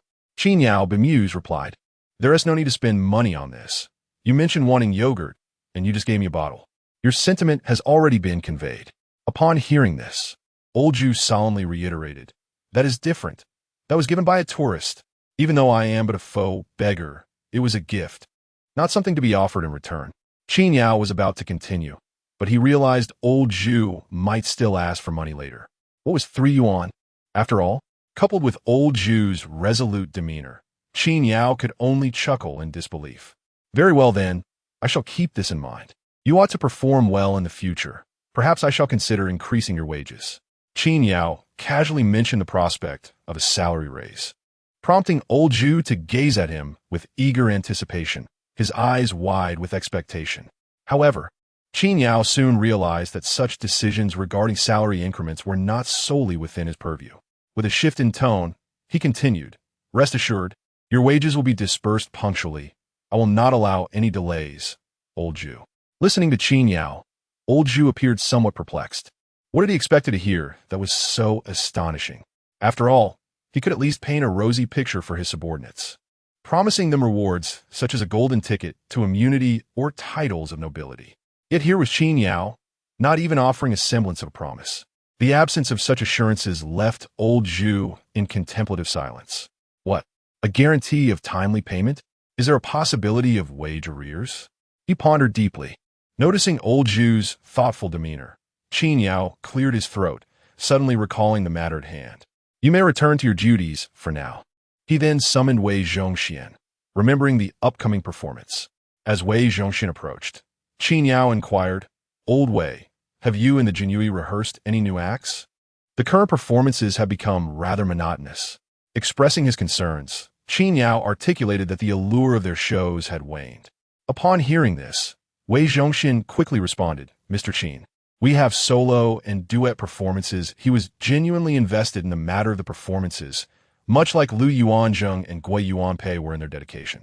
Though the Jinyui was not numerous, Wei Zhongxian had devised countless possibilities for their acts. However, Qin Yao interrupted, "That is not my intention. What I mean is variety. Look, no matter how many performers we have, the essence of a show remains unchanged. Regardless of the number of participants, the core of the performance is identical. Over time, this will inevitably render it tiresome for the audience. The newcomers might still find it engaging, but those who have visited before will lose interest." In just a few sentences, Qin Yao conveyed his thoughts. Realizing the gravity of Qin Yao's words, Wei Zhongxian became agitated, pacing back and forth in distress. "What shall we do now?" he fretted. Suddenly, he exclaimed, "Mr. Qin, if this one tea suffice, why not introduce something more sensational? We could have Zhou Yingqiu and the others engage in real combat. Wouldn't that compensate for the inherent similarities? It could attract more visitors." While it was indeed a compelling suggestion, Qin Yao was reluctant to pursue such a course. After all, performances were not the primary role of the Jinyui, and he was not a callous employer willing to endanger lives. He shook his head in disapproval. No, it's not good to get hurt or to cause trouble. What if something truly happens? The tourists would be frightened. Wei Zhongxian scratched his head vigorously. Qin Yao sighed, remarking that there were indeed too few NPCs, and they were all elderly gentlemen. Frankly, there wasn't much to behold. How much further could they push it? Fortunately, Qin Yao had a laid-back attitude. "Well, it is what it is. Our performance can still persist a little longer. If the tourists grow weary, perhaps we could rotate the performers? Lu Yuanzheng and Gui Yuanpei could still take the stage. With this much time, I ponder, surely we will have the opportunity to select some NPCs eventually. When that moment arrives, what better characters might we choose?" Resolute in his decision to remain patient, Qin Yao turned to Wei Zhongxian and said, "All right, you may clock out now. Head home and rest early." "Aye," Wei Zhongxian replied. Just as Wei Zhongxian departed, Qin Yao contemplated tidying up when a notification sound resonated in his mind. Chapter 54. Hurry and prepare a donkey cart for me. Upon hearing this, Qin Yao was overwhelmed with joy as the system's notification sound resonated in his ears. Ecstatic and euphoric, he felt a surge of delight that made his heart soar. How could he not be elated? The arrival of the system notification signified an increase in visitors to the scenic area, which he had just been lamenting about the lack of NPCs. With a sense of excitement, Qin Yao quickly turned his attention to the system's message, which, as per tradition, presented itself in bold, large font. It detailed the primary type of NPC being recruited this time. Scenic area NPC, basic position, passenger driver. Upon reading this line, Qin Yao could hardly contain his exuberance. What splendid news! He had not anticipated that the system would provide him with a driver. This was a significant liberation for him. He could hardly suppress his smile. It was well known that the most pressing need in the scenic area was basic staff. Although the security was managed by the Genie Wei, other personnel were sorely lacking. Currently, Qin Yao was responsible for ticket sales, driving, and managing the supermarket, and he even found time to clean. Without the Qin Yao's assistance, he would surely be overwhelmed with the burgeoning business of the Scenic area. Now, with the prospect of hiring a driver, it meant that he could delegate the task of driving the passenger vehicle. Although he would still have to manage the supermarket and run errands, it nonetheless alleviated his workload. This news brought Qin Yao immense joy. It was long overdue. He couldn't help but exclaim his gratitude. However, a question soon arose in his mind. He pondered the fact that the NPCs provided by the system were evidently figures from history. Unlike other NPCs, this driver would require specific skills, and he wondered how ancient individuals could possibly drive a car. Yet, in a moment of clarity, Qin Yao reasoned that even if they didn't know how to drive, they could certainly be taught. The ancients were not foolish. They would learn. He entertained the thought that perhaps the system would directly impart driving knowledge to these historical figures upon their arrival. With this optimistic perspective, Qin Yao eagerly delved into the list of candidates. The first entry read, Name, Yang Zhen. Era, 607 BC, during the spring and autumn period. Occupation, carriage driver. Yang Zhen. This name was unfamiliar to Qin Yao, yet the date was strikingly significant. The spring and autumn period. He was astonished that he had managed to recruit a driver from such an ancient time. This revelation prompted deep contemplation for Qin Yao. Is this shepherd renowned? When faced with uncertainty, one often seeks out answers. In a fleeting moment, Qin Yao retrieved his phone and conducted a search. The results were few, yet upon glancing at the overview, Qin Yao found himself astounded. It was true that he had never heard the name of this shepherd, but through his search, he discerned who Huayuan was. During the spring and autumn period, there was a commander from the state of Song named Huayuan. This Huayuan had slaughtered sheep to reward his soldiers, yet he neglected to acknowledge the charioteer. The reasoning was simple. Warfare did not hinge upon him. In a fit of rage, the charioteer, not long after, took Huayuan directly into the opposing camp, uttering a statement that conveyed, "While you may dictate the distribution of sheep, it is I who commands the chariot." Consequently, the Zheng army captured Huayuan. Astonishingly, Qin Yao comprehended the entirety of the situation. It turned out that this shepherd was indeed the charioteer of Huayuan. Though his name may not have been widely recognized, his actions were immortalized in history. Qin Yao was left in awe. If one were to consider the most illustrious charioteer throughout history, it would undoubtedly be none other than this shepherd. Qin Yao, not in haste to make a choice, continued to peruse the information presented before him. Soon, another name emerged. Zhang Fu, dated to the year 872 AD, during the 13th year of the Tang dynasty's Xiantong era. His identity, charioteer, lacking in notoriety, it was clear to Qin Yao that this individual was likely an ordinary person in the annals of history. His selection could very well be due to exceptional driving skills. He continued to read. Name, Song Ying. The system provided a total of 3 pages of candidates, with 5 individuals on each page, amounting to a staggering 15 options for Qin Yao to contemplate. After reviewing the first 2 pages, he felt rather indifferent. Aside from the initial shock of the shepherd's identity, the remainder seemed rather unremarkable. As he approached the final page, Qin Yao prepared himself for a decision. Perhaps he would select the shepherd or randomly choose another based on the era's merits. The shepherd was indeed commendable. Yet Qin Yao harbored reservations. Should he bring this individual on board, he hoped not to mistreat him. He was wary of the shepherd's previous actions. As Qin Yao pondered, his gaze inadvertently fell upon the last name listed. Upon a swift glance, he was struck with astonishment. Name, Zhao Guangyi. Year, 978 AD. The 3rd year of the Northern Song's Taiping Xinhua era. Identity, charioteer, emperor, chariot deity. Seeing this name, Qin Yao was left dumbfounded. He had anticipated that the list would conclude, but unexpectedly, it revealed a delightful surprise. Zhao Guangyi. If one were to discuss the finest charioteer in history, while the shepherd's skills were commendable, Zhao Guangyi's prowess surpassed all expectations. However, when it comes to comparison, one must mention Zhao Guangyi. This individual is also known by another title, the god of the sorghum river cart. With nothing but a donkey cart, he could navigate through the throngs of soldiers. Upon encountering Zhao Guangyi's name, Qin Yao could not help but chuckle. Earlier, he had contemplated whom to choose, but at this very moment, There was no need for deliberation. If not Zhao Guangyi, then whom else could be selected? Let us not even discuss his imperial status, simply considering his driving skills. It must be Zhao Guangyi. Without a moment's hesitation, Qin Yao decisively inscribed Zhao Guangyi's name. Once this choice was made, a smile graced the corners of Qin Yao's lips. At the instant he solidified his decision, during the era of the Northern Song Dynasty's Taiping Xinghua, Zhao Guangyi, who was resting, suddenly awoke. Immediately, his expression underwent a rapid transformation, and in the next moment, he exclaimed, "Someone, come quickly." A hurried eunuch rushed in. "Your Majesty." Upon seeing him, Zhao Guangyi urgently instructed, "Go, swiftly prepare a donkey cart for me." Chapter 55, Why does the official request a donkey cart in the dead of night?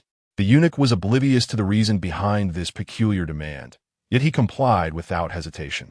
At that very moment, having just completed the selection process, Qin Yao was in high spirits.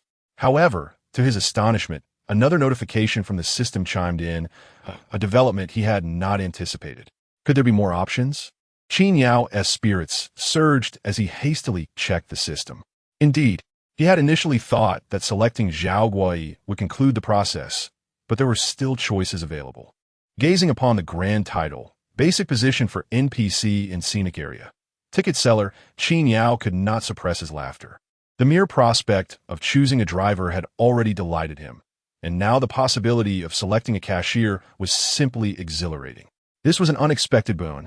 What he initially believed to be the liberation of a single role had transformed into the freedom of two. Splendid. Now he would not have to handle the cashier duties himself.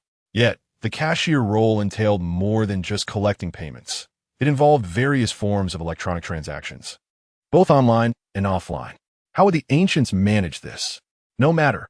Teaching them would suffice. A minor inconvenience was hardly a concern as long as he could resolve the positions. What a marvelous situation.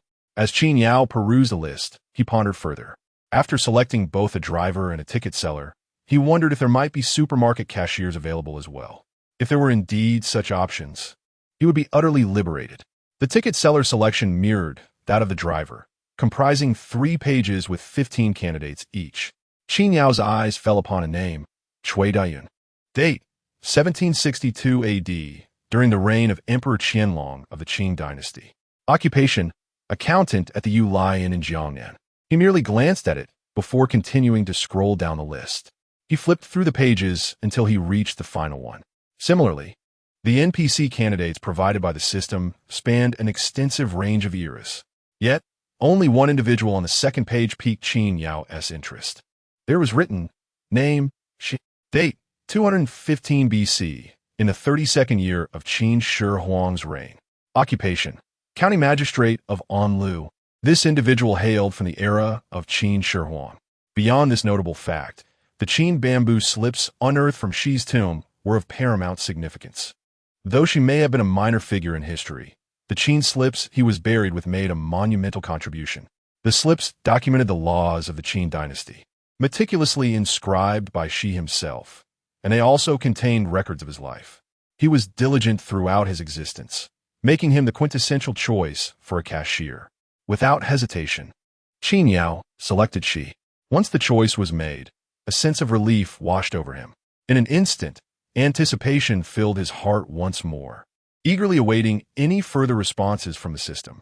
However, after waiting for a while, Qin Yao was disheartened to find that it was all gone. Was it truly gone? He still needed a cashier and a cleaner. Yet, despite his disappointment, Qin Yao remained undeterred. It was evident that the business at the Scenic area had improved recently, but this performance could only justify hiring 2 individuals. There was no need to rush. Given the current state of affairs, there would be more opportunities ahead. Although Qin Yao could not manage the performances at this moment, it was inconceivable for the Scenic area's business to falter in the near future. Regarding the performances, Qin Yao was merely preparing for contingencies. With this thought, he tidied up and settled down for a peaceful rest. At that moment, in the 32nd year of Emperor Qin Shi Huang's reign, within the county of Anlu, a figure was bent over a desk, meticulously writing on bamboo slips. Suddenly, an ethereal voice resonated, causing the individual to momentarily lose focus. After a brief pause, he murmured. Cashier? Future? 2,000 years hence? The Qin slips in his hand slipped and fell onto the desk. In the blink of an eye, the workday commenced, and Lu Yuanzheng and his companions once again appeared at the scenic area, brimming with vigor. They seemed thoroughly prepared for their tasks. It was reasonable to say that Lu Yuanzheng and Gui Yuanpei were in high spirits, as Gua Xian treated them as treasures. Upon returning to the Tang dynasty, these two enjoyed lavish meals and drinks, with Gua Xian sparing them from any other responsibilities besides their duties of the scenic area. Wei Zhongxian and others were equally energetic, although they needed to rehearse performances upon returning. Emperor Chongzhen treated them generously, lavishing them with good food and drink and frequently bestowing rewards. As for those who were still single, Emperor Chongzhen was already contemplating finding wives for this group of imperial guards. However, old Zhu's state of mind was somewhat concerning. It is worth noting that, aside from working at the scenic area, upon returning to the Ming dynasty, he still had state affairs to attend to. Although Zhu Biao, the crown prince, could be entrusted with many matters, old Zhu still had his fair share of responsibilities. His current life was essentially a cycle of working at the scenic area, returning to handle state affairs, resting briefly, and then rising early for court. This relentless schedule naturally aroused suspicion. Could it be that emperors were perpetually full of energy and exhausted? If that were the case, most emperors would not live long. However, reflecting on history, it was noted that Emperor Chongzhen slept only 2 hours a day.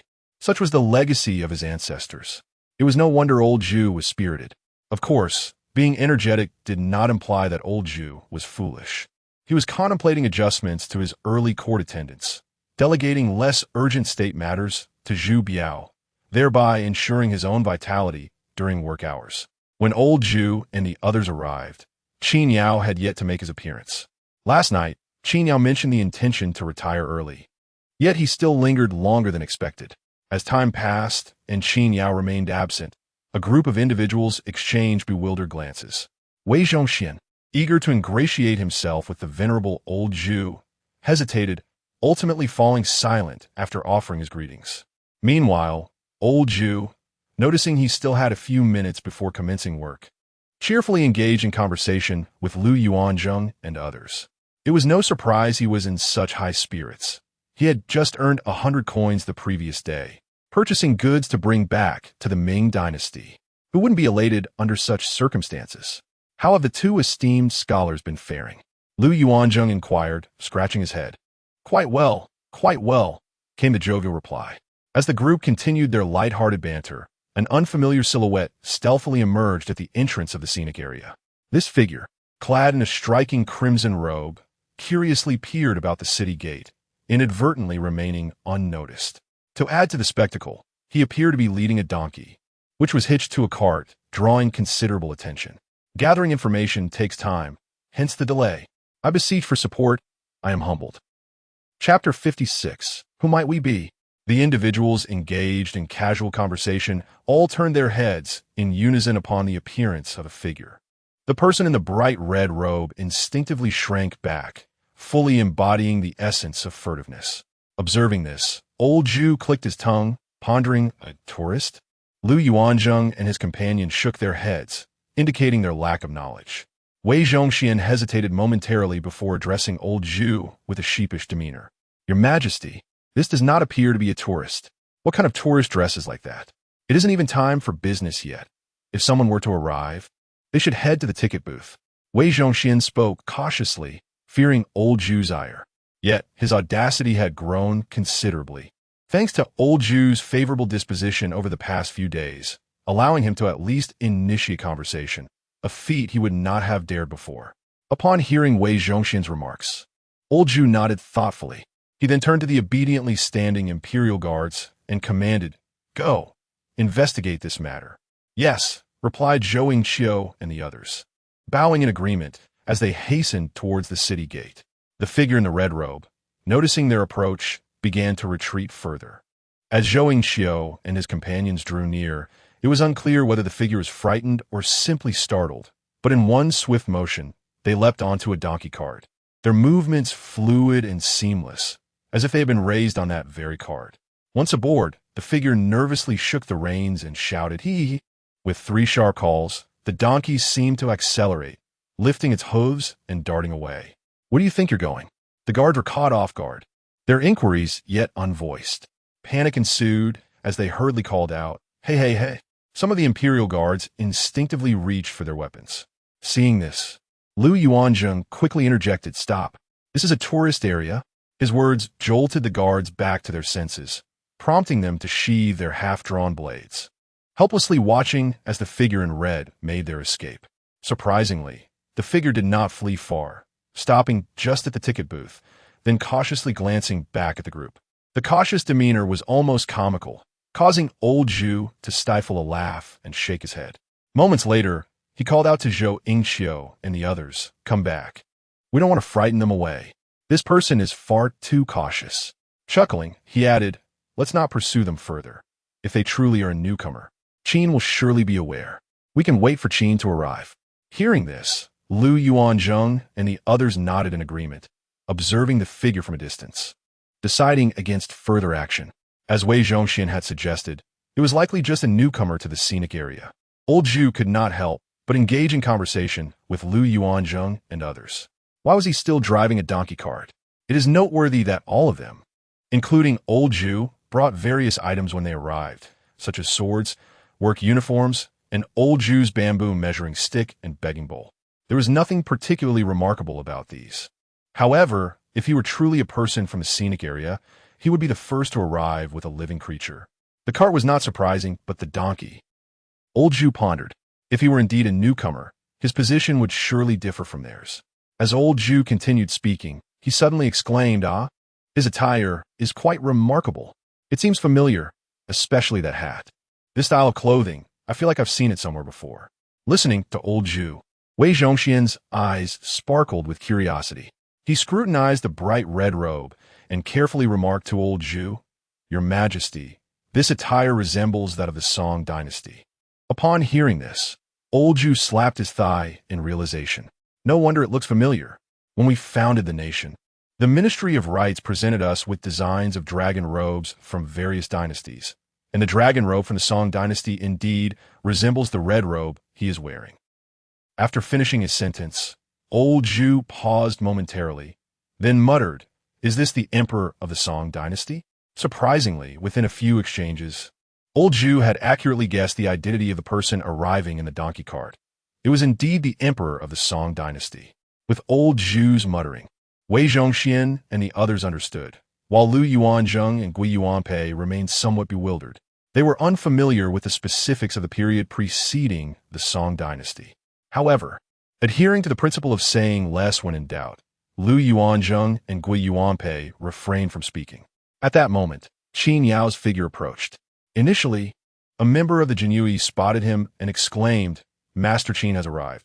Everyone then turned their attention to Qin Yao. Seeing the group looking at him, Qin Yao could not help but smile and said, Why are you all staring at me? Are you not engaged in idle chatter? Without waiting for a response, he continued, By the way, have you seen anyone arriving? Our scenic area has gained more personnel. Upon hearing this, Old Zhu and the others pointed towards the donkey cart outside the city gate. Look, Master Qin, is that not them? Qin Yao followed their gestures and immediately spotted the bright red robe and donkey cart. Upon noticing this, he smiled and said, Ah, they have arrived. Just as he finished speaking, he paused for a moment, then expressed his astonishment. Oh, they even brought a donkey cart? This really surprises me. He had summoned a driver, but did not expect them to arrive with transportation in tow. This delighted Qin Yao immensely. It is worth noting that besides the individual, the donkey was alive. This was indeed a donkey from the Song dynasty. Including this vehicle, it is indeed quite a substantial item, which truly takes one by surprise. In his delight, Qin Yao pondered how far he had traveled. Gui Yuanpei hastily clasped his hands together. We originally intended to inquire further, but before we could approach, he galloped away. On a donkey, Lu Yuanzheng interjected. Gui Yuanpei quickly corrected himself. All right, he rode off on a donkey. This comment elicited a chuckle from Qin Yao. Qin Yao laughed, remarking, How exceedingly cautious. No wonder he fled so swiftly. After saying this, he waved his hand towards the figure in the bright red robe and called out, Zhao Guangyi, come here quickly. Upon hearing this, Zhao Guangyi made no immediate move. Instead, it was old Zhu and his companions who were momentarily taken aback. Who? Zhao Guangyi? Old Zhu first appeared startled, followed by a look of astonishment, and then erupted into hearty laughter, baring his teeth in glee. He chuckled, exclaiming, "We thought he resembled an emperor of the Song dynasty. We wondered who it could be. It turns out to be Zhao Guangyi. Haha. If it is indeed Zhao Guangyi, then his driving this donkey cart makes so much more sense." Chapter 57. Alas. The pain in my liver. It hurts excruciatingly. It is rumored that Zhao Guangyi is present. Old Zhu's laughter is filled with such mirth, as if he has encountered a delightful jest. In truth, it is not merely old Zhu who is amused. Even Wei Zhongxian cannot suppress his chuckles. Zhou Yingqiu and the other members of the Jinyue have also broken into smiles. All of them are students of history, even if their knowledge is limited. The name Zhao Guangyi is familiar to them. Not only do they recognize the name Zhao Guangyi, but the title of the god of the Sorghum River is well known to all. It is not just in modern times. Even old Zhu and his companions are fully aware of it. Otherwise, they would not be smiling so knowingly. Of course, old Zhu and the others may not be acquainted with the moniker of the god of the Sorghum River, yet that does not hinder their understanding of Zhao Guangyi's deeds. This is one of the primary reasons they cannot help but laugh. However, their laughter leaves Lu Yuanzheng and Guo Yuanpei utterly perplexed. These two have suffered from the shortcomings of their dynasty. They only know that the Song dynasty followed the Tang, but are oblivious to the illustrious exploits of Zhao Guangyi. No wonder they are bewildered. This oversight can be attributed to Qin Yao, as the prepared materials did not contain such information. Had they known, they too would likely be laughing, for the title of the god of the Sorghum River is quite amusing. Indeed, upon observing their confusion, Wei Zhongxian leaned closer and whispered an explanation. After hearing this, Lu Yuanzheng and Guo Yuanpei began to smile. Qin Yao, witnessing this, chuckled and said, "All right, enough laughter. The person has arrived." At that moment, Zhao Guangyi cautiously approached, leading a donkey cart. Although he was guiding the cart, he was quite close to it, not walking directly in front of the donkey. This posture gave the impression that he could leap onto the cart at any moment and gallop away. Upon reaching the group, Zhao Guangyi had yet to speak. Qin Yao interjected, "I'm the person in charge here. You may call me Mr. Qin." Listening to Qin Yao's words, Zhao Guangyi finally spoke, clasping his hands and reflecting, "I am Zhao Guangyi." Qin Yao nodded slightly and said, "You are aware of what you need to know, correct? Now take a look at this." Qin Yao did not elaborate further. He had become significantly more adept at handling newcomers than before, having developed his own streamlined process. No longer did he feel the need to share excessive information. What needed to be conveyed was documented in the materials provided, and upon reviewing them, the essential knowledge would surely be grasped. Notably, since he knew Zhao Guangyi would be present today, Qin Yao had compiled a special dossier just for him. This meant that Zhao Guangyi would not only gain insight into the history following the Song dynasty, but would also find detailed information about himself. Zhao Guangyi accepted the materials handed to him by Qin Yao and began to scrutinize them closely. As he perused, one could see him occasionally furrowing his brow. Old Zhu, filled with curiosity, leaned closer to Qin Yao.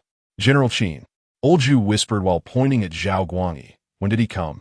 Upon hearing Old Zhu's inquiry, Qin Yao smiled and replied softly, "In the 3rd year of the Taiping Xinhua era, shortly after he ascended the throne." Old Zhu's eyes widened in surprise as he muttered, "So, he hasn't even taken to the chariot yet?" Zhao Guangyi had arrived a year earlier. Historically, Zhao Guangyi was known as the god of chariots, but that was a matter of the 4th year of the Taiping Xinhua era. At this moment, Zhao Guangyi had only been in power for 3 years. "The donkey cart hasn't even been set in motion yet," Qin Yao affirmed. Old Zhu, perplexed, remarked, "But that doesn't make sense. We just saw him handling the chariot with remarkable skill." "Haha." Qin Yao chuckled, responding, "Perhaps it is simply innate talent, deeply ingrained." "Indeed," he continued, "if it were not for talent, how could this be explained? If it were talent, then proficiency would be expected."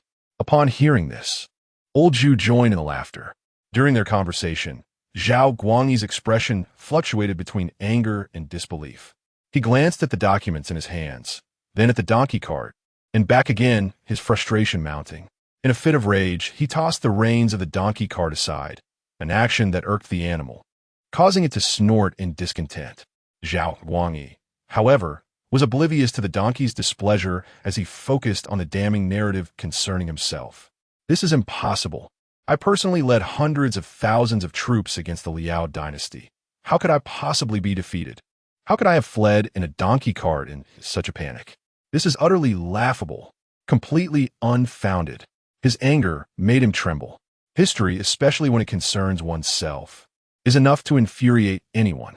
No wonder the others had laughed upon hearing his name moments ago. Zhao Guangyi's ire intensified.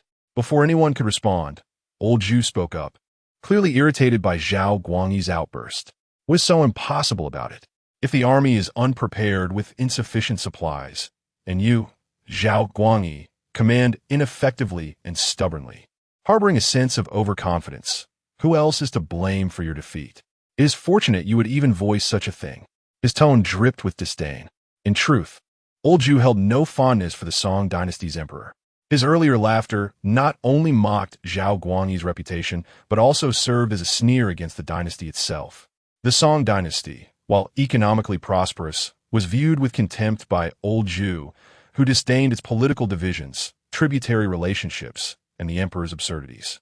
The history of the Song dynasty was replete with disgraceful episodes, and in old Zhu's eyes, the god of chariots was among the more respectable figures. His disdain for the Song was evident in his assessments.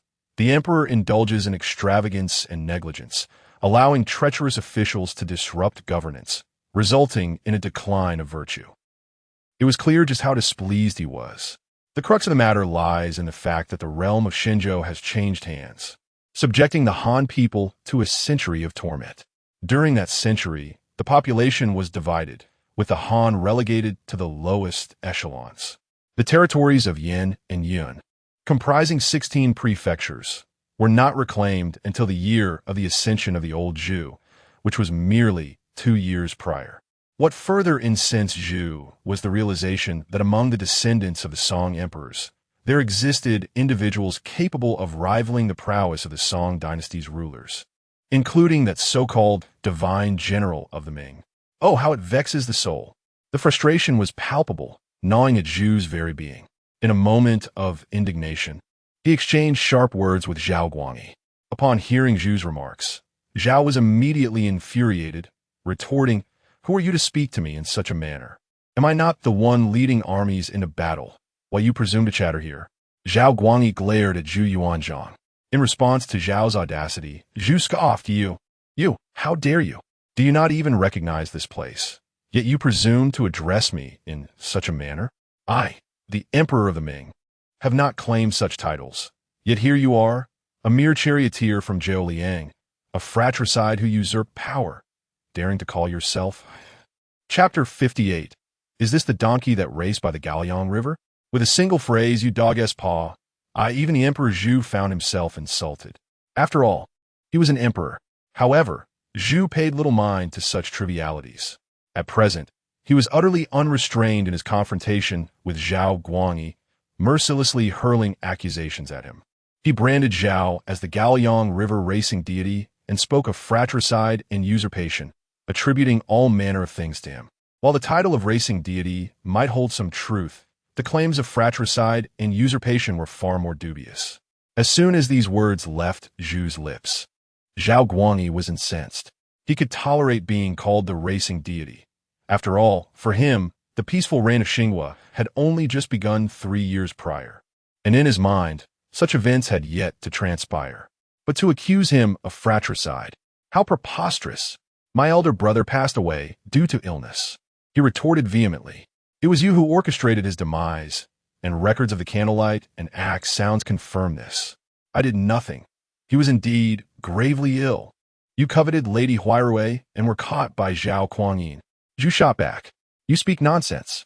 Lady Huirui is merely a songstress. You feared Zhao Guangyi would not bequeath the throne to you. Thus you poisoned him. You compelled Zhao Guangyi to pledge the Golden Coffer Alliance, eager to ascend to the throne. Zhu disregarded the veracity of his claims and brazenly pinned the blame for Zhao Guangyi's death upon Zhao Guangyi. The truth was irrelevant. He simply declared it as such. For a time, Zhao Guangyi was rendered speechless. Zhu's confidence swelled. After this exchange, Zhao Guangyi's complexion flushed with anger. He was an emperor. After all, when had he ever been subjected to such treatment? Even during Zhao Guangyin's reign, he had never faced such indignity. Incensed, he pointed a finger at Zhu, seething with rage. I shall kill you. I will execute you. Oh, Zhu, momentarily pleased by Zhao Guangyi's discomfiture, felt a twinge of displeasure at the threat. Kill him? While Zhao Guangyi was indeed an emperor, Zhu was the founding emperor of the Ming dynasty, his accomplishments in both civil and martial endeavors far exceeding those of Zhao Guangyi. Furthermore, many sought Zhu's demise. Did it fall to Zhao Guangyi to carry out such a deed? At that moment, Zhu could not help but raise an eyebrow. You wish to slay me? Ha! He scoffed. Imperial guards. Upon calling for them, Zhou Xiao and the others promptly stepped forward, standing at attention. With a sudden show of loyalty, more than a dozen men, including Wei Zhongxian, lined up behind Zhu. The sight of Zhao Guangyi caused Zhu to smirk coldly, while Wei Zhongxian and the others glared menacingly at him. Faced with such an intimidating display, Zhao Guangyi instinctively took 2 steps back. He glanced around, realizing he was utterly alone. Zhao Guangyi involuntarily rolled his throat. Observing his demeanor, old Zhu leisurely resumed speaking. If you wish to take my life, do not claim that I have not granted you the opportunity. Come forth, let us see if you, the Emperor of Song, can vanquish me, the Emperor of Ming. As Zhao Guangyi listened, the expressions on his face shifted dramatically. Suddenly, he let out a cold chuckle. Huh, what does it matter if you have numbers? Do you truly believe I fear you? Do you think you're the only one with allies? How naive! Upon uttering these words, Zhao Guangyi called out, Where is Zhao Xiaolu? This seemingly casual exclamation left Qin Yao momentarily stunned, unable to comprehend whom Zhao Guangyi was addressing, for there were no others present. Yet, since Zhao Guangyi called out, it indicated that this individual must be nearby. Could it be that Zhao Guangyi had not come alone? Had he brought companions from Song dynasty? Qin Yao was bewildered. He had merely chosen Zhao Guangyi, and the presence of a donkey cart had already been an unexpected surprise. Were there others? In truth, not just Qin Yao, but even old Zhu was taken aback, his mind swirling with questions. Did Zhao Guangyi bring someone along? However, just as Qin Yao was grappling with these thoughts, a sudden sound of clop-clop accompanied by creak echoed through the air. There appeared the donkey that had followed Zhao Guangyi, pulling the cart, and it trotted over to his side, snorting and nudging against him. Zhao Guangyi affectionately patted the donkey's head, which nuzzled him in return. At that moment, Qin Yao and the others realized that Zhao Guangyi had indeed brought assistance. After all this time, he was merely calling out to a donkey. What an unexpected turn of events. This donkey was supposedly his ally. The expressions of the assembled crowd shifted dramatically in an instant. Yet, before any laughter could erupt, Zhao Guangyi smirked first and continued, Do you truly think I am isolated and defenseless? Let me divulge a secret. This donkey is my companion, born an extraordinary breed. It charges through battlefields, unflinching in the face of swords and blades, and possesses the prowess to confront lions and tigers. My donkey has once engaged in combat with a tiger, which ultimately met an untimely demise, while my donkey emerged unscathed. In less than a quarter of an hour, raised in the depths of the palace since its youth, I have nurtured it with care, and we share a profound bond. How can your numbers intimidate me? You remain unaware that you are not even a match for this donkey. Zhao Guangyi brimmed with confidence, speaking with fervor. Upon hearing his declaration, Zhou Xiao and the others found themselves at a loss, including Qin Yao, who suddenly entertained the thought, could this donkey truly be formidable? This notion crossed even old Zhu's mind. It was no wonder they entertained such thoughts. After all, these were the words of an emperor, and Zhao Guangyi's exploits were not to be overlooked. Could it be that this donkey is the very one that Zhao Guangyi was racing along the banks of the Sorghum River? If that is indeed the case, then this donkey possesses quite the audacity. Without waiting for the crowd to react, Zhao Guangyi seized the reins of the donkey. As he grasped the reins, a cold smile lingered on his lips as he proclaimed, I shall now remove this bridle, and you shall witness what true valor and and extraordinary prowess entail. Upon hearing this, old Zhu furrowed his brow, poised to respond. However, at that very moment, an unforeseen turn of events transpired. Zhao Guangyi, under the pretense of unbridling Zhao Xiaolu, deftly leaped onto the donkey cart. In swift succession, he delivered a powerful kick to the donkey's rear. Simultaneously, he let out a resounding shout, hee-haw. Zhao Xiaolu, taken aback by the pain, raised her front hooves and emitted a high-pitched whinny, ah.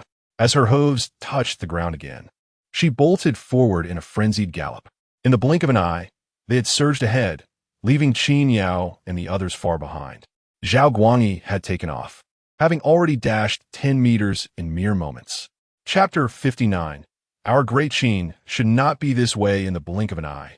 Zhao Guangyi had darted several meters away. Good heavens, what extraordinary being is this? What lion or tiger is he wrestling with? It appears that after all this time, Zhao Guangyi was merely laying the groundwork for his escape. How could a donkey possess such remarkable abilities? In truth, Qin Yao and the others were unaware that not only was Zhao Guangyi's description of the donkey fabricated, but he had only procured this donkey the previous night. After all, which royal household keeps donkeys without cause? At least the old Zhu does not. Furthermore, even the name of the donkey was bestowed by Zhao Guangyi just last night. Now, Zhao Guangyi had successfully fled. Qin Yao and the others were still processing the event, with their mouths twitching at the absurdity of it all. Well, they had indeed been duped by Zhao Guangyi. His earlier fervent declarations had led them to believe this donkey was akin to the one racing along the Gaoyang River. How could they not be convinced? It is no wonder that the crowd failed to react promptly. Zhao Guangyi had presented facts that were hard to dismiss, prompting an instinctive belief. Now, however, the old Zhu, having come to his senses, sighed deeply. He could not help but exclaim, "Damn it! This is the caliber of the emperor of the Song dynasty." With that, old Zhu, unable to contain his frustration, turned to Qin Yao and said, "Qin, I truly wish we could eliminate him. He is insufferable. Can we not just dispose of him? What a disgrace." Old Zhu was so incensed he began to stomp his feet. Being outwitted by Zhao Guangyi and a mere donkey was utterly infuriating. Qin Yao, listening to old Zhu's words, chuckled softly, fully aware that Zhu was merely venting. After all, they all understood they were in a scenic area. Once he finished laughing, Qin Yao turned to old Zhu and said, "All right, let us not dwell on him any longer. It's time to get to work." Upon hearing this, everyone quickly nodded in agreement. After all, there was nothing more pressing than their duties. Wasting time with Zhao Guangyi could lead to wage deductions, which was simply not worth it. In a swift motion, Qin Yao then instructed Wei Zhongxian, "Old Wei, go find Zhao Guangyi and introduce him to the workings of the scenic area. Teach him properly." Hearing Qin Yao's words, Wei Zhongxian promptly agreed with a smile. Understood. One would wonder why Zhao Guangyi chose such an unfortunate route. He was heading straight into the heart of the scenic area. This was precisely why the others had not been overly anxious. If he ran into the scenic area, it would be akin to capturing a turtle in a jar. How could he possibly escape? With Qin Yao's directive, Wei Zhongxian waved his hand and gathered a group of elite guards to search for Zhao Guangyi. Their duty was security. Even meandering about the scenic area could be considered part of their work. Just as Wei Zhongxian departed, Lu Yuanzheng, standing at the city gate, called out to Qin Yao, "Qin, there is still another person." In that brief moment, another figure emerged before the entrance of the scenic area. The man was clad in a complete black uniform, adorned with a high mountain hat. His posture appeared relatively upright, yet the lines etched on his face spoke volumes of hardship and experience. Upon noticing this, Qin Yao smiled and strolled towards him. As he approached, the man promptly bent slightly and clasped his hands in salute, exclaiming, "Greetings, esteemed sir." This individual was unmistakably Shi, a figure from the era of the first emperor. Qin Yao raised a hand in a gesture of reassurance and replied, "Please rise. There is no need for such formality here." After a moment's hesitation, she stood up. Qin Yao observed him closely. At around 40 years of age, he bore the weight of considerable concern. Of course, this was largely attributable to the harsh conditions of ancient life. In that era, one at 40 would already be deemed elderly, a time when one is said to understand the mandates of heaven. Recalling correctly, Qin Yao remembered that she would not live much longer past his 40s. Had they not arrived at a scenic area, it was likely that she would have had only 2 or 3 years left to live, after which he would be laid to rest alongside his bamboo slips. Qin Yao smiled and, in an instant, addressed Shi, "Come with me." He took the lead towards the ticket booth, with Shi following closely behind, hands clasped in respect. The journey was brief, yet Qin Yao engaged in light conversation with Shi. "How is your work on the annotations of Qin Yao progressing?" She appeared momentarily startled before responding. "I have been diligently studying whenever I find the time." Qin Yao chuckled. "You are working far too hard. You should take more breaks. You cannot solely focus on recording annotations. Otherwise, with your uneven shoulders and cervical issues, it will be quite uncomfortable for you. And it is not good for your legs either." She hesitated briefly before affirming, "Indeed." As they chatted, they arrived at the ticket booth. Qin Yao opened the door and beckoned Shi to enter as well. The booth was small, but could comfortably accommodate several individuals. Before entering, she was momentarily taken aback by the decor and furnishings inside the booth, which were entirely foreign to the Qin dynasty. Qin Yao quickly powered on the computer and then remembered something. He rummaged through his belongings and handed Shi a stack of documents, identical in nature to those given to Zhao Guangyi, yet not as voluminous. After all, Zhao Guangyi was an emperor, and the contents of his documents included a wealth of personal information, followed by historical accounts. Shi, in contrast, was less fortunate. Virtually no personal records existed about him, and what little was known was derived from the artifacts found in his tomb. For instance, it was determined through his skeletal remains that he suffered from cervical issues and had uneven shoulders, in addition to problems with his lower limbs. Beyond that, there was an alarming lack of biographical information. Qin Yao primarily presented him with historical context. As she accepted the documents with a respectful gesture, he began to study them intently. Qin Yao was in no rush. He patiently awaited Shi's analysis while also anticipating the arrival of visitors. After a while, Shi exhaled deeply, signifying his contemplation. "Please hold on to your ticket." Qin Yao handed the ticket to the visitor outside the window and then turned to Shi with a smile. "Have you finished? What are your thoughts?" She took a deep breath and replied, "The tides of history are eternal and ceaseless. My contributions are but trifling, yet I am fortunate to leave behind even the faintest mark." It was evident that she was genuinely elated. His joy did not stem from the grand sweep of history, but rather from the realization that, as an insignificant individual, he could still leave his imprint through his annotations on the Qin legal codes. Even more gratifying was the fact that, because of this, contemporary individuals could gain a clearer understanding of the laws of the Qin dynasty, transcending over 2 millennia of history. Upon hearing Shi's heartfelt exclamation, Qin Yao could not help but nod in agreement. Before he could respond further, she suddenly added, "Yet, who could have anticipated that my great Qin would perish in just 2 generations?" He knelt down, sorrowfully lamenting, "Oh, Emperor Shi Huangtai, your brilliance and might were indeed unmatched, and my great Qin should not have met such a fate." Chapter 60. He practiced his acting with sleeves rolled up. He wiped away his tears. Qin Yao did not dissuade him. He understood that while Shi was but a minor character, he was undeniably a true Qin man, diligent and earnest in his duties. His interpretations of Qin law and his records of the great Qin reveal a profound emotional investment in his homeland. His own life story remained unwritten, yet his grave was filled with inscriptions of Qin. It was only natural for him to feel this way. She burst into tears, weeping for a considerable time, drawing the curiosity of passing tourists who peeked in to see what was amiss. One inquired what happened to him. Qin Yao replied, "He is practicing his acting." Upon hearing this, the tourist could not help but give him a thumbs up, marveling at Shi's dedication, noting that his display of emotion surpassed that of many actors. After a while, she finally stood up, softly sobbing a few more times before wiping his tears away. He turned to Qin Yao, feeling embarrassed. "I must apologize for my display, sir." Qin Yao chuckled, responding, "No need for formalities. You may simply call me Qin Zong. We are separated by over 2 millennia here. It is quite different." She quickly recalled the information he had read, acknowledging some distinctions with a flustered, "Please forgive me, Qin Zong. I shall remember this next time." Qin Yao nodded, though he felt she was overly courteous. Such deference was common among those who traveled from ancient times, as was the case with Lu Yuanzheng and Gui Yuanpei. However, with time, they would surely relax and adapt. Qin Yao, smiling, reassured she in truth. There is no need for such worry. History is replete with regrets, but knowing them only leads to sighs. Yet consider this, you have arrived here. And does that not mean history itself can be altered? You are not the first to visit our scenic area.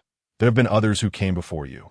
From later dynasties, even emperors, who bore even greater regrets. Yet they too found opportunities here. Would you not agree?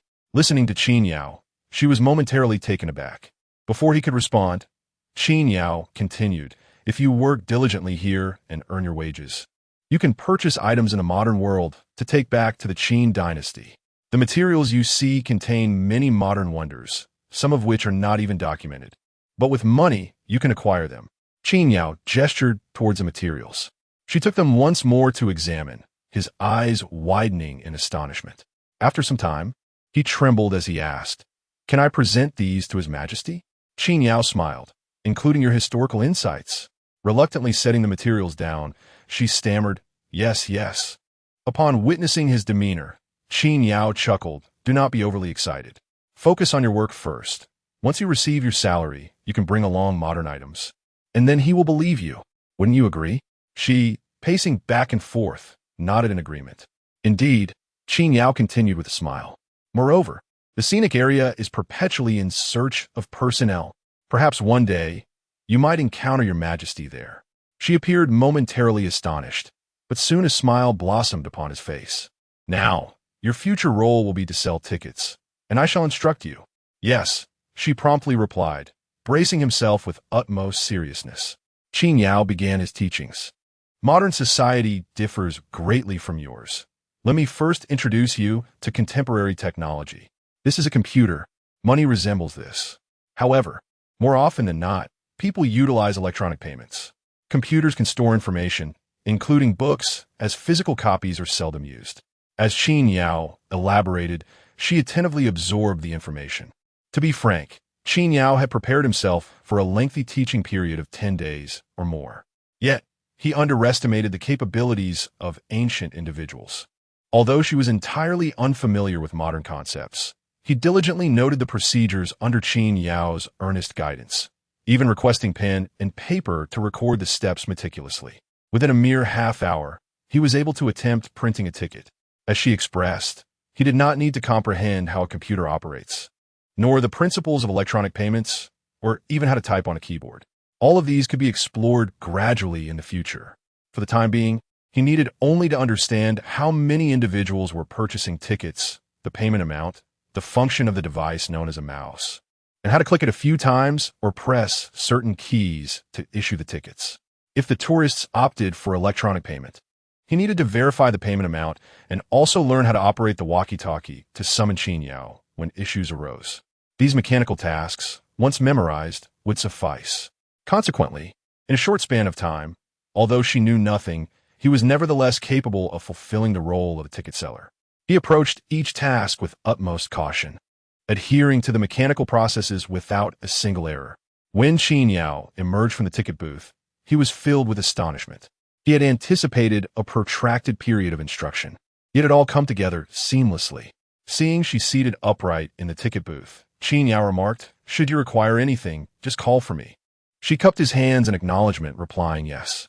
Qin Yao grinned broadly, contemplating that he could now rest easy, and thus he headed towards the city gate.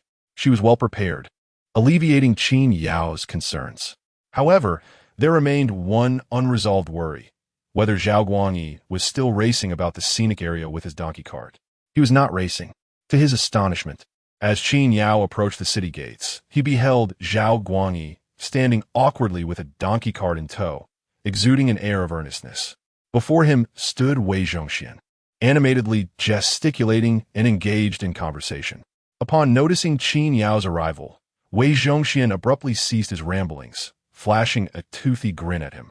Casting a glance at the earnest Zhao Guangyi, Qin Yao inquired of Wei Zhongxian, "Old Wei, how goes it?" With a respectful bow, Wei Zhongxian replied, "Mr. Qin, We have clarified everything with the Song Emperor. He is now fully informed. Before Qin Yao could respond, Zhao Guangyi interjected politely. There is no need for such formality. This is not the great song. You may simply address me as Guangyi. Or perhaps. He hesitated, glancing at Qin Yao. Or old Zhao. What do you think, Mr. Qin? Hearing this, Qin Yao was taken aback, casting several incredulous glances at Wei Zhongxian. This was indeed remarkable. How swiftly Zhao Guangyi had become so compliant. Wei Zhongxian was indeed something extraordinary. Chapter 61. Indeed, this is a talent, Wei Zhongxian exclaimed. It has been such a short time, and Zhao Guangyi has already become so compliant. This is truly astonishing. Witnessing this scene, Qin Yao turned to Wei Zhongxian and inquired, "What did you say to him? Just a moment ago, he was running around in chaos, and now he is so obedient. The contrast is remarkable." Wei Zhongxian clasped his hands and replied to Qin Yao, "I merely shared the current situation of the tourist site with the Emperor's song." With old Zhao? In truth, Wei Zhongxian had not only introduced the circumstances of the tourist site, but also elaborated on what one could acquire with a salary, while also highlighting the wonders of modern items. This had awakened Zhao Guangyi's ambitions. After all, working diligently to earn money and bringing modern goods back to the Song dynasty would undoubtedly lead to its resurgence. And reclaiming the 16 prefectures of Yin and Yun would be within reach. He casually expounded on historical context and the current situation, stating, "Now that you possess modern items and understand history, can you still avoid the infamous blights of the past? Surely, the 16 prefectures of Yin and Yun would then be within your grasp." He took the opportunity to elucidate the differences between the tourist site and the Song dynasty, as well as the distinctions in their respective identities. The pivotal moment arrived when Wei Zhongxian led Zhao Guangyi before Zhu Yuanzhang. The latter seized the moment to declare, "Currently, the majority of people at the tourist site are from our Ming dynasty. I am the founding emperor of the Ming, and these individuals are our esteemed Jinyui. Should you choose to work here, Zhao, remember this. If you do not behave, we shall discipline you daily upon your arrival." At this, Zhao Guangyi became truly compliant, recognizing the significance of the tourist site and his own identity, understanding that he was the only representative of the Song dynasty present. Wei Zhongxian approached Qin Yao and recounted this exchange softly. Although his voice was low, it was evident that Zhao Guangyi overheard, his face betraying an unnatural expression while he pretended not to have heard. Qin Yao, however, was taken aback by the revelation. After all this time, it was still old Zhu's influence at play. Regarding this scene, Qin Yao remarked, all right, I see. So, this is workplace bullying." He regarded Zhao Guangyi with a bemused smile, thinking that regardless of the means, Zhao Guangyi's newfound obedience was what mattered. Then, Qin Yao turned to Wei Zhongxian and said, "Thank you, old Wei. You may return to work now." Wei Zhongxian responded, quickly regaining his composure and rushing off to his duties. Qin Yao then scrutinized Zhao Guangyi, noting his compliant demeanor, and chuckled, "Come now, it's your turn to work. Your position is that of a driver. Follow me." "Yes." Zhao Guangyi promptly replied with a bow. Qin Yao proceeded towards the tourist site's vehicle, with Zhao Guangyi closely trailing behind. In just a few steps, they reached the vehicle. And once aboard, Qin Yao began to speak. "Modern vehicles are quite different from the horse-drawn carriages of your Song dynasty era." He was not driven by external forces, but rather by a motor and engine. Halfway through, Qin Yao fell silent. "Forget it. I want to delve into the principles. First, let me teach you how to drive. Your future responsibility will be to transport tourists around the scenic area when they wish to take a ride. This is the steering wheel, which is used to control direction. This is the brake. Press it to stop. This is the accelerator, the pedal used for acceleration. The tourist vehicle is quite easy to operate. Due to its electric nature, knowing how to steer, accelerate, and brake is all that is required. It is remarkably simple, certainly far easier than working as a cashier. It makes no sense that a cashier can adapt so quickly, while Zhao Guangyi would struggle to learn. Qin Yao first allowed Zhao Guangyi to sit in the vehicle and took him for a brief tour. Afterwards, he inquired, "How does it feel?" Zhao Guangyi gazed at the vehicle beneath him and exclaimed, "It's absolutely incredible. Who would have thought that such a large hunk of metal could move so effortlessly?" The best part is it doesn't tire. If it were to run a bit faster, encased in iron and bronze, it would undoubtedly be safer on the battlefield than a donkey cart. Goodness. The way he spoke was as if he had already mastered it. Is he implying that if he had this vehicle, he could race even faster along the Gaoyang River? Qin Yao halted the car and beckoned Zhao Guangyi. Come, sit here and give it a try. Zhao Guangyi, eager to begin, hurried to the driver's seat. Before he settled in, Qin Yao took some precautionary measures. He found a small wooden block and placed it under the accelerator. Learning to drive can be a dangerous endeavor. He feared that if Zhao Guangyi lost focus and pressed the accelerator too hard, it could lead to an accident. That would be disastrous. After all, even in a driving school, where theory is taught, there are still instances of students ending up in flower beds. Safety must be prioritized. Of course, Qin Yao was also in the car, at a slow speed.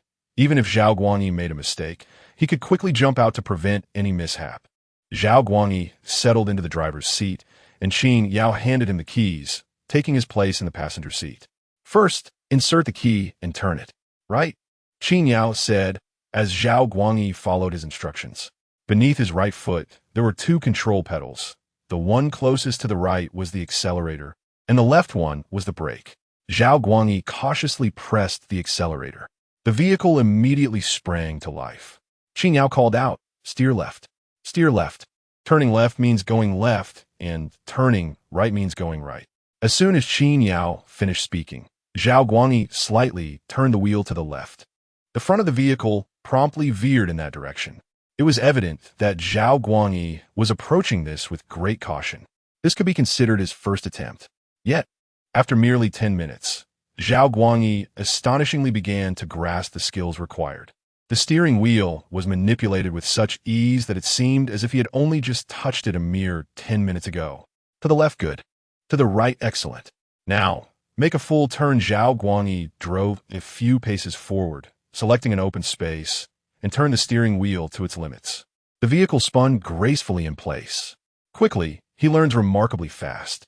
Qin Yao, who initially thought Zhao Guangyi would require several days to master the skill, couldn't help but scratch his head in astonishment. Unable to restrain her excitement, she exclaimed, "Impressive. You are indeed learning at an astonishing pace. At this rate, a mere half-day, and Zhao Guangyi will be entirely proficient." Receiving Qin Yao's praise, Zhao Guangyi beamed with enthusiasm. While maneuvering the steering wheel, he declared, "I find driving doesn't seem difficult at all. It's so simple. The moment I got into the car and touched the steering wheel, it felt instinctive. Controlling this vehicle is even easier than a donkey cart. With a donkey cart, one must shout to slow down and manage the reins. But this car feels like an extension of myself. I feel as though I've become one with this vehicle." Qin Yao realized the truth behind his words. It was indeed a gift. No wonder he was so adept at handling a donkey cart. Chapter 62. After 2 or 3 years, you'll be able to afford it. In the blink of an eye, Qin Yao swiftly removed the small wooden block. Of course, to be prudent, he also stepped out of the vehicle. Once he disembarked, a faint sound of the motor could be heard. The customer harvesting vehicle began to accelerate rapidly. Zhao Guangyi's voice resonated, just like that. In an instant, the vehicle shot forward a considerable distance. Qin Yao felt a twinge of unease and shouted after it, "Watch out for people." Zhao Guangyi's voice echoed back from afar, "Understood." Just as he spoke, the vehicle executed a graceful turn and sped down an unoccupied road. By this time, the scenic area had begun to see a few visitors. Though fortunately, there weren't many. Qin Yao had previously instructed Zhao Guangyi to head towards the less crowded side. Seeing the turn, Qin Yao felt completely reassured. He followed behind, strolling leisurely. Before long, he spotted Zhu Yuanzhang swaying in the distance. Upon noticing Qin Yao, the elder Zhu approached with a broad grin. "Qin Zong, has Zhao Guangyi been behaving? Has he caused any trouble? If he has, just let us know, and we'll deal with him." It was evident that the elder Zhu genuinely wanted to deal with Zhao Guangyi harshly. He showed no restraint in his words. Upon hearing this, Qin Yao replied, "He has been compliant. Isn't he just diligently practicing driving?" We've arrived at the scenic area. How could he not be on his best behavior? Unless he is a fool. Anyone who understands the situation would naturally act accordingly. Listening to Qin Yao, Zhu Yuanzhang chuckled, we understand. But there are always some arrogant individuals who could cause you trouble. Qin Zone. Just now, Zhao Guangyi kept referring to himself as I, and we felt like giving him a good slap. After Zhu finished speaking, Qin Yao laughed and promptly expressed his gratitude. Thank you, Zhu. I won't bother with pleasantries. Zhu Yuanzhang waved his hand dismissively. Oh, there is no need for thanks. You're too courteous, Qin Zone. Just then, a few tourists approached from a distance. Having just entered the scenic area, their curiosity piqued as they surveyed their surroundings. These are the ticket buyers. Upon seeing the tourists, Zhu Yuanzhang's eyes lit up. He merely greeted Qin Yao before exclaiming, I'm off to work. In an instant, he scampered over. Before he even reached them, Zhu Yuanzhang began to call out, I haven't eaten in 3 days, dear sir, my good sir. The altered lyrics, mingled with Zhu Yuanzhang's lamentations, made listeners' hearts tremble. As expected, by the time he got close, the sight of Zhu's exaggeratedly pitiful demeanor elicited laughter from the tourists. Indeed, while Zhu Yuanzhang looked down on Zhao Guangyi, when it came to face him, he didn't immediately exhibit disdain. This recent commotion, with threats of dealing with Zhao Guangyi, was all a ruse. Qin Yao understood from the beginning that Zhu was indirectly helping Zhao Guangyi, aiming to spare him some trouble and save his breath. At the outset, Qin Yao did not intervene, which was also why he was grateful to old Zhu. Without further ado, within 3 minutes, a tourist vehicle approached from a distance and smoothly came to a halt beside Qin Yao. Once the vehicle had stopped, Zhao Guangyi effortlessly engaged the handbrake and removed the key before leaping out. Upon alighting, Zhao Guangyi rubbed his hands together and exclaimed, President Qin, is it possible to acquire this car and bring it back to the Song dynasty? It was evident that Zhao Guangyi harbored a genuine fondness for the vehicle. Hearing this, Qin Yao replied, certainly. As long as your salary is sufficient, you can purchase anything you desire, provided it is for sale. Don't just limit yourself to cars. Even an aircraft could be yours. Upon hearing this, Zhao Guangyi was filled with excitement. Ha! If I had this car in the Song dynasty, I could race. However, he soon expressed a hint of regret, saying, the only downside is that this car's speed leaves much to be desired. If only it were a bit faster. Qin Yao chuckled, explaining that tourist vehicles are primarily designed for leisure, operating only within scenic areas, hence their moderate speed. After all, how fast could a vehicle intended for sightseeing possibly go? Yet, Zhao Guangyi might not realize that modern vehicles could indeed be swifter. Qin Yao continued, there are certainly faster cars. Any standard sedan, whether powered by gasoline or electricity, would outpace it effortlessly. A normal cruising speed exceeds 100 kilometers per hour with ease. Realizing that Zhao Guangyi might be unfamiliar with kilometers, he added, that translates to over 200 li in half an hour. Upon hearing this, Zhao Guangyi's eyes sparkled with excitement. That would be akin to upgrading to titanium alloy. He exclaimed, President Qin, what is the cost of such a vehicle? Surely it must be several tens of thousands. Indeed, Zhao Guangyi murmured, with my monthly salary of 300, that amounts to 3,600 a year. How could I afford a vehicle worth tens of thousands? As he pondered, a look of bitterness crossed his face as he gazed at Qin Yao. Observing his expression, Qin Yao laughed heartily. No worries. Just focus on your work. If it comes to that, I could arrange for a second-hand one for you. It would be affordable, and in 2 or 3 years, you could save enough to buy it. 2 or 3 years. Zhao Guangyi was at a loss for words. However, at least it provided him with a glimmer of hope. After making this statement, Qin Yao added, by then, I could even find someone to help you customize it, reinforcing the exterior to ensure you could weave through a crowd, leaving no one able to catch up. Hearing this, Zhao Guangyi felt a surge of hope. As time passed, Qin Yao asked, you know how to drive, right? Zhao Guangyi eagerly nodded. Qin Yao was impressed by how quickly he learned. He then instructed, take the car keys, and, after a while, take a few laps around to familiarize yourself. Still somewhat apprehensive, Qin Yao felt that having Zhao Guangyi practice would likely suffice. Just as they were conversing, a cart approached, revealing Zhao Xiaolu who, upon seeing Zhao Guangyi, hurriedly came over. Upon sighting the donkey cart, Zhao Guangyi was filled with joy. Unexpectedly, the donkey was so affectionate towards him. Zhao Guangyi turned to Qin Yao and exclaimed, oh dear, this donkey. To be honest, I only acquired it last night. Prior to this, I had never driven a donkey cart. The name of this donkey was also bestowed just yesterday. I never anticipated that this creature would be so astute. After only a few calls, it remembered its name and now even shows a fondness for people. Zhao Guangyi excitedly petted the donkey's head. Upon hearing this, Qin Yao became certain. Talent. This was indeed talent. Having never driven a cart before, he managed to navigate it with ease. Its previous dexterous performance bore no resemblance to that of a novice.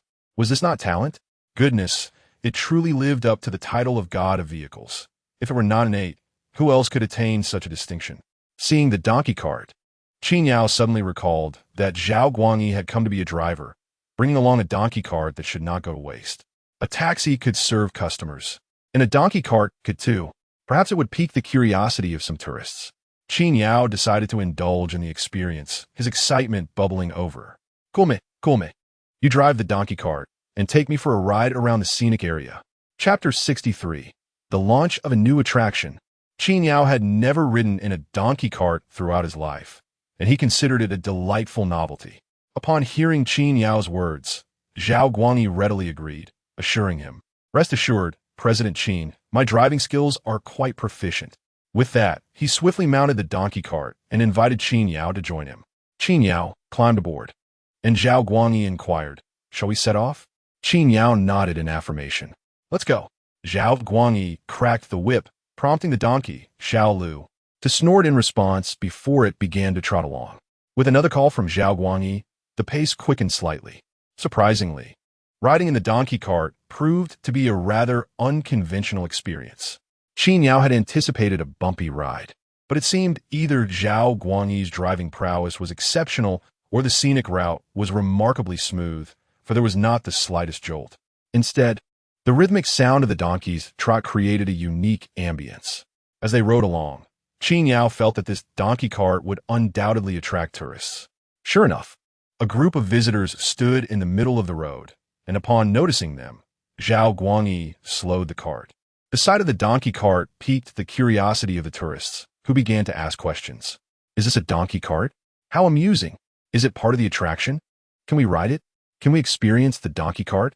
In response, Qin Yao replied, "Yes, indeed. The donkey cart is also an attraction here, designed for entertaining guests. If you're interested, you can take a ride shortly."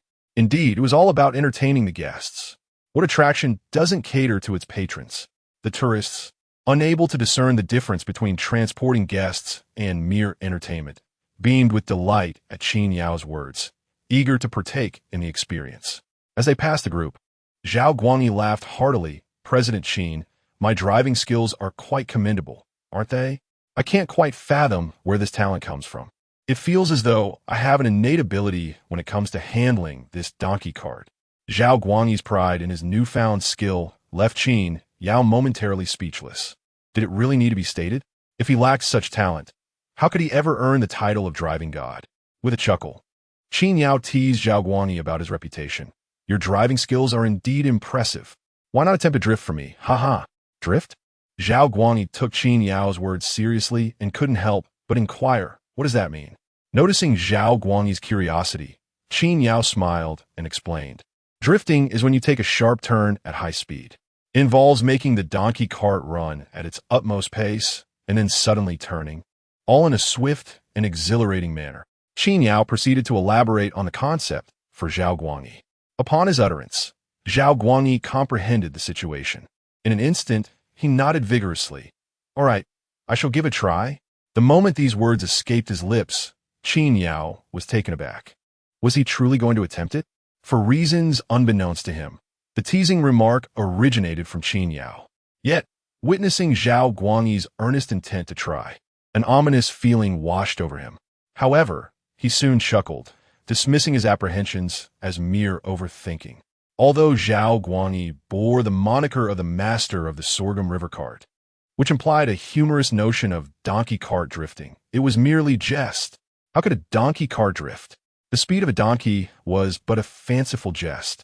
With this thought in mind, Qin Yao, who initially intended to dismount the donkey cart, decided against it. Instead, he smiled at Zhao Guangyi. "Go ahead." In response to Qin Yao's words, Zhao Guangyi urged the donkey. All right, then, I shall turn around. He maneuvered the donkey cart to pivot back towards their original direction. Subsequently, Zhao Guangyi began to bellow towards Zhao Xiaolu, hee-haw, hee-haw. With several enthusiastic calls and a vigorous flick of the whip, the startled donkey bolted forward. Before long, the pace quickened, and Qin Yao found himself gripping the cart tightly. Observing from a distance, the tourists stepped aside as the donkey cart raced past. Soon, a bend appeared ahead. Zhao Guangyi, seizing the moment, shouted, hee-haw. The donkey surged ahead once more. Taking advantage of the opportunity, he pulled the reins with all his might, causing the donkey to veer to the side. At that instant, Qin Yao experienced a disconcerting sense of weightlessness, as if he were about to be flung into the air. Oh no, he thought, instinctively leaning away, feeling as though he might be thrown from the cart. This entire sequence transpired in mere seconds. When a resounding clang echoed, he distinctly felt the wheels of the cart strike the ground, finally stabilizing himself. His heart raced, and his face paled slightly. At that moment, Qin Yao was utterly stunned. He had not anticipated that Zhao Guangyi could genuinely execute a drift with the donkey cart. He nearly found himself thrown off. In contrast to Qin Yao's astonishment, Zhao Guangyi continued to exclaim, "Whoa!" As the donkey gradually came to a halt. Ecstatic, he exclaimed, "Ha! That was exhilarating. Truly exhilarating. Oh, what a delight. I never knew driving could be such fun." He appeared invigorated, as though he had unlocked a hidden thrill. Regardless of Zhao Guangyi's exuberance, Qin Yao hastily dismounted the cart. Once firmly on the ground, a sense of relief washed over him. Upon witnessing Zhao Guangyi's demeanor, Qin Yao was about to speak, when a group of tourists rushed toward them. Even before their arrival, they exclaimed, "Wow, absolutely stunning. My goodness, the donkey cart drifts so elegantly. How impressive. Is this a new attraction at your scenic spot? How much does it cost? I want to try it. I want to try it. This is simply mind-blowing. Could you perform that again? I didn't capture it on camera the first time. Yes, I missed it too." Zhao Guangyi's drift with the donkey cart had indeed left several tourists in awe. Once they regained their composure, they hurried over, their voices brimming with excitement and exhilaration, revealing just how thrilled they were at that moment. Not only that, upon approaching, one tourist was eager to hop onto the donkey cart, showcasing their impatience. "Come on, how much is it? This is incredible. I completely forgot to take a photo earlier. Amazing, truly breathtaking." Observing the tourists' fervent enthusiasm, Zhao Guangyi couldn't help but cast a glance at Qin Yao. Witnessing such a scene, Qin Yao took a moment to steady himself, suddenly realizing that the scenic area seemed to have unveiled a new attraction. Chapter 64. Your scenic area is truly enjoyable. The exhilarating thrill visible on the faces of the visitors was unparalleled. Qin Yao promptly stepped forward, eager to address the crowd. "Please, everyone remain calm. This is our scenic area's new attraction, the donkey cart drift. We will demonstrate it shortly. Let us board the cart." "Yes, yes. How much is it to get on?" Recalling his own near mishap moments ago, Qin Yao hurriedly replied, "No boarding, no boarding. You may enjoy a sightseeing tour on the donkey cart, but drifting is off limits." "Why not?" came the protest from two spirited young individuals among the tourists. "What is the reason? If it's safe, why can't we try?" Qin Yao hesitated, remembering that he had almost been thrown off. How could he allow the tourists to risk their safety? The potential fallout from an incident could spell significant trouble for the scenic area. Safety is paramount. The donkey cart drift is not safe. Upon hearing this, the tourists appeared somewhat disappointed. Zhao Guangyi could not help but interject, "Mr. Qin, I feel completely in control of this donkey cart. There won't be any issues." "That is not acceptable," Qin Yao retorted. "This scenic area has only just begun to flourish. We cannot afford to take risks, regardless of the skill involved." The tourists, still unconvinced, pressed on. "What if we assume the responsibility for any risks?" Qin Yao waved his hand in refusal, though he did not dismiss their hopes entirely. "How about this? In a few days, I will draft a liability waiver. For those who wish to experience the donkey cart drift, you can sign it before participating." With this compromise, the tourists reluctantly acquiesced. "Well, can we at least watch?" "Observing is permissible," Qin Yao replied, glancing at Zhao Guangyi. Zhao Guangyi cracked the whip with a hearty laugh. "Of course. Here we go." He set Zhao Xiaolu in motion. The donkey let out a loud bray and moved forward. After some distance, the cart turned around, ready for the spectacle. A flurry of tourists eagerly pulled out their phones, excitement radiating as they aimed their cameras at the cart. After a moment's consideration, Qin Yao also retrieved his phone, preparing to record the event. As time passed, the distant donkey cart began to accelerate rapidly, speeding towards the intersection. Suddenly, it made a sharp turn, causing the entire cart to tilt precariously, one wheel lifting off the ground. Yet in an instant, it stabilized back onto the earth. A collective gasp erupted among the onlookers. Qin Yao, momentarily stunned, had been too focused on maintaining his own balance to appreciate the spectacle while on the cart. Now, observing from outside, he finally understood the source of the visitors' exhilaration. The drift was undeniably impressive, truly a sight to behold as the donkey and cart executed their daring maneuvers. Observing the entire scene, it appeared as though everything was suspended in midair. No other vehicle could achieve such an effect. Magnificent! Absolutely splendid! The nearby visitors were exclaiming with delight. As Qin Yao basked in the thrill of the moment, he felt an overwhelming sense of excitement. He realized that the new attraction at the scenic spot had been secured.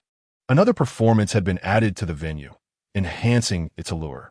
Qin Yao hurriedly saved the video he had just recorded, while the tourists nearby shouted towards the distance, urging Zhao Guangyi to perform again. It was evident that Zhao Guangyi had become addicted to the exhilaration. He swiftly turned around and accelerated. Qin Yao busily prepared to record once more. Another stunning drift ensued. Just as the donkey cart settled, a voice reached Qin Yao's ears.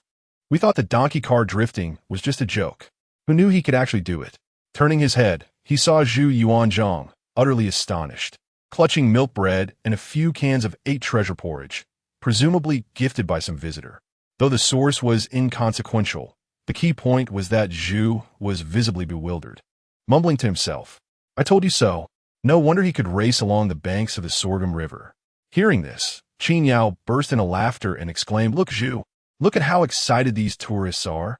Just the other day, I mentioned that the performances lacked appeal, and here comes old Zhao to rectify that. The donkey cart drifting is evidently far more engaging than the usual acts." Zhu Yuanzhang was equally delighted by Qin Yao's words. Indeed, with this skill, Zhao Guangyi will undoubtedly attract numerous visitors to our scenic spot. How could Zhu not be pleased? Setting aside his enjoyment of Zhao Guangyi's prowess, Zhu was no fool. With an increase in visitors to the scenic area, he could acquire more of what he desired. Who wouldn't he hope for the improvement of the venue? Moreover, with a thriving business, Qin Yao would be inclined to hire more staff. Who could predict that in the future, he might even bring in acquaintances, friends, or those from the same era? At some point, Wei Zhongxin also appeared with the Imperial Guards. Witnessing Zhao Guangyi execute another successful drift, he couldn't help but turn to Zhou Yingqiu and the others, asking, "Can you drive the donkey cart like this?" Zhou Yingqiu and the others exchanged glances before hastily shaking their heads. "Don't joke. We lack such talent." They certainly did not possess the divine skills of a driving master. Such technique, if not innate talent, was beyond the reach of an ordinary person. Fantastic, impressive, extraordinary. As Zhao Guangyi was enveloped in a chorus of praise, he gradually lost himself in the moment, beginning to comprehend the meaning of the visitors' astonished exclamations. "Ha, isn't it amazing? Let me show you another one," he declared, preparing to traverse once more with the donkey cart. This had already been several rounds. Although the tourists were thrilled, Qin Yao noticed Zhao Xiaolu beginning to tire and quickly stood up to intervene. Enough, cease the frivolity. Let the donkey rest." It was only then that the crowd noticed how exhausted the donkey appeared after so many trips, nearly rolling its eyes in fatigue. Observing Zhao Xiaolu's reaction, Zhao Guangyi hastily leapt down from the donkey cart, filled with concern. It must be noted that this donkey was brought by him, representing the sole companion from his era within the scenic area. Moreover, it was his only familiar face from the Song dynasty.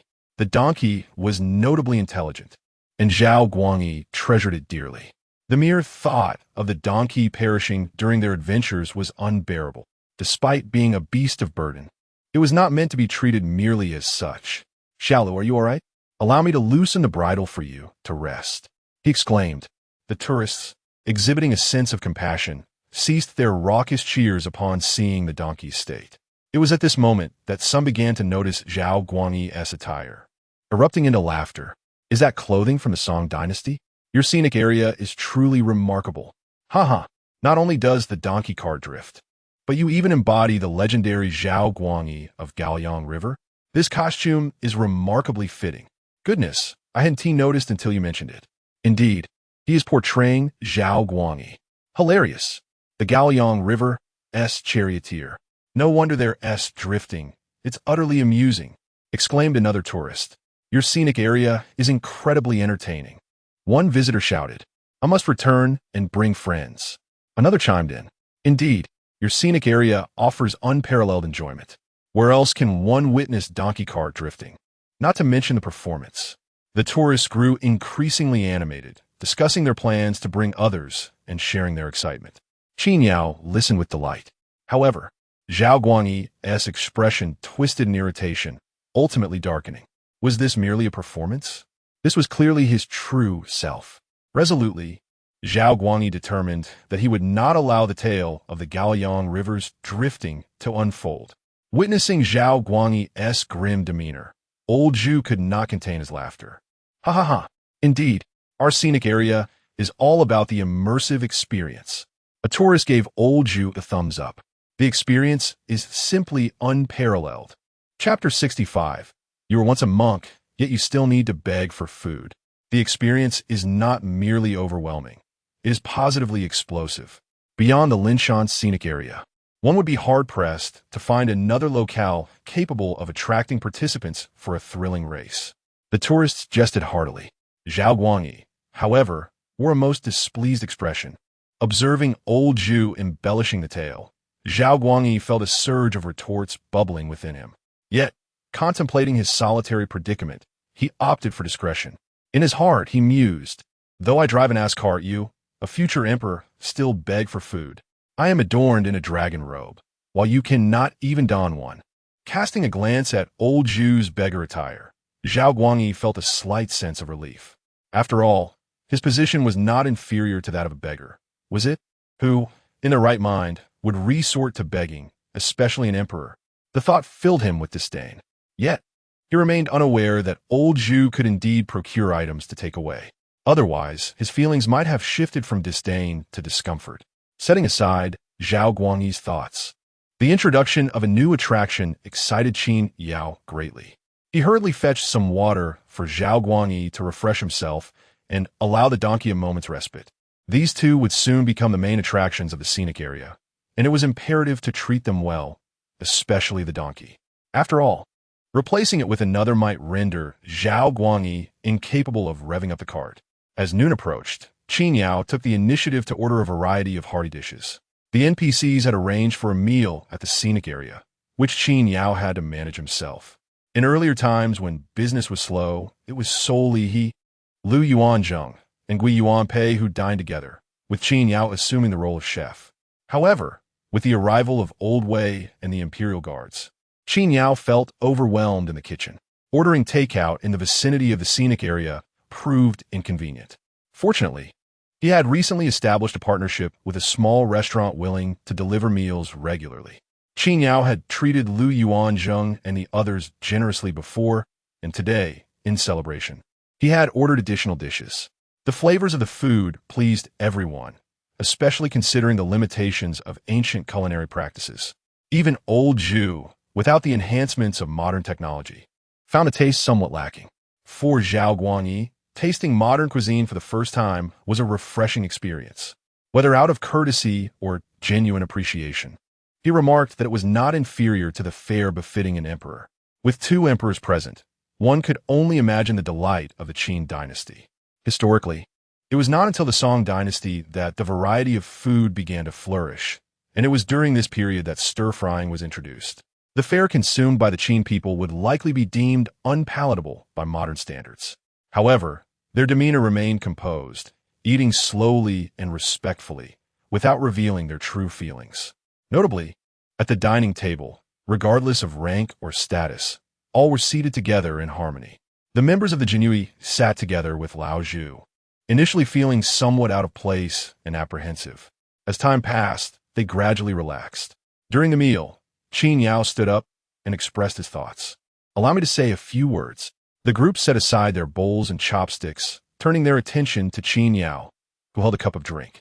"I sincerely appreciate everyone's hard work in contributing to the scenic area, especially regarding the performances.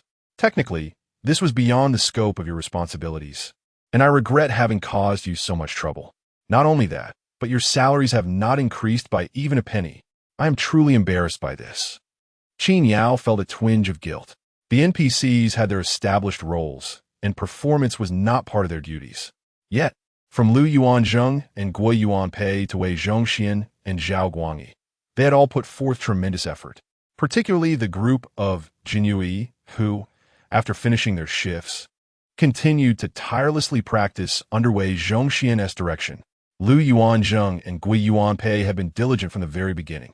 Witnessing the flourishing business of the scenic area due to their hard work made Qin Yao feel increasingly guilty for not acknowledging their contributions.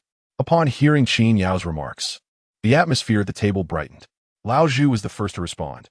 "Qin Zong, you are far too courteous. The improvement in the scenic area's business benefits us all. This is merely what we ought to do." Wei Zhongxian quickly followed suit, saying, "What the founding emperor said is indeed correct. This is our duty. Moreover, it is a privilege for us to be chosen by you to work in the scenic area." Qin Zong, Lu Yuanzheng and Guo Yuanpei hurriedly waved their hands, indicating their refusal of Qin Yao's gratitude, while Zhao Guangyi remained silent, having grasped the situation. He, after all, had arrived later. Listening to the conversation, he understood the sentiments being conveyed. Yet Qin Yao continued, "I shan't say much more. We are all comrades here. So let us not stand on ceremony. I cannot promise you anything, but should there be any changes in the scenic area in the future, as you have helped me to improve its business, I shall remember your contributions, and they will not be forgotten." Upon hearing these words from Qin Yao, everyone responded positively. Lao Zhu, in particular, beamed with delight. Observing Lao Zhu's cheerful demeanor, Zhao Guangyi could not help but interject, "What are you so happy about? You a beggar. Have you contributed to the performances as well?" Zhao Guangyi clearly remembered how Lao Zhu had frightened him earlier in the morning. While he had initially kept his thoughts to himself, he could not restrain his tongue now. After all, despite being new, he had participated in the scenic area's latest project. Even if the donkey cart drifting had been somewhat embarrassing, wasn't he that a tad better than being just a beggar emperor? Once Zhao Guangyi finished speaking, Lao Zhu was taken aback, then glared at him. "What do you mean by that? You think you're better than me? You, the charioteer who clumsily fled at the Gaoyang River, dare to complain? Is there pride in your donkey cart drifting?" Once again, the old wounds were laid bare, and Zhao Guangyi's face flushed with indignation. He fixed a steely gaze upon old Zhu. You. After a prolonged pause, he found himself at a loss for words, eventually retorting, "What makes a beggar like you superior to me?" Old Zhu incensed shot back, "You, the charioteer of the Gaoyang River. Your family preys upon the orphaned and the vulnerable." Zhao Guangyi countered, "You're the beggar." Old Zhu returned the insult. "You're the charioteer." Zhao Guangyi fired back, "You're the beggar." The exchange continued. "You're the charioteer. You're the beggar. You're the charioteer." Qin Yao, witnessing the relentless quarrel, interjected, urging the onlookers, "Let us eat. Let us eat." Even after Qin Yao and the others had finished their meal, the bickering persisted. Old Zhu exclaimed, "We see you for what you truly are. The 16 prefectures of Yanyan were reclaimed through our efforts. You're a beggar." Old Zhu, now visibly agitated, sprang to his feet. "Is this never-ending? Could you not employ a different term?" Zhao Guangyi pondered briefly, realizing that he had no alternative. "You once donned the robes of a monk, yet still seek alms." Chapter 66. An audience with Emperor Qin Shi Huang. Old Zhu was incensed, his beard bristling and eyes ablaze with fury. It was not the jibes about his past as a beggar that riled him. He had never shied away from that chapter of his life. In the early days of his reign, he even sought to embellish his image, acknowledging others as his forebears. However, over time, he relinquished that pretense. So what if he once begged? Was he not an emperor now? What vexed him was the incessant taunts from Zhao Guangyi.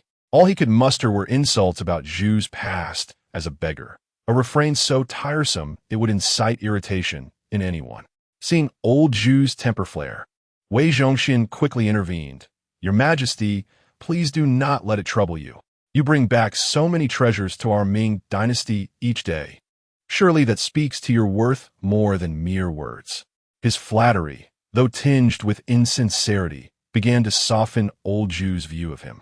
The longer he listened, the more palatable Wei's words became. As soon as Wei finished speaking, a smile broke across old Zhu's face. Indeed, he was the sole beggar capable of transporting riches back to the Ming. What begging? Others had to wait patiently for their wages before they could procure any goods.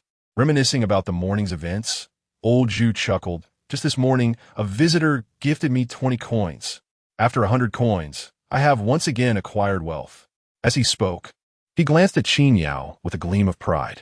"General Qin, shall we exchange some goods after work?" It was no wonder old Zhu felt elated. Despite a month's wage being docked, the prospect of retrieving that money seemed bright. Seeing old Zhu's jubilance, Qin Yao replied with a smile, "Very well. After work, choose something to spend your 20 coins." "Splendid." Old Zhu responded with delight. Zhao Guangyi, witnessing this exchange, appeared momentarily dazed. He couldn't help but turn to Wei Zhongxian and ask, "Can your esteemed ancestor truly take those treasures back?"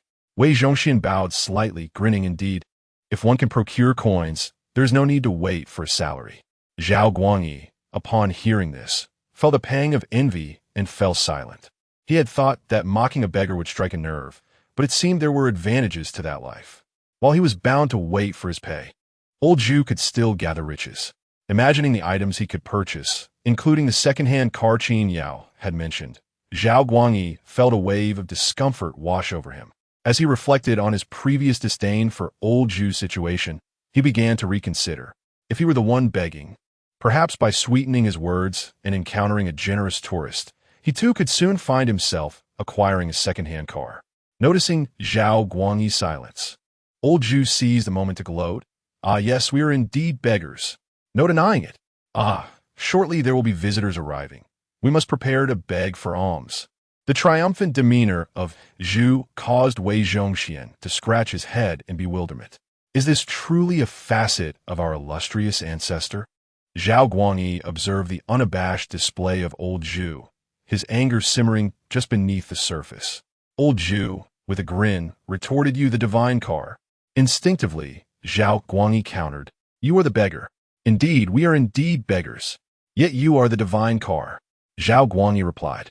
As the time approached, signifying the commencement of their duties, Lu Yuanzheng and Gui Yuanpei hastily assisted Qin Yao in tidying the chaotic table. She, who had been silent until now, also lent a hand. Even as old Zhu and Zhao Guangyi exchanged jests, they worked industriously. In mere moments, the area was restored to order. Qin Yao glanced at the clock once more. It was time to commence work.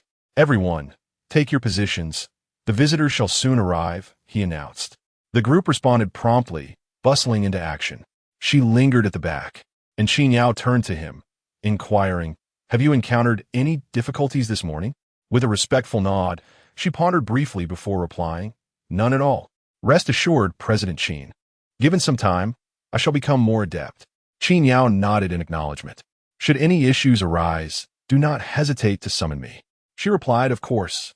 His words were notably sparse, save for the morning spent reviewing materials. Qin Yao patted Xi on the shoulder, encouraging him, "Engage in conversation. Do not be too reserved. Our workplace is not so grim.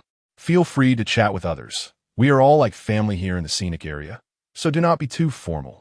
Although the Imperial Guards were somewhat intimidated by Zhu and Wei Zhongxian, they could still converse among themselves.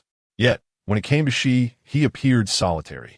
Hearing Qin Yao's words, she offered a rueful smile, confessing, having arrived before them, "I truly do not know where to begin with conversation.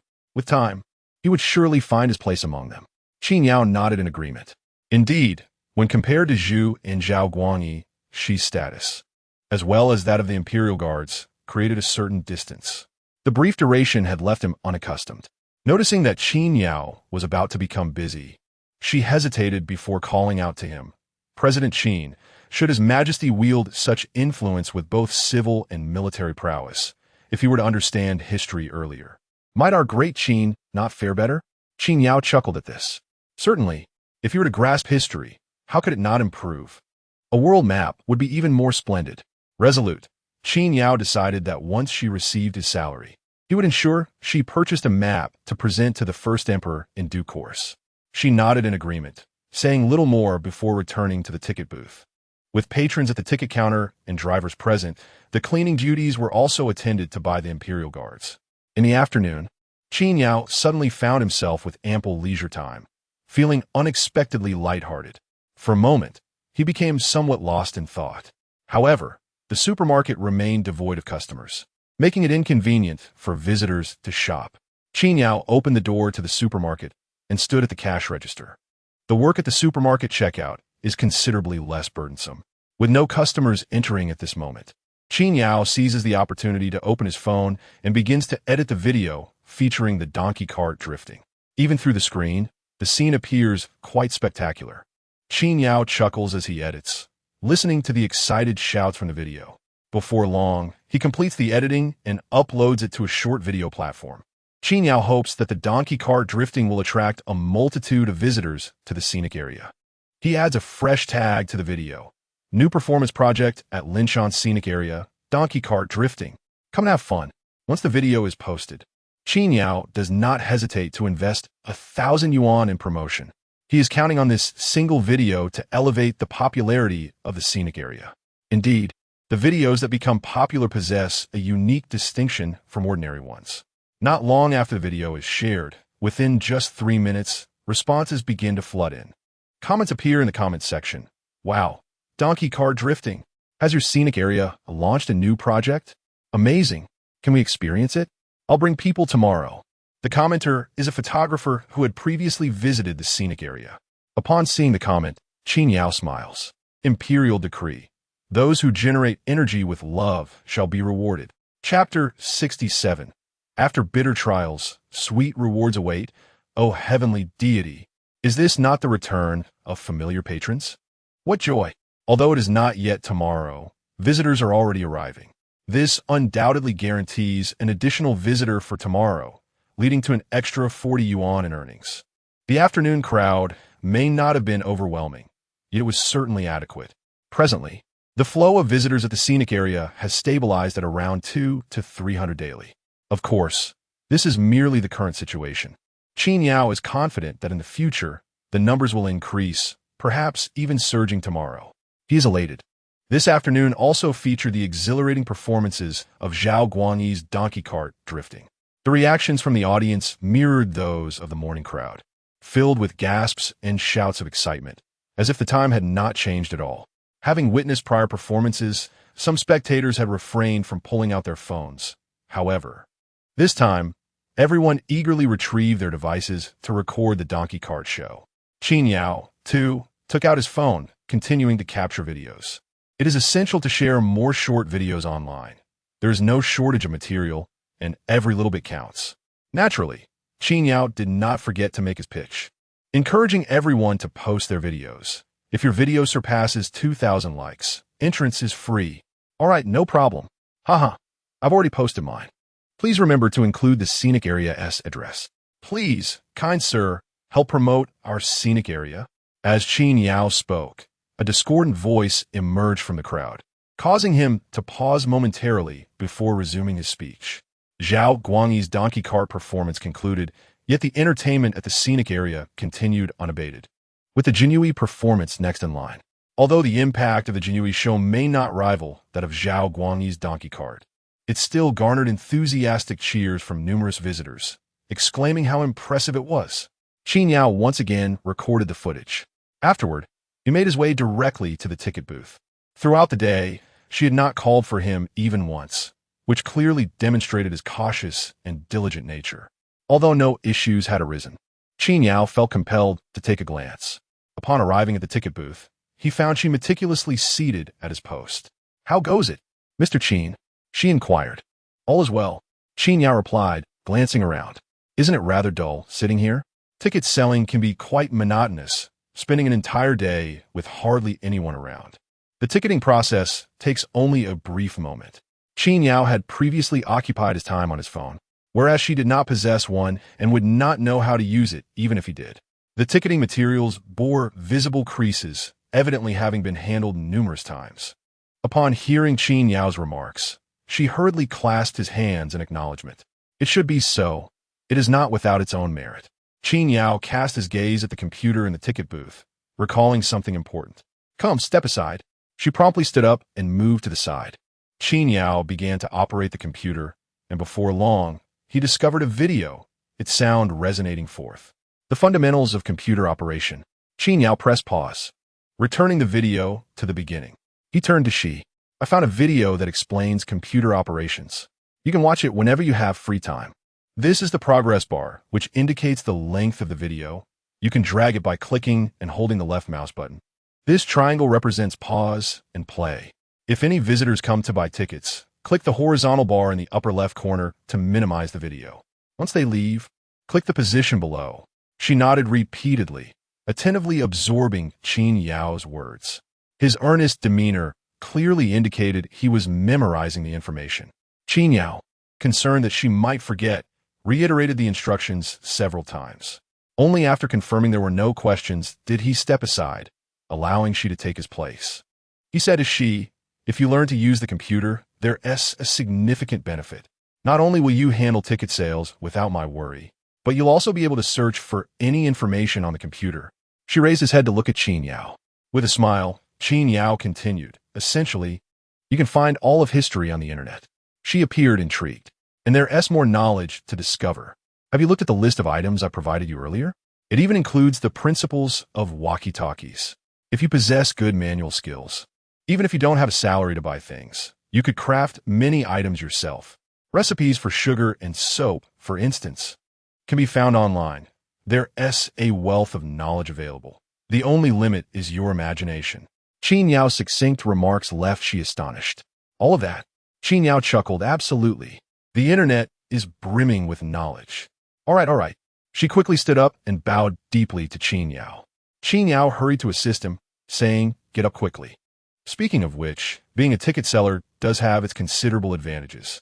Although it may be dull, with few customers, and somewhat monotonous, one can still use a computer. His primary responsibility is ticket sales, and as long as he doesn't neglect that duty, there should be no repercussions regarding his salary. With a computer at his disposal, once he masters its operation, he can learn about anything he desires and inquire about whatever he wishes. As long as he can remember the information he finds, he can explore as he pleases. In this regard, even Lao Zhu cannot compete. They have to either purchase books to take home or buy electronic devices to learn on their own, memorizing everything afterward. Shi's position is undeniably more convenient. Of course, Qin Yao also reminded Shi, you can do anything, but you must never neglect your ticket-selling duties. Otherwise, your salary will be deducted, and if it's too much, you could be dismissed. Remember this. Yes, Shi promptly acknowledged. After conversing with Shi for a while, Qin Yao swiftly returned to the supermarket, recalling the video he had posted. He quickly took out his phone and, upon checking it, exclaimed, oh. Qin Yao was on the verge of tears. My goodness. The video he posted at noon had, astonishingly, garnered 30,000 likes. What does this signify? It is essential to understand that likes do not correlate directly with views. Such a plethora of likes indicates an immense viewership, which in turn suggests a significant promotion of the scenic area's prestige, accompanied by a vast influx of potential tourists.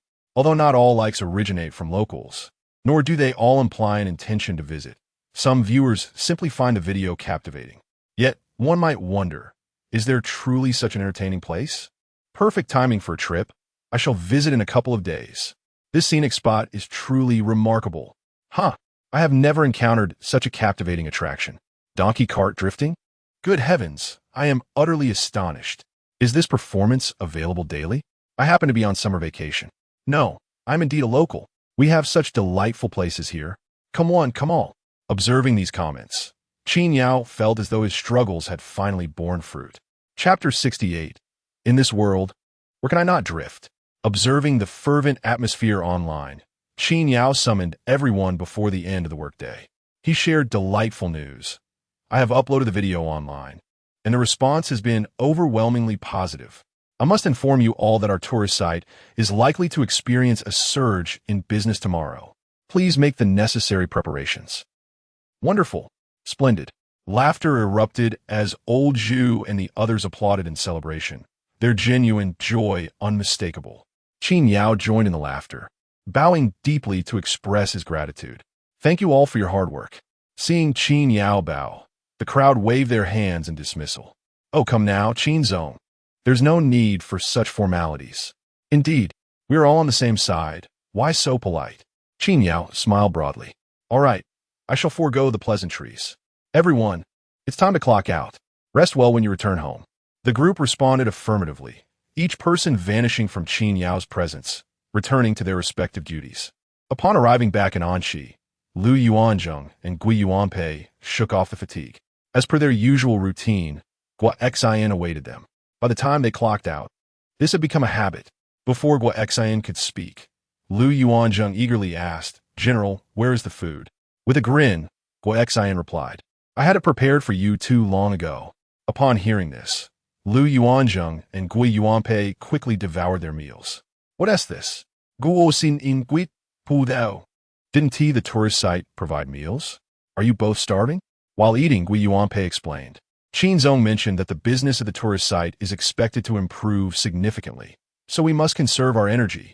We'll eat our fill and retire for the night to restore our spirits. Upon hearing this, Gua Xian exclaimed, Excellent. I shall arrange your beds. He lifted his leg to leave, but suddenly paused mid-step. The tourist site is thriving now, but what could have brought about such a sudden change? Curiosity piqued. The two exchanged knowing glances and chuckled. General, you are unaware that today a new emperor has arrived at the tourist site. This emperor, hailing from the dynasty following our Tang, is infamous in history, yet possesses a remarkable skill. What skill? Gua Xian's eyes widened in intrigue. Have you ever witnessed a donkey cart drifting? This so-called drifting is. Gua Xian was astonished. A donkey cart can be driven like that? Gui Yuanpei slapped his thigh in excitement. Indeed, when it drifts, it looks absolutely magnificent. Gua Xian could only exclaim, Goodness. Truly, the emperors of later generations do not adhere to conventional methods.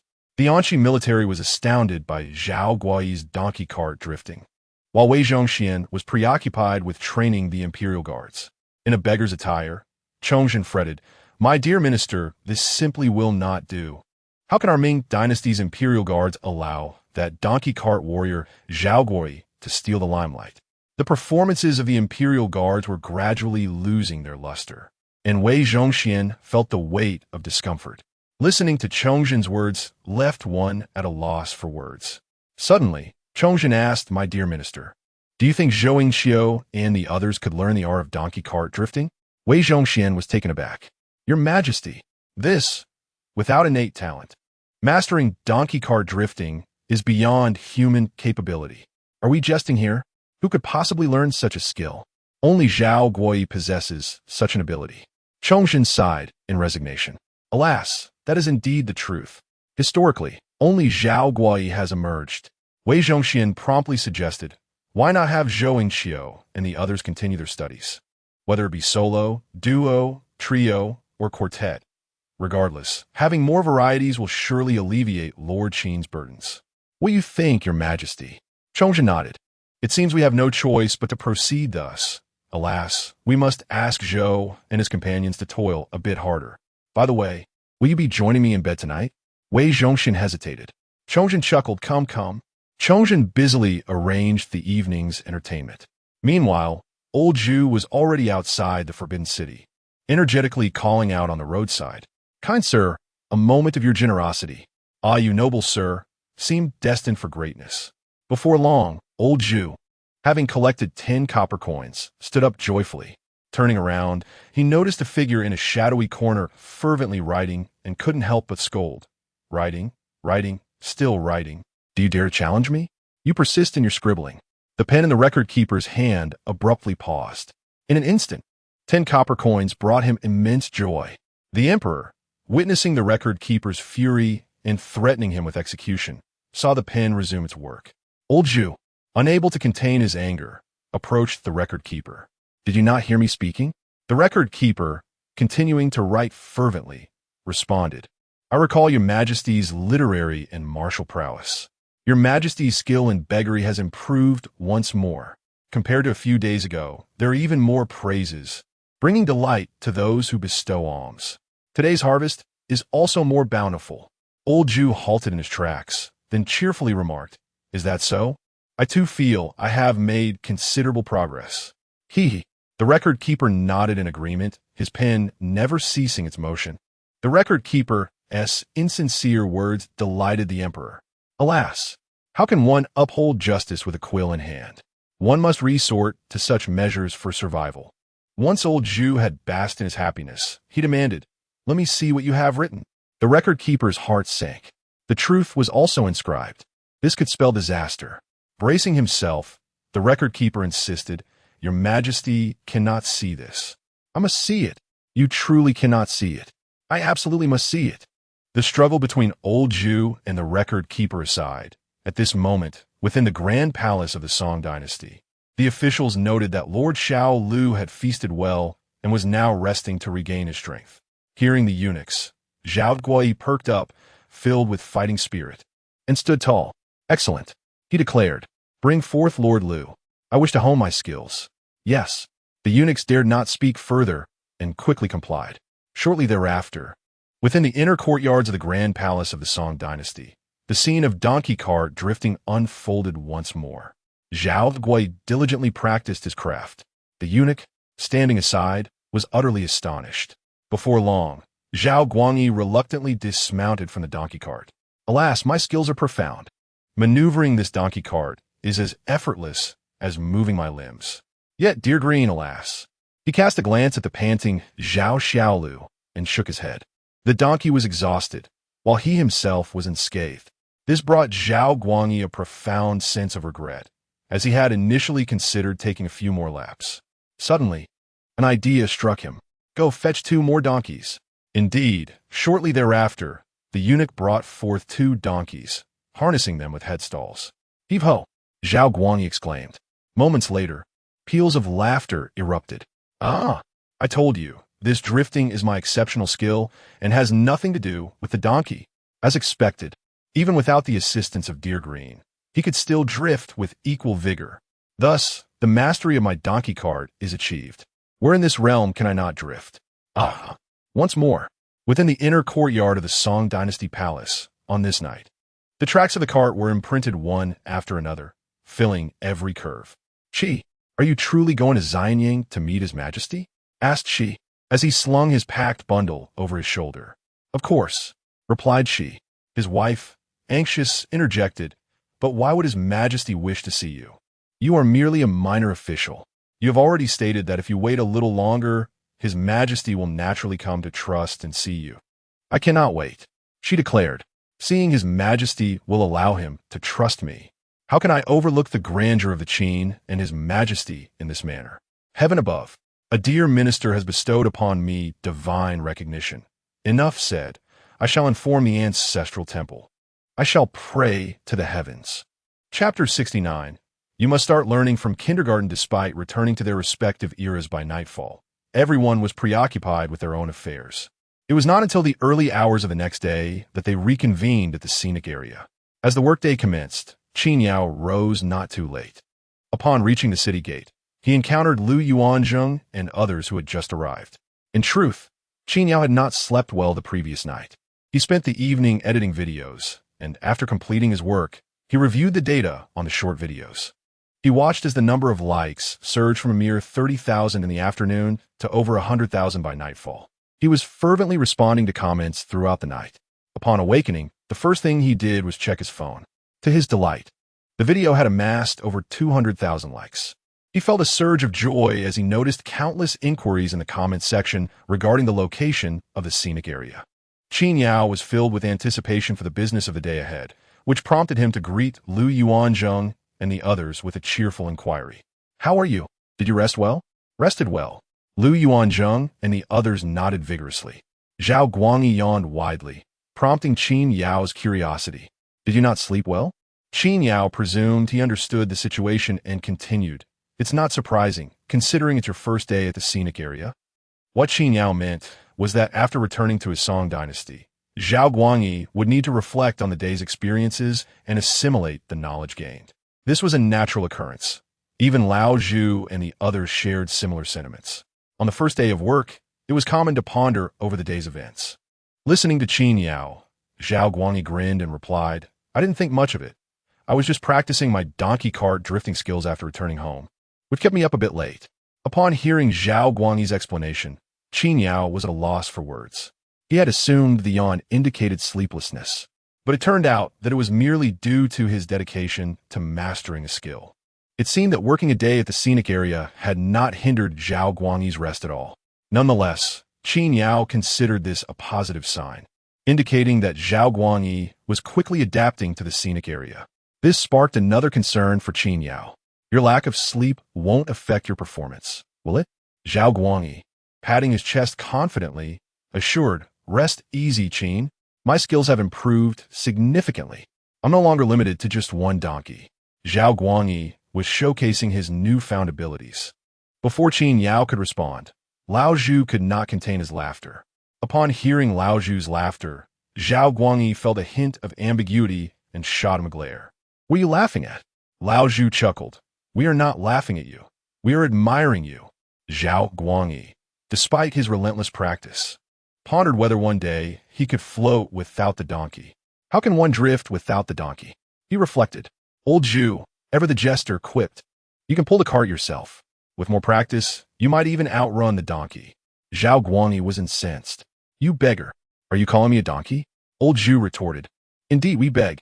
Aren't we more capable than you? A mere cart-pulling donkey?" Their banter enlivened Zhao Guangyi, dispelling his earlier drowsiness. Meanwhile, Qin Yao, uninterested in their verbal sparring, called out, "Time clock in." He beckoned Shi and led him to the ticket counter. "I'll start the computer. Do you remember what I told you yesterday?" She replied, "I've noted everything." Qin Yao paused momentarily before stepping aside, saying, "Then you do it. Let us see."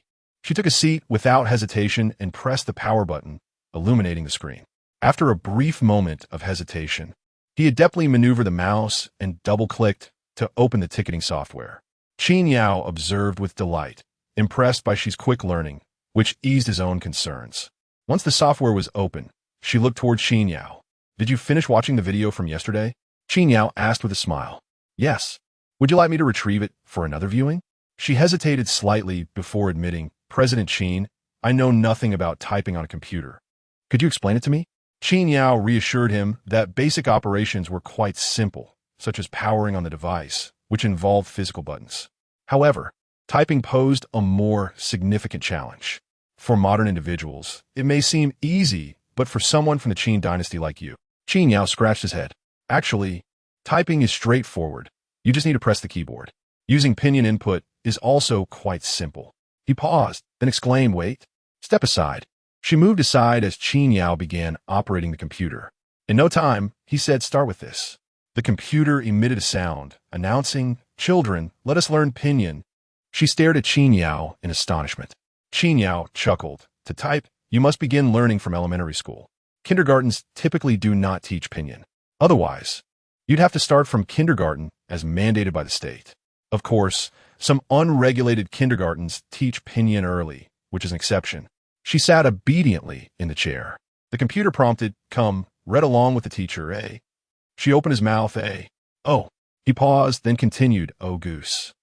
Observing Shi's earnest yet weary expression as he learned pinyin, Qin Yao couldn't help but smile. With a slight smile, he pulled over a chair and settled down. Taking out his phone, he began to play with it. Today, Qin Yao intended to linger at the ticket booth for a while longer. It was not due to any concerns about potential issues with Shi, but rather his curiosity regarding the day's visitor traffic, especially considering the video's immense popularity. Although he already suspected that many tourists would arrive today, the anticipation before their arrival was undeniably nerve-wracking. It resembled the experience of winning a lottery. Until the prize was claimed, it felt as though the winnings weren't truly one's own. In truth, Qin Yao's feelings were not misplaced.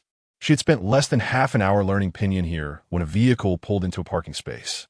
Shortly thereafter, several individuals emerged from the car and approached the ticket booth. "For people, As they stood at the ticket window, she paused the Pinyin video calmly and opened the ticketing software. "Good, please hold on for a moment," he said, a phrase taught to him by Qin Yao.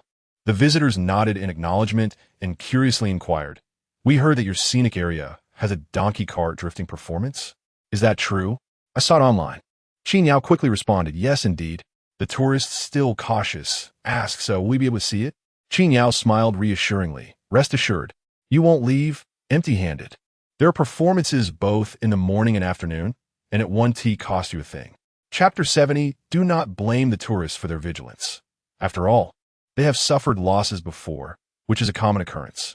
Some attractions advertise themselves as free, boasting grand performances, only to reveal upon arrival that they charge fees and deliver a disappointing experience. It is akin to a zoo claiming to house wolves while actually keeping huskies in their enclosure. Over time, tourists become cautious, wary of hidden costs, and they learn to distrust. However, the tourists present, upon receiving affirmation from Qin Yao, entered the scenic area with great enthusiasm. It is not that Qin Yao's words hold much weight. After all, the entrance fee is merely 40. Had it been 400, they likely would have inquired further before purchasing tickets. Upon entering the scenic area, this group of tourists soon realized that Qin Yao was not deceiving them. Just inside the entrance, they spotted Zhao Guangyi pulling a donkey cart at the city gate. The tourists exclaimed, "Isn't that the person from the video?" "Yes, indeed. It was him. Donkey cart drifting," they exclaimed excitedly, quickly surrounding him. Hearing their words, Zhao Guangyi beamed with pride. "Would any of you like to ride the donkey cart? We want to see the drifting. You'll have to wait a bit for that. But is there a charge for the donkey cart? During the trial operation period, there's no charge." The scenic area's tourist trap vehicle was not yet charging. This was a decision made by Qin Yao, primarily because the attraction was still lacking in quality. After careful consideration, Qin Yao decided it was best to refrain from exploiting customers for the time being. Of course, this is only temporary. Sooner or later, as the scenic area improves, with more NPCs and enhancements, the necessary charges will be implemented. At this moment, with fewer people around, Zhao Guangyi leisurely pulled the donkey cart. When the crowd grew, he would switch to the tourist trap vehicle. He could choose. If the crowd became large and everyone wanted to ride the donkey cart, they would have to wait in line. The emphasis was on flexibility and convenience. Meanwhile, the tourists cheerfully boarded the donkey cart. At the ticket booth, the previous group of tourists seemed to act as a signal as soon another wave of visitors appeared. "Tickets, please. Is there a donkey cart performance?" "Yes, you'll be able to see it shortly." Another group of tourists entered. "Will we be able to see the donkey cart drifting?" "I came here specifically for that. It would be unacceptable if I couldn't." "Absolutely, you will." In a short span of time, visitors arrived in clusters, like a river that had burst its banks. Without needing to quantify the exact number, it was clear that they were arriving in a steady stream. Observing this, Qin Yao felt assured. This wave is certainly stable, and this was still in the morning. It was merely the beginning. By the afternoon, it would likely be even busier. In his joyful contemplation, Qin Yao took a moment to ask, how many tickets have been sold?" "Over 200. In just a short while, they had matched the previous day's ticket sales." Qin Yao couldn't help but chuckle. At this rate, the number of visitors today would surely surpass 1,000. 1,000. What a remarkable concept. Qin Yao could no longer remain seated at the ticket booth. "Call me if you need anything. I'm off to the supermarket for a look," he declared. With the influx of tourists, the demand had significantly risen, and the supermarket required supervision. With that, he rose and escorted Qin Yao outside the ticket booth. Eager to inspect the supermarket, Qin Yao entered the scenic area and was greeted by a bustling scene. The donkey cart was filled to capacity with passengers, while Zhao Guangyi skillfully maneuvered the vehicle forward, accompanied closely by an individual mirroring his every step. "Good sir, may fortune smile upon you." This was old Zhu engaging with the tourists on the donkey cart, eliciting laughter from them as they occasionally tossed him $1. This brought a sparkle to old Zhu's eyes, bright as bulbs. He urged, "Good sir, my dear sir." The donkey cart, initially moving at a leisurely pace, suddenly accelerated as Zhao Guangyi glanced back with a smirk and shouted, prompting a quicker pace. As the tourists continued to toss coins in his direction, old Zhu quickened his own pace to collect the money. Just as he reached out to grasp $1, A sharp crack echoed through the air. Zhao Xiaolu, the donkey, bolted forward. Old Zhu, infuriated, stomped his foot in frustration, fully aware that Zhao Guangyi had intentionally provoked the situation. Gritting his teeth, he pursued, shouting, "Slow down, slow down." Zhao Guangyi, still in control of the cart, responded with a series of playful honks. The donkey pulling the cart, Zhao Xiaolu, turned its head, seemingly perplexed by the sudden rush, as if questioning whether there was some urgent reason to sprint ahead. Ultimately, old Zhu found himself unable to keep pace with the donkey. Out of breath, he stood there, fuming, as Zhao Guangyi turned back with a triumphant grin. "Huh, you still can't outrun a donkey. You need more practice?" Old Zhu, now enraged, retorted, "Zhao Guangyi, you rascal." Before Zhao Guangyi could react, the tourists on the cart burst into laughter. "What? Zhao Guangyi? Huh, you certainly know how to have fun here. Is your scenic area really this clever with names? If you can actually drift with that donkey cart, then our visit will have been well worth it." Zhao Guangyi, grinning, quipped, "Drift? Absolutely. This is all about immersive experience and role-playing." The sight of old Zhu chasing the donkey cart was truly amusing.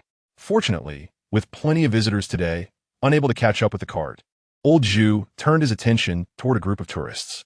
Both Zhao Guangyi and old Zhu were bustling with activity, while the guards, Lu Yuanzheng and Gui Yuanpei, were equally busy. The Genie Wei were also hard at work, and those who had not boarded the donkey cart eagerly posed for photos with the guards. With the crowd growing, the NPCs of the scenic area became quite the attraction, and some even approached Wei Zhongxian with questions. "Father-in-law, could you utter a word?" "What shall I say?" "Just this. You inquire about the Xichang." Wei Zhongxian comprehends it fully. In truth, after such an extensive period of employment, he is acutely aware of what this group of tourists desires. With a cold smirk, he flung his cloak aside. You question what the Xichang amounts to." His performance was vividly animated, captivating the onlookers, their gazes fixed upon him, shivering at his lines, primarily due to the frigidness of Wei Zhongxian's stare. His eyes were chillingly reminiscent of a powerful eunuch. Of course, the tourists were unaware that he indeed was one. Not only that, but what are the Xichang, the Dongchang, and the Jinyui? When we served under the esteemed 9,000 years, were they not all under our dominion? Wei Zhongxian mused inwardly. Yet this moment was distinct. Now, he was the loyal minister of the Ming dynasty, Wei Zhongxian. Just as he pondered this, a tourist in front of him gave a thumbs up in admiration. Meanwhile, Qin Yao cheerfully arrived at the supermarket, awaiting the arrival of tourists eager to make purchases. Yet another fool with money. No, rather, another beloved subject has graciously bestowed upon us the divine certification. Oh heavens, how moving! I shall now pay homage to the heavens. Yes, I shall. Chapter 71. Perhaps in the next life, it is quite reasonable for Qin Yao to sit in the supermarket. As the influx of tourists to the scenic area increases, so does the demand. Within merely 10 minutes of opening, visitors began to arrive, eager to purchase various items, such as water and tissues. The steady stream of customers was a welcome sight. Fortunately, Qin Yao was relieved of the ticket-selling duties, which had previously consumed him before she arrived to share the burden. In those earlier days, he would have found it overwhelming. The number of tourists shopping was considerable, and occasionally, old Zhu would bring visitors to the store, encouraging them to buy snacks like bread. He would express his heartfelt gratitude with deep bows, which never failed to amuse the tourists. Old Zhu was skilled at this, accepting gifts graciously without directly asking for anything, as he remembered well the past grievances regarding his salary deductions.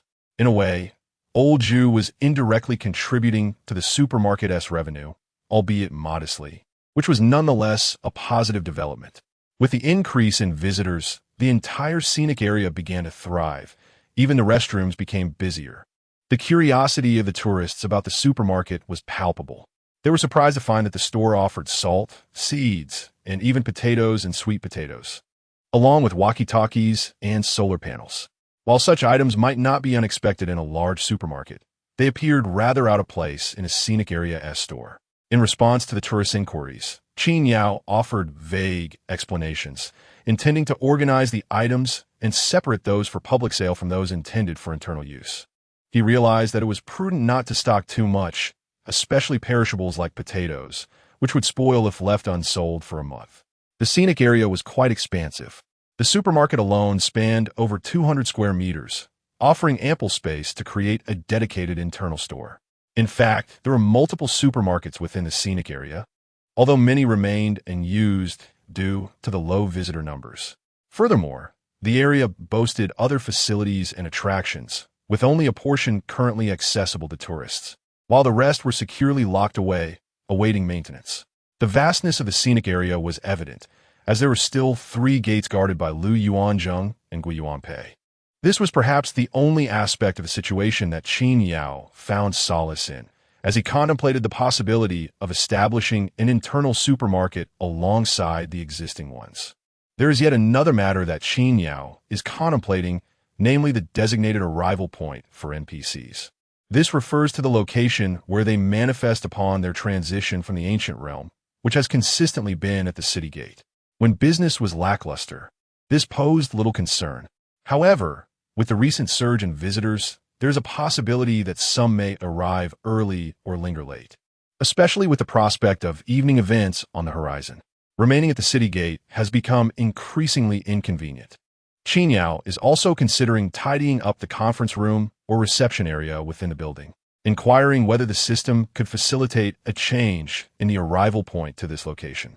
This adjustment would alleviate some of the hassle. As Qin Yao pondered, time seemed to hasten. The morning was swiftly drawing to a close. Before long, Zhao Guangyi arrived at the supermarket to inquire, "Mr. Qin, when does our performance commence? The guests are eager to see it and are urging us on. The promised donkey cart show has yet to begin, and the visitors are becoming anxious." Zhao Guangyi was also eager to showcase his skills alongside the donkey. Upon hearing this, Qin Yao promptly responded, "Have Old Wei gather the guests together." However, he reconsidered and added, "Oh, forget it. With so many visitors, calling them one by one could take ages. I'll activate the PA system." The scenic area was equipped with a broadcast system capable of covering the entire vicinity, as well as sections independently. Previously, when there were fewer visitors, this system had gone unused. Now, it was indeed time to put it to good use. Having made this decision, Qin Yao proceeded to the control room and activated the broadcast for the tour area. Soon, his voice resonated through the ears of all the guests within the scenic area. "Dear visitors, the grand performance of donkey cart drifting is about to commence. Those wishing to witness the spectacle, please proceed to the Dingwu Gate area. The show will begin in 20 minutes. After repeating the announcement 3 times, he finally turned off the broadcast. As he concluded the announcement, Qin Yao mused that the scenic area was in need of a dedicated announcer. Once the broadcast message was disseminated, excitement surged among the visitors, who eagerly rushed towards the city gate, animatedly discussing along the way. "Finally, it's starting. Donkey cart drifting. We can see it now. After such a long wait. I thought I had missed it. I initially thought the ticket sellers were deceiving us, but here it is." Amidst their enthusiasm, guests like Old Zhu listened intently to the loudspeaker's voice, their excitement palpable. "This is wonderful. How much does this cost?" "For a salary of 300 yuan. Old Zhu, Wei Zhongxian, and even Lu Yuanzheng began to calculate. In ancient times, communication relied solely on shouting. Walkie-talkies could transmit over distances but lacked volume. This large loudspeaker was indeed a delightful novelty. Nevertheless, a group of individuals pondered their finances, recognizing that their wages were modest and not particularly ample. The funds allocated to critical matters are still insufficient. It may only be when an abundance of wealth is at our disposal that we can truly contemplate these matters. For now, with a meager salary of 300, such thoughts are best reserved for the next life. Lu Yuanzheng and Gui Yuanpei exchanged regretful glances and shook their heads. At this moment, as Qin Yao departed from the multimedia room and approached, Zhao Guangyi stood poised, a picture of seriousness, accompanied by his donkey, both appearing resolute and unwavering. Their faces bore the marks of determination. Onlookers engaged in hushed conversations, while Lu Yuanzheng and Gui Yuanpei observed from a distance. The Jin Yiwei roamed the vicinity, and Old Zhu was amidst the crowd, cheerfully soliciting alms while amusing children. Upon noticing Qin Yao's arrival, Zhao Guangyi turned his gaze towards him. As the tourists gradually gathered, Qin Yao seized a megaphone and called out, "Dear visitors, the donkey cart drifting performance will commence shortly. Please prepare your phones for photographs and videos. Post short clips and tag our official Scenic area account. 2,000 likes will grant you complimentary admission. Now, let us welcome our performer, Zhao Guangyi, to begin the show." Zhao Guangyi's ascent onto the donkey was momentarily halted as he cast a wistful glance at Qin Yao. "It's just a performance. Why the need for a title? Can't we keep it subtle?" Qin Yao chuckled lightly, and Zhao Guangyi resignedly mounted the donkey. The donkey, in a fitting display of enthusiasm, brayed in response. Chapter 72. This matter of being your mother. Please do not spread it. Zhao Guangyi mounted the donkey cart. In that fleeting moment, the aura of both man and donkey transformed dramatically, as if they had merged into one entity. It was a scene of serene confidence. As though facing 1,000 troops charging forth, he leisurely strolled along, unfazed. Onlookers, witnessing the spectacle, could not help but express their astonishment. Historical records recount how Zhao Guangyi drifted along the banks of the Gaoliang River, evading pursuit from countless warriors. I was skeptical of such tales. Yet, observing the performer's commanding presence, I began to reconsider their authenticity. If this actor could navigate a donkey cart with such grace, perhaps the historical accounts were not mere fabrications. Zhao Guangyi must have possessed similar prowess. I found the drifting showcased in the video to be incredibly stylish and exhilarating. However, I wondered if there were any special effects involved and whether it could be replicated in reality. I would soon find out if it fell short. I would think twice about returning. How could it possibly be anything but genuine? What these tourists remained oblivious to was that the very man they admired stood before them. At this moment, Zhao Guangyi was fully prepared. He raised the donkey whip in his hand, not striking the donkey, but the gesture alone sufficed. The donkey seemed to comprehend his intent. Zhao Xiaolu, the donkey, instantly grasped Zhao Guangyi's meaning. With a bray, Zhao Xiaolu surged forward, eyes fixed ahead. Galloping with increasing speed, it charged towards a bend in the path. Seizing the opportunity, Zhao Guangyi chuckled heartily and gave the reins a gentle shake. Understanding his master's signal, Zhao Xiaolu executed a sudden maneuver. In an instant, the donkey cart traced a graceful arc. It appeared on the verge of overturning, yet it steadied itself and glided smoothly. In a flash, a flawless drift was completed. For a brief moment, silence enveloped the surroundings, though it lasted less than a few seconds before the crowd erupted in enthusiasm. Those who witnessed the event exclaimed in awe, "Incredible! It's just like the video. What a marvel!" The excitement was palpable, with praises echoing all around. These accolades reached Zhao Guangyi's ears, filling him with joy. As he joined in the celebration with spirited brays, the duo did not pause. They turned around and returned, executing yet another pair of stunning drifts, igniting another wave of applause from the audience. The spectacle continued for a total of 4 exhilarating drifts, leaving the spectators thoroughly enthralled. Children gasped in wonder, their eyes filled with dreams. "Mom, I want to learn how to drift a donkey cart too." "You want to drive?" "No, I want to be the donkey." The simplicity of the child's logic was clear. It was the donkey pulling the cart and performing the drift, not the human. After all, the person merely sat atop, a burden to the donkey. "Ah, you truly have great ambition. The matter of you being my mother must remain confidential. Let's keep it as our secret, shall we?" Overall, the performance of the donkey cart drifting was a resounding success, grand and magnificent, at least in Zhao Guangyi's eyes. In truth, it was somewhat accurate. After the performance concluded, the visitors appeared to be left wanting more. Zhao Guangyi was not fatigued, nor was the donkey. However, no matter how splendid the display, it cannot be performed indefinitely. Had the performance not been so swift, perhaps extending its duration could have provided a more satisfying experience for the audience. Ultimately, a performance should leave one yearning for more, much like a feast of exquisite delicacies that, when overindulged, can become tiresome. If one is thoroughly satiated, who would still linger in anticipation? At this moment, Qin Yao had stowed away his phone, having recorded the recent video. He intended to share it online later. After all, the more good content shared, the better the business for the Scenic area. It is noteworthy that business at the site was thriving, albeit with some drawbacks. During previous slow periods, by lunchtime, many visitors had already departed. However, with the business now flourishing, it became a different scenario. Some guests had enjoyed themselves sufficiently and were ready to leave, while others wished to continue their activities. Unfortunately, the scenic area did not yet offer dining options, leading to some complaints from tourists who opted instead to purchase snacks from the supermarket. With visitors still present, the staff could not take a complete break. Individuals like Old Zhu and Zhao Guangyi had little to do, while the Jinyui had to be divided into shifts. Lu Yuanzheng and Gui Yuanpei were similarly preoccupied. They managed to grab a quick bite before returning to the ticket booth. Time was of the essence for everyone. Qin Yao hastily consumed a few morsels before heading straight to the supermarket, welcoming and bidding farewell to the visitors purchasing items. By the afternoon, the scenic area grew even livelier, attracting more tourists. During a brief moment, Qin Yao edited the video and uploaded it online, simultaneously checking the post he had shared yesterday.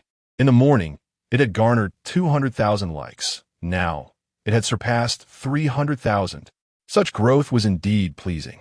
What delighted Qin Yao even more was that he had also hit the trending list. The views and likes were a surefire indication of profitability. In the afternoon, Qin Yao took a moment to glance at the ticket booth, though he did not linger too long. He checked the ticket sales for the day around 4 o'clock and noted that over 800 tickets had already been sold. After 4, it was likely that fewer visitors would enter the scenic area. Nevertheless, as he pondered the day's ticket sales, he estimated that they would certainly reach 900. A total of 900 tickets sold in a single day.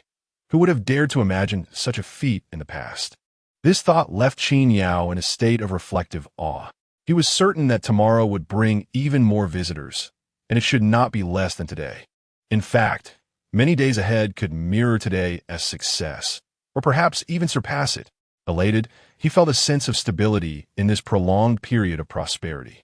Qin Yao calculated that, barring any unforeseen circumstances, he would be able to select numerous NPCs during this period. If he managed to choose wisely, he could further stabilize the flow of visitors to the scenic area, propelling it into a state of unprecedented success. At that point, the business would flourish, allowing for the continued selection of NPCs. An abundance of NPCs would enhance the enterprise, perpetuating a delightful cycle akin to a nesting doll. The mere thought of it filled him with joy. He could then contemplate the expansion of the scenic area, no longer fearing the costs of lighting at night. Moreover, he could organize evening programs for visitors, alleviating their complaints about the early closing hours. Haven't we had enough fun? Why do you close the gates so soon? Don't you have any nighttime performances? Other scenic areas do. Qin Yao found himself in a position to offer explanations. We're currently in a trial operation. Just a trial. As for when they would officially open, who could say? It certainly wouldn't be anytime soon. All right, it's time to close. Qin Yao called out, and Lu Yuan and the others once again vanished into the depths of the scenic area. The vast expanse fell silent once more. As for Qin Yao, he realized changes were possible. He inquired with the system, and indeed, altering the landing point posed no issue. Even the locations for new arrivals could be modified. He quickly changed the location. Tomorrow, when Zhao Guangyi and the others returned to work, the new arrival point would not be the city gate. However, just as he completed the adjustment, a sudden realization struck him. He slapped his forehead. Wait, the donkey cart can't get out. He had changed the landing point to a room, completely forgetting about Zhao Guangyi's donkey cart. This would not do. He needed to find another location. Please, let love power this. Are you asking me to kneel? I shall kneel. Also, new NPCs are coming soon, my dear ministers. Feel free to express your enthusiasm. Chapter 73. Is this the Li Bai I know? The space was limited. The size of the room was not an issue, but the dimensions of the door posed a challenge. While it was manageable for individuals to enter and exit, it became problematic when Zhao Guangyi arrived with a donkey cart. In light of this, Qin Yao had no choice but to seek another location. This time, he settled on an old warehouse, which was adjacent to an office, making access considerably more convenient. Once he had chosen the new site, Qin Yao was finally satisfied and retired for the night. Upon awakening early the next morning, he waited in the warehouse, eager to see if others would arrive. It wasn't long before Lu Yuanzheng and Gui Yuanpei made their entrance. Much like at the city gate, Their figures coalesced in front of him.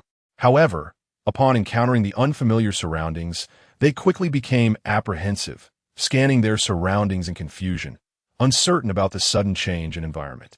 Fortunately, upon spotting Qin Yao, they breathed a sigh of relief. Before they could inquire, Qin Yao cheerfully announced, "I've arranged a new location for you." With the increase in tourists at the scenic area, it was becoming inconvenient to remain at the city gate.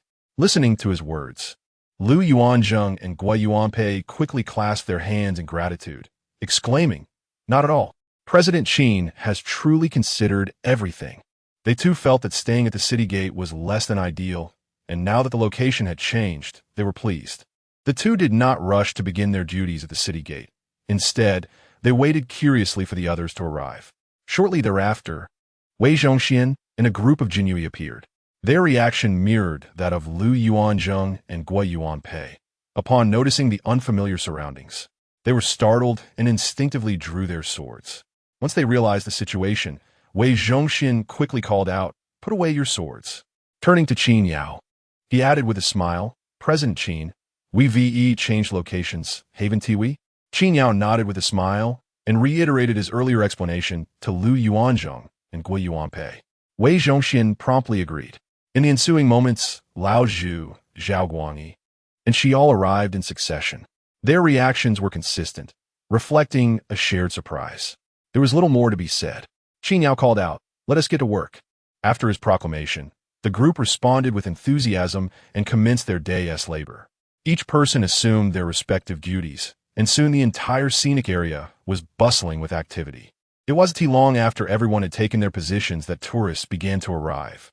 The once quiet scenic area rapidly transformed into a lively hub. Meanwhile, Qin Yao busied himself in the supermarket, editing and publishing videos and responding to messages. He relished this work immensely. Visitors frequently stopped by the supermarket to make purchases, and Qin Yao was delighted to see that the tourists from the previous day had truly been engaging, with many sharing videos of the donkey cart drifting. While Qin Yao was browsing short videos, he came across several that featured people posting content and even tagging his account. The videos garnered a significant amount of engagement, creating a vibrant atmosphere that sparked anticipation for the influx of visitors to the scenic area. Although Qin Yao was uncertain about the exact number of tourists expected, he was aware that online ticket sales had been promising. Upon checking the back end, he discovered that over 1,000 tickets had already been sold, spanning various dates, including today, tomorrow, and even 2 weeks later. While there might be some cancellations, this was undeniable evidence of the scenic area's resurgence. The ticket sales alone were enough to stir excitement. Amidst the joy, the day's operations continued as usual. Tourists explored the area, enjoyed performances by the Genie Wei, and experienced the thrilling donkey cart drifts orchestrated by Zhao Guangyi. By the end of the day, visitors felt their trip was worthwhile, punctuated by rounds of applause. As closing time approached and a group of tourists departed, the familiar sound of the system notification echoed in Qin Yao's mind, filling him with delight. He realized that with such a flourishing business, it was time to select a new NPC. Sure enough, the moment had arrived. Albeit he was curious about the type of NPC he would choose this time. Without hesitation, Qin Yao promptly accessed the system, where bold letters proclaimed the NPC category, interactive NPC for the scenic area, rather than a basic position NPC. He understood this well, but felt indifferent. Any NPC would suffice. While there were still vacancies in basic roles, the current operations were sustainable, and he wasn't overwhelmed. What mattered was the variety of NPCs available. Eagerly, Qin Yao clicked open the first page of the list. Role: Merchant. Era: 743 AD, the second year of the Tianbao era during the Tang Dynasty. Name: Zhang Huan. A merchant from the Tang Dynasty? This name was unfamiliar, likely indicative of an ordinary vendor. Qin Yao continued to explore further. Role: Storyteller. Era: 607 AD, the third year of the Day era during the Sui Dynasty. Name: Zhaigang. A figure from the Sui Dynasty. Upon seeing this date, Qin Yao paused for a moment.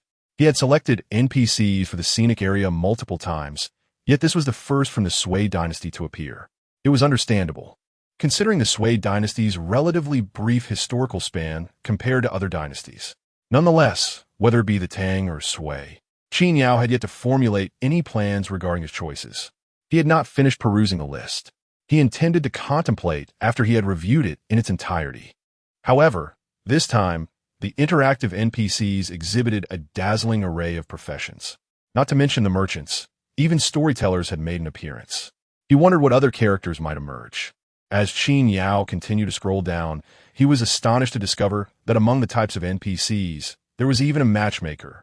This reminded him of the trendy matchmaking services that had gained popularity in tourist spots online. If there were truly no options available, he mused that a storyteller, essentially a narrator, along with this matchmaker, could indeed be considered commendable choices. Qin Yao continued flipping through to the last page. He had assumed that this selection of NPCs would conclude here. Yet, to his surprise, the system unveiled a delightful revelation. At the very end, a name emerged before him. Upon seeing it, Qin Yao found himself momentarily entranced. Character, Poet Swordsman. Time, year 730 AD, the 18th year of Emperor Xuanzong's reign during the Tang dynasty. Name, Li Bai. Good heavens, Li Bai has appeared? Qin Yao was somewhat taken aback. Is this the Li Bai I know? Chapter 74.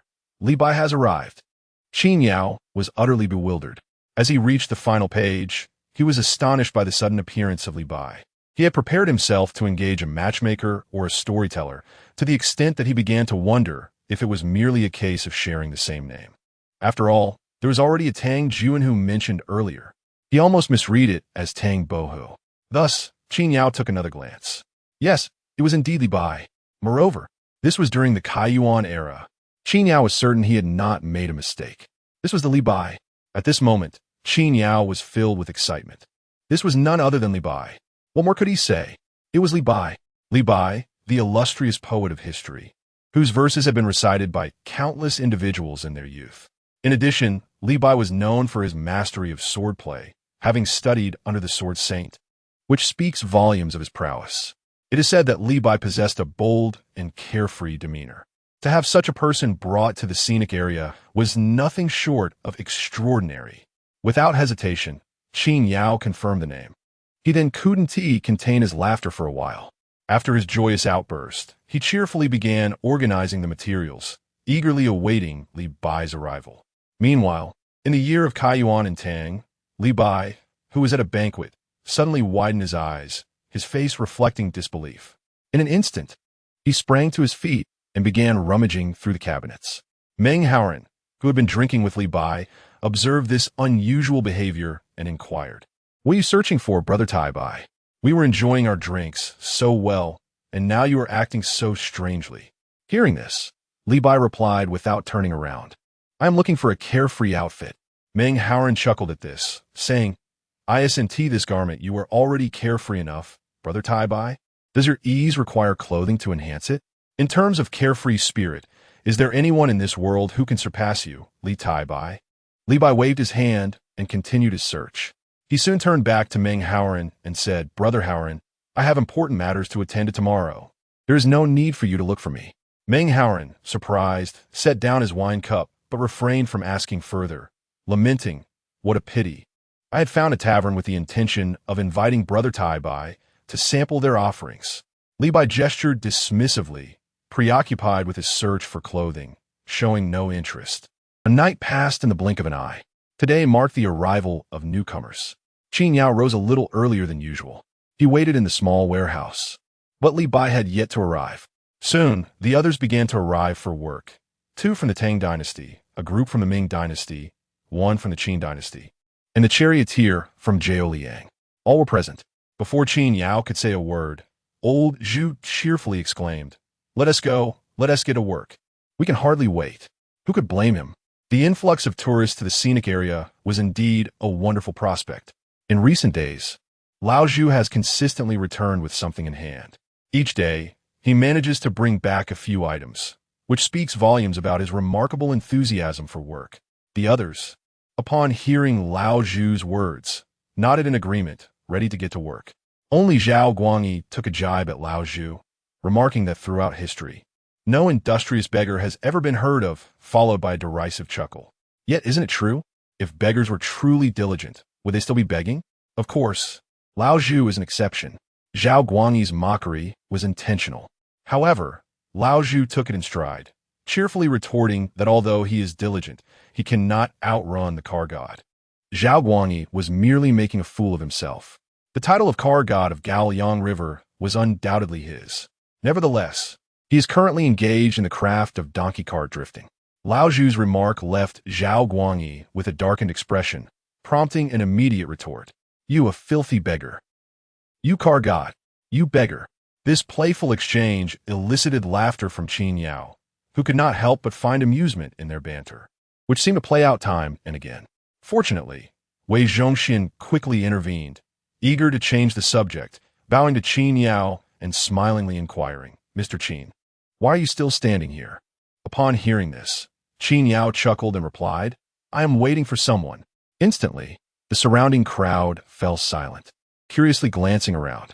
They soon realized that the expected guest had indeed arrived. Who else would they be waiting for? Others shared in this revelation, momentarily stunned. Lao Zhu promptly spoke up. Mr. Qin, is there someone new? Qin Yao nodded with a smile.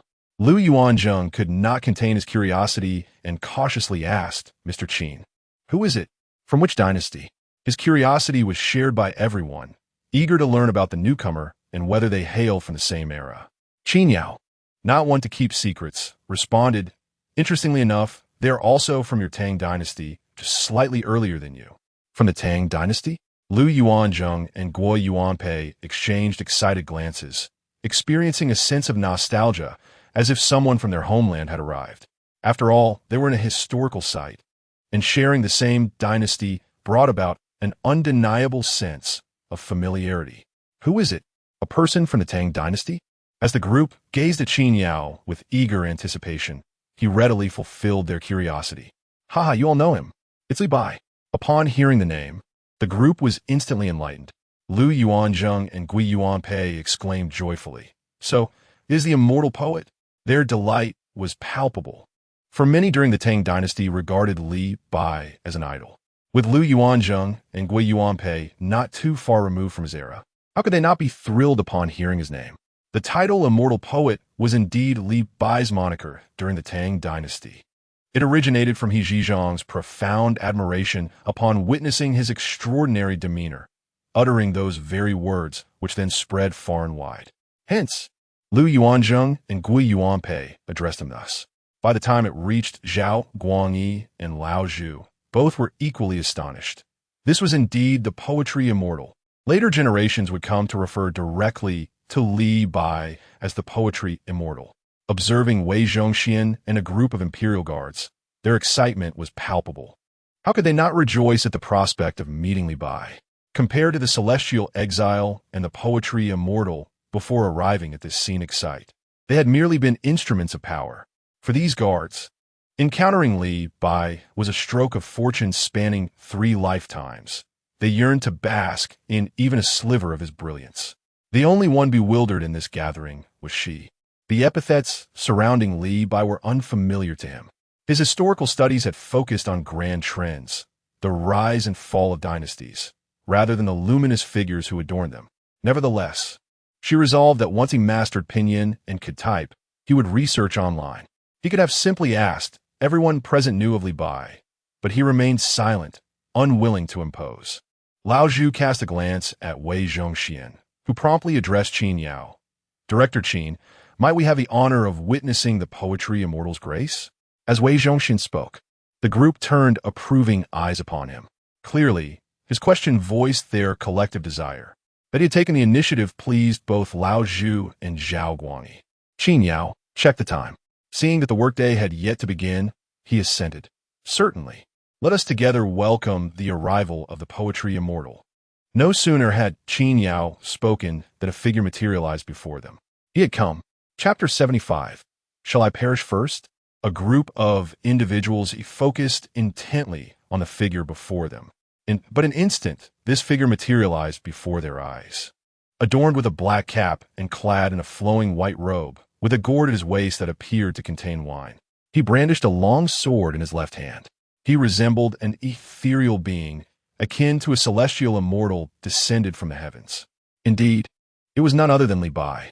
In truth, Li Bai harbored a tinge of regret prior to his arrival. He had a preference for a purple fur cloak, a resplendent robe of violet leather that he believed would accentuate his free-spirited nature. He had initially intended to don this attire, yet the heat of the weather deterred him. However, upon his appearance, a chorus of admiration erupted from those present, including Qin Yao. Li Bai's attire perfectly embodied the collective perception of him. This garb and this visage were quintessentially Li Bai. At that moment, he was indeed the immortal poet. His presence exuded an aura of otherworldly grace that met the expectations of those who revered him. The crowd regarded him with fervent admiration, their eyes gleaming with excitement. As Li Bai surveyed the scene before him, he beheld the assembly, casting his gaze about. Suddenly, he burst into hearty laughter. "Ah, truly, this place is unlike any on earth." His remark indicated that he found the surroundings far removed from the realm of the Tang dynasty. Upon hearing this, Qin Yao chuckled and approached Li Bai. "Welcome, O poet immortal." Li Bai, momentarily taken aback, hastily clasped his hands in response. Such a title is undeserved. Qin Yao smiled, not wishing to waste time, and promptly introduced himself. "Allow me to introduce myself. I am the person in charge here. You may call me General Qin." Li Bai returned the gesture with a bow. "General Qin." Qin Yao surveyed the gathered company. "Let me introduce you to," he began, but then reconsidered. "No, perhaps it is best not to introduce anyone just yet. After you peruse the materials, I shall introduce them then." For Li Bai, who was largely unfamiliar with those present, most were newcomers, Qin Yao surmised that even if introductions were made, Li Bai might remain oblivious to their historical significance. Thus, Qin Yao simply handed over the prepared materials. "Please take a look. We shall discuss it afterward." Li Bai nodded in acknowledgement, accepting the documents, and began to peruse them. Time slipped by as he immersed himself in the reading.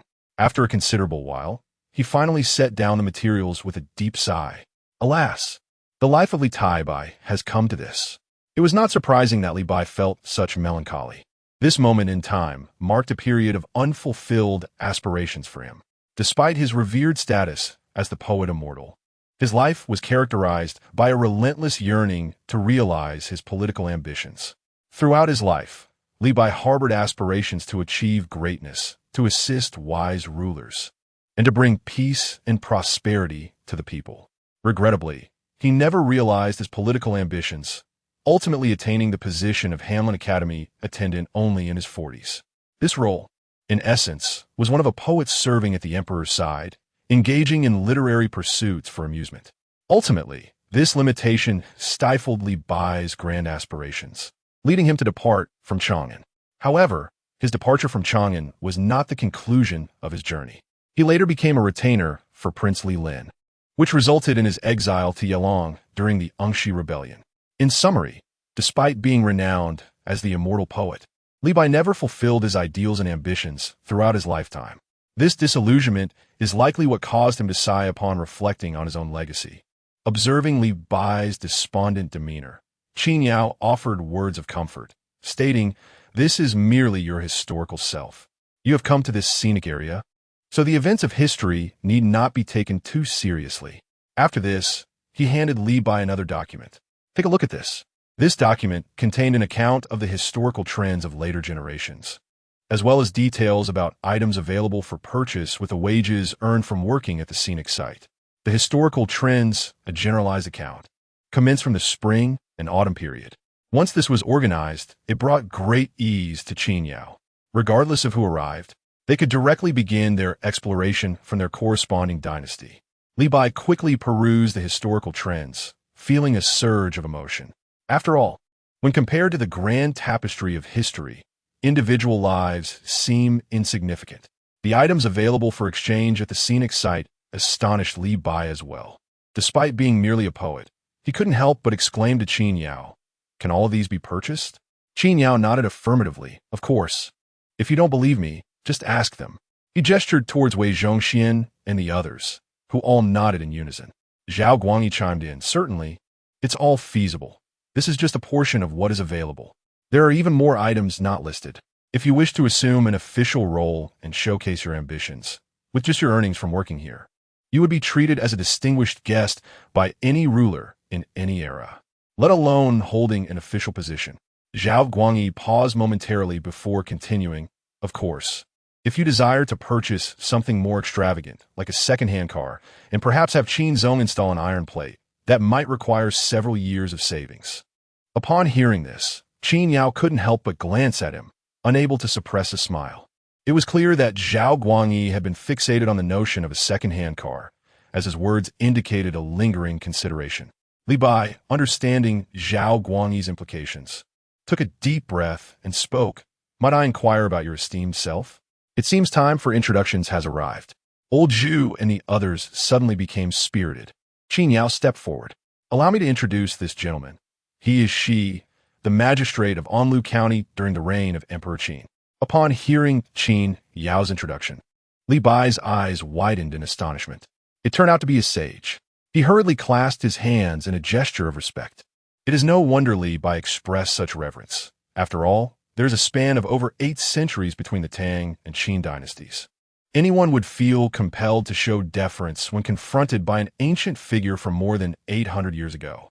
Observing this, she quickly raised his hand to halt the excessive reverence. I am but a trivial person, truly unworthy of such honor.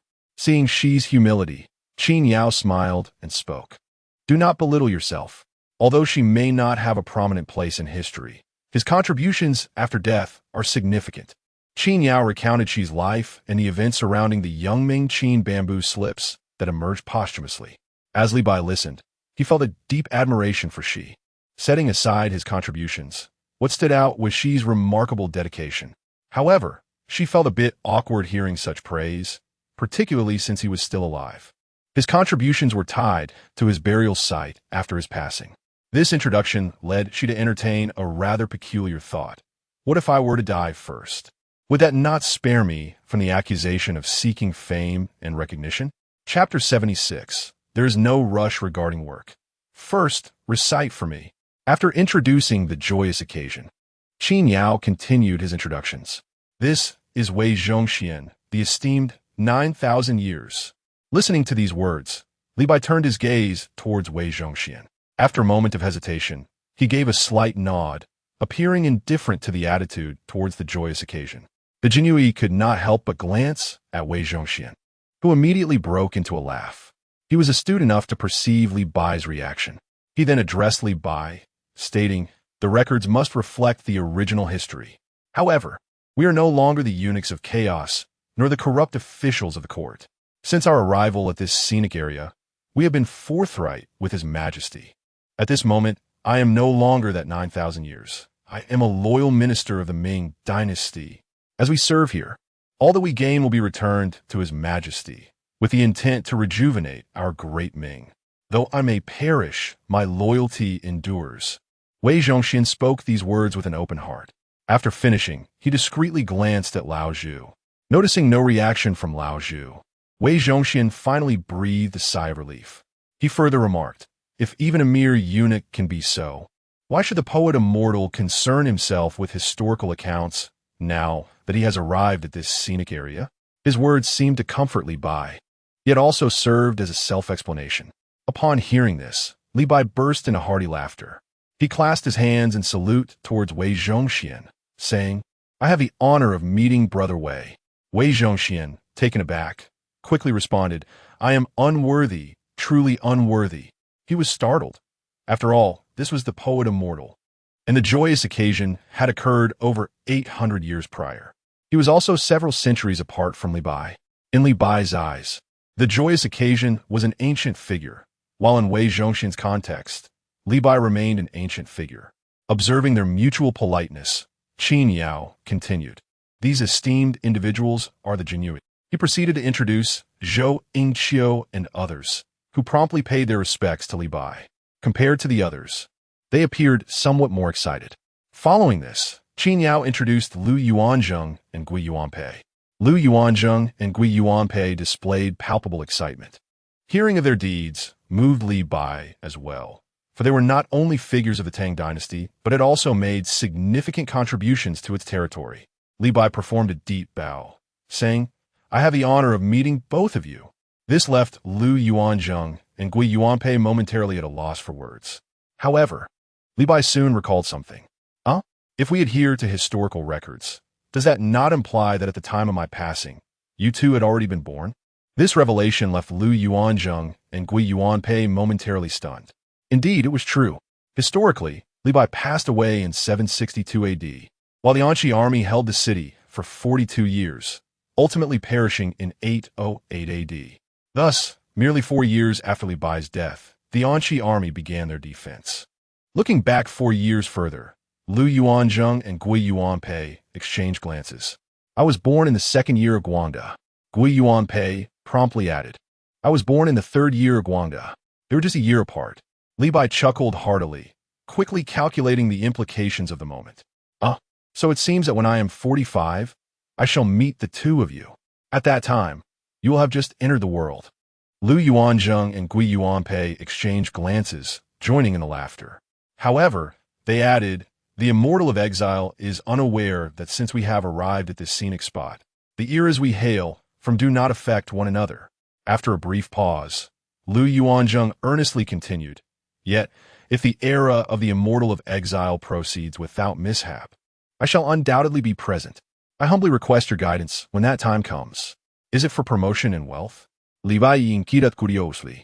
Lu Yuanzheng hastily waved his hand, insisting, Nay, it is merely to live without worry for food and clothing.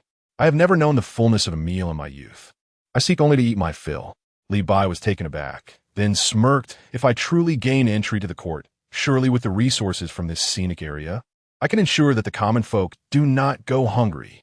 Lu Yuanzheng and Gui Yuanpei were overjoyed, their thoughts drifting to sweet potatoes, and an assortment of other delights. However, Old Zhu shook his head at these words, believing that even with a scenic area, it would not be easy for Li Bai to accomplish such feats. The Li Tang clan was powerful, but not comparable to the Great Ming. Not to mention, even the Song dynasty fell short in certain respects. In a moment, Qin Yao introduced Old Zhu, and upon learning he was the Hongwu emperor, Li Bai was astounded. The revelation that Old Zhu was begging in the scenic area left him utterly speechless. He could not restrain his curiosity, asking, How can an emperor lower himself to such a state? Li Bai's inquiry was not born of strong conviction, but rather astonishment at the notion of an emperor engaging in such activities. Old Zhu laughed heartily. In our profession, ask them, and they will express great envy. Others nodded in agreement, acknowledging the envy that stemmed from the abundance of provisions. Allowing Old Zhu to bring home goods without receiving a salary, while most of it consisted of food and drink, it was indeed a source of envy. Li Bai found himself envious of Old Zhu upon hearing this. Finally, it was Zhao Guangyi's turn to be introduced. This is Emperor Taizong of the Song dynasty. Listening to Qin Yao, Li Bai blurted out, Is he not the one from the Gaoliang River donkey cart? Zhao Guangyi was momentarily stunned, angrily stomping his foot at Qin Yao, feeling both aggrieved and indignant. Qin, how could you include that in the records? It was evident that Li Bai had seen the moniker of the Gaoliang River cart god in the records, leaving Zhao Guangyi quite disheartened. Qin Yao chuckled, yet remained silent. Old Zhu remarked, If you do not record your few glorious deeds, what will there be left to write about? That would be a pity. Zhao Guangyi, listening to Old Zhu's words, gritted his teeth in frustration. Meanwhile, Li Bai awkwardly laughed, repeatedly apologizing. I hope the Emperor of Song can forgive me. The records, written after the Tang, have left a deep impression on me. Zhao Guangyi. As the introductions neared completion, before Qin Yao could speak, Old Zhu called out, At last, I can say I am acquainted with the immortal poet. Work has commenced. The others are bustling about as well. Indeed, it is time to get to work. Procrastination could lead to a deduction in wages. After exchanging greetings with Li Bai, a throng of individuals hastily returned to their respective tasks, leaving little room for idle chatter. Observing the exodus, Li Bai could not help but feel a pang of nostalgia. However, he noticed Zhao Guangyi lingering at the back, leading a donkey cart, and curiously inquired of Qin Yao, Why does the Song Emperor still hold onto that donkey cart? With a smile, Qin Yao explained, He is working as our driver. The number of visitors to our scenic area is quite modest at present. When he arrived, he brought along a donkey cart, which is rather fortuitous, as it can perform donkey cart drifts to attract tourists. Li Bai could not suppress his laughter and further probed. Which year did this Song Emperor arrive? Surely, he is already by the riverside. Qin Yao chuckled. Not yet. That will happen next year. However, this is a splendid opportunity for him to hone his skills. By the time he reaches Gaoliang River, he will drift even better. Wouldn't you agree? Though he is already aware of history, he likely won't engage in such antics. A hearty laugh escaped Li Bai. Just then, Qin Yao recalled something. Oh, right. I have prepared something for you. With that, he stepped into the room and emerged with a thick tome. Li Bai, taken aback, asked, "What is this?" As he casually flipped open a page, he was stunned to see the inscription. Tang Li Bai? Qin Yao, with a mischievous glint in his eye, remarked, "There's no rush regarding work. First, you must memorize this. Commit it to memory with fervor." Chapter 77. How can I, Li Bai, be accused of plagiarism? Qin Yao gazed upon Li Bai's face, which was etched with astonishment, and felt an exhilarating sense of vindication. His long-standing grievances had been addressed. This was not merely a personal victory. It resonated with countless students who, at this moment, could also claim a sense of retribution. How could one not feel a thrill in such a situation? It must be acknowledged that Li Bai's poetry was undeniably exquisite. Indeed, it was superb. How splendid was it? So much so that children were required to memorize his verses even before entering elementary school, and some might begin this endeavor even earlier. After enduring the rigors of primary education, they would still be tasked with reciting his works in middle school. Once they completed middle school, high school would bring forth the same obligation. And upon finishing high school, one might think it was over, but no. Even in university, his poetry would still loom large. This reality could easily breed resentment.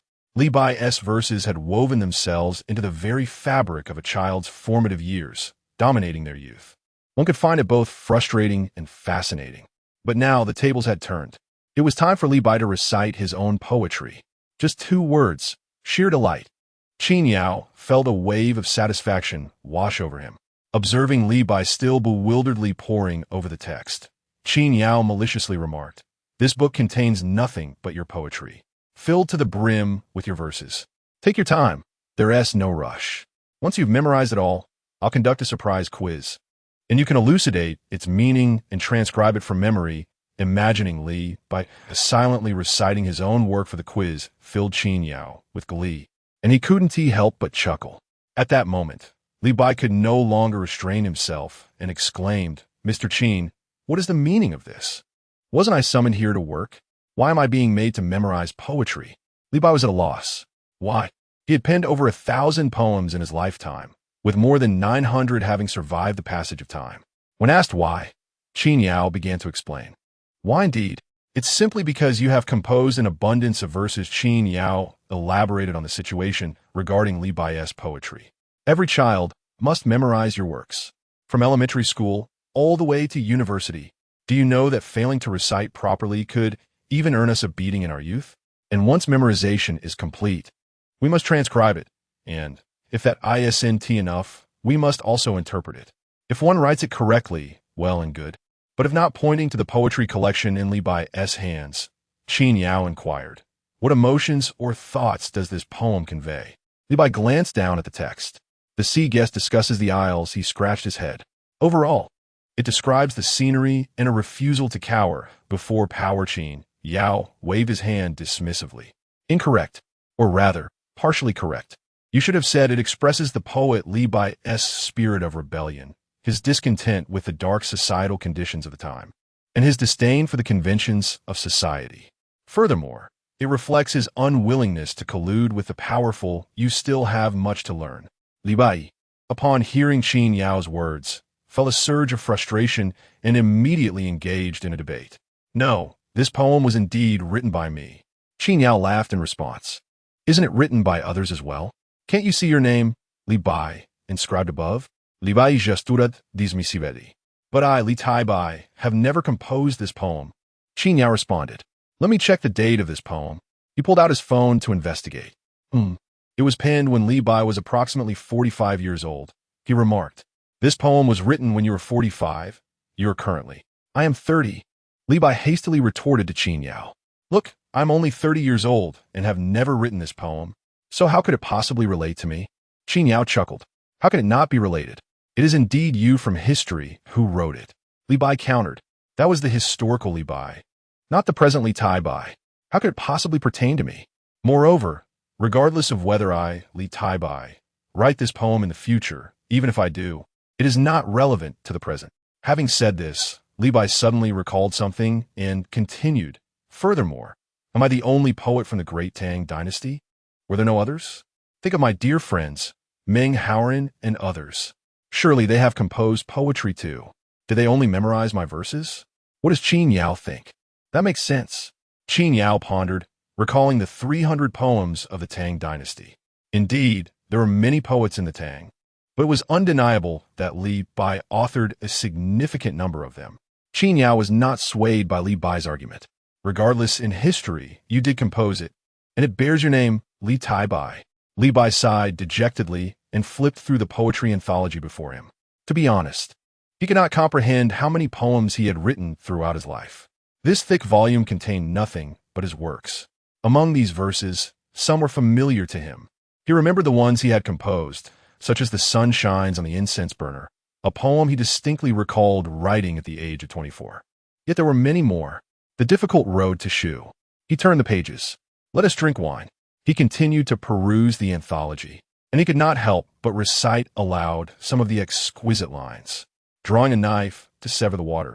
After reciting a few lines, Li Bai suddenly fell silent, as if contemplating something.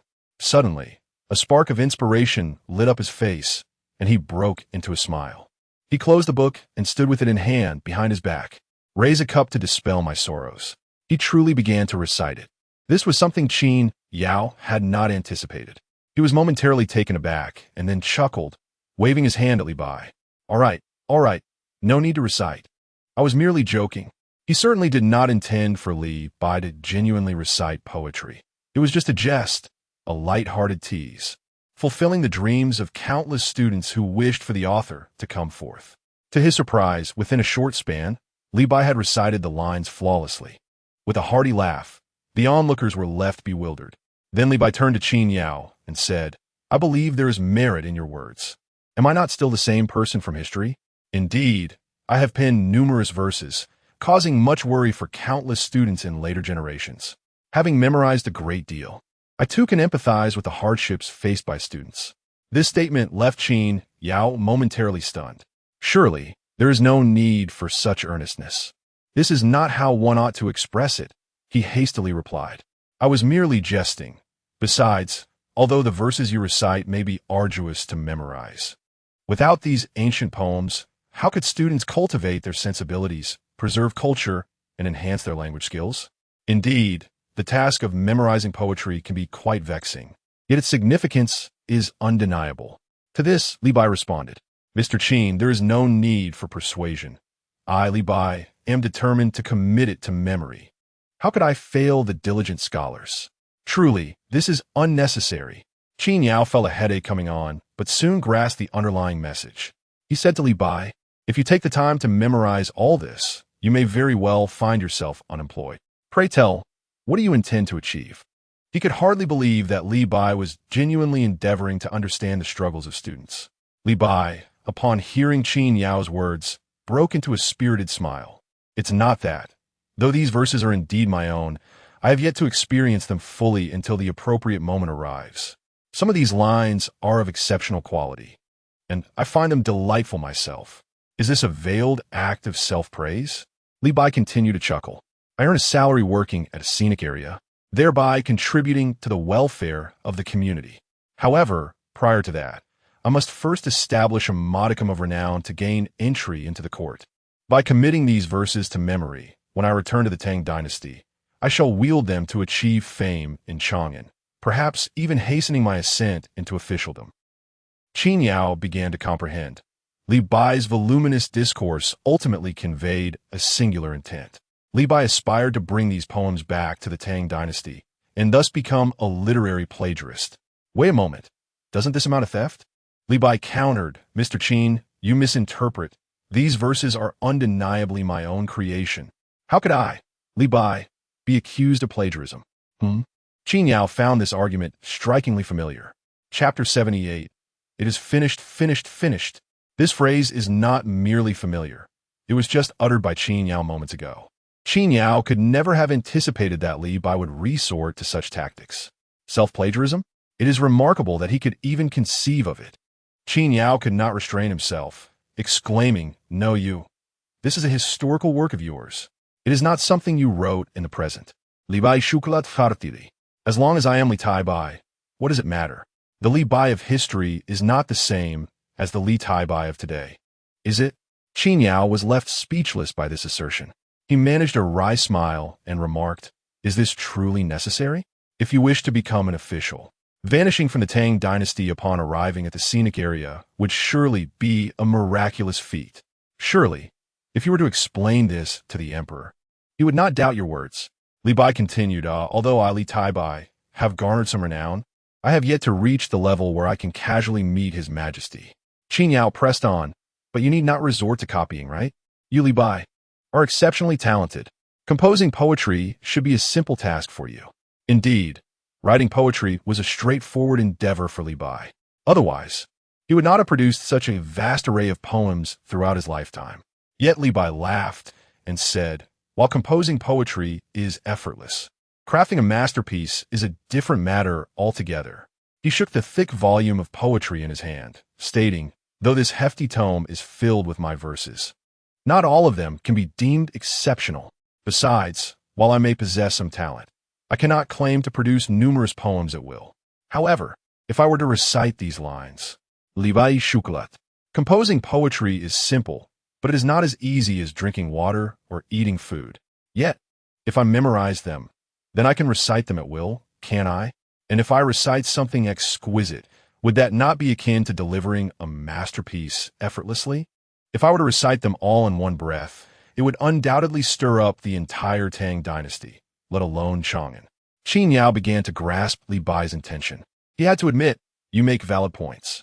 Qin Yao struggled for a moment before looking at Li Bai and saying, "What you propose does make sense. But do you truly have the audacity?" Li Bai laughed heartily. "Oh, what is there to feel embarrassed about? One need not be confined to a single notion." Li Bai had never been one to adhere strictly to conventions. Otherwise, he would not have been the wanderer in the weeds. He would have long since succumbed to conformity. As for his aspirations, if someone else were to write such poetry, Li Bai would certainly refrain from engaging in such acts. The crux of the matter is that these works are his own. Listening to Li Bai's words, Qin Yao felt compelled to counter with a few remarks, suggesting that he was not suited for an official's role, as most people tend to believe. His declaration of laughing at the heavens was a testament to that sentiment. Yet, upon reflection, Qin Yao realized that Li Bai had never truly served as an official either. How could he refute another's ambitions? He himself was still employed at the Scenic area. If he were to become an official, the resources derived from the Scenic area would surely benefit the masses, wouldn't they? Ultimately, he found himself in a position of bemusement, realizing he had no firm stance. Just as Li Bai had pointed out, how could one be accused of plagiarism when reciting one's own verses, even if they had yet to be formally composed? Observing Li Bai's spirited demeanor, Qin Yao could only marvel. Qin Yao opened his mouth, then ultimately decided against it. What a trivial matter. As long as he is happy, that suffices. Qin Yao chuckled wryly and waved his hand. "All right, as long as it brings you joy." After a brief pause, he continued, "But for now, let us refrain from memorizing. I will guide you through the work process." At this point, Qin Yao pondered for a moment and added, "You may hold on to the book. In the Scenic area, your role is that of a poet. Reciting poetry seems quite fitting, does it not? Indeed, it is perfectly appropriate. Furthermore, it would be splendid if this book could resemble an ancient tome. Can one even recite poetry while on duty? How delightful." Li Bai cheerfully followed in Qin Yao's wake. Qin Yao first led Li Bai on a leisurely stroll, allowing him to familiarize himself with the Scenic area, before saying, "Your job is quite simple. Do you see that pavilion? When you have nothing else to do, recite poetry there. And that little boat you see, you can also recite on the boat. Essentially, meander about, embodying a carefree spirit. Additionally, you might perform a sword dance for the visitors." As he spoke, Qin Yao spotted Wei Zhongxian and called out, "Old Wei." Wei Zhongxian hurried over, brimming with enthusiasm. Qin Yao instructed him, please discuss the visitor's matters with the poet, such as photography and the like. Li Bai clasped his hands and addressed Qin Yao. You may refer to me as Tai Bai, Mr. Qin. Qin Yao nodded with a smile, while Wei Zhongxian chimed in, understood. Mr. Qin, leave it to me. After saying this, Wei Zhongxian began to explain matters to Li Bai in great detail, to which Li Bai nodded frequently in agreement. Before long, Wei Zhongxian approached Qin Yao to report, Mr. Qin, everything has been arranged. Qin Yao nodded appreciatively. Thank you for your efforts. Wei Zhongxian proved to be quite reliable, making things so much easier for him. He then glanced over to see Li Bai standing beneath a peach tree. One hand behind his back, the other holding a book, his head held high as he recited aloud. His voice rose and fell with eloquence, the essence of poetry palpable in the air. The scenic area was still devoid of visitors.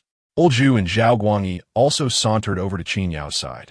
Old Zhu exclaimed, truly a poet immortal. He can compose poetry simply by gazing at the peach tree. Such talent is beyond our reach. Zhao Guangyi surprisingly concurred with Old Zhu's sentiment. Listening to their conversation, Qin Yao shook his head and remarked, he is not composing poetry. Then what is he doing? Old Zhu inquired, bemused. Qin Yao chuckled. He is reciting poetry. Listen closely. He is reciting verses he will write in the future. Old Zhu and Zhao Guangyi were taken aback for a moment, realizing the truth of his words. But why recite poetry? They wondered. Qin Yao explained. He has penned an abundance of poems, and today's students are inevitably required to memorize his verses. I wanted him to experience this. The two were momentarily stunned, then burst into laughter. Old Zhu said, haha, it is only fitting. Zhao Guangyi echoed, indeed, indeed. The great Li Tai Bai has composed thousands of poems, and now students must learn them. I recall being compelled by my mother to memorize them as well. Little did one anticipate that Li Tai Bai would find himself in such a predicament today. Qin, you have certainly avenged us latecomers. Zhao Guangyi's eyes narrowed in delight, clearly reveling in the moment, experiencing the exhilaration that the original author once felt. Not only was Zhao Guangyi elated, even the donkey brayed twice in response. Upon hearing their words, Qin Yao helplessly remarked, you two are celebrating far too early. What do you mean by that? Qin Yao continued, I was merely jesting with him. Yet who knew he would take it seriously, and there was no stopping him. This revelation left Lao Zhu and Zhao Guangyi momentarily stunned. Why is that? They pondered, mistakenly believing that Li Bai was coerced by Qin Yao into reciting poetry. A glance from Qin Yao made Lao Zhu and Zhao Guangyi suddenly realize the truth. Could it be that Li Tai Bai intends to? Qin Yao sighed indeed. He plans to memorize it, and then return to make a name for himself in Chang'an. This revelation left Zhao Guangyi utterly bewildered. However, Lao Zhu smacked his forehead in realization. Oh no, oh no, oh no. What do you mean?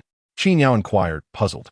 Lao Zhu chuckled and explained, Li Tai Bai has already composed numerous verses throughout his life. Now, if he is memorizing his own creations with his extraordinary talent, is it not likely that he will cease to write poetry in the latter half of his life? These verses, originally meant for his later years, are now all utilized, which means he is destined to create even more. Over 1,000 verses is no small feat, and if this continues, will we not see a doubling? 2,000? 3,000? We might even find that insufficient. Li Tai Bai would dominate Tang poetry. Zhao Guangyi gasped in astonishment. Qin Yao, equally bewildered, recognized the truth in this reasoning. Even 1,000 verses is a monumental task. To memorize so many is daunting. If it were to double, he could already envision the anguished expressions of Li Bai's future students and shuddered at the thought. This is truly terrifying. Fortunately, it likely won't affect us. Let us hope he writes less in the future, though it would be a burden for those who follow him. Upon hearing Qin Yao's words, Zhao Guangyi chuckled with schadenfreude. After his laughter subsided, he added, it is also a good thing. The more verses Li Bai composes, the more cultural treasures will be passed down. Viewed in this light, it is indeed quite favorable. Chapter 79, not a bit of meat in sight. The more culture is passed down, the better, for it is the cornerstone of civilization. With the exception of what must be memorized, Qin Yao, along with Lao Zhu and Zhao Guangyi, had scarcely engaged in conversation for 2 minutes before they hastily departed. There was no time to linger, as tourists were soon to arrive. Sure enough, within 5 minutes, visitors strolled in through the city gate. With the arrival of the first wave, a second was sure to follow. The momentum from the previous short videos still lingered, and the number of tourists began to swell. Seizing the moment, Qin Yao took a glance at the ticket booth. She was remarkably reliable. Having worked for several days, he had yet to encounter a single issue. While she instilled confidence, Qin Yao knew he could not neglect his responsibilities. When he checked in, he found she had just finished selling tickets and was adeptly clicking to play a video, practicing his pronunciation. Upon noticing Qin Yao's presence, she promptly stood up. Qin Yao observed that she appeared somewhat haggard and inquired, "Are you feeling unwell?" His concern for she was genuine. In truth, even if an NPC were to collapse during work hours, the system could effortlessly revive them, returning them to their lively selves. However, Qin Yao was uncertain if this encompassed any personal issues for the NPC, particularly if they fell ill outside of work hours. Logically, the tourist area was already sparsely populated. If one individual encountered a problem, it would mean one less person to attend to visitors. Emotionally, they had all forged a bond, and they were, after all, comrades. Thus, Qin Yao could not simply stand by. After expressing his concern, he recalled that she was historically destined to perish in the subsequent 2 years. This realization unsettled Qin Yao. According to history, she had little time left. In response to Qin Yao's inquiry, she reassured him, No, I'm just a bit fatigued recently. Rest assured, I will not let work suffer." Qin Yao waved his hand dismissively. This isn't merely about work. He scrutinized she and asked, "You haven't been annotating Qinjian at home, have you? Or perhaps you've been fervently studying pronunciation?" She replied, "I haven't annotated Qinjian yet, but I've been studying pronunciation." In fact, he had made considerable progress over the past few days. She demonstrated his newfound skills to Qin Yao, showcasing his remarkable retention and even his ability to write. While pronunciation may seem straightforward to the average person, it posed a challenge for someone from ancient times. As none of the symbols were familiar, his achievement within such a short span was commendable and evoked admiration. Noticing she's progress, Qin Yao promptly downloaded a typing practice software for him on the computer. "When there are no tourists, practice on this," he instructed. "Yes," she responded eagerly, bowing in appreciation. In Qin Yao's perspective, the learning opinion can be quite extensive. However, the skill of typing may require a considerable investment of time. For those who can recognize characters, once they master pinyin, typing becomes relatively effortless. The only challenges lie in becoming familiar with computer operations and the pace of typing. She is literate, yet the characters he knows are not the contemporary ones. He is acquainted with the small seal script, but when it comes to simplified characters, nevertheless, it is fortunate that simplified characters have evolved over time, so learning them should not be overly arduous. The only difficulty arises from the sheer number of characters, which must be tackled individually. Once she is adequately prepared, Qin Yao rises to depart. Just before leaving, he realizes something and inquires of she, "Have you traveled to Xianying?" She responds with a nod and a somewhat anxious demeanor. Qin Yao chuckles and gently pats she's shoulder, remarking, "You work during the day and then have to rush home. No wonder your complexion appears off." The means of transportation during the Qin dynasty were not as advanced as today's, making one ponder the arduousness of travel conditions. Qin Yao simply makes this observation without commenting on Shi's eagerness to meet the first emperor. He advises Shi, "Do take care of your safety on the journey. It is still nighttime, after all." Having exchanged a few words with Shi, Qin Yao converses briefly with Lu Yuanzheng and Gui Yuanpei as he passes through the city gates. Inquiring about the situation of the Anqi army, Lu Yuanzheng responds, "Everything is well at present. Recently, there have been no incursions from Tubo. The Anqi army is in good condition, and there is little to cause concern." Historically, even without tourist attractions, the Anqi army managed to hold its ground for 42 years. Given the early hour, there should be no issues at all. Moreover, with Lu Yuanzheng and Gui Yuanpei present at the Scenic area, life for the Anqi army is quite favorable. They have ample military supplies and provisions, and even high-tech walkie-talkies. Their trade with the Hueha and other factions is flourishing, with small glass cups selling like hotcakes. There are frequent inquiries directed at the Anshi army. Even Tubo sends individuals masquerading as Hueha merchants to engage in trade. Xin, aware of a ruse, remains cheerful and hospitable, even producing monosodium glutamate. While Tubo is indeed an adversary, Xin is more than willing to exchange items that do not enhance their enemy's strength for goods from their side. It remains uncertain whether this trading initiative was sanctioned by Tubo as higher echelons. Xin hopes to glean some insight into Tubo's movements through these dealings. Additionally, the Grand General has dispatched messengers via Hueha towards Chang'an. Upon hearing this, Qin Yao nods in acknowledgement. This indicates that they are sending envoys back to the Tang dynasty to establish communication. Historically, Xin undertook similar actions, as the Anshi army also sent messengers back to the Tang. When the Anshi army's envoy arrived at the Tang court, the news of their isolation invoked tears from the assembly. Emperor Dizong of Tang even rewarded the Anshi army, promoting all its members by 7 ranks. However, regrettably, by that time, the Tang dynasty lacked the capacity to send military support. Even the supplies cannot be provided, Qin Yao remarked to the two of them. Isn't it futile to return? The Tang dynasty can no longer assist you, Gui Yuanpei responded. The protectorate can manage for now. The general has sent back some monosodium glutamate and glass cups. Qin Yao was taken aback upon hearing this. The Anshi army was not merely returning for support. They were going back to aid the Tang dynasty. This left Qin Yao momentarily speechless. Lu Yuanzhong, somewhat embarrassed, chuckled and added, the general also mentioned that once our Anshi army resolves its immediate crises, we could save some wages to procure useful books and similar items to bring back to the court. When the Tang dynasty flourishes once more, we shall surely come to its aid. Qin Yao instinctively inquired, but will you really come back? This time, it was Gui Yuanpei who laughed. The general stated that as long as we diligently perform our duties at the Scenic area, it's possible the Anshi army could even strike back and defeat the Tubo. Hearing this, Qin Yao exhaled deeply. You two stay here. I will fetch some milk for you. We've been working here for quite some time. The food at the Scenic area is quite decent, yet you two seem to have gained no weight at all. Have I been neglectful? Lu Yuanzhong and Gui Yuanpei quickly waved their hands in protest. Chapter 80. Exquisite wine. Strong spirits. In truth, Qin Yao had not been remiss in his treatment of the two. At the outset, when the Scenic area was only graced by Lu Yuanzhong and Gui Yuanpei, the modest earnings were, in essence, entirely funneled into the mouths of the three. The items within the supermarket were readily handed to them. If they hesitated, Qin Yao would insist on providing them. Yet, despite all this, they remained unembellished in stature.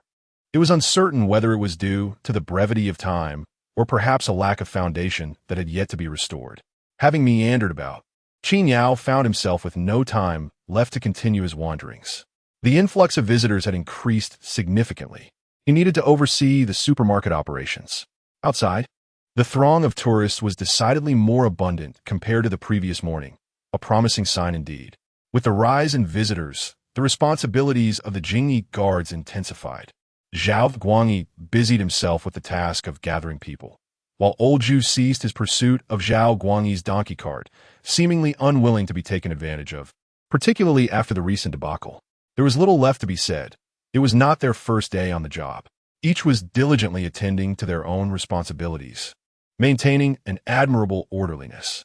From behind the glass of the supermarket, Qin Yao's primary focus was on Li Bai, hoping nothing untoward would occur. Fortunately, Li Bai remained in the pavilion, fervently reciting poetry, not far from sight.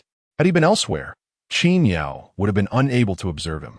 Li Bai remained motionless beneath the pavilion for quite some time, earnestly and enthusiastically committed to memorizing the verses. Notably, Qin Yao discerned that Li Bai possessed an undeniable magnetism. Though he did not wander about, the area surrounding the pavilion had become a gathering spot for tourists, all drawn to him, particularly the young women. His charisma was indeed captivating. Was he not embodying Li Bai? The resemblance was uncanny. A throng of girls raised their phones to capture his likeness. When Li Bai turned to meet the gaze of one of the girls taking a photo, her face flushed crimson, visibly enamored. In response, Li Bai recited a few more lines of poetry, his voice resonant and melodious. The air was filled with excited exclamations. Some brave souls ventured to request a photograph with him.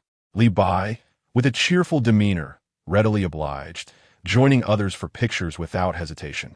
While he was somewhat unfamiliar with the device known as a smartphone, having only heard of it from Wei Zhongxian, his curiosity led him to steal a few glances. As the moments passed, a queue began to form within the pavilion for photographs. Not only did the young women come forth, but men joined in as well, playfully teasing. "My friend, your aura is simply magnificent. It makes me want to brawl." This remark left Li Bai puzzled. What could be the reason for such a sentiment?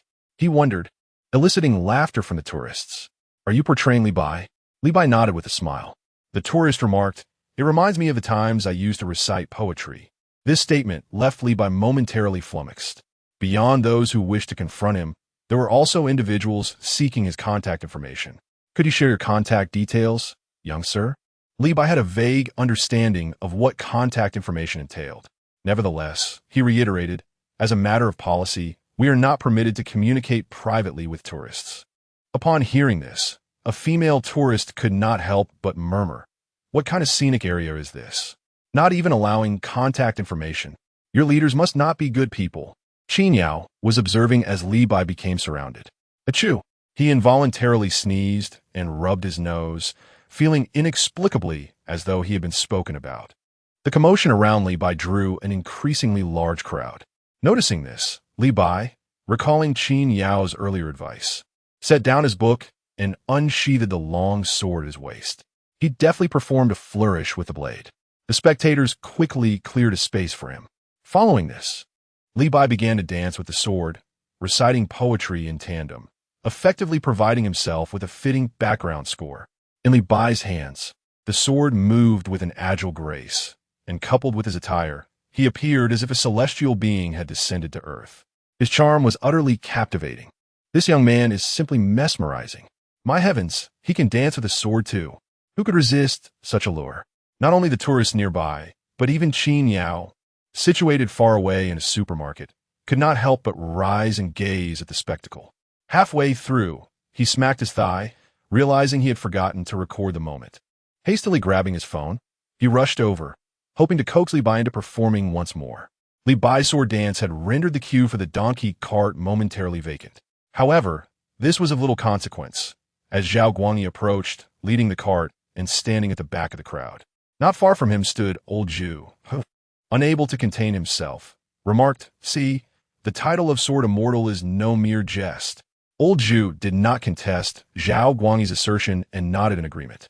Li Bai held numerous titles: the Immortal Poet, the Sword Immortal, the Wine Immortal. Historically, Li Bai had claimed mastery in swordsmanship, reflecting his confidence in this art.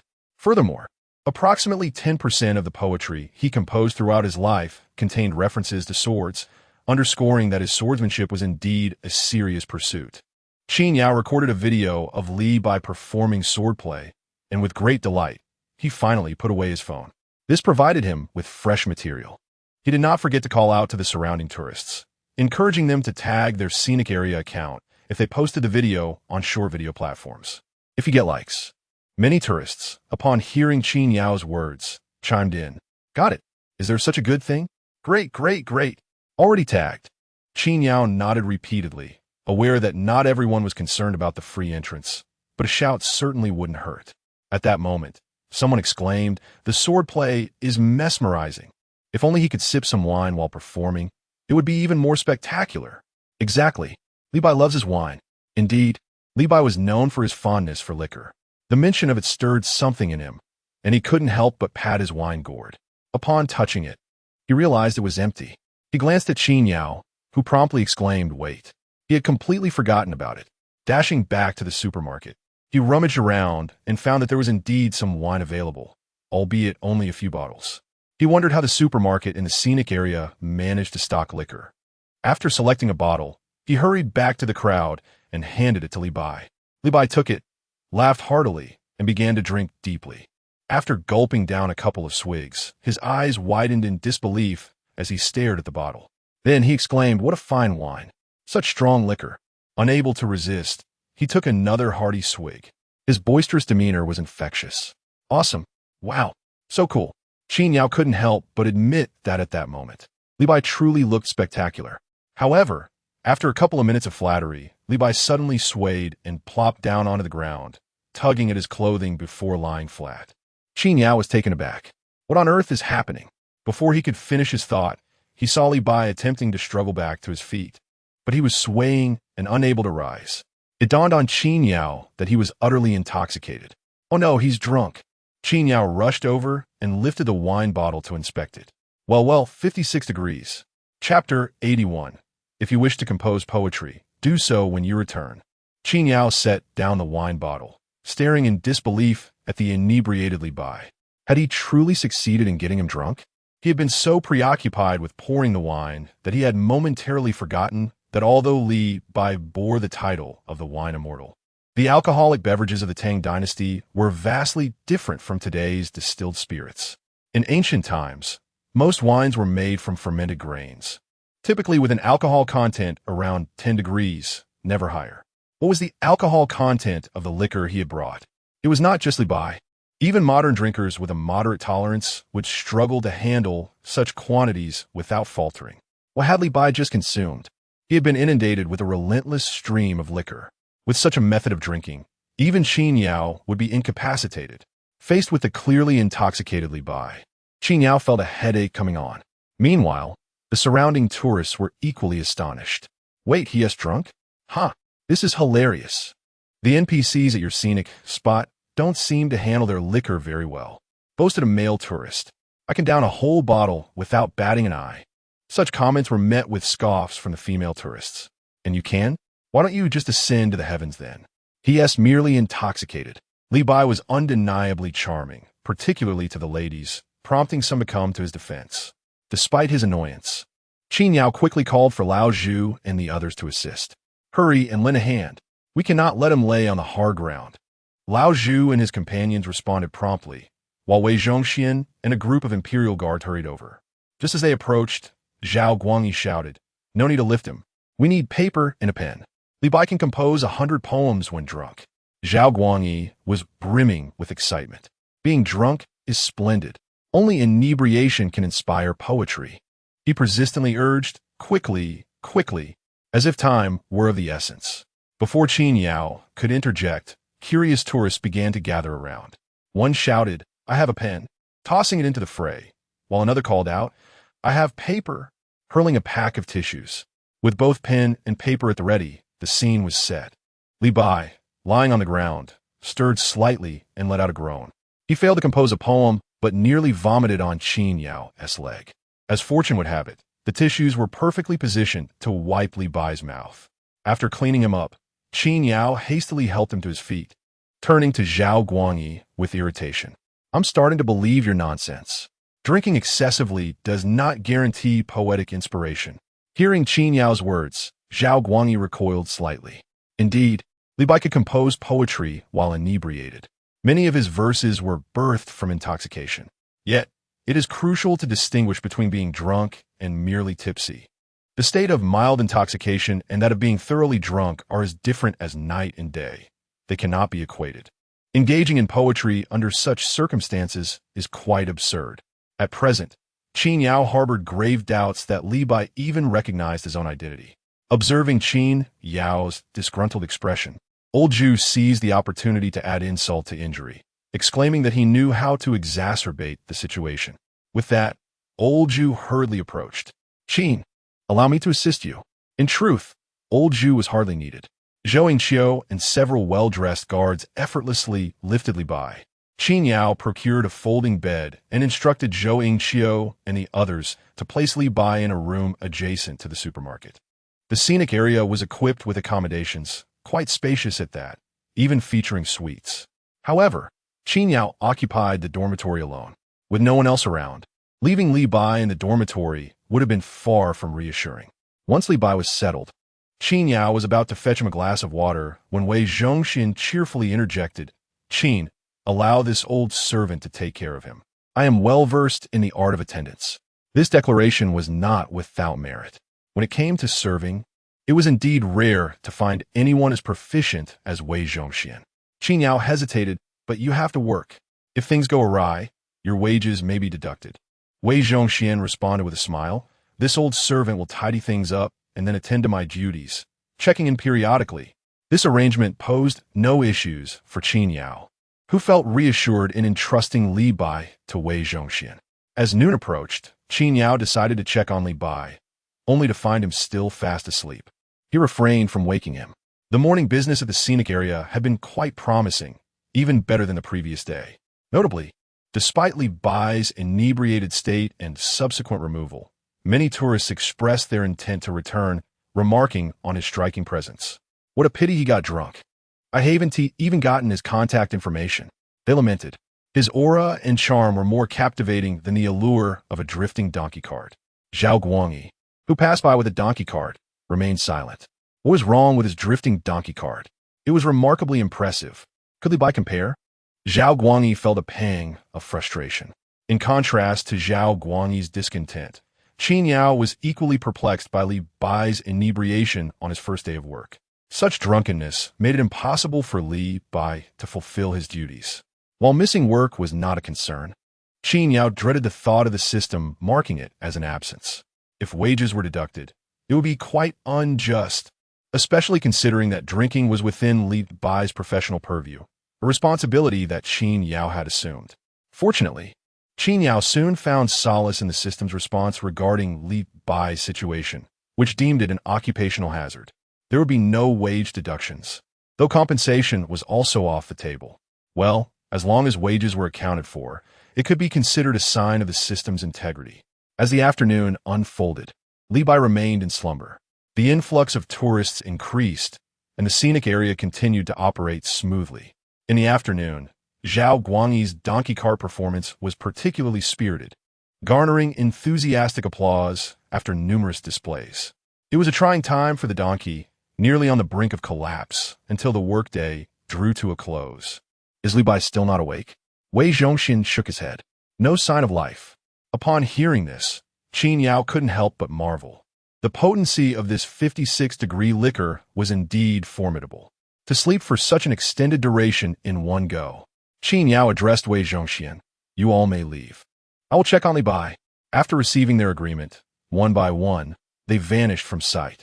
Once they had departed, Qin Yao pondered that if Li Bai did not awaken soon, he would likely be returned directly by the system.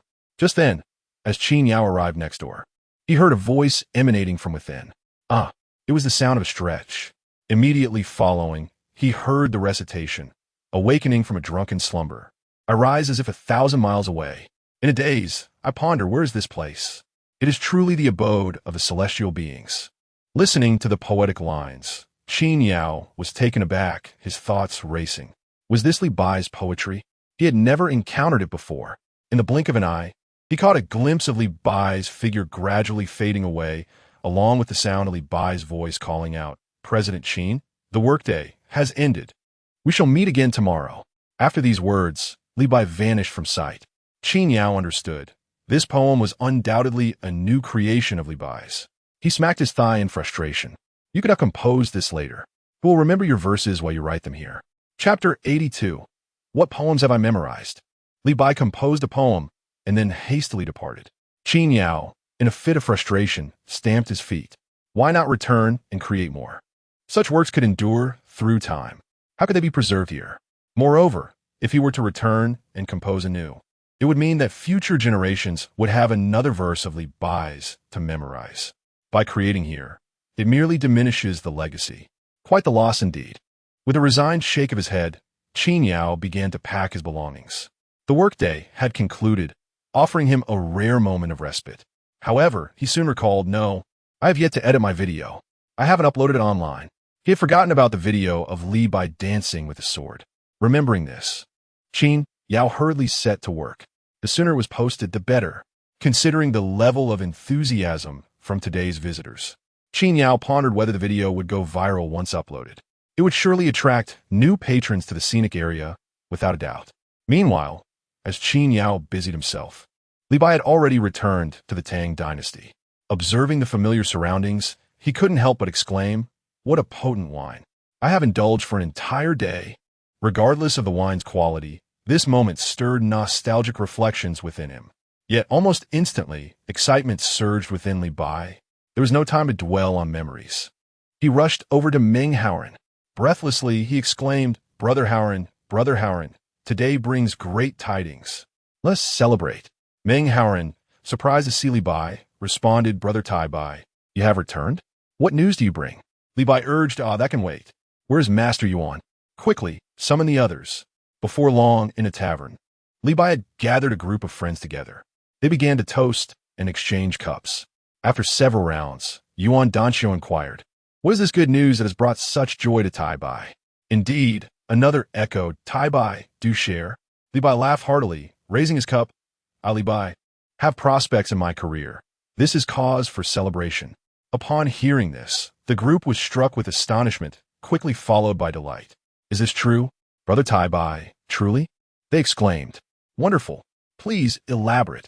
Li Bai waved his hand dismissively. I cannot elaborate further on this matter. He could speak more freely about the scenic area.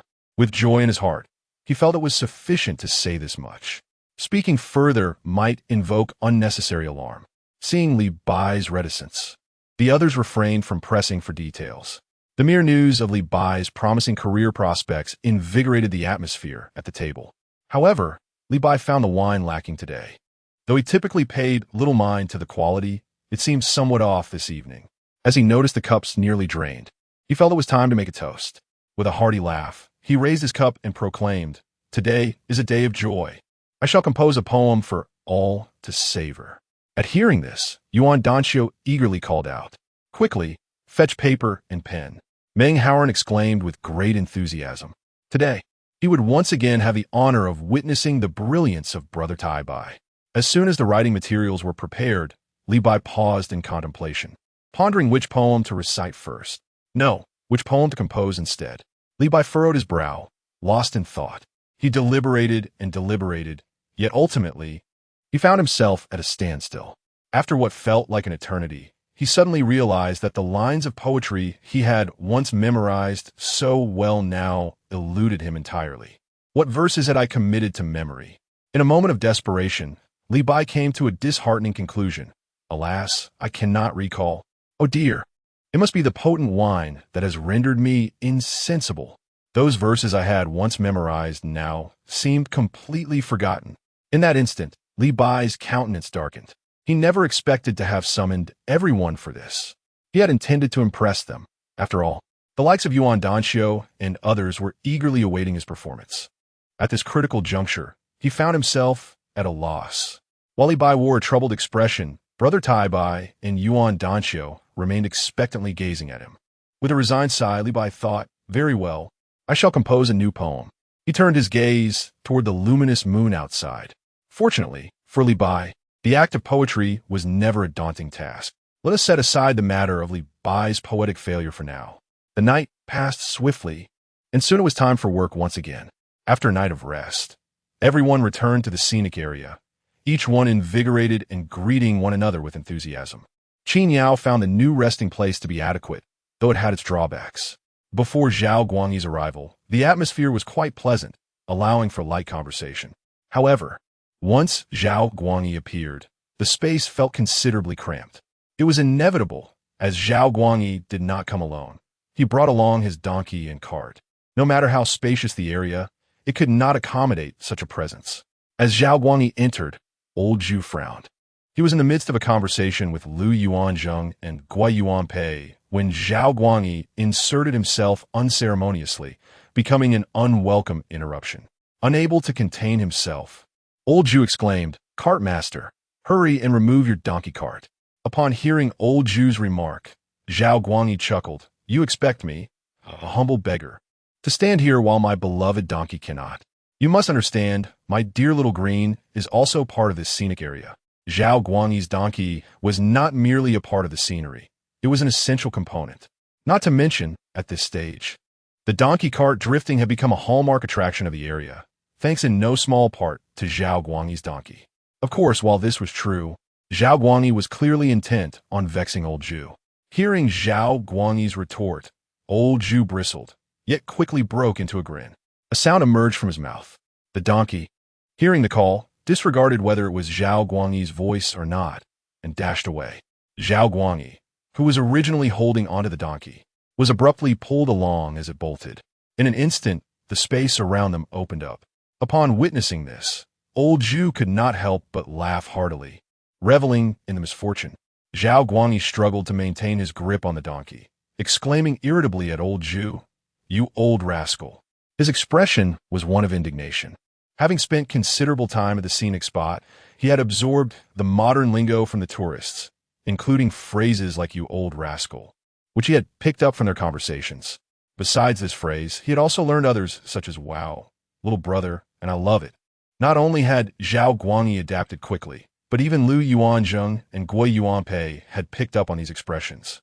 After Zhao Guangyi hurled a curse at old Zhu, the latter remained unfazed and continued to shout.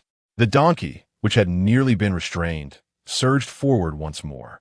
Zhao Guangyi gasped in shock, "Wow, wow." Old Zhu chased after, positioning himself behind the cart. The sound of the donkey's hooves echoed as Zhao Guangyi was dragged away.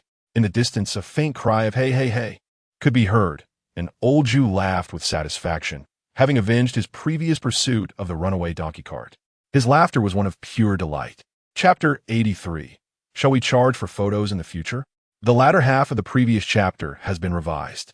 I kindly ask you all to review it again. Old Zhu was in high spirits, feeling as though he had successfully grasped Zhao Guangyi's character.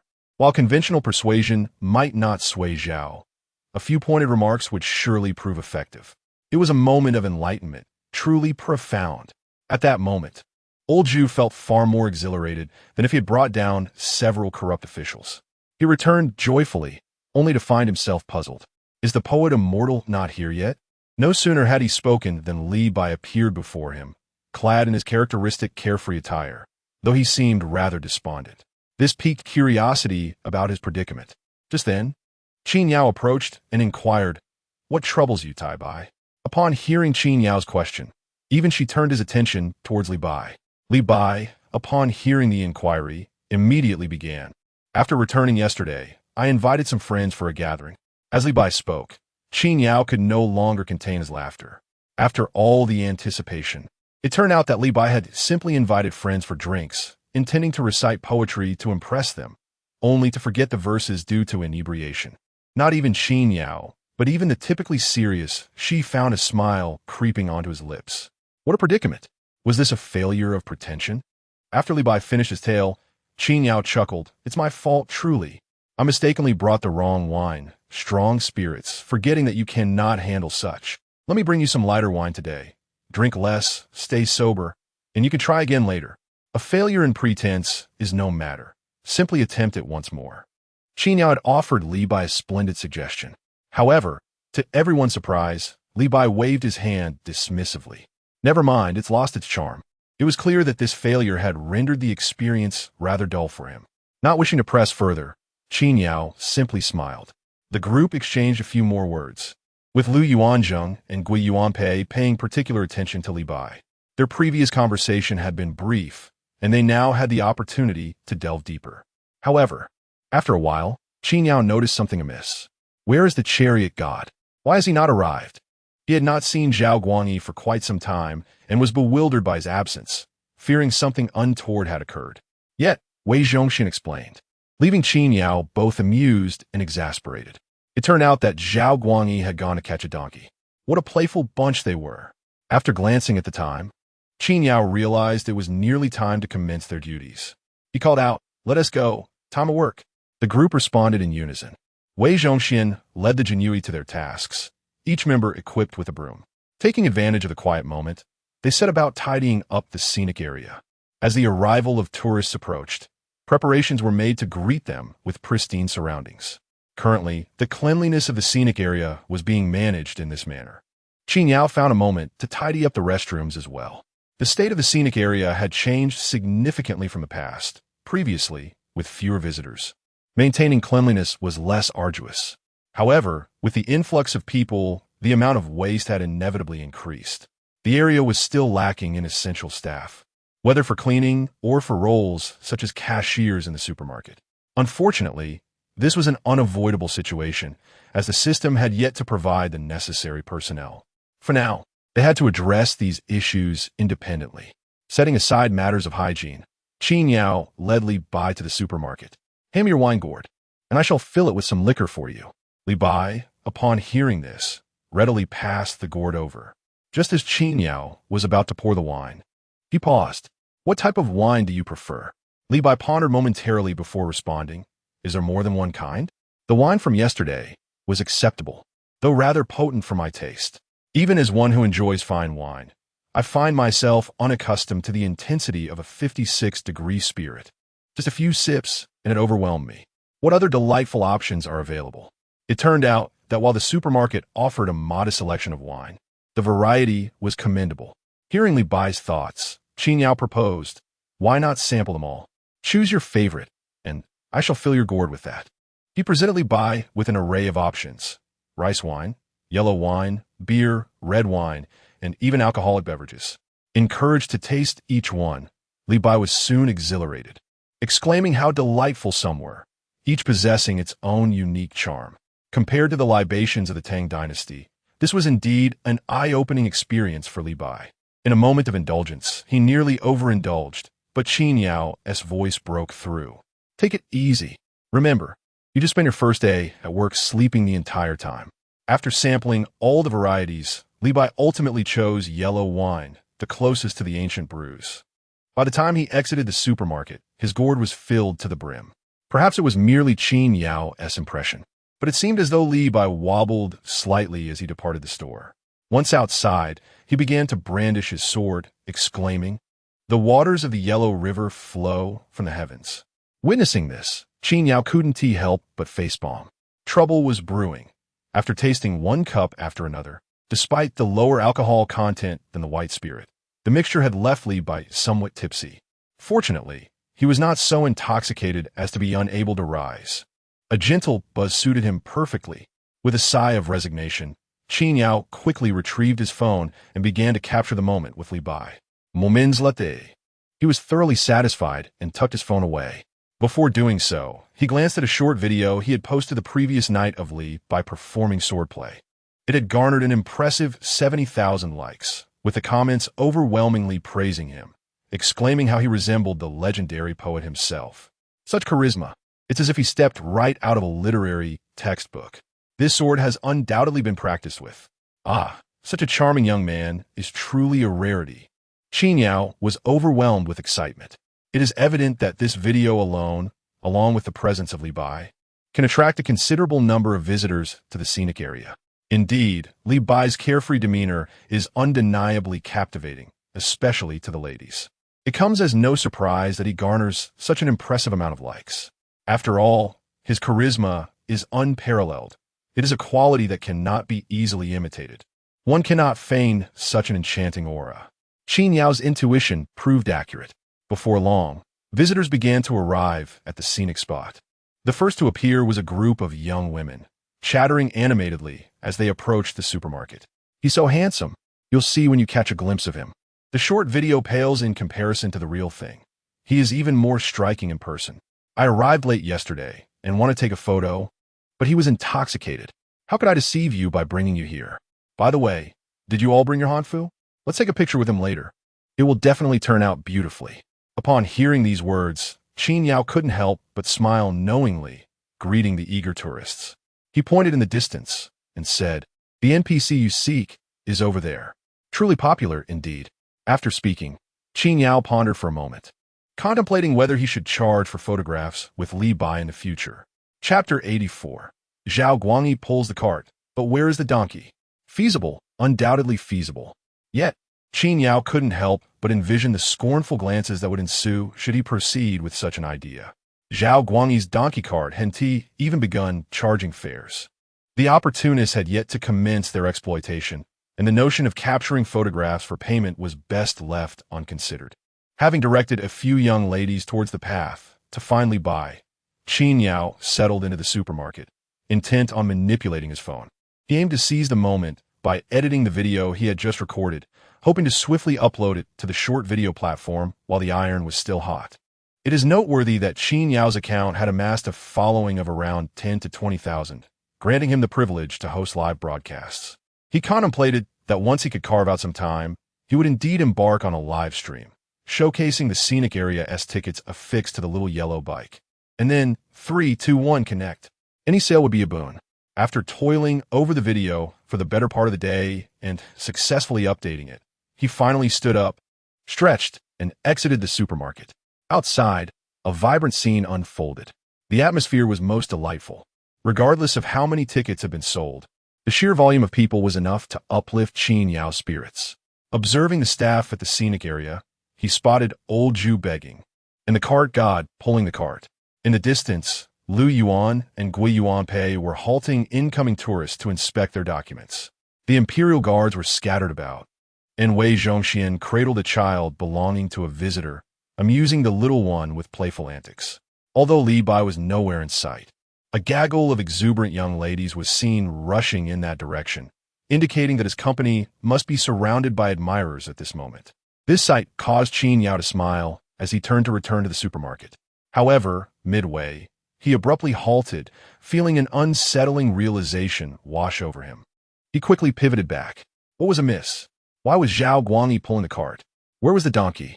He hurried over, bewildered. What's going on? Where's the donkey? The donkey's place had been usurped by Zhao Guangyi, who was now straining under the effort, his face reddening like a monkey's rear. Zhao Guangyi hadn't uttered a word yet, but Old Zhu's jovial voice rang out. I said he is unworthy of the title cart god without the donkey, and he took offense. Just now, a tourist gave me 10 yuan, and he bet me he could pull the cart himself to let the donkey rest. Qin Yao squinted. To his amusement, the donkey was leisurely grazing nearby, observing Zhao Guangyi's laborious efforts. As Zhao Guangyi strained, his face flushed, the donkey seemed to mock him, its tail swishing playfully.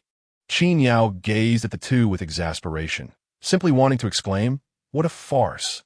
Zhao Guangyi was essentially wounding himself while attempting to rival Old Zhu's 10 yuan gain. At their age, such antics were rather childish. And to think, these were two emperors. He could hardly believe that pulling the cart would not be exhausting, and losing would surely sting when it came to that 10 yuan. After all, the 10 yuan from Old Zhu was given by the tourists and must be reclaimed, purchasing items that could be brought back to the ancient times. Qin Yao cast an irritable glance at Zhao Guangyi and said, all right, bring the donkey over. Before Zhao could respond, Old Zhu quickly pulled Qin Yao aside and whispered, President Qin, let him do it. You're just making a fuss. Qin Yao shot Old Zhu a displeased look. Old Zhu chuckled and remarked, the bet was merely a jest. We were just joking with Zhao Guangyi and didn't take it seriously. Unexpectedly, the tourists on the bus found it amusing and said that if Old Zhao won, he would receive 2,000 yuan, at which point he would unload the donkey. Qin Yao was taken aback, finally comprehending the situation. It turned out that the two were merely playing around. The tourists found it entertaining and decided to join in, even promising 2,000 yuan. No wonder Zhao Guangyi, an emperor, was competing for work. After all, that was 2,000 yuan. Just imagine how much one could purchase with that. It was just Zhao Guangyi. Even Old Zhu could have the donkey take him around the scenic area. With the context now clear, Qin Yao understood what was happening, but was at a loss for words. Suddenly, he realized that Zhao Guangyi was not Old Zhu. Having the money wound help him, as he couldn't buy anything to take back. Old Zhu smiled and pointed to the distant tourists. Old Zhao previously asked the tourists, and 2,000 yuan is more than enough to buy a mobile phone. Even a lesser model would be cheaper. If he gets 2,000 yuan, he could buy 2 phones, one for himself and one for us. What is it called again? Old Zhu scratched his head. Wi-Fi. Yes, that's it. Old Zhu said cheerfully. He can bring it to work and leave it in the scenic area after work. I've heard that this phone can find many things, which he can memorize. As he spoke, Old Zhu quickly assured President Qin, rest assured. We definitely won't delay our work. We'll only take a peek before work starts and during lunch. Old Zhu patted his chest in promise. Hearing this, Qin Yao had nothing to retort. Feeling frustrated, he muttered, it's my fault. I didn't think of that. He truly felt it was his oversight. A mobile phone wasn't worth much. They could even play on the computer. How could he have forgotten about Old Zhu and the others? It didn't matter that they couldn't take anything back. They could explore the scenic area when they had time. And if they wanted to know something, whether it be Old Zhu, Old Zhao, Lu Yuanzheng, or Guiyuan pay, they could all learn as long as it didn't interfere with work. The key was that they were earning so little, yet working so diligently. Qin Yao was not a miser. Seeing that the business at the Scenic area was improving, and knowing that they were all working hard, he realized they weren't short on money to buy a phone. Taking a deep breath, he said, "Don't let old Zhao pull the cart. After all, he is an emperor, even if his reputation is a bit tarnished. What if the tourists end up teasing you all if he really pulls it?" After a pause, Qin Yao declared, "I'll step out for a bit and buy the phones for you." Old Zhu was taken aback. "President Qin, no, you can't do that." Qin Yao waved his hand dismissively. "It's nothing, hardly worth anything." With this remark, Qin Yao strode towards the supermarket. He intended to post a notice at the entrance, alerting visitors that if no one was present in the store, they could help themselves to whatever they needed. They could simply scan the prices on the shelves. Qin Yao was not particularly concerned about theft. After all, there were surveillance cameras. Even if something were to go missing, so be it. This was his territory. Could anyone possibly take all the goods from the supermarket? He informed Old Wei to keep an eye on things. Observing Qin Yao's retreating figure, Old Zhu couldn't help but stomp his feet in frustration. "Oh dear, I've spoken out of turn. Now I've caused trouble for President Qin and wasted money." Old Zhu muttered to himself as he approached Zhao Guangyi. Initially, he intended to relay Qin Yao's words to Zhao Guangyi. However, as he drew nearer, a grin spread across his face. Cheerfully, he addressed Zhao Guangyi. "Are you still up for it, driver god? We're beginning to doubt your capabilities." Zhao Guangyi shot Old Zhu a disdainful glance. "Umph." The tourists in the vehicle cheered Zhao Guangyi on. "Go for it. Go for it." Waving the 2,000 yuan they had prepared, Old Zhu continued, "You mustn't give up halfway. President Qin is counting on you to buy him a phone. We believe you've got the strength to sell a bit more." Upon hearing this, Zhao Guangyi was instantly invigorated. "I will make 10 trips. Do you think my title of driver god is just for show?" Old Zhu burst into laughter, exclaiming yes. Zhao Guangyi instinctively began to exert himself. "Please send power. I'm on my knees." Chapter 85. How can a sovereign of our esteemed nation accept such meager offerings? Well done. Keep it up. You are the best. Zhao Guangyi, we still hold you in high regard. Indeed, Zhao Guangyi possesses remarkable qualities. Under Old Zhu's incessant flattery, he managed to stroll around with the donkey cart. Even the tourists aboard were left astounded. It is worth noting that there was a slight incline along the way. Yet despite this, Old Zhao accomplished the task. The tourists, being good-hearted individuals, honored their commitments. "You are truly impressive." They incessantly praised Zhao Guangyi while handing over the 2,000 yuan they had already counted. In that moment, Zhao Guangyi felt elated, as if he had transcended his former self. "Huh, what difficulty is there? Huh, what difficulty indeed. Yes, yes, yes. Is it not merely pulling a cart? Even without a donkey, pulling the cart is simply this. What say you, Zhu?" "Ah, yes, yes. I, being robust and strong, am merely pulling a cart. This is an easy feat." Precisely, precisely. "Do you see this 2,000 yuan in my hand?" Old Zhu said with a sycophantic grin directed at Zhao Guangyi. I see it, I see it. It is indeed you, Old Zhao. You are remarkable." "Ha ha ha." Zhao Guangyi burst into laughter, addressing Old Zhu. "Do you want a mobile phone? Beg me." Old Zhu stared in astonishment. "Beg you? Do we not agree upon this?" Zhao Guangyi replied with a sense of pride. "Just tell me if you want a phone. If you desire it, then you must beg me." Old Zhu spoke with indignation. "Umph. To have us beg you, never. As a sovereign of our esteemed nation, how can I accept such meager offerings?" Zhao Guangyi was taken aback. When did Old Zhu become so resolute? Although it had been previously agreed upon, he had been quite servile when seeking alms. Soon lunchtime arrived. Before dining, Qin Yao brought forth a large assortment of items. He declared, "I must mention something before we eat." Qin Yao placed the items on the table, revealing a series of rectangular boxes. He continued, "Everyone has worked hard during this time. I had forgotten previously, and I sincerely apologize. It has just come to my attention that although these items cannot be taken home, it does not imply that we cannot utilize them here in the Scenic area. Therefore, today I went outside and purchased a mobile phone for each of you. In the future, when you come to work, you may take the phones, and after work, simply leave them in the Scenic area. At that time, You will be able to connect to our Scenic area's Wi-Fi and search for any information you desire online. This way, when you return to your respective dynasties. Qin Yao's purchase of these numerous phones was quite an investment. He acquired more than a dozen, ensuring that even the Qin Yao received their share. The phones he purchased were neither excessively expensive nor overly cheap, but they were quite satisfactory. The group had not anticipated that Qin Yao would buy them mobile phones. In that moment, they were truly astonished. This is too much, truly too much. How could Mr. Qin feel at ease? How could he have purchased so many mobile phones? A group of people found themselves at a loss, unsure of where to place their hands. After the initial shock, they were overwhelmed with feelings of gratitude and excitement.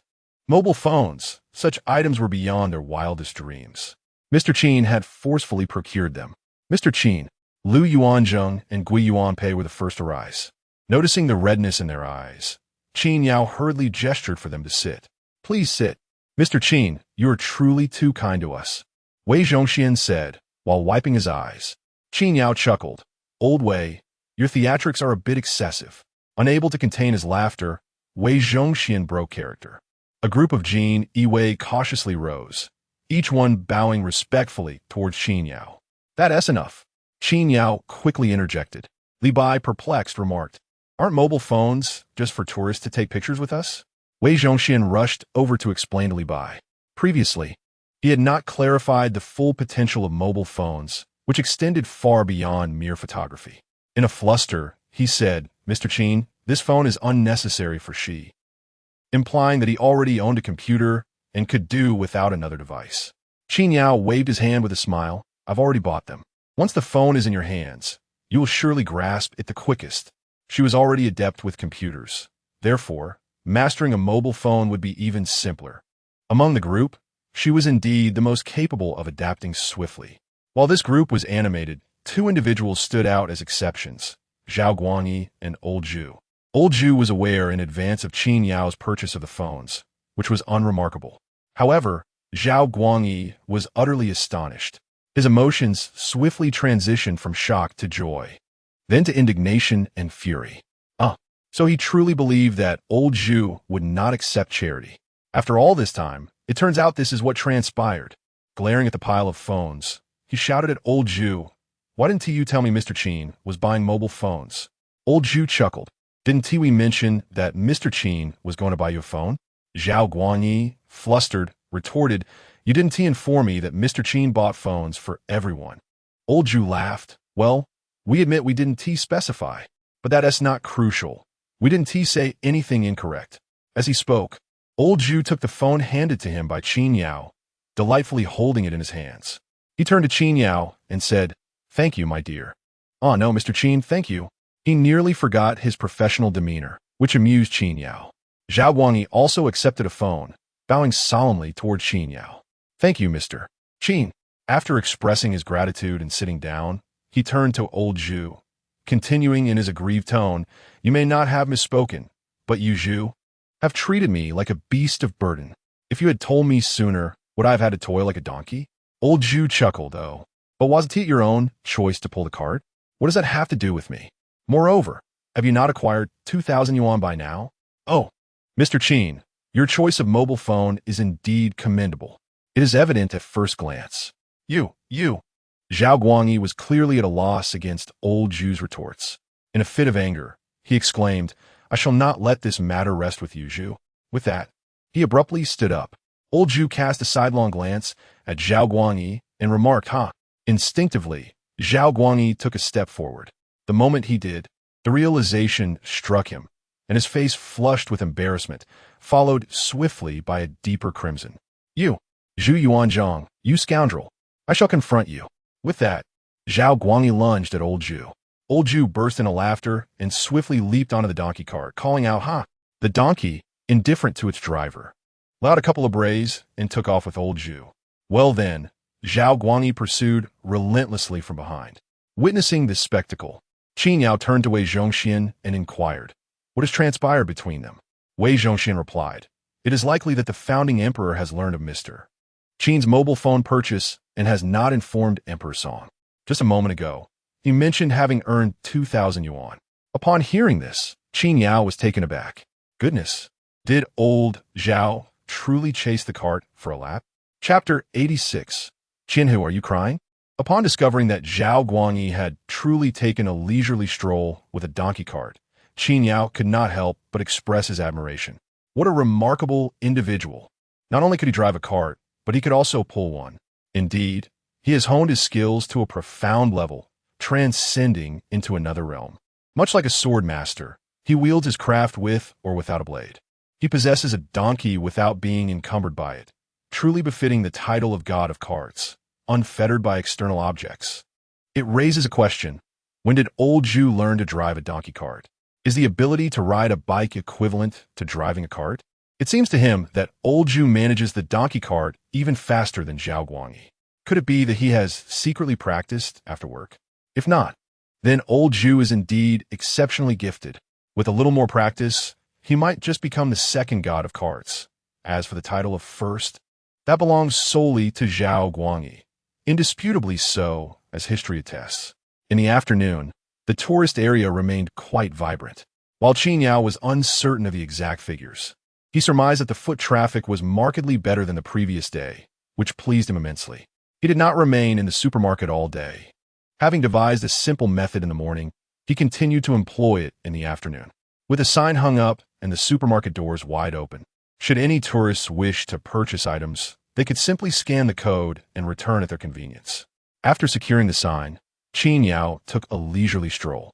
He checked the ticket booth and glanced at the city gate. Everything was proceeding smoothly with the Jinyui, old Zhu, and Zhao Guangyi.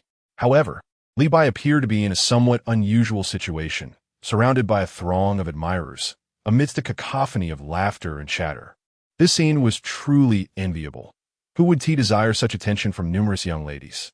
Unfortunately, not everyone could be Li Bai. It is only natural that he possesses such charm. After all, his wives are either daughters of prime ministers or from prestigious families, a man of undeniable allure. The Jinyui were quite striking as well. Zhou Yingxiu and his companions possessed handsome features, and when clad in their attire, they exuded an undeniable charisma. The throngs of people clamoring for photographs from the very beginning attested to this fact. However, upon witnessing the growing crowd, the Jinyui felt compelled to intervene. Led by Zhou Yingxiu, yet they had yet to push through. What were they even trying to squeeze into? Could they not find another place to amuse themselves? He is so handsome. I adore him. Zhou Yingxiu felt a pang of disappointment. As he gazed skyward, tears threatened to spill from the corners of his eyes, but ultimately did not fall. After meandering for a while, Qin Yao swiftly returned to the dormitory to fetch his belongings. On his way, he noticed that the dining area was filled with neatly arranged smartphones, all meticulously cleaned and charging. Although the value of these devices was evident to everyone, their significance was beyond mere monetary worth. However, during working hours, none of Lao Zhu and his companions brought their mobile phones. This was not a requirement set by Qin Yao, but rather a collective decision made by themselves. It was evident that they all understood the importance of focus. While mobile phones have their merits, work takes precedence. Qin Yao held a large bunch of keys, and after retrieving them, he began to venture into the depths of the scenic area. After walking for a considerable while, he found himself alone, yet he did not pause. Eventually, he arrived at an iron gate, which stood upon an archway. Behind it lay a set of ascending stairs, somewhat worn and covered in moss, indicating a lack of maintenance over time. This was the path up the mountain, and it was rather unkempt due to prolonged neglect. The surrounding greenery was lush, with an abundance of fallen leaves. Upon opening the iron gate, Qin Yao commenced his ascent, climbing step by step while observing his surroundings. The stone steps were in good condition, and in the distance, a pavilion came into view, offering a picturesque vista of the scenic area below. Qin Yao scratched his head, noting the dilapidated state of the pillars, with peeling paint and signs of rot that necessitated replacement. He made a mental note of it and continued upward.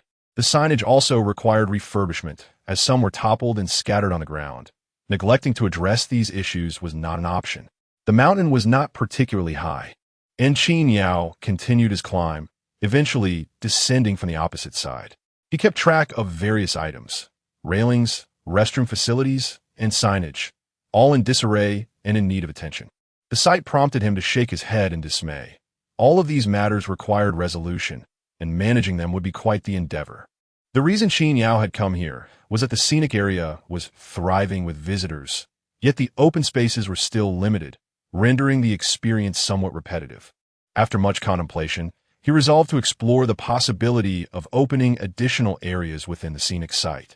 After all, visitors should not merely be spectators of performances or idle wanderers at the base. Qin Yao pondered whether this small mountain could be opened up for exploration. Although it was not large, it boasted stunning views and an inviting atmosphere.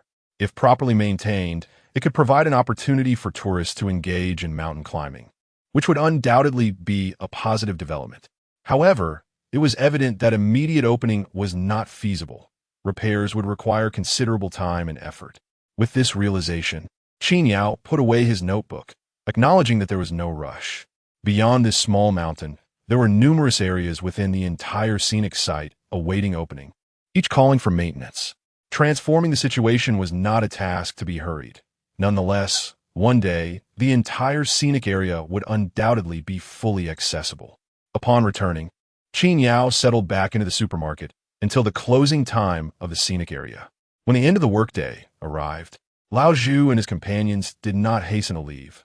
One by one, they retrieved their mobile phones. Joy has suddenly become highly sought after. Oh, wise ancestors! How do I pronounce this? It is pronounced as H.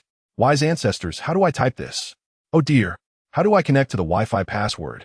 Fortunately, Joy has now achieved a certain level of competence. She can manage to type on the computer and has a general understanding of how to operate it. This allows her to alleviate some burden from Qin Yao. Otherwise, observing the eager expressions of this group, if they were to bombard Qin Yao with questions, it would undoubtedly give him a headache. As it stands, Qin Yao found a visual guide on how to use the mobile phone.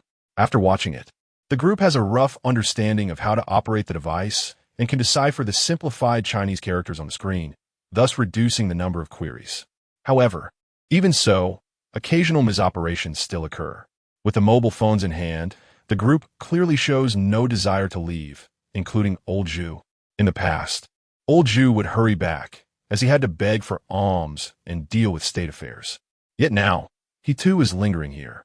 However, after a short while of play, it became evident that the system was not lenient with them. With a flash of light, they were abruptly sent away, one by one. Disappearing from sight, clatter, clatter, the phones fell to the ground. Startled, Qin Yao quickly glanced over and was relieved to find they were unharmed. The common folk bow deeply before your majesties, beseeching your majesties to bestow the gift of love. Yesterday, the factory was pushing for tight deadlines, and the manager did not allow for breaks, so I could only take a day off. Chapter 87. Just living a bit longer. Qin Yao assisted this group by collecting their mobile phones and conveniently plugging in their chargers. He also picked up the 2,000 yuan that Zhao Guangyi had dropped on the ground and placed it carefully aside, planning to inquire about its intended use the following day. Unlike Lao Zhu, Zhao Guangyi, despite the considerable sum, could not take it back with him. Nevertheless, it was still advantageous. Although he could not bring it back, he could purchase items to use within the scenic area. After all, it was certain that the money would not go to waste. One could say Zhao Guangyi was indeed unfortunate. Had Qin Yao not thought to buy the mobile phones, that money would have found its purpose. Now, however, with the phones acquired, the hard-earned money Zhao Guangyi had toiled for seemed temporarily futile. Yet, this could hardly be blamed on Qin Yao. His act of buying the phones was a benevolent gesture. During the noon, when Zhao Guangyi was chasing after Lao Zhu, Qin Yao had a glimmer of understanding. If anyone were to be blamed, it would be Lao Zhu for his cunning. He had spoken the truth to Zhao Guangyi, but had not conveyed the entire truth, leading Zhao Guangyi to believe that Qin Yao had used the 2,000 yuan he won to purchase the phones. This misapprehension spurred Zhao Guangyi to exert even more effort while pulling the cart, resulting in a comical scene of him chasing Lao Zhu around the scenic area 3 times. The situation, while amusing, also evoked a sense of regret in Qin Yao regarding Zhao Guangyi's inability to take the 2,000 yuan back. Had he been able to do so, it would have constituted a substantial fortune, and surely, Zhao Guangyi would not have chased after Lao Zhu. In the first 2 months, Qin Yao might have felt compelled to champion Zhao Guangyi's cause. deeming the system unfair for not allowing one to take home the fruits of their labor. However, as the number of visitors in the scenic area increased, Qin Yao's perspective shifted. He no longer felt pity for Zhao Guangyi. The rationale was simple. Lao Zhu's profession dictated the circumstances. If others could retrieve something from the visitors, it was only natural for people to have ulterior motives. In the current scenario, with fewer visitors, the potential for retrieving items seemed feasible. Yet if the number of people increased, chaos would surely ensue. The system's initial blockade of this avenue appeared prudent. Moreover, Qin Yao surmised that in the future, the influx of individuals from various dynasties would only escalate, akin to Wei Zhongxian and a multitude of Jinyue. Although current wages were modest, in time, dozens or even more individuals from a single dynasty would arrive. The cumulative wages of such a workforce would not be insignificant. It is worth noting that the development of the scenic area was still at an early stage. Once fully operational, the bustling atmosphere would be beyond comprehension.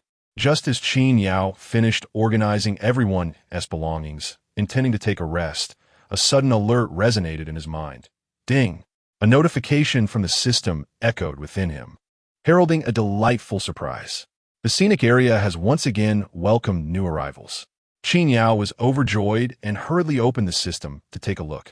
At the same time, in the Great Song Dynasty, the emperor lamented, "My treasures." It was no surprise that Zhao Guangyi was anxious. These riches were painstakingly earned through hard work. It was only natural to feel a twinge of regret. Fortunately, Zhao Guangyi quickly reassured himself that it must have been left behind, and with Qin still present, he would surely help recover it. With this thought, Zhao Guangyi felt a bit more at ease. However, soon after, frustration welled up within him. He approached the donkey and seized its ears, exclaiming, "You ungrateful Zhao Xiaolu! I have treated you well. Why do you run away every time someone calls out to?" Zhao Xiaolu immediately began to bleat in response. After scolding Zhao Xiaolu, Zhao Guangyi, in a fit of irritation, slapped his own face, muttering in anger. "When Zhu calls out to, you do nothing?" Zhao Guangyi secretly resented his own ineptitude. One slap was insufficient. He delivered another. A long sigh escaped him as he mentally admonished himself. Remember, from now on, when you hear to, you must remain still," as Zhao Guangyi reprimanded himself. In the early Ming period, old Zhu was equally distressed. He had forgotten to bring back the items he needed for the day. Thanks to the flourishing business at the scenic area, old Zhu enjoyed a steady supply of bread and milk, allowing him to return with something each day. However, today, he had been so absorbed in his phone that he neglected to gather these items. After being forcibly returned by the system, he realized he had not brought anything back. Although he felt regret, old Zhu took it in stride. "Oh well, we can get it tomorrow. It's just some milk and bread. They one tea spoil in a day. It's a pity the girls in Biao one tea have bread and milk today. And what about that box of 8 treasure porridge?" Old Zhu lamented. One must note, setting aside old Zhu's regrets, that in his absence, bread and milk had become a common provision for him. One cannot deny that old Zhu's knack for begging was rather impressive. In the late Ming period, Wei Zhongxian had just returned and immediately made his way to Chongzhen's side.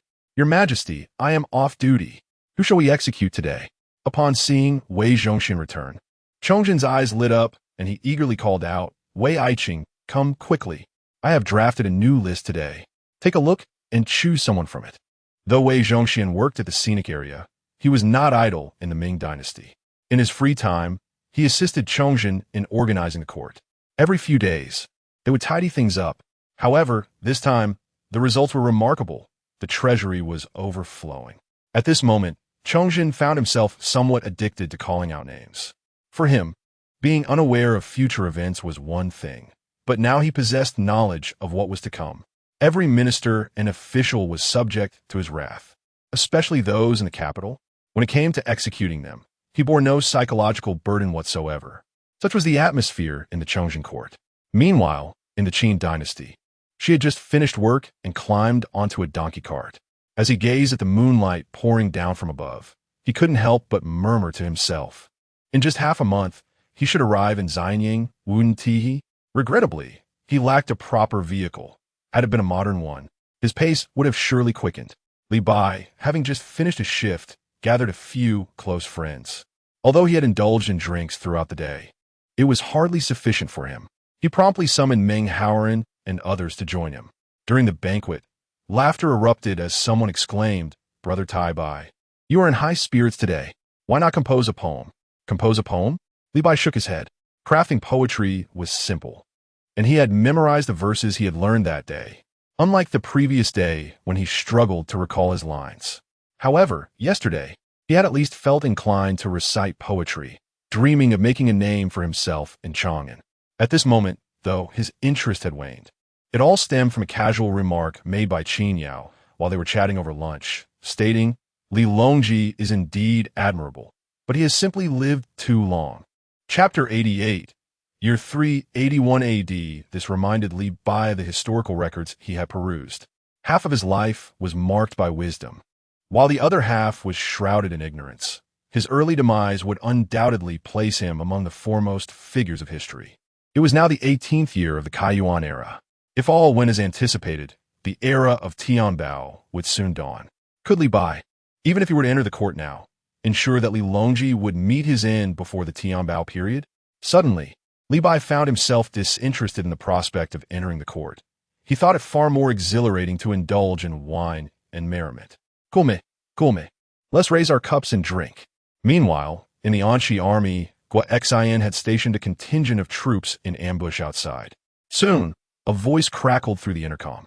"General, the Tubo have entered the trap." Upon hearing this, Guo smirked. He had anticipated the Tubo's incursion and was the first to lay an ambush, employing the intercom to scout the enemy's movements. It could be said that every action of the Tubo was under Guo watchful eye. If the Tubo had chosen not to come, it would have been for the best. Now that they were merely fish in a barrel. The voice from the intercom reached the ears of the surrounding generals, and they all exclaimed simultaneously, "General! General!" Guo raised his hand to silence them, passing the intercom to a trusted aide. In the next moment, he stood, drew his sword, and shouted, "Kill," with Guo leading the charge. The mountains echoed with cries of slaughter. At this moment in the year 381 AD, during the Eastern Jin dynasty, a voice called out from outside, "Luda, Luda!" A faint reply emerged from within. "Who is it?" The voice outside responded, "It is I, Zhang Er." After a prolonged silence, the courtyard door creaked open, revealing a tall, emaciated middle-aged man trembling before him. Before him stood a shadowy figure, clutching a 7- or 8-year-old child in his arms. The child cried incessantly, albeit weakly, occasionally struggling, yet remained firmly ensnared by the individual before him. Before Lu Da could speak, Zhang Er peered into the room, his eyes alight with excitement. "Where's your wife?" Luda replied in a sluggish voice, "Inside." "And your son?" Luda gasped, "Also here." Zhang Er exclaimed, "You have good fortune." Luda, feeble and silent for a moment, struggled to respond. Zhang Er, seemingly unable to contain himself, urged, "Look at you, on the brink of starvation, yet still holding on. I will trade my son for your wife or your son. If you agree, you shall feast." As Luda prepared to speak, Zhang Er's eyes reddened with impatience. Hurry. My son is only 7. Save the firewood. Look at how old your wife is, and your son is already 18, right? You stand to gain immensely." Hearing these words, Luda, who had been speaking slowly due to his frailty, summoned all his strength and retorted angrily, "You wretched Zhang Er, is that truly your own son you hold? How can you stoop so low? The entire family has been sacrificed for your sustenance, and yet you still seek to exchange? Do you possess any humanity?" Zhang Er exclaimed in anger upon hearing this. "We are on the brink of starvation, and you dare speak to me of humanity. If I do not exchange them, they will inevitably perish. If I exchange and consume meat, I may yet survive. Spare me your feigned compassion. If you had not secretly partaken, would you still be alive now? Answer me this. Will you exchange or not?" As Zhang Er's gaze burned with intensity, Lu Da, summoning all his strength, retorted with indignation, "Get lost." Zhang Er, furious, glared with a menacing light in his eyes. After a moment as contemplation, he ultimately replied, "Very well. I shall see how long you can endure. Tomorrow or the day after, when your entire family has perished, I shall return to collect your remains." With that, He licked his lips and departed. Lu Da glared at Zhang Er's retreating figure before shutting the door with a heavy sigh. He stumbled back into the room. Just as he entered, a frail voice emerged. "Father, do not exchange me. This way, you can still survive." Lu Da, filled with rage, commanded silence. "You shall not utter such words again."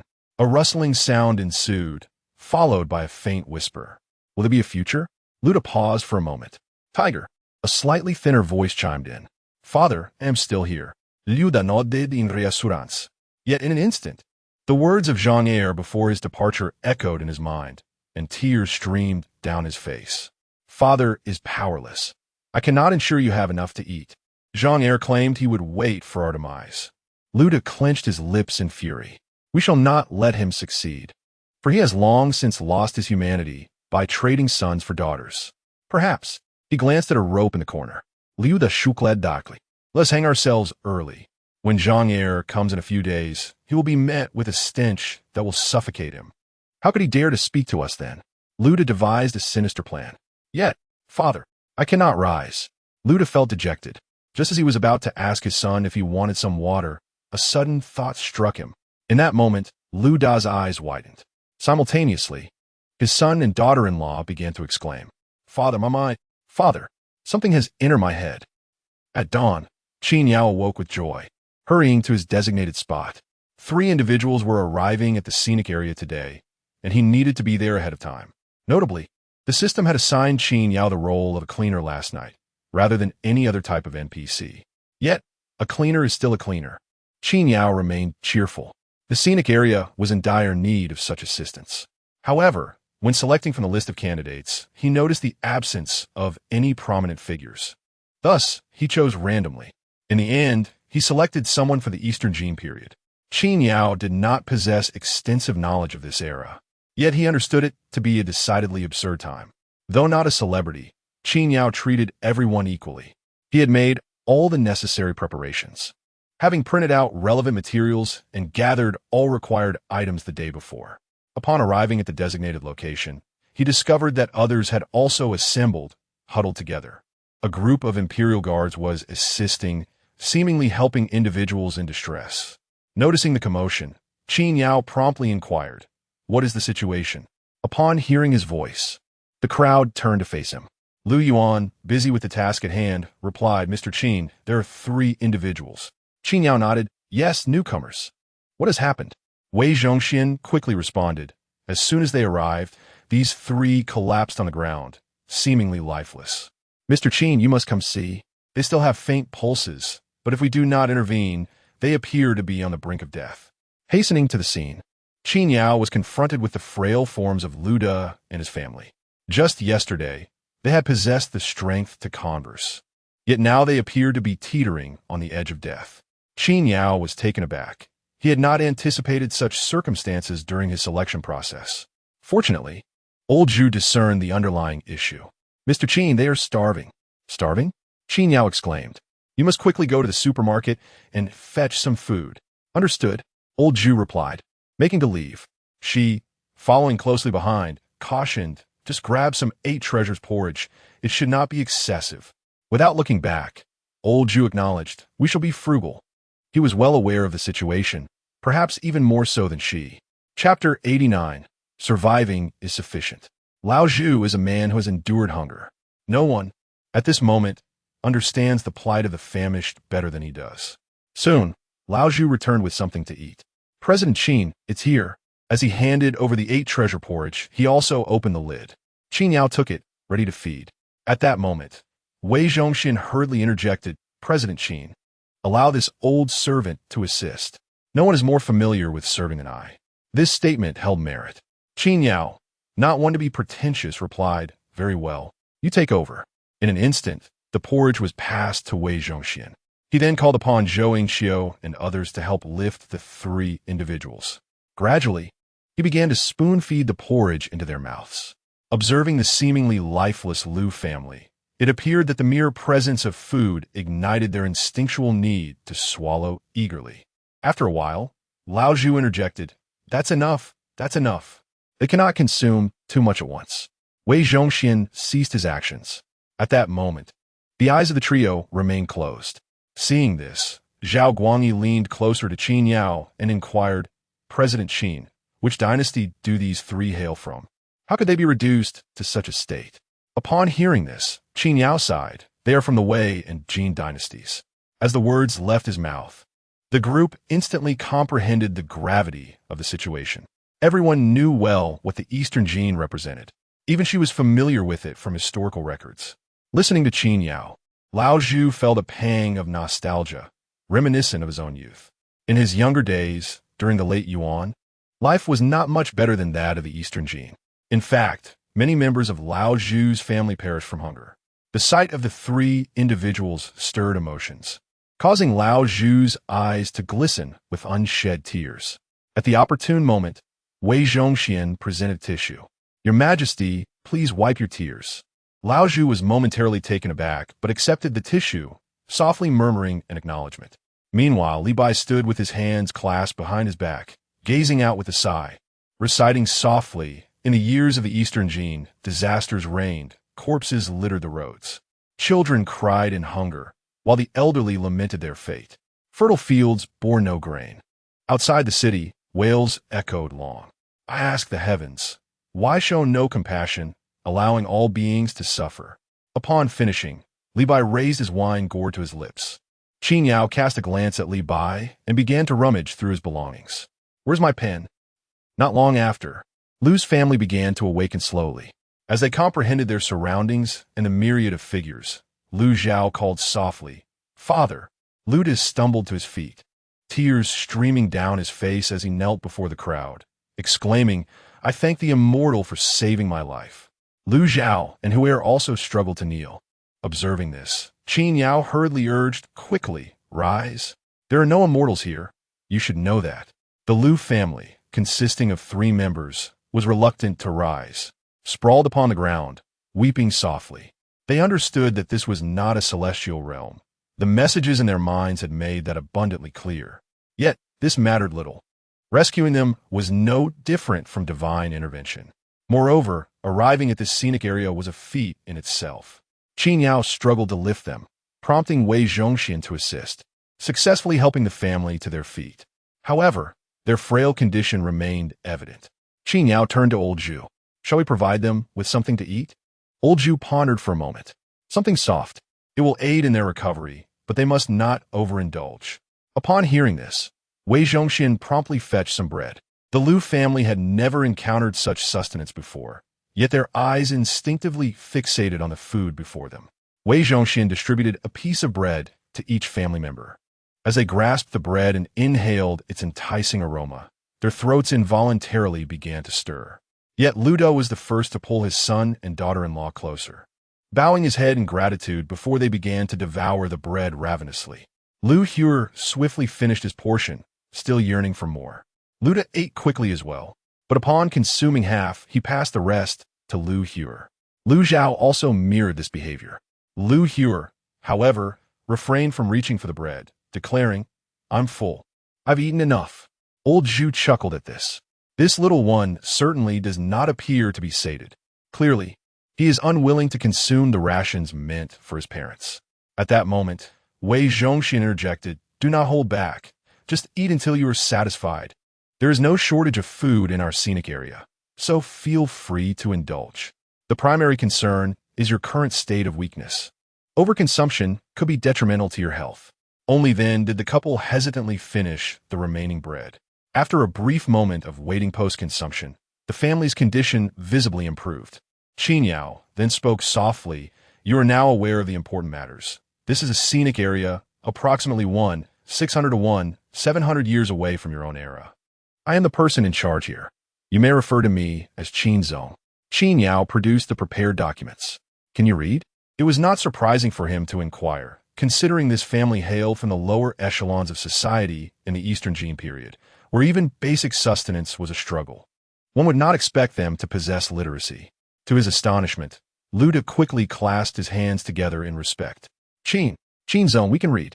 We can read. Oh, this revelation surprised Qin Yao. How could they be literate when they were on the brink of starvation? Luda hastily explained. I come from a humble background, and my wife is from a family of officials. Although our education is limited, we can still read and write. Such a lineage had led them to such dire straits. Reflecting on the decline of their fortunes seemed plausible in any era, especially in ancient times. During the Eastern Qin period. That is splendid. Then please take your time to review these documents, Qin Yao encouraged. Indeed, Lu De cautiously handed over the materials. While they were perusing the documents, Qin Yao turned his gaze towards Wei Zhongxian, who promptly exclaimed, "Qin, leave it to me." Qin Yao patted Wei Zhongxian on the shoulder, expressing his gratitude. "You've worked hard." As time drew near, the others called out, "It's time to start work." Unlike the newly arrived Lu family, they were already familiar with the scenic area. When the workday commenced, diligence was paramount. Even Wei Zhongxian could not linger for long. Fortunately, old Wei remained as reliable as ever. After a while, he stated, "Qin, everything is arranged as discussed." His notion of arranged encompassed a clear outline of the essential information regarding the scenic area. With his experience, old Wei saved Qin Yao the trouble of elaborate explanations. Qin Yao nodded in acknowledgement and then addressed the Lu family. "Please follow me." Eagerly responding to Qin Yao's words, the trio followed closely behind him. As they walked, Qin Yao remarked, "Your tasks may be somewhat unclean, but remember, you are part of this scenic area and contributing to its vitality. Once you arrive here, no one will look down upon you." Upon hearing this, Lu De quickly bowed and replied, "It's of no concern. As long as we are alive, that is sufficient." Chapter 90. Expansion plan for the scenic area for Lu De and his family. Survival was their foremost concern. They were indifferent to material possessions. Even when Wei Zhongxian outlined the wages they could earn within the scenic area, their spirits remained unperturbed. Unlike old Zhao, who harbored a fervent desire for a vehicle, or old Zhu, who held a deep affection for food, they were not preoccupied with escaping their history like the Anxi troops. Nor did they share Wei Zhongxian's grand vision of rejuvenating the Ming dynasty. Their sole aspiration was to achieve a stable and sufficient means of sustenance. And that was ample for them. It was hardly surprising that Lu Da's family thought this way. They were mere common folk. One must first ensure their basic needs are met before contemplating higher aspirations. When one is unable to secure even a full meal, thoughts beyond mere survival become inconceivable. As Qin Yao guided them along, he explained their primary responsibility was to maintain the cleanliness of the scenic area, which was quite manageable. Just keep an eye on any untidiness and feel free to sweep it up. This is what we call a trash bin. The family moved at a leisurely pace, their spirits not yet fully revived. Qin Yao handed them the food he was carrying. "There's no rush. Take your time. This contains provisions for you to share. Feel free to take a break and enjoy a bite, but do not overindulge." They gradually acclimated to their new surroundings. If it weren't for the time constraints imposed by the system, Qin Yao would have preferred to let them rest for a few days to recuperate. After all, there's no urgency. However, they were allotted only half a day to familiarize themselves with their duties, leaving little room for leniency. Yet for this family, it was already a significant improvement. Lu De eagerly accepted the items from Qin Yao, instinctively bowing in gratitude. Qin Yao quickly interjected, "No, please refrain from bowing at every opportunity. Let us put that aside." After a brief while, Qin Yao led the family to the restroom. Cleaning the restroom is also part of your responsibilities. This is where one goes to relieve themselves. Upon entering, the family was utterly astonished. They could scarcely comprehend how a mere restroom could be so bright and immaculate, devoid of any unpleasant odors. I will explain how this squat toilet works. Qin Yao meticulously detailed the features, from the faucet to the squat toilet, the wash basin, and the urinal, ensuring they understood every aspect. The system had demonstrated a commendable level of consideration in selecting personnel. It had not confined itself to one gender, with both men and women among the candidates. Both the male and female restrooms would be adequately maintained. Had the selection yielded only women, or, conversely, only men, there could have been complications. Qin Yao left no stone unturned in his explanations, taking considerable time to ensure clarity. Once he had covered everything, he did not forget to prepare supplies for the family, who had arrived with nothing but their meager clothing and lacked any tools. Certainly, asking them to prepare tools could be quite a challenge. especially when their basic needs are not met. Fortunately, the cleaning equipment at the Scenic area is remarkably well stocked, even boasting street sweepers operated by individuals. They could certainly be repurposed later. However, this family of 3 would require some instruction before they could utilize them effectively. With all preparations in place, they were officially ready to commence their tasks. Qin Yao felt a twinge of anxiety and reminded the Imperial Guards to assist them should they encounter any uncertainties or difficulties. The business at the Scenic area remained exceptionally brisk today, thanks to the videos that had been shared. The influx of visitors was steadily increasing day by day. Even though it was still morning, the area was beginning to buzz with a throng of people, which brought great joy to Qin Yao. At that moment, tourists were snapping photographs, some crowding around Li Bai, while others cheered at the sight of a donkey cart drifting about. It was indeed a lively scene. Amidst the excitement, one could occasionally hear pleas for assistance. "Please, kind sir, I haven't eaten in 3 days. Have mercy on me. I can sing you a song." The old beggar, Lao Zhu, began to sing, and surprisingly, he possessed a decent voice. His endearing expression prompted Qin Yao to rush over and record the performance on his phone. After Lao Zhu finished, tourists applauded, giving him a thumbs up and even offering 10 yuan, which Lao Zhu happily accepted. Once the tourists departed, Qin Yao, astonished, asked, "When did you learn that?" He had never heard of Lao Zhu possessing such talent. With a broad grin, Zhu Yuanzhang replied, "I just picked it up these past few days. After work, I ventured out to beg and encountered an old beggar who taught me." "Well done. That's impressive," Qin Yao exclaimed, taken aback by the revelation. He was unaware that Lao Zhu not only practiced begging after work, but also kept a journal of his experiences. Unable to contain his admiration, Qin Yao gave Lao Zhu a thumbs up. "The more you sing, the happier the tourists will be. Our Scenic area has gained an additional performance repertoire."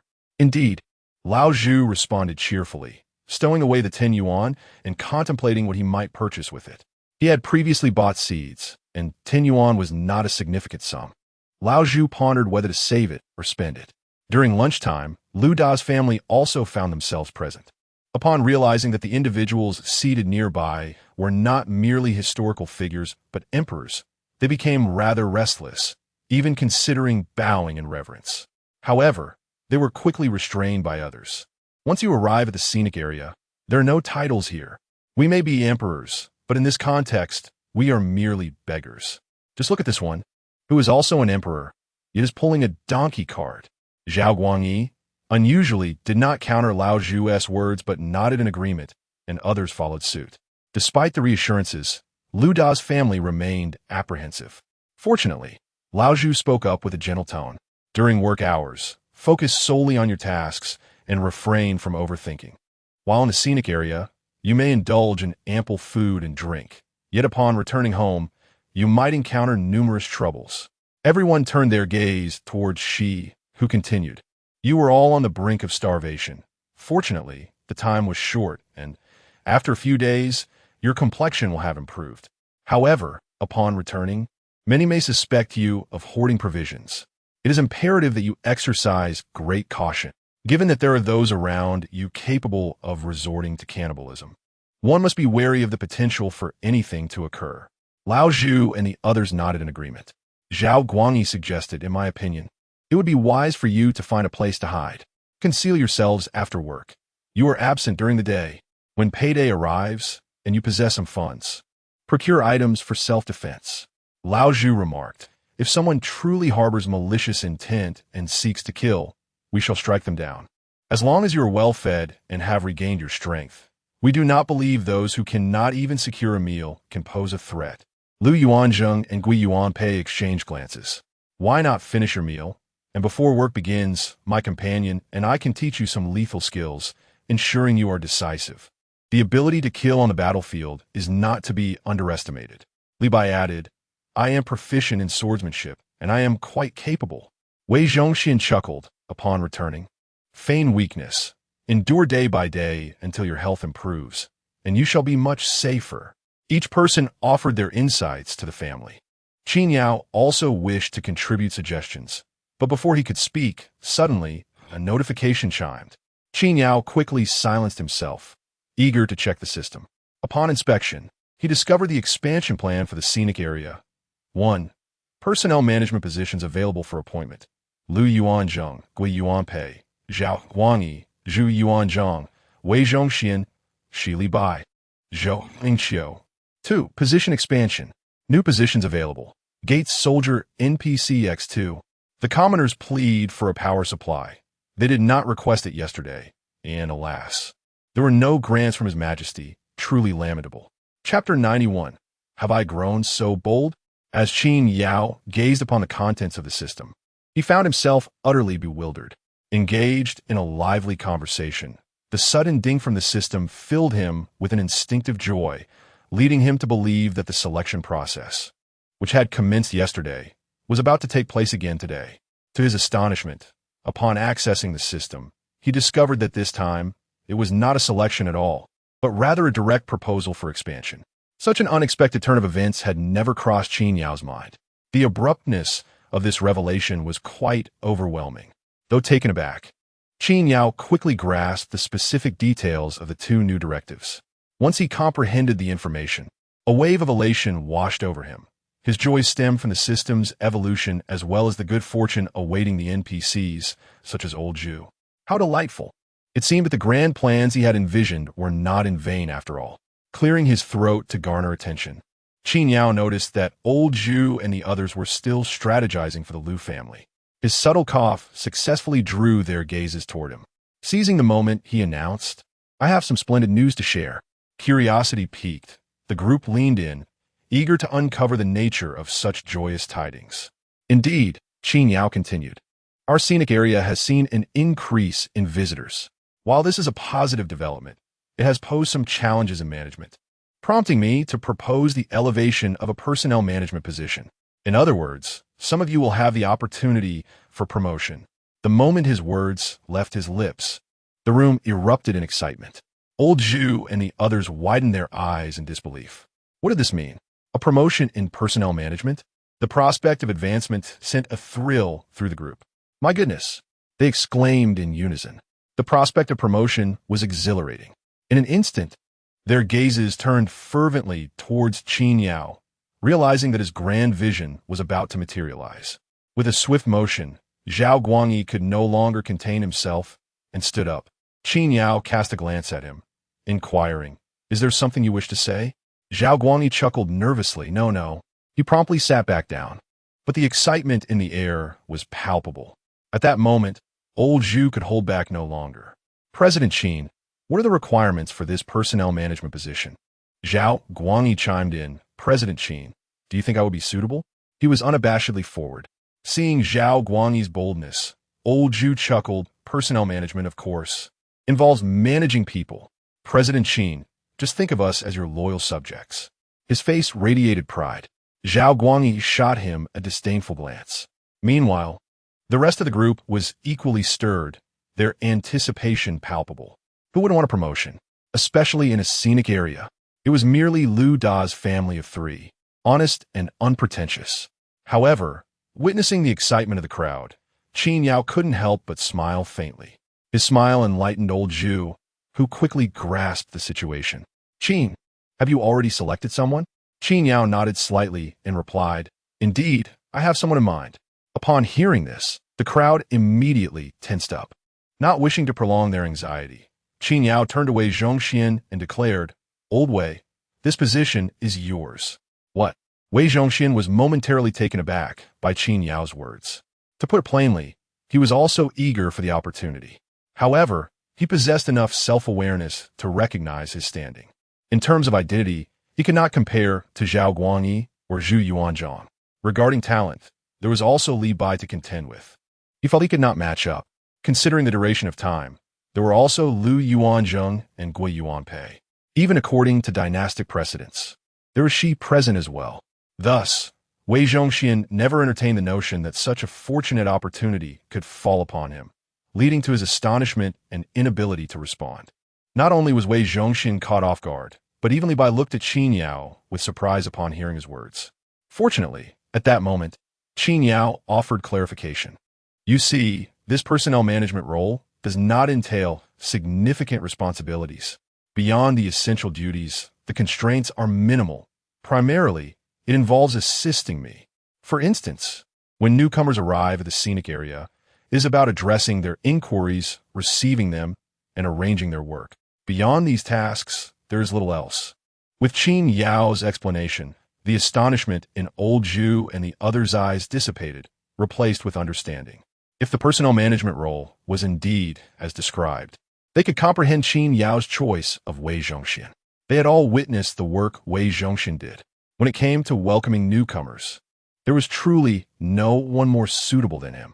Ever since Zhao Guangyi arrived at the scenic area, Wei Zhongxian had been assisting Qin Yao with this task. Bestowing this position upon him seemed both reasonable and justifiable. With that, Zhao Guangyi had nothing further to say. Old Zhu nodded in agreement. She, though typically reserved, smiled at the moment. Indeed, no one is more fitting than Lord Wei.